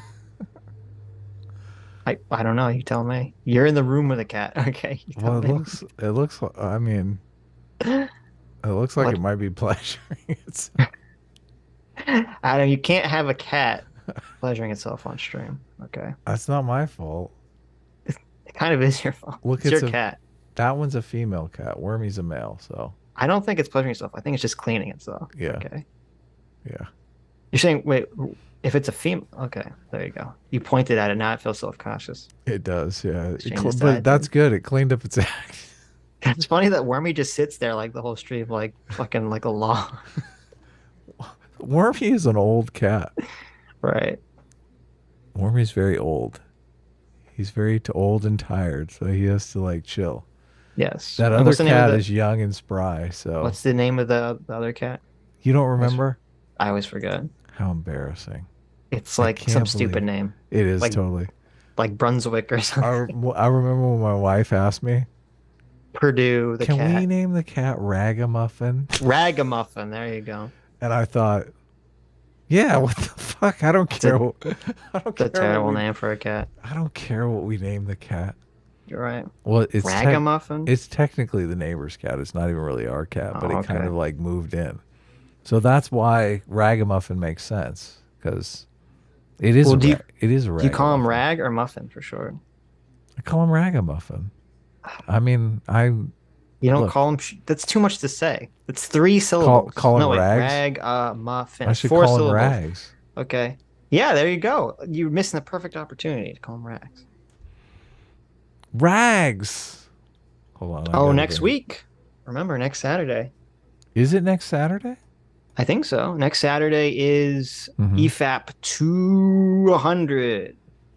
Yeah, where's Mahler? We're like, which we'll pop on for some of it. So. Oh, you're going on? I told Mahler no way. I told him I'm busy.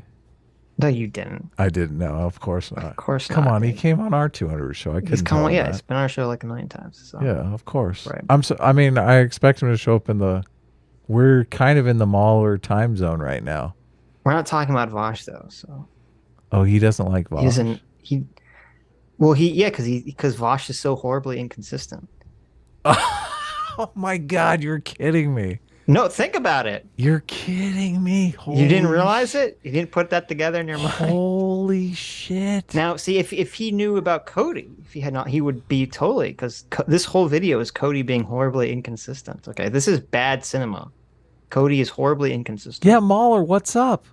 This guy's got Vosh way beat, okay? In the middle of the video, he literally started arguing against his own position on income inequality.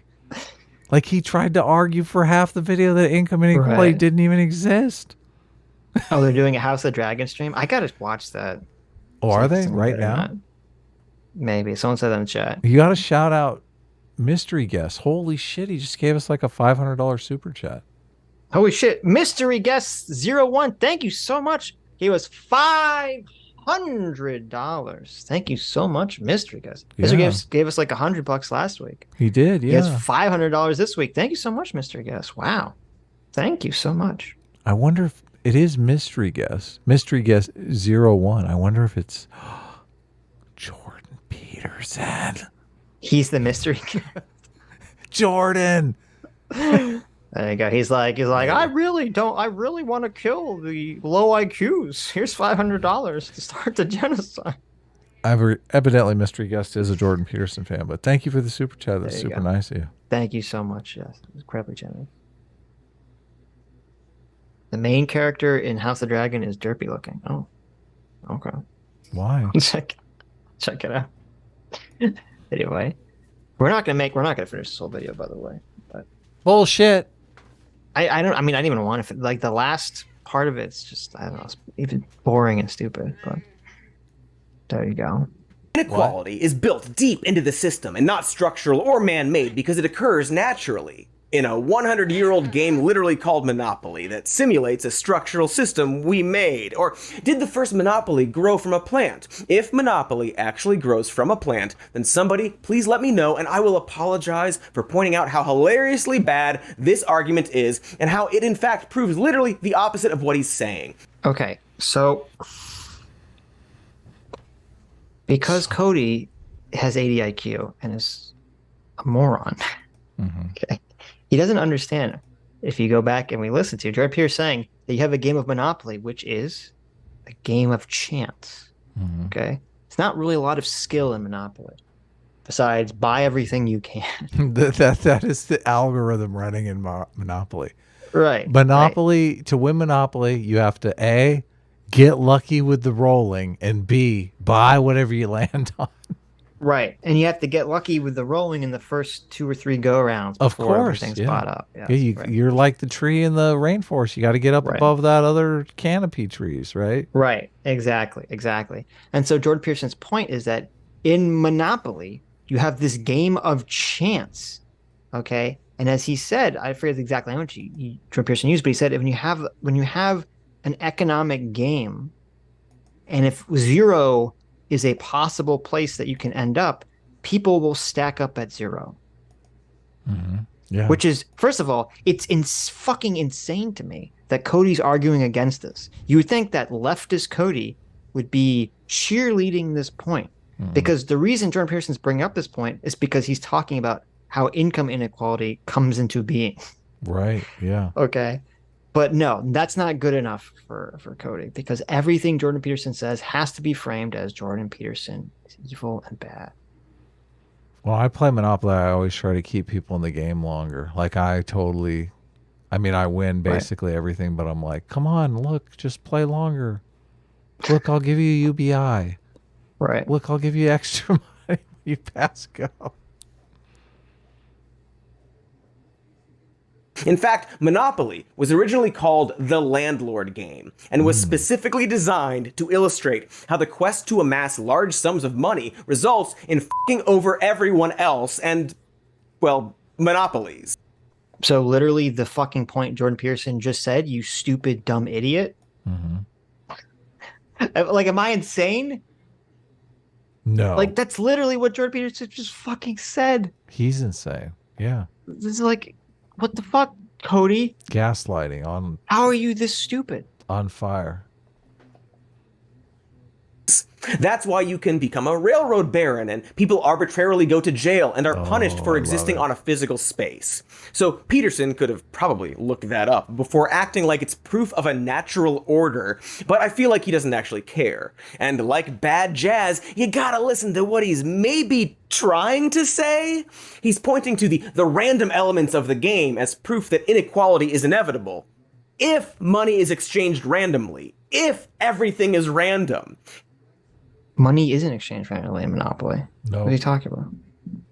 He seems to not grasp that the game of money was made up by us, and the rules are ours, and we can restart the game whenever we want, and the distribution and acquisition of resources happens via decisions made by people.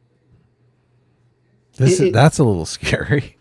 Yeah, did you know that we can just restart the game of money whenever we want, guys? I mean, that... Holy shit! That is what happens when the palace coup takes place and the comrade, Joseph Stalin takes over.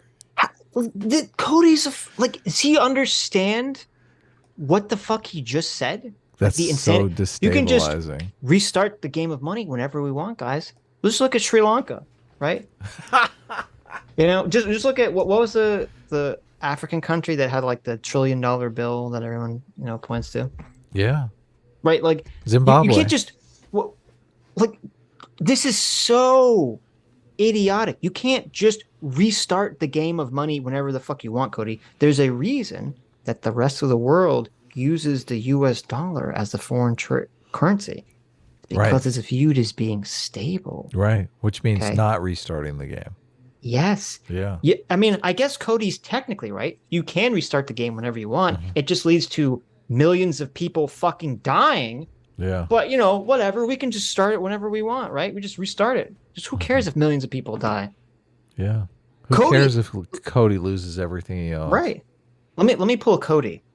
Cody, he's not telling you exactly that he wants the Marxist revolution where millions of people die, but he's leading you right up to the cliff's edge. He should know better. No. Wow. Sorry, I was distracted by the chat. I know. Did you see? What? Panzer Dude says, Adam, did you see Joe Nerman's? That's Joe. Good Logic. Good Logic, right? Yeah. Stream on your debate with Doomer. He did a stream on our debate with Doomer?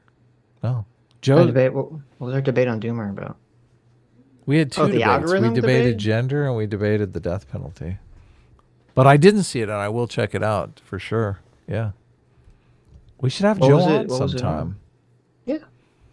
I mean, you like Joe, right? I like Joe. Do you not like Joe? No, I love Joe. No. Oh, okay. You just said it like I'm the only one. No, it's great from a moral psychology perspective because,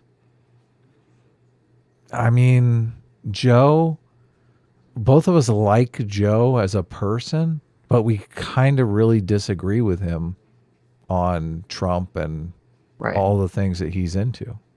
Which it's cool because Panzer Dude said it was on gender ideology. Okay, cool. Yeah, that debate. it's getting a lot of reaction, a lot of comments, a lot of views and stuff. Well, I literally forgot. We had a debate with Doomer about gender ideology. Oh, what is gender ideology? You literally in the yeah. It was in the middle of some other video, and you're like, no, cut this out. CT, turn it into its own video. Yeah. I love how we're kind of like directing CT in the video. In that video, CT. So it's kind of 2-on-1 on Doomer, but who cares? I'll hold him, you hit him. It's like, it's fun. Panzer says, Joe completely missed your point. Oh, we'll check it out. Yeah. Well, we'll have Joe on again, so right. It's no big deal. I don't know. I'm assuming Joe's anti-gender ideology. Yeah, that would be weird if he was, if he's like pro-Trump and pro-trans rights and all that good stuff. Well, he's a pretty conservative guy, I thought so. But so Doomer said something like, CT, pull the clip, edit it out. So, something to make me look bad. And CT put a little thing in there, was like, I don't work for you, bitch. Nice. It was pretty funny. A couple people mentioned it in the comments, but I never even saw it. I told CT, whenever you do something like that, put like a laughing sound in there so I know. So I'm like alerted as I'm listening. CT, don't put a laughing sound. No, she said she would. Come on, come on. Put a laughing sound effect. What are you? I know this is some people go too crazy with the sound effects, but I mean, she could just do a little. Right. Okay. She could make a cool sound. I don't know. It doesn't Put that have to be seagull laughing. The laughing. Not the tightest one though. The seagull. We're gonna finish this video. Goddamn! Don't think we're not. Are you lazing out? I mean, I never planned to finish this video. We have like 4 hours left. I never planned to finish this video because I didn't want to watch the end of the video. I just wanted to watch the sections that I wanted to watch. Okay. I don't think I've ever even seen the end. Because I never got to the end. It's like not even worth responding to. It just spirals off into nonsense. Into nonsense. Yeah. I mean, it already is a nonsense, but yeah, like they go into the whole Jordan Peterson, said that women shouldn't wear makeup and work. Oh yeah, stuff. I forgot about that. Jordan Peterson saying that he's in favor of gay marriage, but he doesn't say it well enough, thing. And Jordan Peterson believing that there can be prophetic dreams. Oh my God, how dare he believe that? It's just a whole. I had a prophetic dream once. Mm-hmm. What happened? I had a dream that I was driving down Highway 17, which is a highway in Northern California that's very like windy, just incredibly windy, like winds through the mountains, the Santa Cruz Mountains. Mm-hmm. And I was in a convertible Mustang, and I had one foot on the back of the seat and the other foot on the steering wheel so I could steer. So I'm like steering with one foot as I'm like surfing the car. Oh God. Wait, I don't understand what the fuck you're saying. You were standing? Yeah. So I'm driving down Highway 17 in a convertible Mustang, and I'm standing up on the back of the seat. One foot on the back of the seat and one foot on the top of the steering wheel. Actually, I think I might have had. How are you pushing the gas?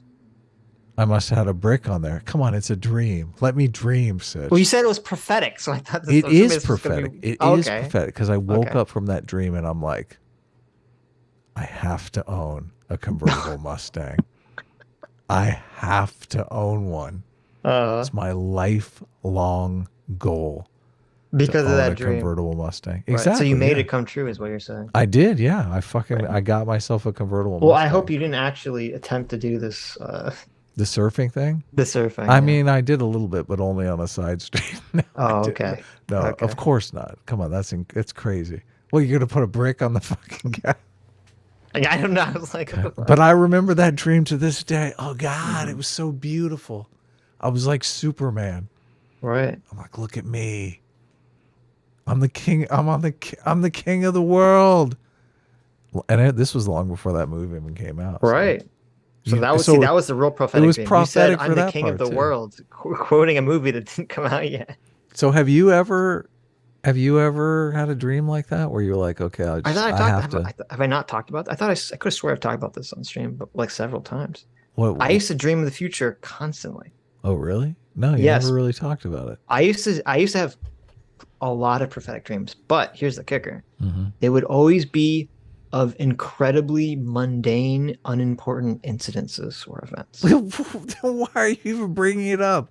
Like, because it's still a dream of the future, Adam. That's crazy. like it was a you- dream of the future, but it was of something unimportant. I dreamed I ate a chili dog for lunch. But that's what to me, that's what made it Oh, hilarious. look, a chili dog. I'm gonna eat when I'm hungry. But wait a minute.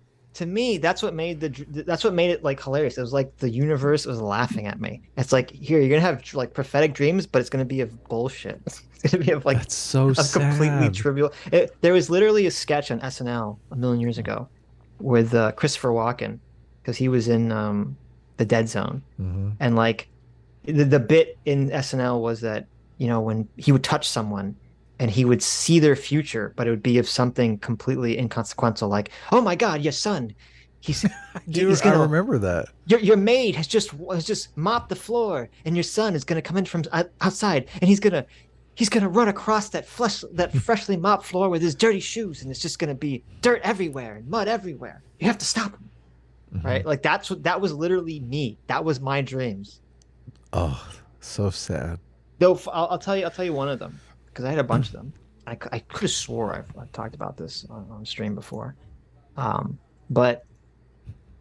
so I had one where this was in college, and in the dream, I was in class, and in the dream I could, or when I'm remembering the dream, I could figure out what class I was in by like who was sitting around me, and there was a paper on a desk. There was an empty desk in front of me. I'm kind of like in the middle of the class. I'm sitting like almost directly in the middle of the classroom. There's a blank, empty desk in front of me, and there's a paper on it. And some girl enters into the classroom, and she sits down, and she puts her book bag down really heavily. And the wind from that pushes the paper off the desk. Okay. And the paper falls onto the floor. This is some detailed shit, man. Yeah, but well, listen, there's a reason for this. It pushes the paper onto the floor. And so I kind of like reach over awkwardly because of like the way it fell. I like reach over very uncomfortably and awkwardly, and I pick up the paper and I put it back on the desk. Okay. That's the dream. That's all the dream was just that. Okay. So a few days later, I'm in that class, and something weird happens where we had like a substitute or something. And so we did this weird thing where the teacher or the sub actually passed like a sign into your attendance thing, like we're in high school again, right? This is in college. And it was weird. First of all, it's weird that we were signing into an attendance sheet, which we never did in that class. Or I don't remember really ever doing that in any college class beyond this one. And the other weird thing was the sub didn't hand the paper to like one side of the class, and then it's like naturally you hand it to one side and it sweeps across. For some reason, they handed it to someone who was like not in the one side of the class.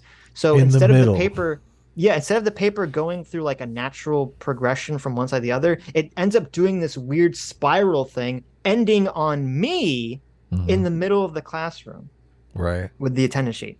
So I sign the attendance sheet, and still, while this is all happening, I don't realize this is the dream yet. So while this is happening, I sign the attendance sheet, and I put it on the desk in front of me, the empty desk in front of me, and I put it there. And then the door opens, and I go, oh no, it's the dream.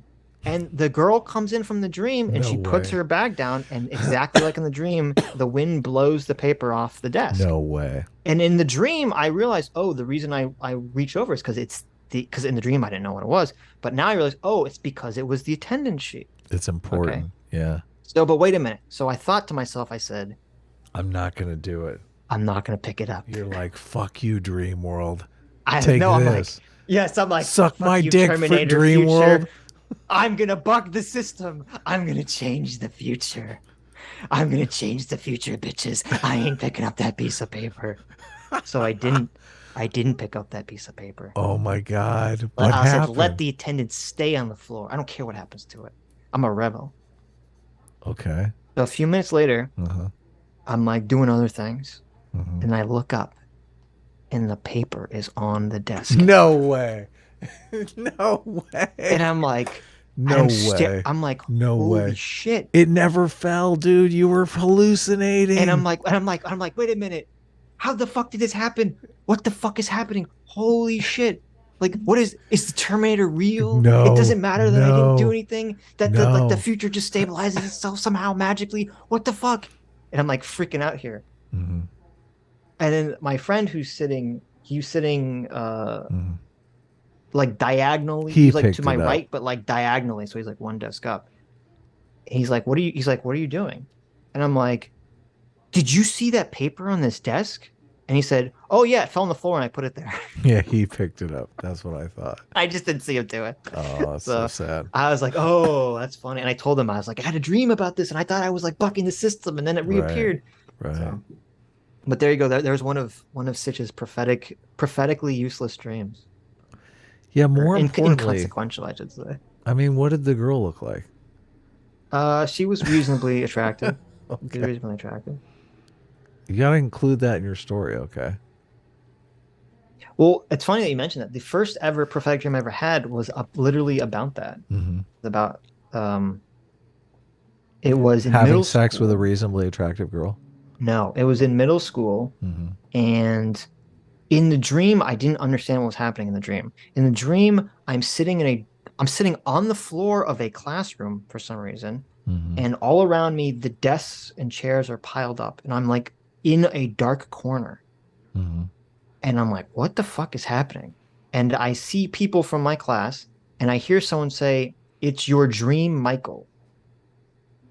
And then I wake up. My name's not Michael, by the way. And then I wake up and I'm like, that was a weird dream. What's going on there? It's your dream, Michael. Someone That's says what the that. dream voice says. That's what the dream voice said, and then I wake up. Okay. And my name is not Michael, so I was like, I don't know who the fuck that dream voice was talking to. Okay. So a couple weeks go by, and for some reason, and I know I've talked about this on stream, for some reason, my science teacher decided that we were going to do Taibo in class. As science teachers will do from time I don't to know time. why. This was in 6th grade. Taibo was a craze. She's like, let's do Taibo in class. Okay. Right, which was a 6th grade class. Right, Taibo, if you don't know, was a early 2000s like exercise fitness routine or something. It's the which opposite actually of it was floorball. fun when we did it, but so I go into class and all the desks and chairs are piled up against the wall, like in my dream. But I don't realize that yet. And I sit down on the floor and I kind of unconsciously scooch myself back. So I'm like under the desk because it's like a fort. And I'm like, oh, this is cool. And I'm not thinking like I don't realize this is the dream yet. And I'm thinking like, oh, this is cool. It's like, like a box fort, but with desks. And I'm sitting there. And then I hear someone say, "It's your dream, Michael." And I go, oh, no way. What the fuck? This was the dream I had. Who And it were all they clicks into talking to? place. And I'm like, what the fuck is going on? And I look, and the reason they said it's your dream, Michael, was because there was a girl in the class who was wearing those tight leggings, and she was stretching, and her ass was up in the air. Oh, it's your dream, Michael. And so they would always make fun of this one kid saying he had a crush on her. So they Right, said, it's yeah. your dream, Michael, because Right. her ass was in the air Sitting stretching. behind her with Right. her ass up in the air. Oh. So that was my first ever prophetic dream, was about that incident that had almost nothing to do with me whatsoever. That's hilarious. And that's when I knew I could see the future. And that's when I decided I was going to be the next Jordan Peterson. Right. I was going to be the next Father Comstock. And I was going to tell people what's what. And I was going to tell people how to live their lives. I think if you did more psychedelics, you might be able to control this power. That's true. I think that's the ultimate goal. Do you feel like when you have that feeling, does it feel like deja vu? Of course. Well, deja vu, because I've had both. I always one felt where like deja vu was like I felt this in a dream. Like I've Right. always felt that was deja vu. But Well, that's what deja vu is. But Right. but in your psychology classes, they say deja vu. Obviously, they don't say deja vu is dreaming the future. What they say is deja vu is when you experience something that's very similar to something else you've experienced, and your brain fills in the gaps. right. And I've experienced both of those things. I've experienced things where I go, oh no, this is just very similar to something else. But as I've said, I've used to have many, many prophetic dreams, but of always of inconsequential things. Like people asking me what the fuck time it was, or the incidents that I just talked about. And it does have that strong deja vu feeling, like hits you like a fucking truck. Or at least it did for me. I was like, this is crazy. So there you Yeah, go. no. Sitch can see the future. And when I told my parents about this, they said, They said, "Why don't you dream up the lotto numbers, kid?" Yeah, of course. That's There you go. that's mundane. Right. They're like, go sit in front of the TV whenever they do the lotto numbers. Maybe they'll remember them in a dream once. Yeah. I think I had a dream last night, but I can't for the life of me remember it. I did too, and I don't remember it. Which I've been doing the best way to remember your dreams is right when you wake up to write what you remember. And then to tell yourself that night before to remember your dreams. That's generally the best way to do it. My wife and I switch sides of the bed, so that helps a lot. Like, really? Yeah. Why would that help? Because you're in a different place. Oh, location. Yeah. Why do you guys switch sides? That's unusual. So for that reason, like, so we can remember our dreams and like. Oh, really? Yeah. Okay. Yeah. You should do what I said. You got to write down your dreams, or as I've been doing, I've been speaking them into my phone in a little text-to-speech thing when I wake up. And then you tell yourself at night while you're falling asleep, say, "I'll just repeat to yourself, I will remember my dreams," or don't say I will. Say, "I remember my dreams, I remember my dreams, I remember my dreams." And I write them down when I wake up. Maybe I'll try that. Right. My last dream that I remembered was the day before yesterday. I was in a classroom and kids were on the computer looking at porn. And I saw through the window that the teacher was coming in. So I told them, I said, "Hey, watch out, the teacher's coming back." But there was a TA in the room I didn't see. And the TA rats me out to the teacher. What? But then the teacher said, "Fuck you. Why are you being a snitch?" Wow. The teacher had my back. Bam. So teacher like slapped the shit out of her. Well, no, it wasn't like that. But also the teacher, for some reason, had all black. Their eyes they didn't have any whites of their eyes. They were all black. Wow. And then that scene transitioned to a scene where my father was mowing the lawn, and that was scaring the neighborhood lion. The neighborhood lion? There was a neighborhood lion that was being scared, and then I woke up. So that was my last dream. Obviously not a dream of the future, but there you go. Wow. Anyway, should we continue with this video? Sure, I guess. I mean, now that you've learned that Sitch is a prophet, an actual living prophet. Just snatching up so many straws, throwing so much against the wall, and a third analogy about haphazard item sorting, all to overwhelm his audience into accepting his very wrong ideas about how all hierarchies work and how they're inevitable and good.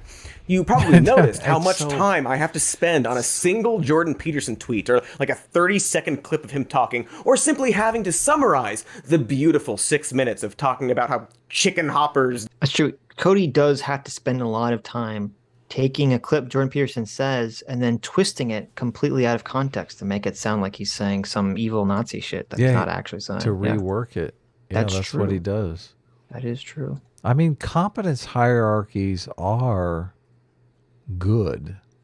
Right. I don't know that they're natural. I mean, that's kind of the secret sauce of the West, right? Right. Creative destruction. That's directly related to capitalism. Yes. Yeah, you don't get competence hierarchies without capitalism. Like, how do you get competence hierarchies without capitalism?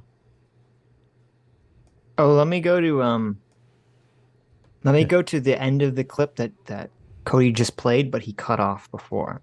Okay. There's something interesting there. So there's the distribution of scores. Now that's dismal. That's a dismal. What happened? Oh, you're moving forward. Fascinating. We saw this part. This was the video. Start playing. Is this a Monopoly clip? Yeah. Right. This is bite-sized philosophy. Yeah, this is a Monopoly clip. Jordan Peterson, Inequality of Wealth and Productivity. Is it playing for you? It's not playing for me. Oh, it's not playing for you? Uh-oh. To increase. Can you click on it?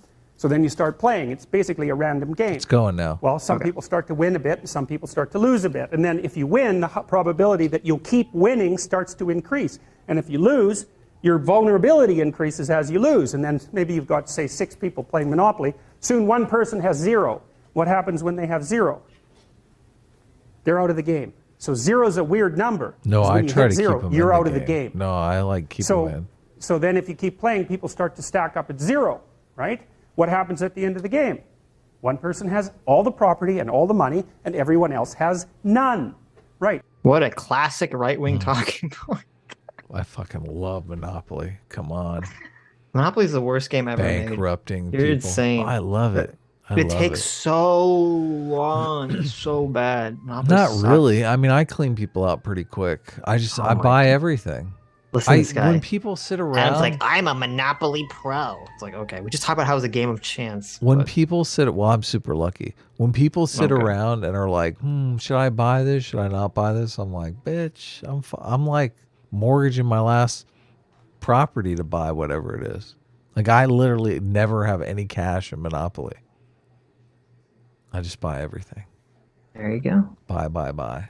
That's what happens if you play an iterated trading game to its final conclusion. And that's part of the law, in a sense, that's underlying this kind of distribution.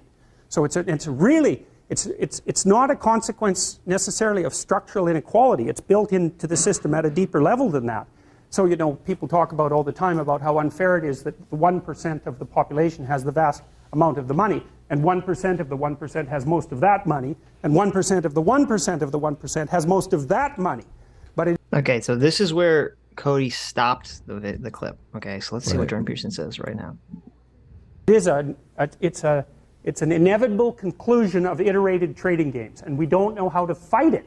We don't know how to take from the people who have and move it to the bottom without it instantly moving back up to the top. Different people maybe, but still back up to the top. Because even the 1% churns a lot. Like, I think you have a 10% chance, if I remember correctly, you have a 10% chance of being in the top 1% for at least 1 year of your life, and a 40% chance of being in the top 10% for at least 1 year in your life. That's in Canada and the US. It's less so in Europe. So there's a fair bit of churning at the top end. It's not the same people all the time who have the money, but it is a tiny fraction of the people all the time who have all the money. I'm keeping the money. Right. But so there's Jordan Peterson explaining why and this is what Cody keeps strawmanning him. He's like, what do you mean you can't do anything about it? And Jordan Peterson says, well, if you just take all the money and you give it to people at the bottom, it just goes right back up to the top. And now maybe those will be different people, but it's just going to go right back up to the top. And Cody never plays that part of the clip. Yeah. He always leaves that out. He doesn't get it. No. All these people with businesses that just vacuum up money. Yeah. And then here's another one. Here's another clip of him talking about this. This is Jordan Peterson, the I don't care about inequality guy. Okay.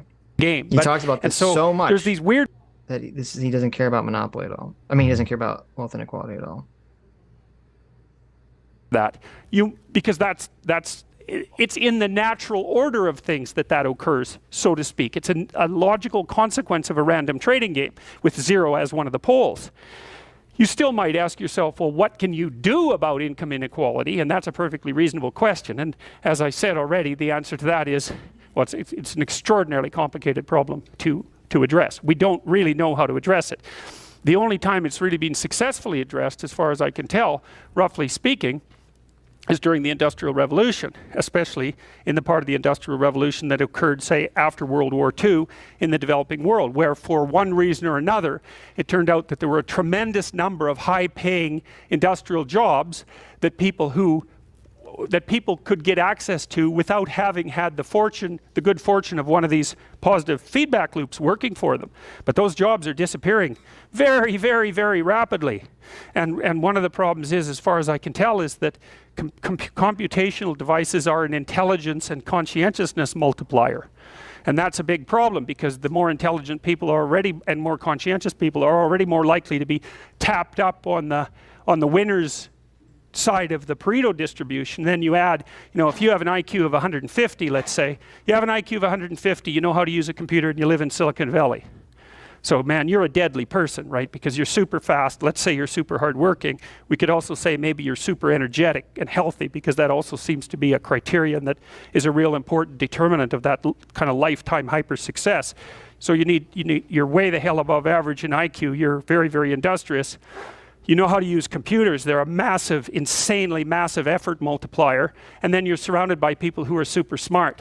It's like there's a lot of things going for you, right? You're going to be moving ahead at an awful, awful rate. That's again why places like Silicon Valley are so damn effective, is that they're bringing people from all over the world who are like that into one place. So like Silicon Valley, I don't know if you guys know about the Indian Institute of Technology, but it's India's answer to MIT, and it's one hell of an engineering school. But a huge number of the graduates from India go to Silicon Valley and work there, mostly as entrepreneurs. And they're very good at being entrepreneurs, as it turns out. And they ship money like mad back to India, and that's part of what's driving the Indian economy. But it's just another example, is that because Silicon Valley is already full of brilliant entrepreneurial people, then more brilliant and entrepreneurial people from all over the world flock there like mad. And it's one of these cycles that spirals upward. Very, very difficult to set that up somewhere else. And once it gets going, it's an unbelievably powerful economic engine. Crazily. Yeah, So there you because, yeah, people working together. There's Jordan Peterson, doesn't care about income inequality at all. Says there's nothing you can do about it. This is an evil, super evil Nazi. So, and he talks about earlier in this clip, we're not gonna watch the whole thing because it's like 17 minutes, but earlier in this clip, he talks about the flip side of this. He talked about how, if someone becomes unhealthy, maybe that affects their job performance, which makes them more stressed out, which makes them more unhealthy, which then affects their home life, which makes them more unhealthy, which makes them more stressed, which affects their job, performance, and how there's this. It's very easy to set up this downward spiral to failure, essentially. Yeah. And the fact that, Jordan Peterson's talking about, like, kind of the luck of the draw here, like the luck of the genetic lottery and the luck of the draw in terms of, environmental consequences playing on people, whether it makes them successful or fails, that Cody twists this around in his mind to be some sort of right-wing propaganda points, when it's really more of like the left-wing position. It's just totally insane to me. Just totally insane. Yeah, he really, really doesn't like Jordan Peterson a lot. It seems. No. All of this is just Jordan Peterson hate. Yeah, Jordan Peterson is the bad man's. Mm-hmm. But anyway, so I went back to Cody. Oh, should I go back? Yeah. 2 backs. 2 backs. Hit the button when you're ready. I'm ready. His audience into accepting his very wrong ideas about how all hierarchies work and how they're inevitable and good. You probably noticed how much time I have to spend on a single Jordan Peterson tweet, or like a 30-second clip of him talking, or simply having to summarize the beautiful... What the fuck? It's so, like, such cope. Like, I have to spend 30 minutes on a Jordan Peterson tweet because that's all I could find. He's like, I had to spend so much time, like, peddling bullshit, essentially. I had to spend so much time lying about Jordan Peterson. So, right. Yeah. But then he's making it seem like he's doing us a favor by doing I know. propagating all these lies. Come on, guy. 6 minutes of talking about how chicken hoppers during inflation prove climate models are all wrong. That's generally the problem with folks like him and Ben Shapiro, in that their answers are often quick and simple, or it's a fire hose of needlessly complicated or misleading bullshit. It just takes so long to let them talk and then break it all down. Don't look at the timestamp. Anyway, because of all of this and all of his apolitical posturing, Peterson can easily pretend to not be a right-winger, but simply an impartial academic that the left is too scared to debate. There's no attempt really to contend with the issues that I'm raising. It's all vilification, and that's because they can't contend with the issues that I'm raising. The idea that... Oh, holy shit. That's exactly what's going on here. Jordan Peterson totally called him out. Nailed him. His haters can't contend with the issues Jordan Peterson is raising and resort to broad name-calling is something he speaks to a lot when criticizing the radical left types, and it protects him from seeming politically biased. He's characterizing all of his opponents as radical ideologues, which he's not at all, and his critics as angry, unreasonable college kids, because it means he can dismiss any and all actual criticism. But also, the truth is what I've already expressed, that debunking Peterson often takes a lot of patience and words, and so ultimately, it's kind of just easier to call him a dipshit and move on. Because it's not... I mean, the truth is that debunking Jordan Peterson is very easy because I just make up a bunch of shit. That I he just never listened said, to what yeah. I just listened to what he said. I twisted around his mind. I add and hallucinate a bunch of things he didn't say, and then voila, he's a Nazi. Yeah. I create this huge straw man effigy and then I light it on fire. Oh my Right. God, it's so difficult. Not like he's going to actually change his mind or even make sense, even in the face of people calling him out. I mean, I would be embarrassed if I spent this long making a 3-hour fucking video that's just filled with garbage and lies and inaccuracies. Yeah. And how much time they wasted on this video? This is just dog shit video that they spent all this time making. And Well, producing. they had huge ad revenue on it, being 3 hours long and Right. 1.6 million views. I I mean, guess it paid off being a fucking liar for 3 hours. we don't have anything close to 1 million views on a video. Jeez, No, can you I imagine? know. Gee. Good job. Look, the grift works. Listen, this Mm-hmm. just proves the way to make money, Adam. Just to get that anti-woke grift, right? Like that's where all the money. It is. That's actually, you got it wrong. It's that woke grift. You almost got it. Take the anti out. I see. Spin it back around. Right. Yeah, the woke grift. You're right. Gotta understand, woke people are young and dumb. Okay. Right. They're And they want to easily- buy right. shoes Yeah. made from eucalyptus leaves. Shoes and sex reassignment surgeries. Those are the two big products Those are the two big things that you get to sell to woke people. Yeah. Okay.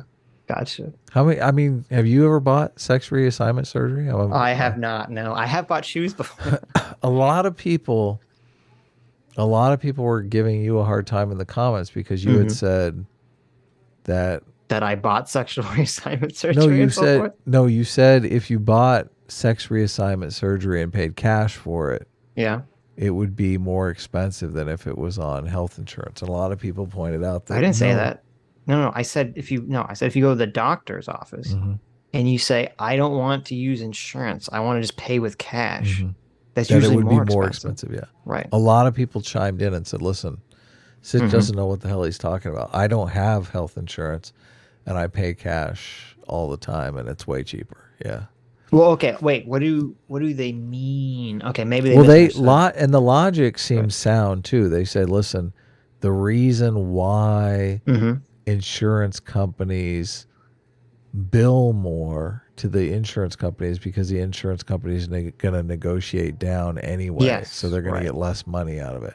Oh, But okay. if you come in and say I'm going to pay cash, they're like, oh well, this is what I want to get anyway, so they just give you the lower price. Right. Yeah. Yeah. So okay, they're not saying it's cheaper because like they're cheaper versus not paying for the insurance per month.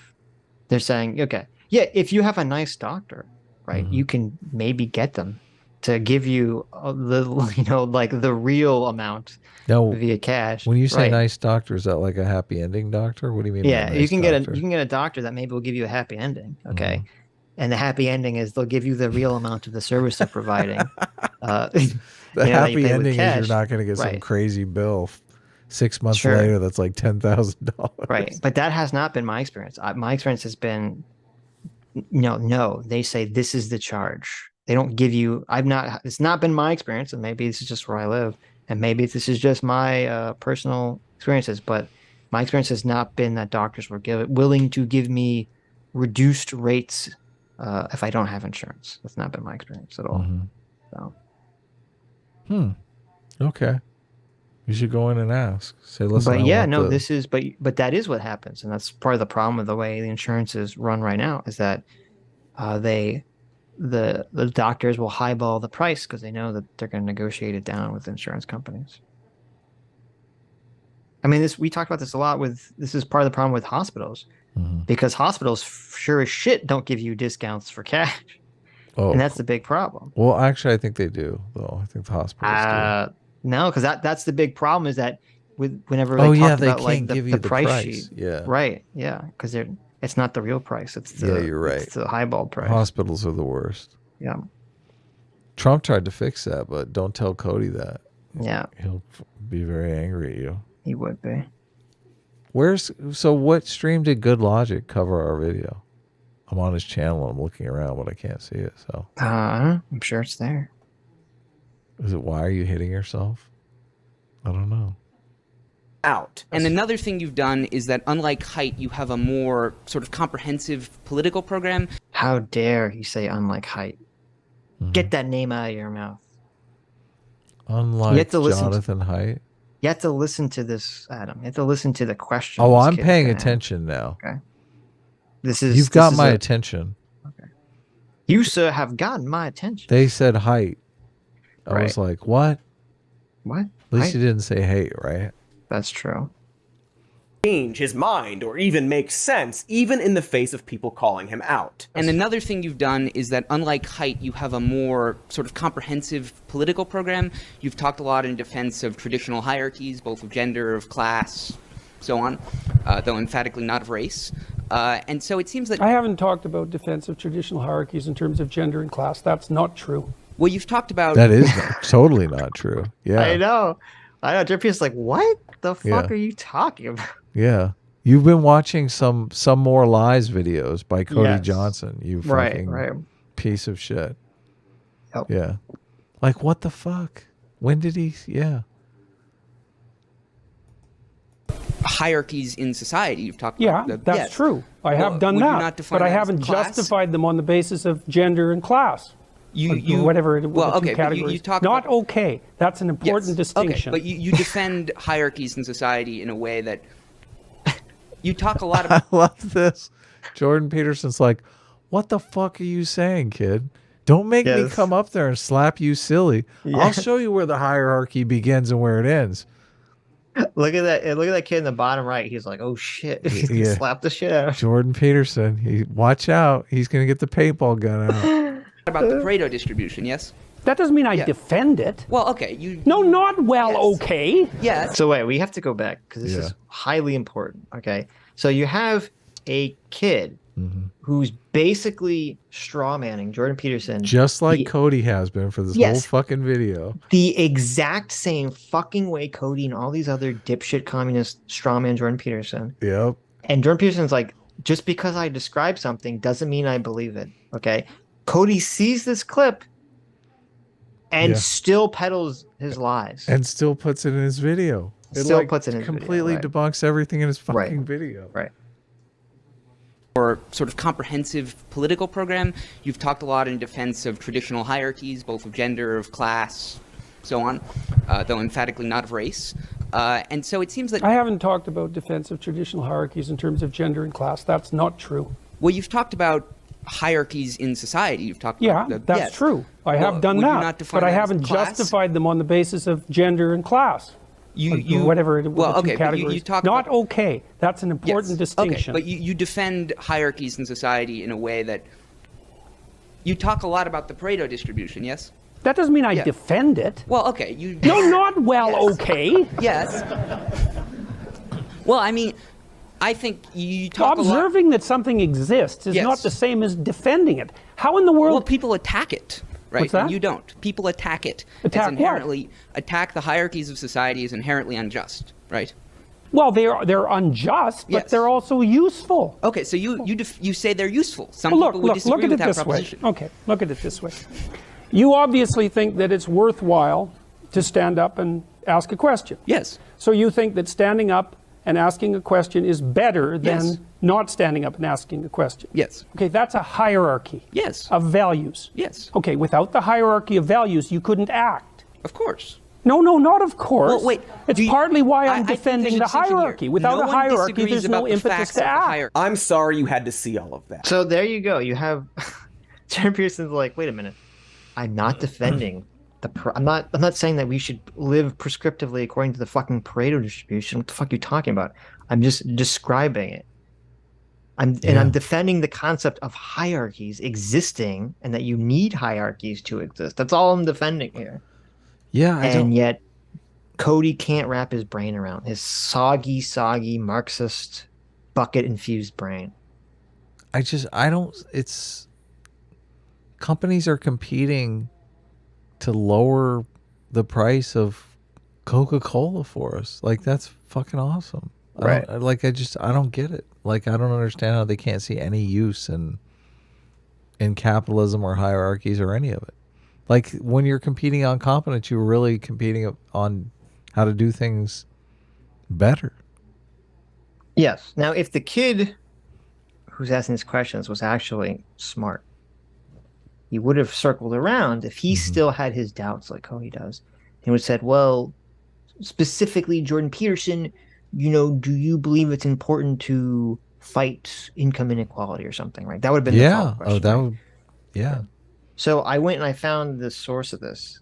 That's not what the kid asked. Instead, the kid literally talks for like 3 to 4 to 5 minutes. He just asks a question that never ends. It just goes on and on.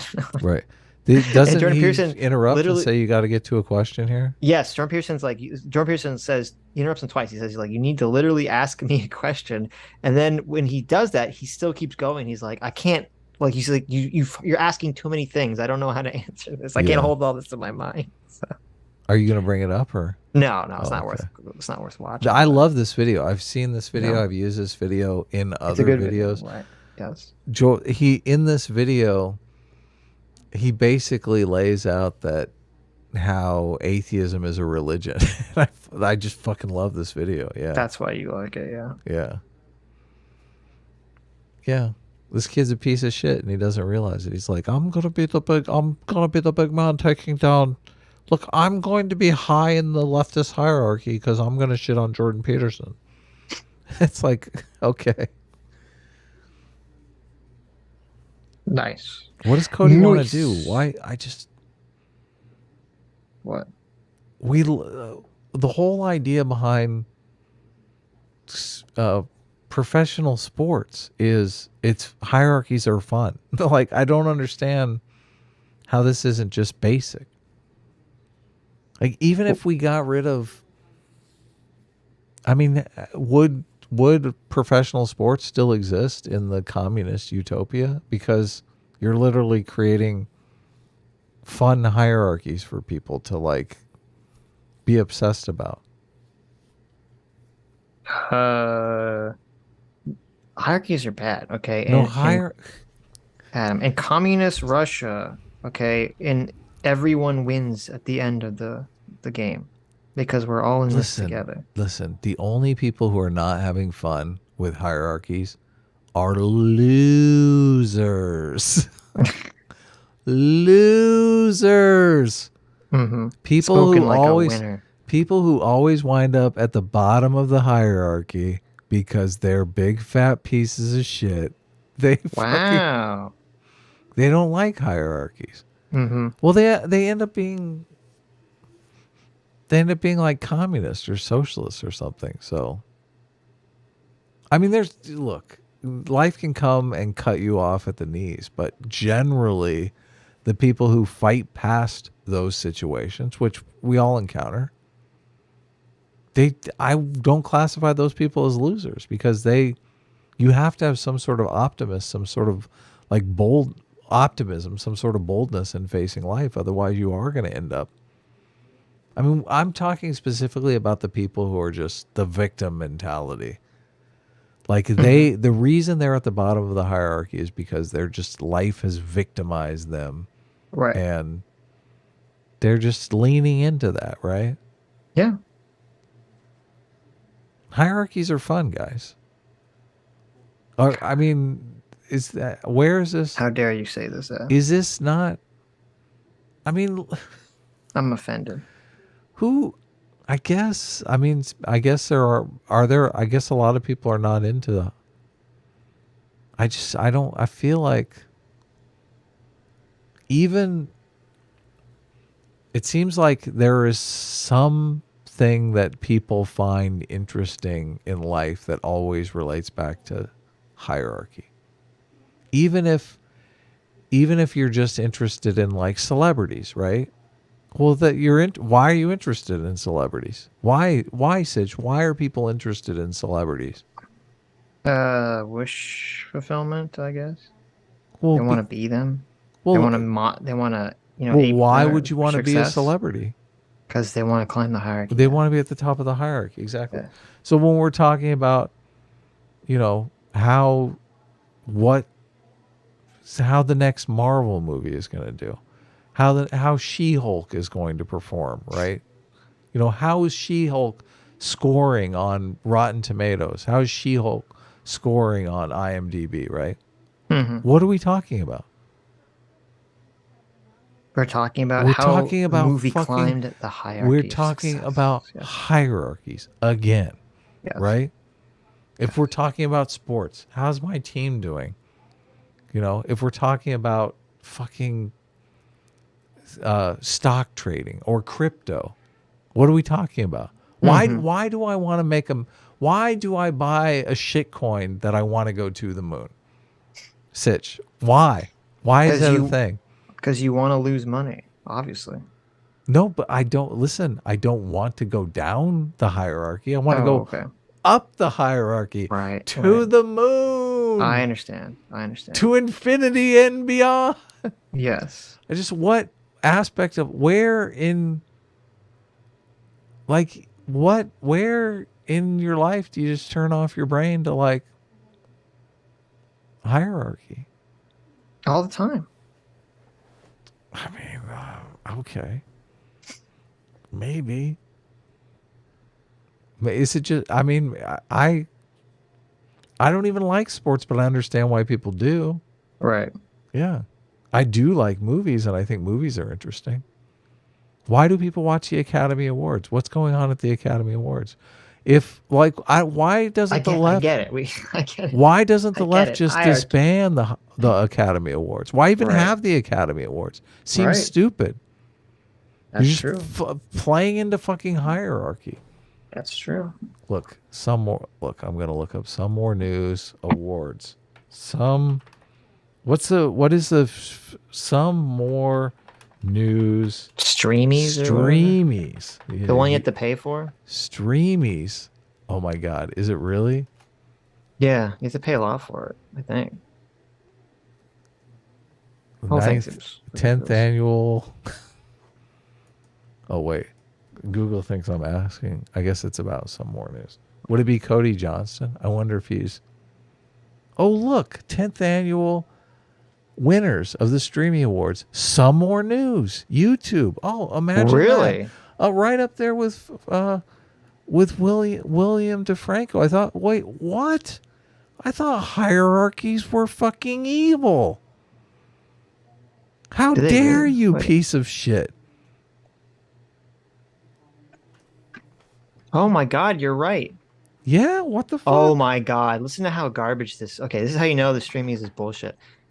Let me read you. News. Yeah, this is under the news section. Right. First of all gas, no brakes. I don't know what the fuck that is. The next one is complex news. Mm-hmm. Never heard of that one either. That's fine. Number 3. Oh no, this is the winner. The other one's just nominated. Yeah, So some more news. Hassan.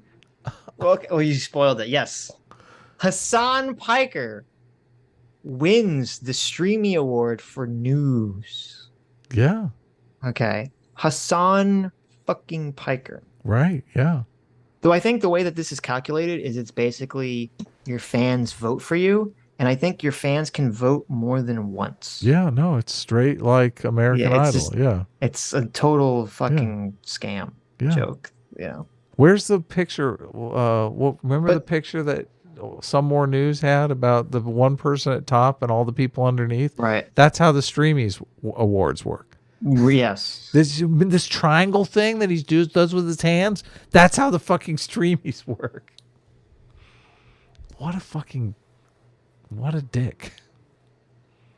And also the other people that were nominated was Philip DeFranco Yes. and Some More News. Some More News right there. Okay, so here guess Did I not guess how much the fucking entry fee nail it? is. Guess how much the entry fee is. Oh my God, please tell me. It's $395 just to enter. $400. Okay. It's $400 just to be considered. That's Right. not when you're nominated. That's to be considered. You have to pay to be considered. Right. Yeah. That's how you know. That's how you know that an award is like really worth it. Right. You have to pay to be considered. So Cody Johnston hates hierarchy so much that he wrote a fucking check for $400 to the Streamies so he could be considered to win an award and take the top of the hierarchy. Dude, I thought we were into flattening hierarchies. Oh my God. All of these people are the biggest fucking hypocrites. Right. They are. Yep. They are. No, not one of these people are right wingers either in the news thing. Nope. There's well, no that's because way. You know why? None of those people would fucking pay. Not like, well, you want me to pay $400 to be considered to win some bullshit award that my fans just vote in for, and whoever has the biggest fan base wins? Are you kidding me? Ben Shapiro, the Daily Wire made $100 million this year. It's the principle of the thing. I know. I understand. No, I'm not saying he should enter. I'm just saying, if your news organization is making $100 million, I would say you're delivering far more news to people than Hassan fucking Piker. Yes. Right. Yeah.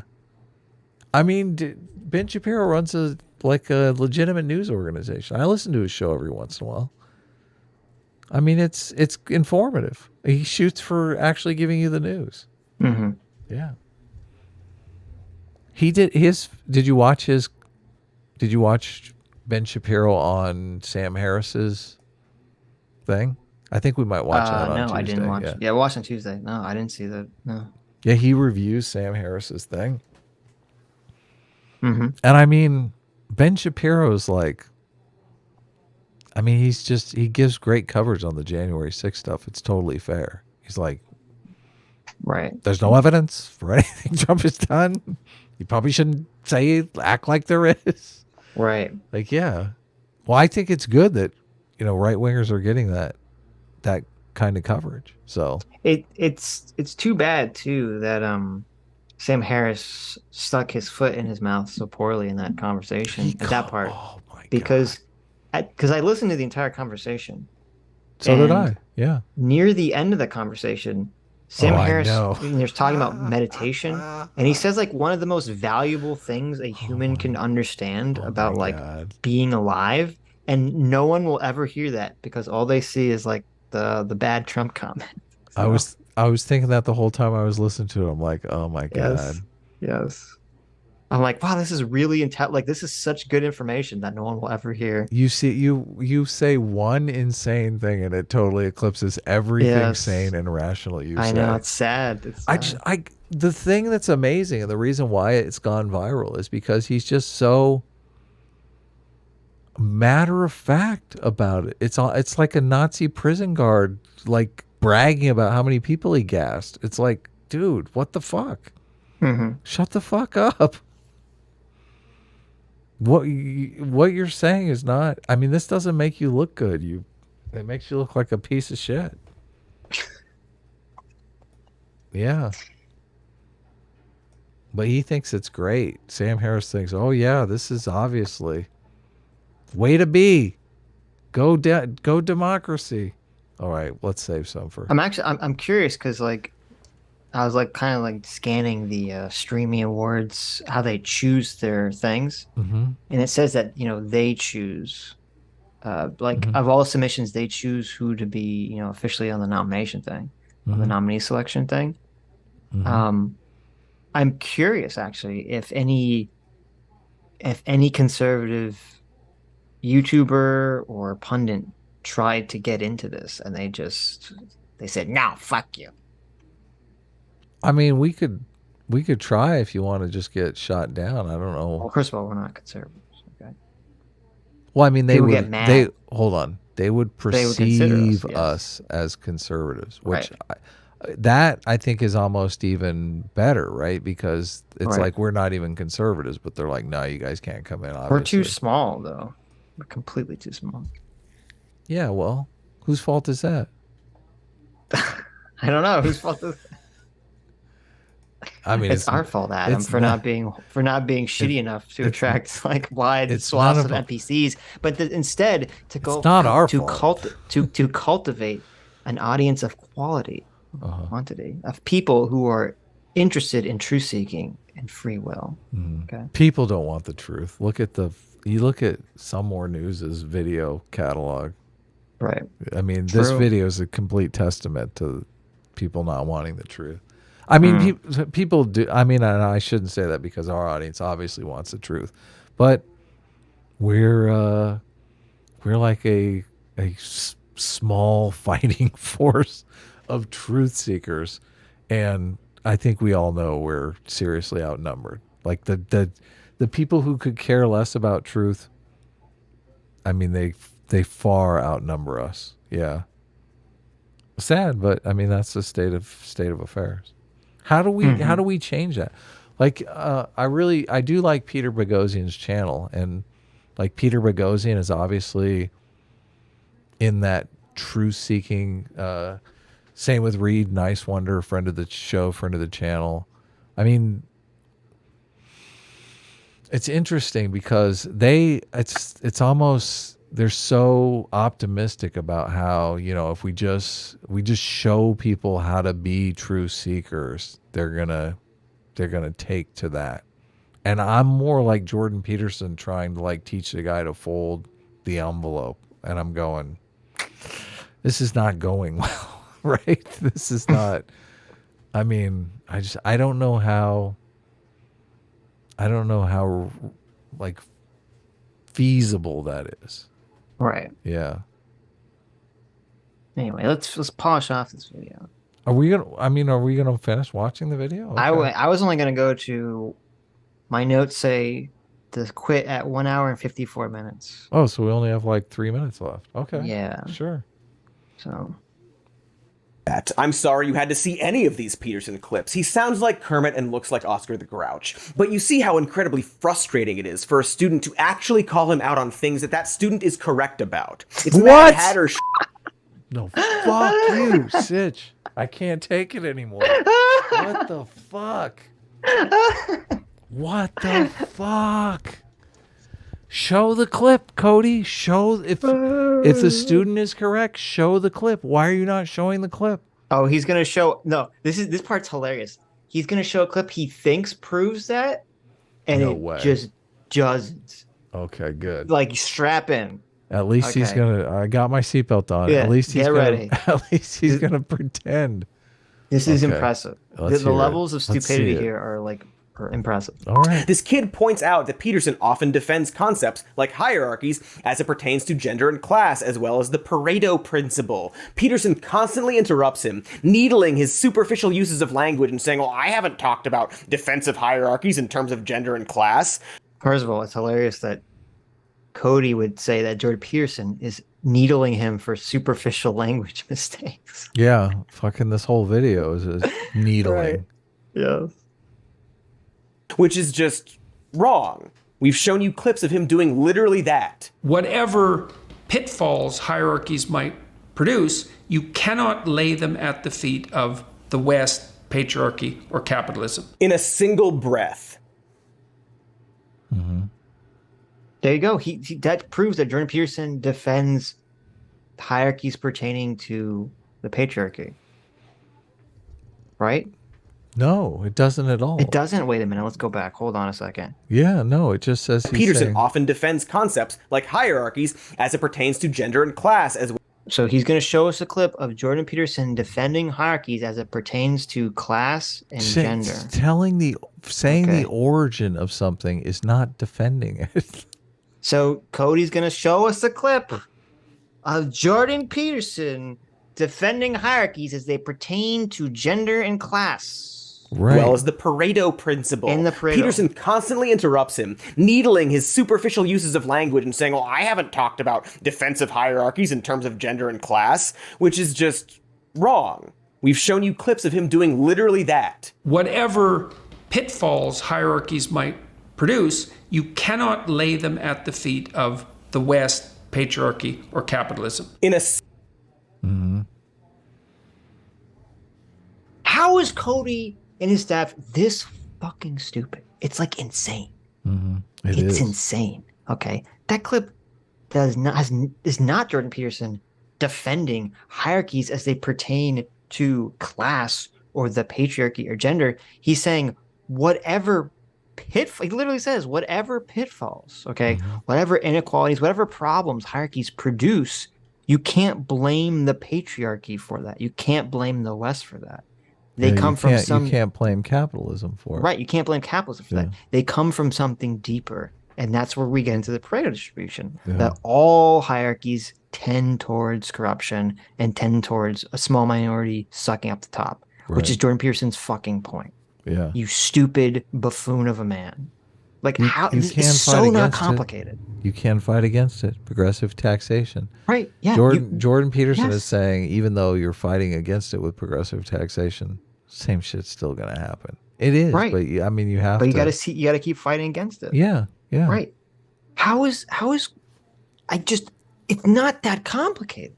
It's really not that complicated of a thing that Jordan Peterson's like. It's so not that complicated. And listen, you could fucking disagree with it all you want, Cody. You could disagree with it, but disagree with the actual fucking point that Jordan Peterson's saying. Don't construct a bullshit point that he never said. Right. Is he saying that Jordan Peterson is defending gendered hierarchies because he's talking against, because he's saying you can't blame the patriarchy for it? Yes. That's his position. I mean, that's fucking stupid, though. It is fucking stupid. Yeah. Okay, Cody. It's insane to me. He literally plays. He's like, "Look, this clip totally proves what I'm saying." And I mean, he's saying the opposite of that. Doesn't do anything like that. Yeah.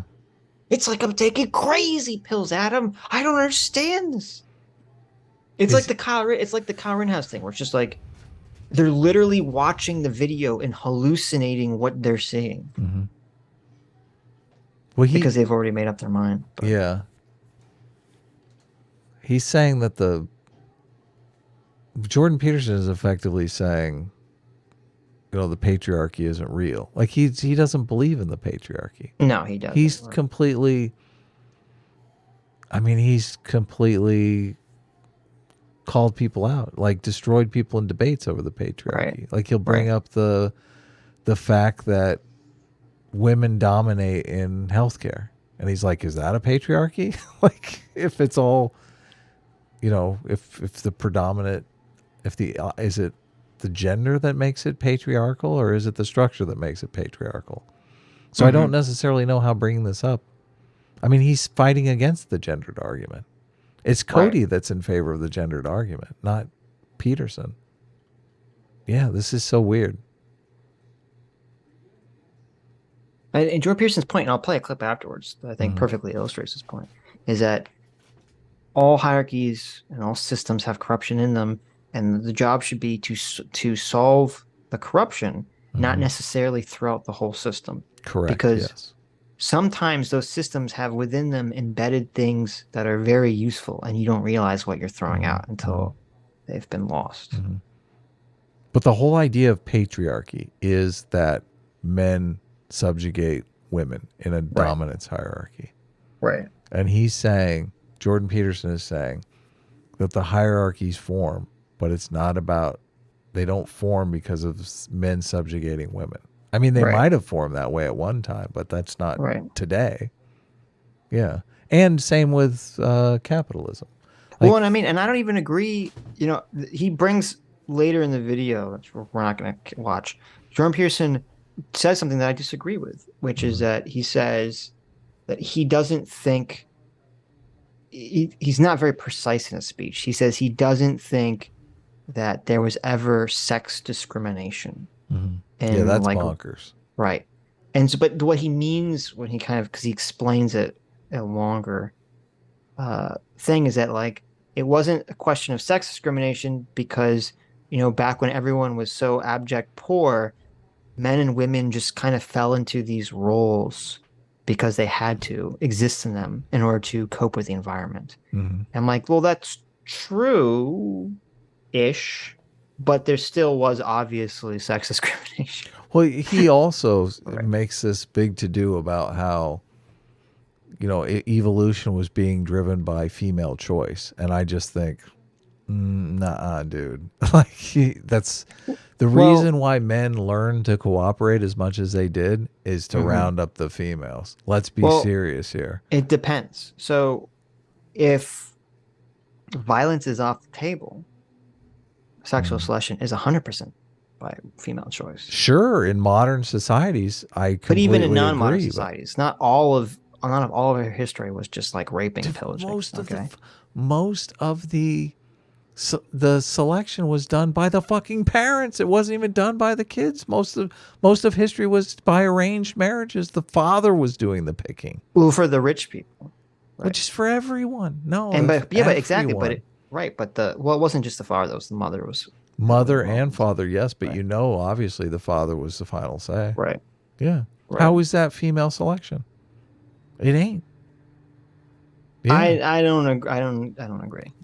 I think every time I hear Jordan Peterson talk about this stuff, I think, okay, come on. I agree. You've done heroic doses. I'm in favor of that. You've done a lot of psychedelics at once. Sure. I'm in enough. awe. I'm envious. I really am. Fair enough.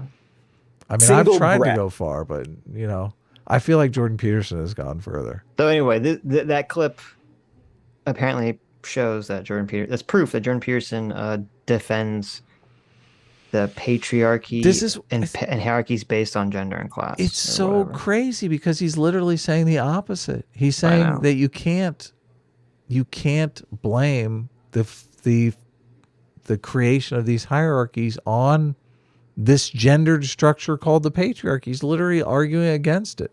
I know. Yet Cody thinks that he's arguing in favor of it. Like does Cody think he supports the patriarchy? Is that I don't know. That is what he thinks. Yeah, he thinks that Jordan Peterson believes that men should subjugate women and women should, get back in the kitchen. Well, no, it feels like when Jordan Peterson says you can't lay that at the feet of the patriarchy, it feels like what Cody hears is Jordan Peterson is saying the patriarchy is good, and that what Jordan Peterson is actually saying is the patriarchy doesn't exist. It's like a figment of your imagination. You're right. I didn't understand this. You're so right, Cody. Okay, let me go back because figured it out. Yeah, you decoded the mystery. Uses of language and saying, "Well, I haven't talked about defensive hierarchies in terms of gender and class," which is just wrong. We've shown you clips of him doing literally that. Whatever pitfalls hierarchies might produce, you cannot lay them at the feet of the West, patriarchy, or capitalism. In a single breath. So you're so right. Yeah, you get what he's saying here. Yeah, Cody thinks that when Cody hears those words, he thinks what he's hearing is Jordan Peterson is saying that patriarchy didn't do nothing wrong. Yeah, exactly. Okay. Well, patriarchy is innocent. Yeah, we need more patriarchy. Right. Patriarchy didn't do anything wrong, and any problems in our society are not the fault of patriarchy. Right. That's Capitalism what Cody hears. Didn't do anything wrong either. Yeah, right. That's what Cody hears in his brain because he's high on hating Jordan Peterson. Okay, that's not what Jordan Peterson's fucking saying. Cody. Not at all. Yes, the opposite. If there's one part of this video that Cody watched, should be this part because you cracked the code. That's not what he said. That's not what he's saying. What he's saying is, did A-Team crack the code? A-Team cracked the case. Okay. Investigator A-Team. Wait, you were right. You said I am the idiot whisperer, and you fucking are right. I'm telling you. Yeah, exactly. You were able to lower yourself to Cody's IQ to understand how he misinterpreted that statement. You got to get into that mind, that crazy, insane mind. Right. Yeah. So Jordan Peterson's not saying that capitalism and patriarchy didn't do nothing, Cody. That's not what he's saying. No. What he's saying is that and I'll play the clip of him literally saying this, all hierarchies, all structures lead to corruption if they're left to their own devices. Yeah. Okay. So it's not specifically the patriarchy, it's not specifically capitalism that leads to these problems. It's just the fact of nature and the way power operates and wealth operates that leads to these problems. Power begets power in the same way that the tree that can monopolize the sunlight does. Right. Yeah. Exactly. Right. There you go. Yeah. We'll probably show you even more later on, but here he is denying it. And in a debate setting, it's really hard to pull out your phone and find this clip or all of the other clips. Jordan goes on to say that observing that something exists is not the same as defending it in terms of this hierarchy he claims is a natural thing that we need to preserve and maybe let the left criticize sometimes if they behave. But again, as we covered, that is not a fact. He just said that hierarchies have to exist. Not this, not that these specific types of hierarchies that you find oppressive have to exist. Yeah. Okay, let me play this clip really quickly because this totally illustrates Jordan Peterson's point. We're cutting to a different clip. Awesome. Is the working class needed a political voice? It's like, okay, that's the Democrats. Well, why do they need a political voice? Well, to keep the hierarchy from degenerating into rigid tyranny. It's part.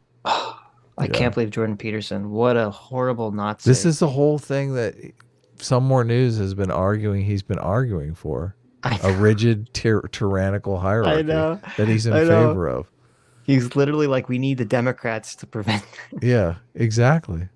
Well, this is the thing. That's why that's Cody's fucking job, but he's going after the wrong target here. Cody is literally the dumb who's shooting the friendly guy walking up to camp. He's saying Hall who goes there and he just opened fire. Exactly. That's right. You're right. That is Cody. What the fuck, dude? This Low guy's on IQ your side. Cody. This guy's on your side, Cody. You need to put your gun down, okay? Right. Let me teach you how gravity works. Well, he's not on his side because Cody's a Marxist. Oh, I guess and you're woke. right. Yeah. So, yeah. But I mean, what is the whole idea behind Marxism is to fight for the dispossessed. I mean, no, the whole idea of Marxism is to hate rich people. Okay, but the cover story for Marxism is to fight for the dispossessed. Right. I'm just saying Jordan Peterson is fighting for the dispossessed here. Otherwise he wouldn't say this. Right. Yeah. Well, actually, maybe he's not. Maybe he's saying that's your job. My job is to call you My out. job is to step on the oppressed. Well, I don't think that's happening, but part of the political discussion.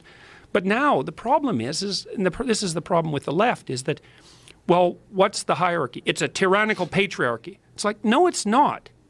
It's partly corrupt, like every system. But it's less corrupt than most systems, and there's a lot of elements of it that are devoted towards self-improvement and self-monitoring. You have to be a little nuanced and subtle about these sorts of things. And you can't throw the baby out with the bathwater. And the leftist rhetoric has got so intense that the idea is, and people believe this, well, the world is going to hell in a handbasket. Everything is getting worse in all possible ways, and there's systemic racism everywhere, and it's utterly unfair, and it should be torn down and rebuilt. It's like, no. It's actually functioning unbelievably well, even though it still has its problems. So true. So there you go. So there's Jordan Peterson doing what you wanted, Cody, defending the patriarchy. Okay. And explaining, it has problems in it, like every system does. It's not gendered, to though. weed It's out not a those patriarchy. problems. Right. Well, I don't even know what he means to talk about the patriarchy. But. Look, how can Cody, when Cody is nominated for a Streamy, he's obviously in the top 5 of the hierarchy. What is your problem, man? Yeah, man. What is your damage? I pressed back. Oh, you did? Going back? Okay. Going back. We got 2 minutes left. Okay. See if I can survive. We're almost I'm there. not sure.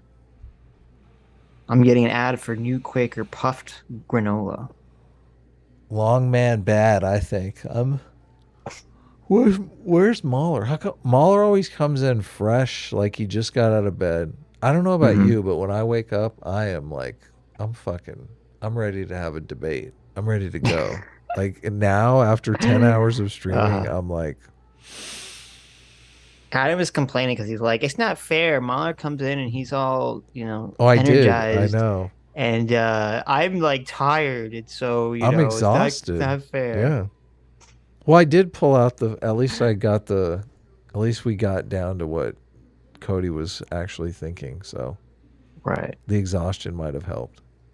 Right. Let's finish this bullshit. To pull out your phone and find this clip or all of the other clips. Jordan goes on to say that observing that something exists is not the same as defending it in terms of this hierarchy he claims is a natural thing that we need to preserve and maybe let the left criticize sometimes if they behave. So we need to preserve the good parts. This is the thing about Cody. Like, could we get Cody to admit that there's like anything good about hierarchies? Maybe not. I don't know. Like, how do you even live in a world like that? Like, how do you choose your wife? Don't you choose your wife based on the hierarchy of available mate choices? I feel like you do. Nah, just wing it. You just roll a dice? Just roll a dice, yeah. If that's the case, Cody, do not tell your wife that because she's going to be very upset. Wives like to believe that they're at the top of the fucking wife hierarchy. No.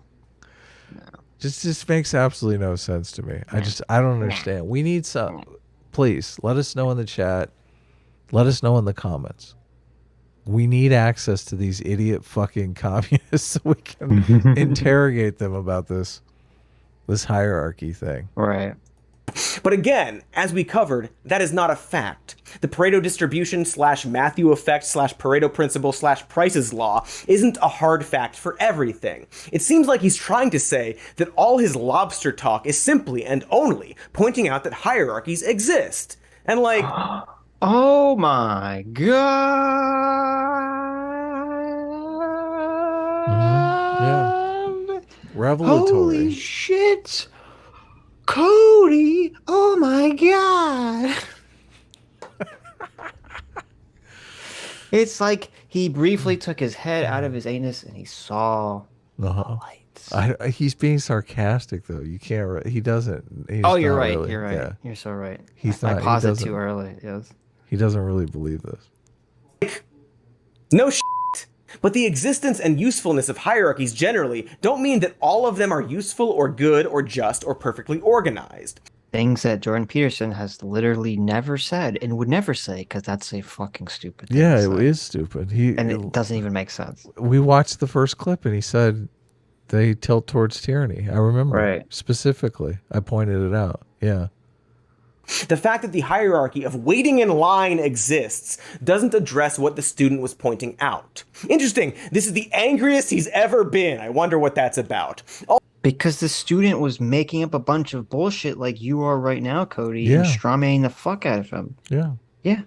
You're right. Like if we came out to a Some More News Q&A period and we started our question with something like, you know, you've molested a lot of underage children, and we would like to know why don't you stop doing that? You might, yeah, right, yeah. Like you Cody, might get a little offended. I think it's very strange, Cody. I'm a big fan of yours, but I noticed that some of your recent videos, you seem to be coming out in favor of lowering the age of consent to 10, and I just think that's really weird, Cody. I don't know why you're in favor of doing this. Yeah. Oh, you're saying you didn't say that? Well, I have a clip where you kind of implied it.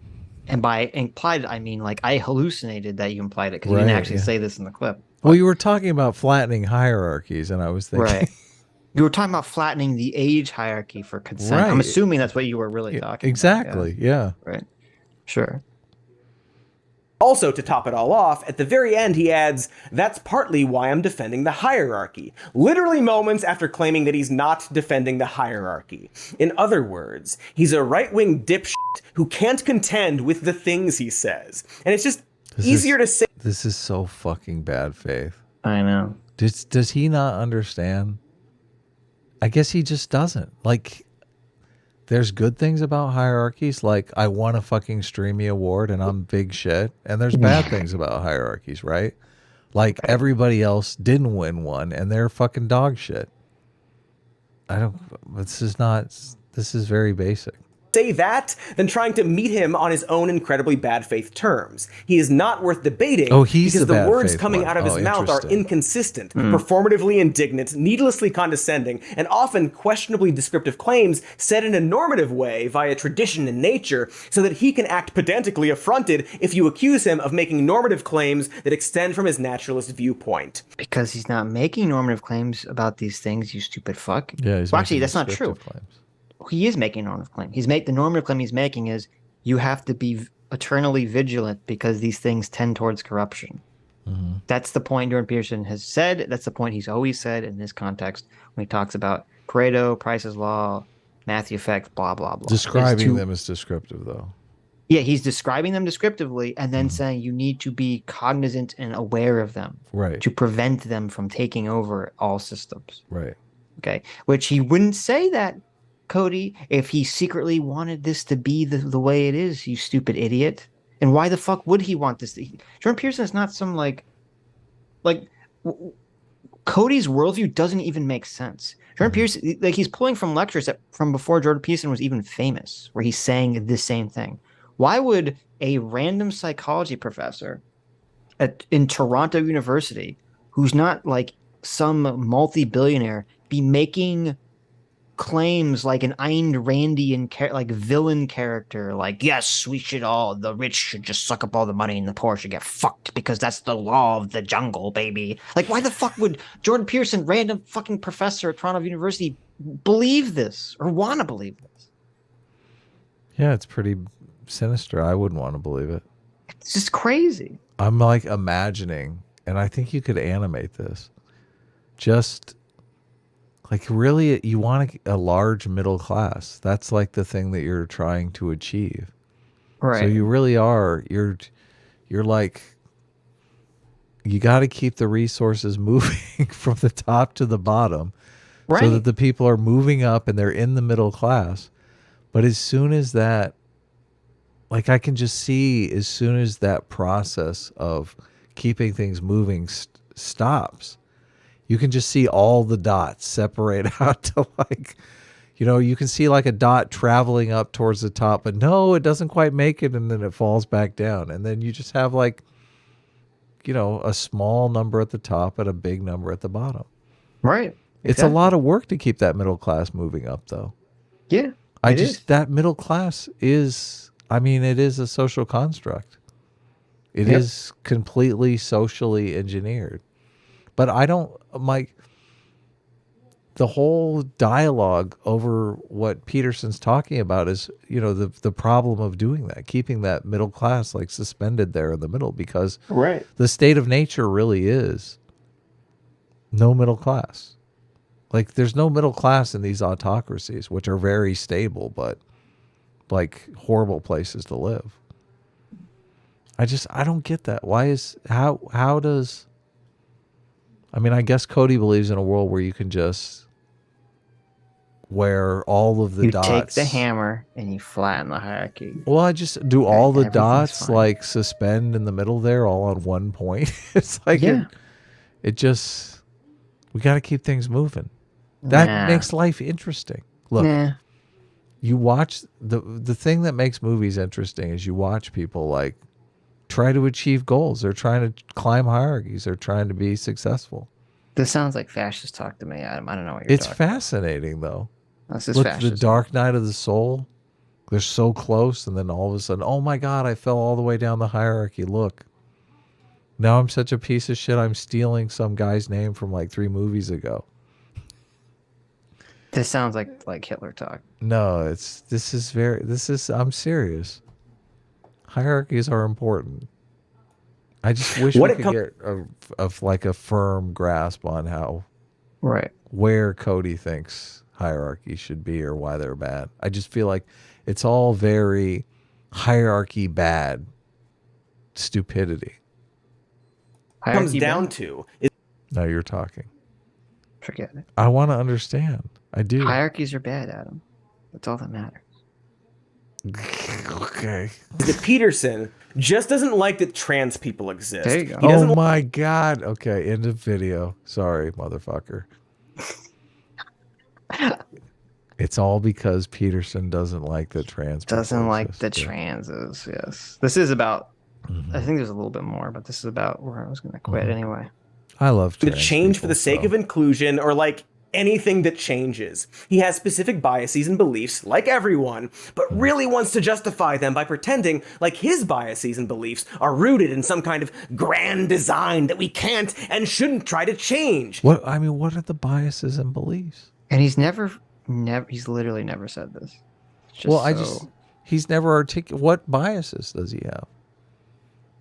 What biases? The evil right-wing ones. What do you mean? What biases? I mean, is like a bias to think hierarchies that produce wealth and upward mobility and feed people and clothe people and make people successful and happy? That's a bias. I feel like that's just like I have this bias, Sitch. I like things that make life better. I mean, it's a weird bias. I know most people like things that make life worse. I know. Why would you like that? This is stupidity. This is stupidity on display. How is that bias? Right. And it just so happens that his beliefs are largely right-wing or protect the status quo, or, and boy, this is concerning, really close to some Nazi shit. Dude loves the free market and capitalism as well, and so when faced with anything that challenges that, like our effect on and the effects of climate change, he's going to frame it as something we simply can't do anything about. First of all, it's very difficult to separate the science from the politics. And second, even if the more radical claims are true, we have no idea what to do about it. This is so true.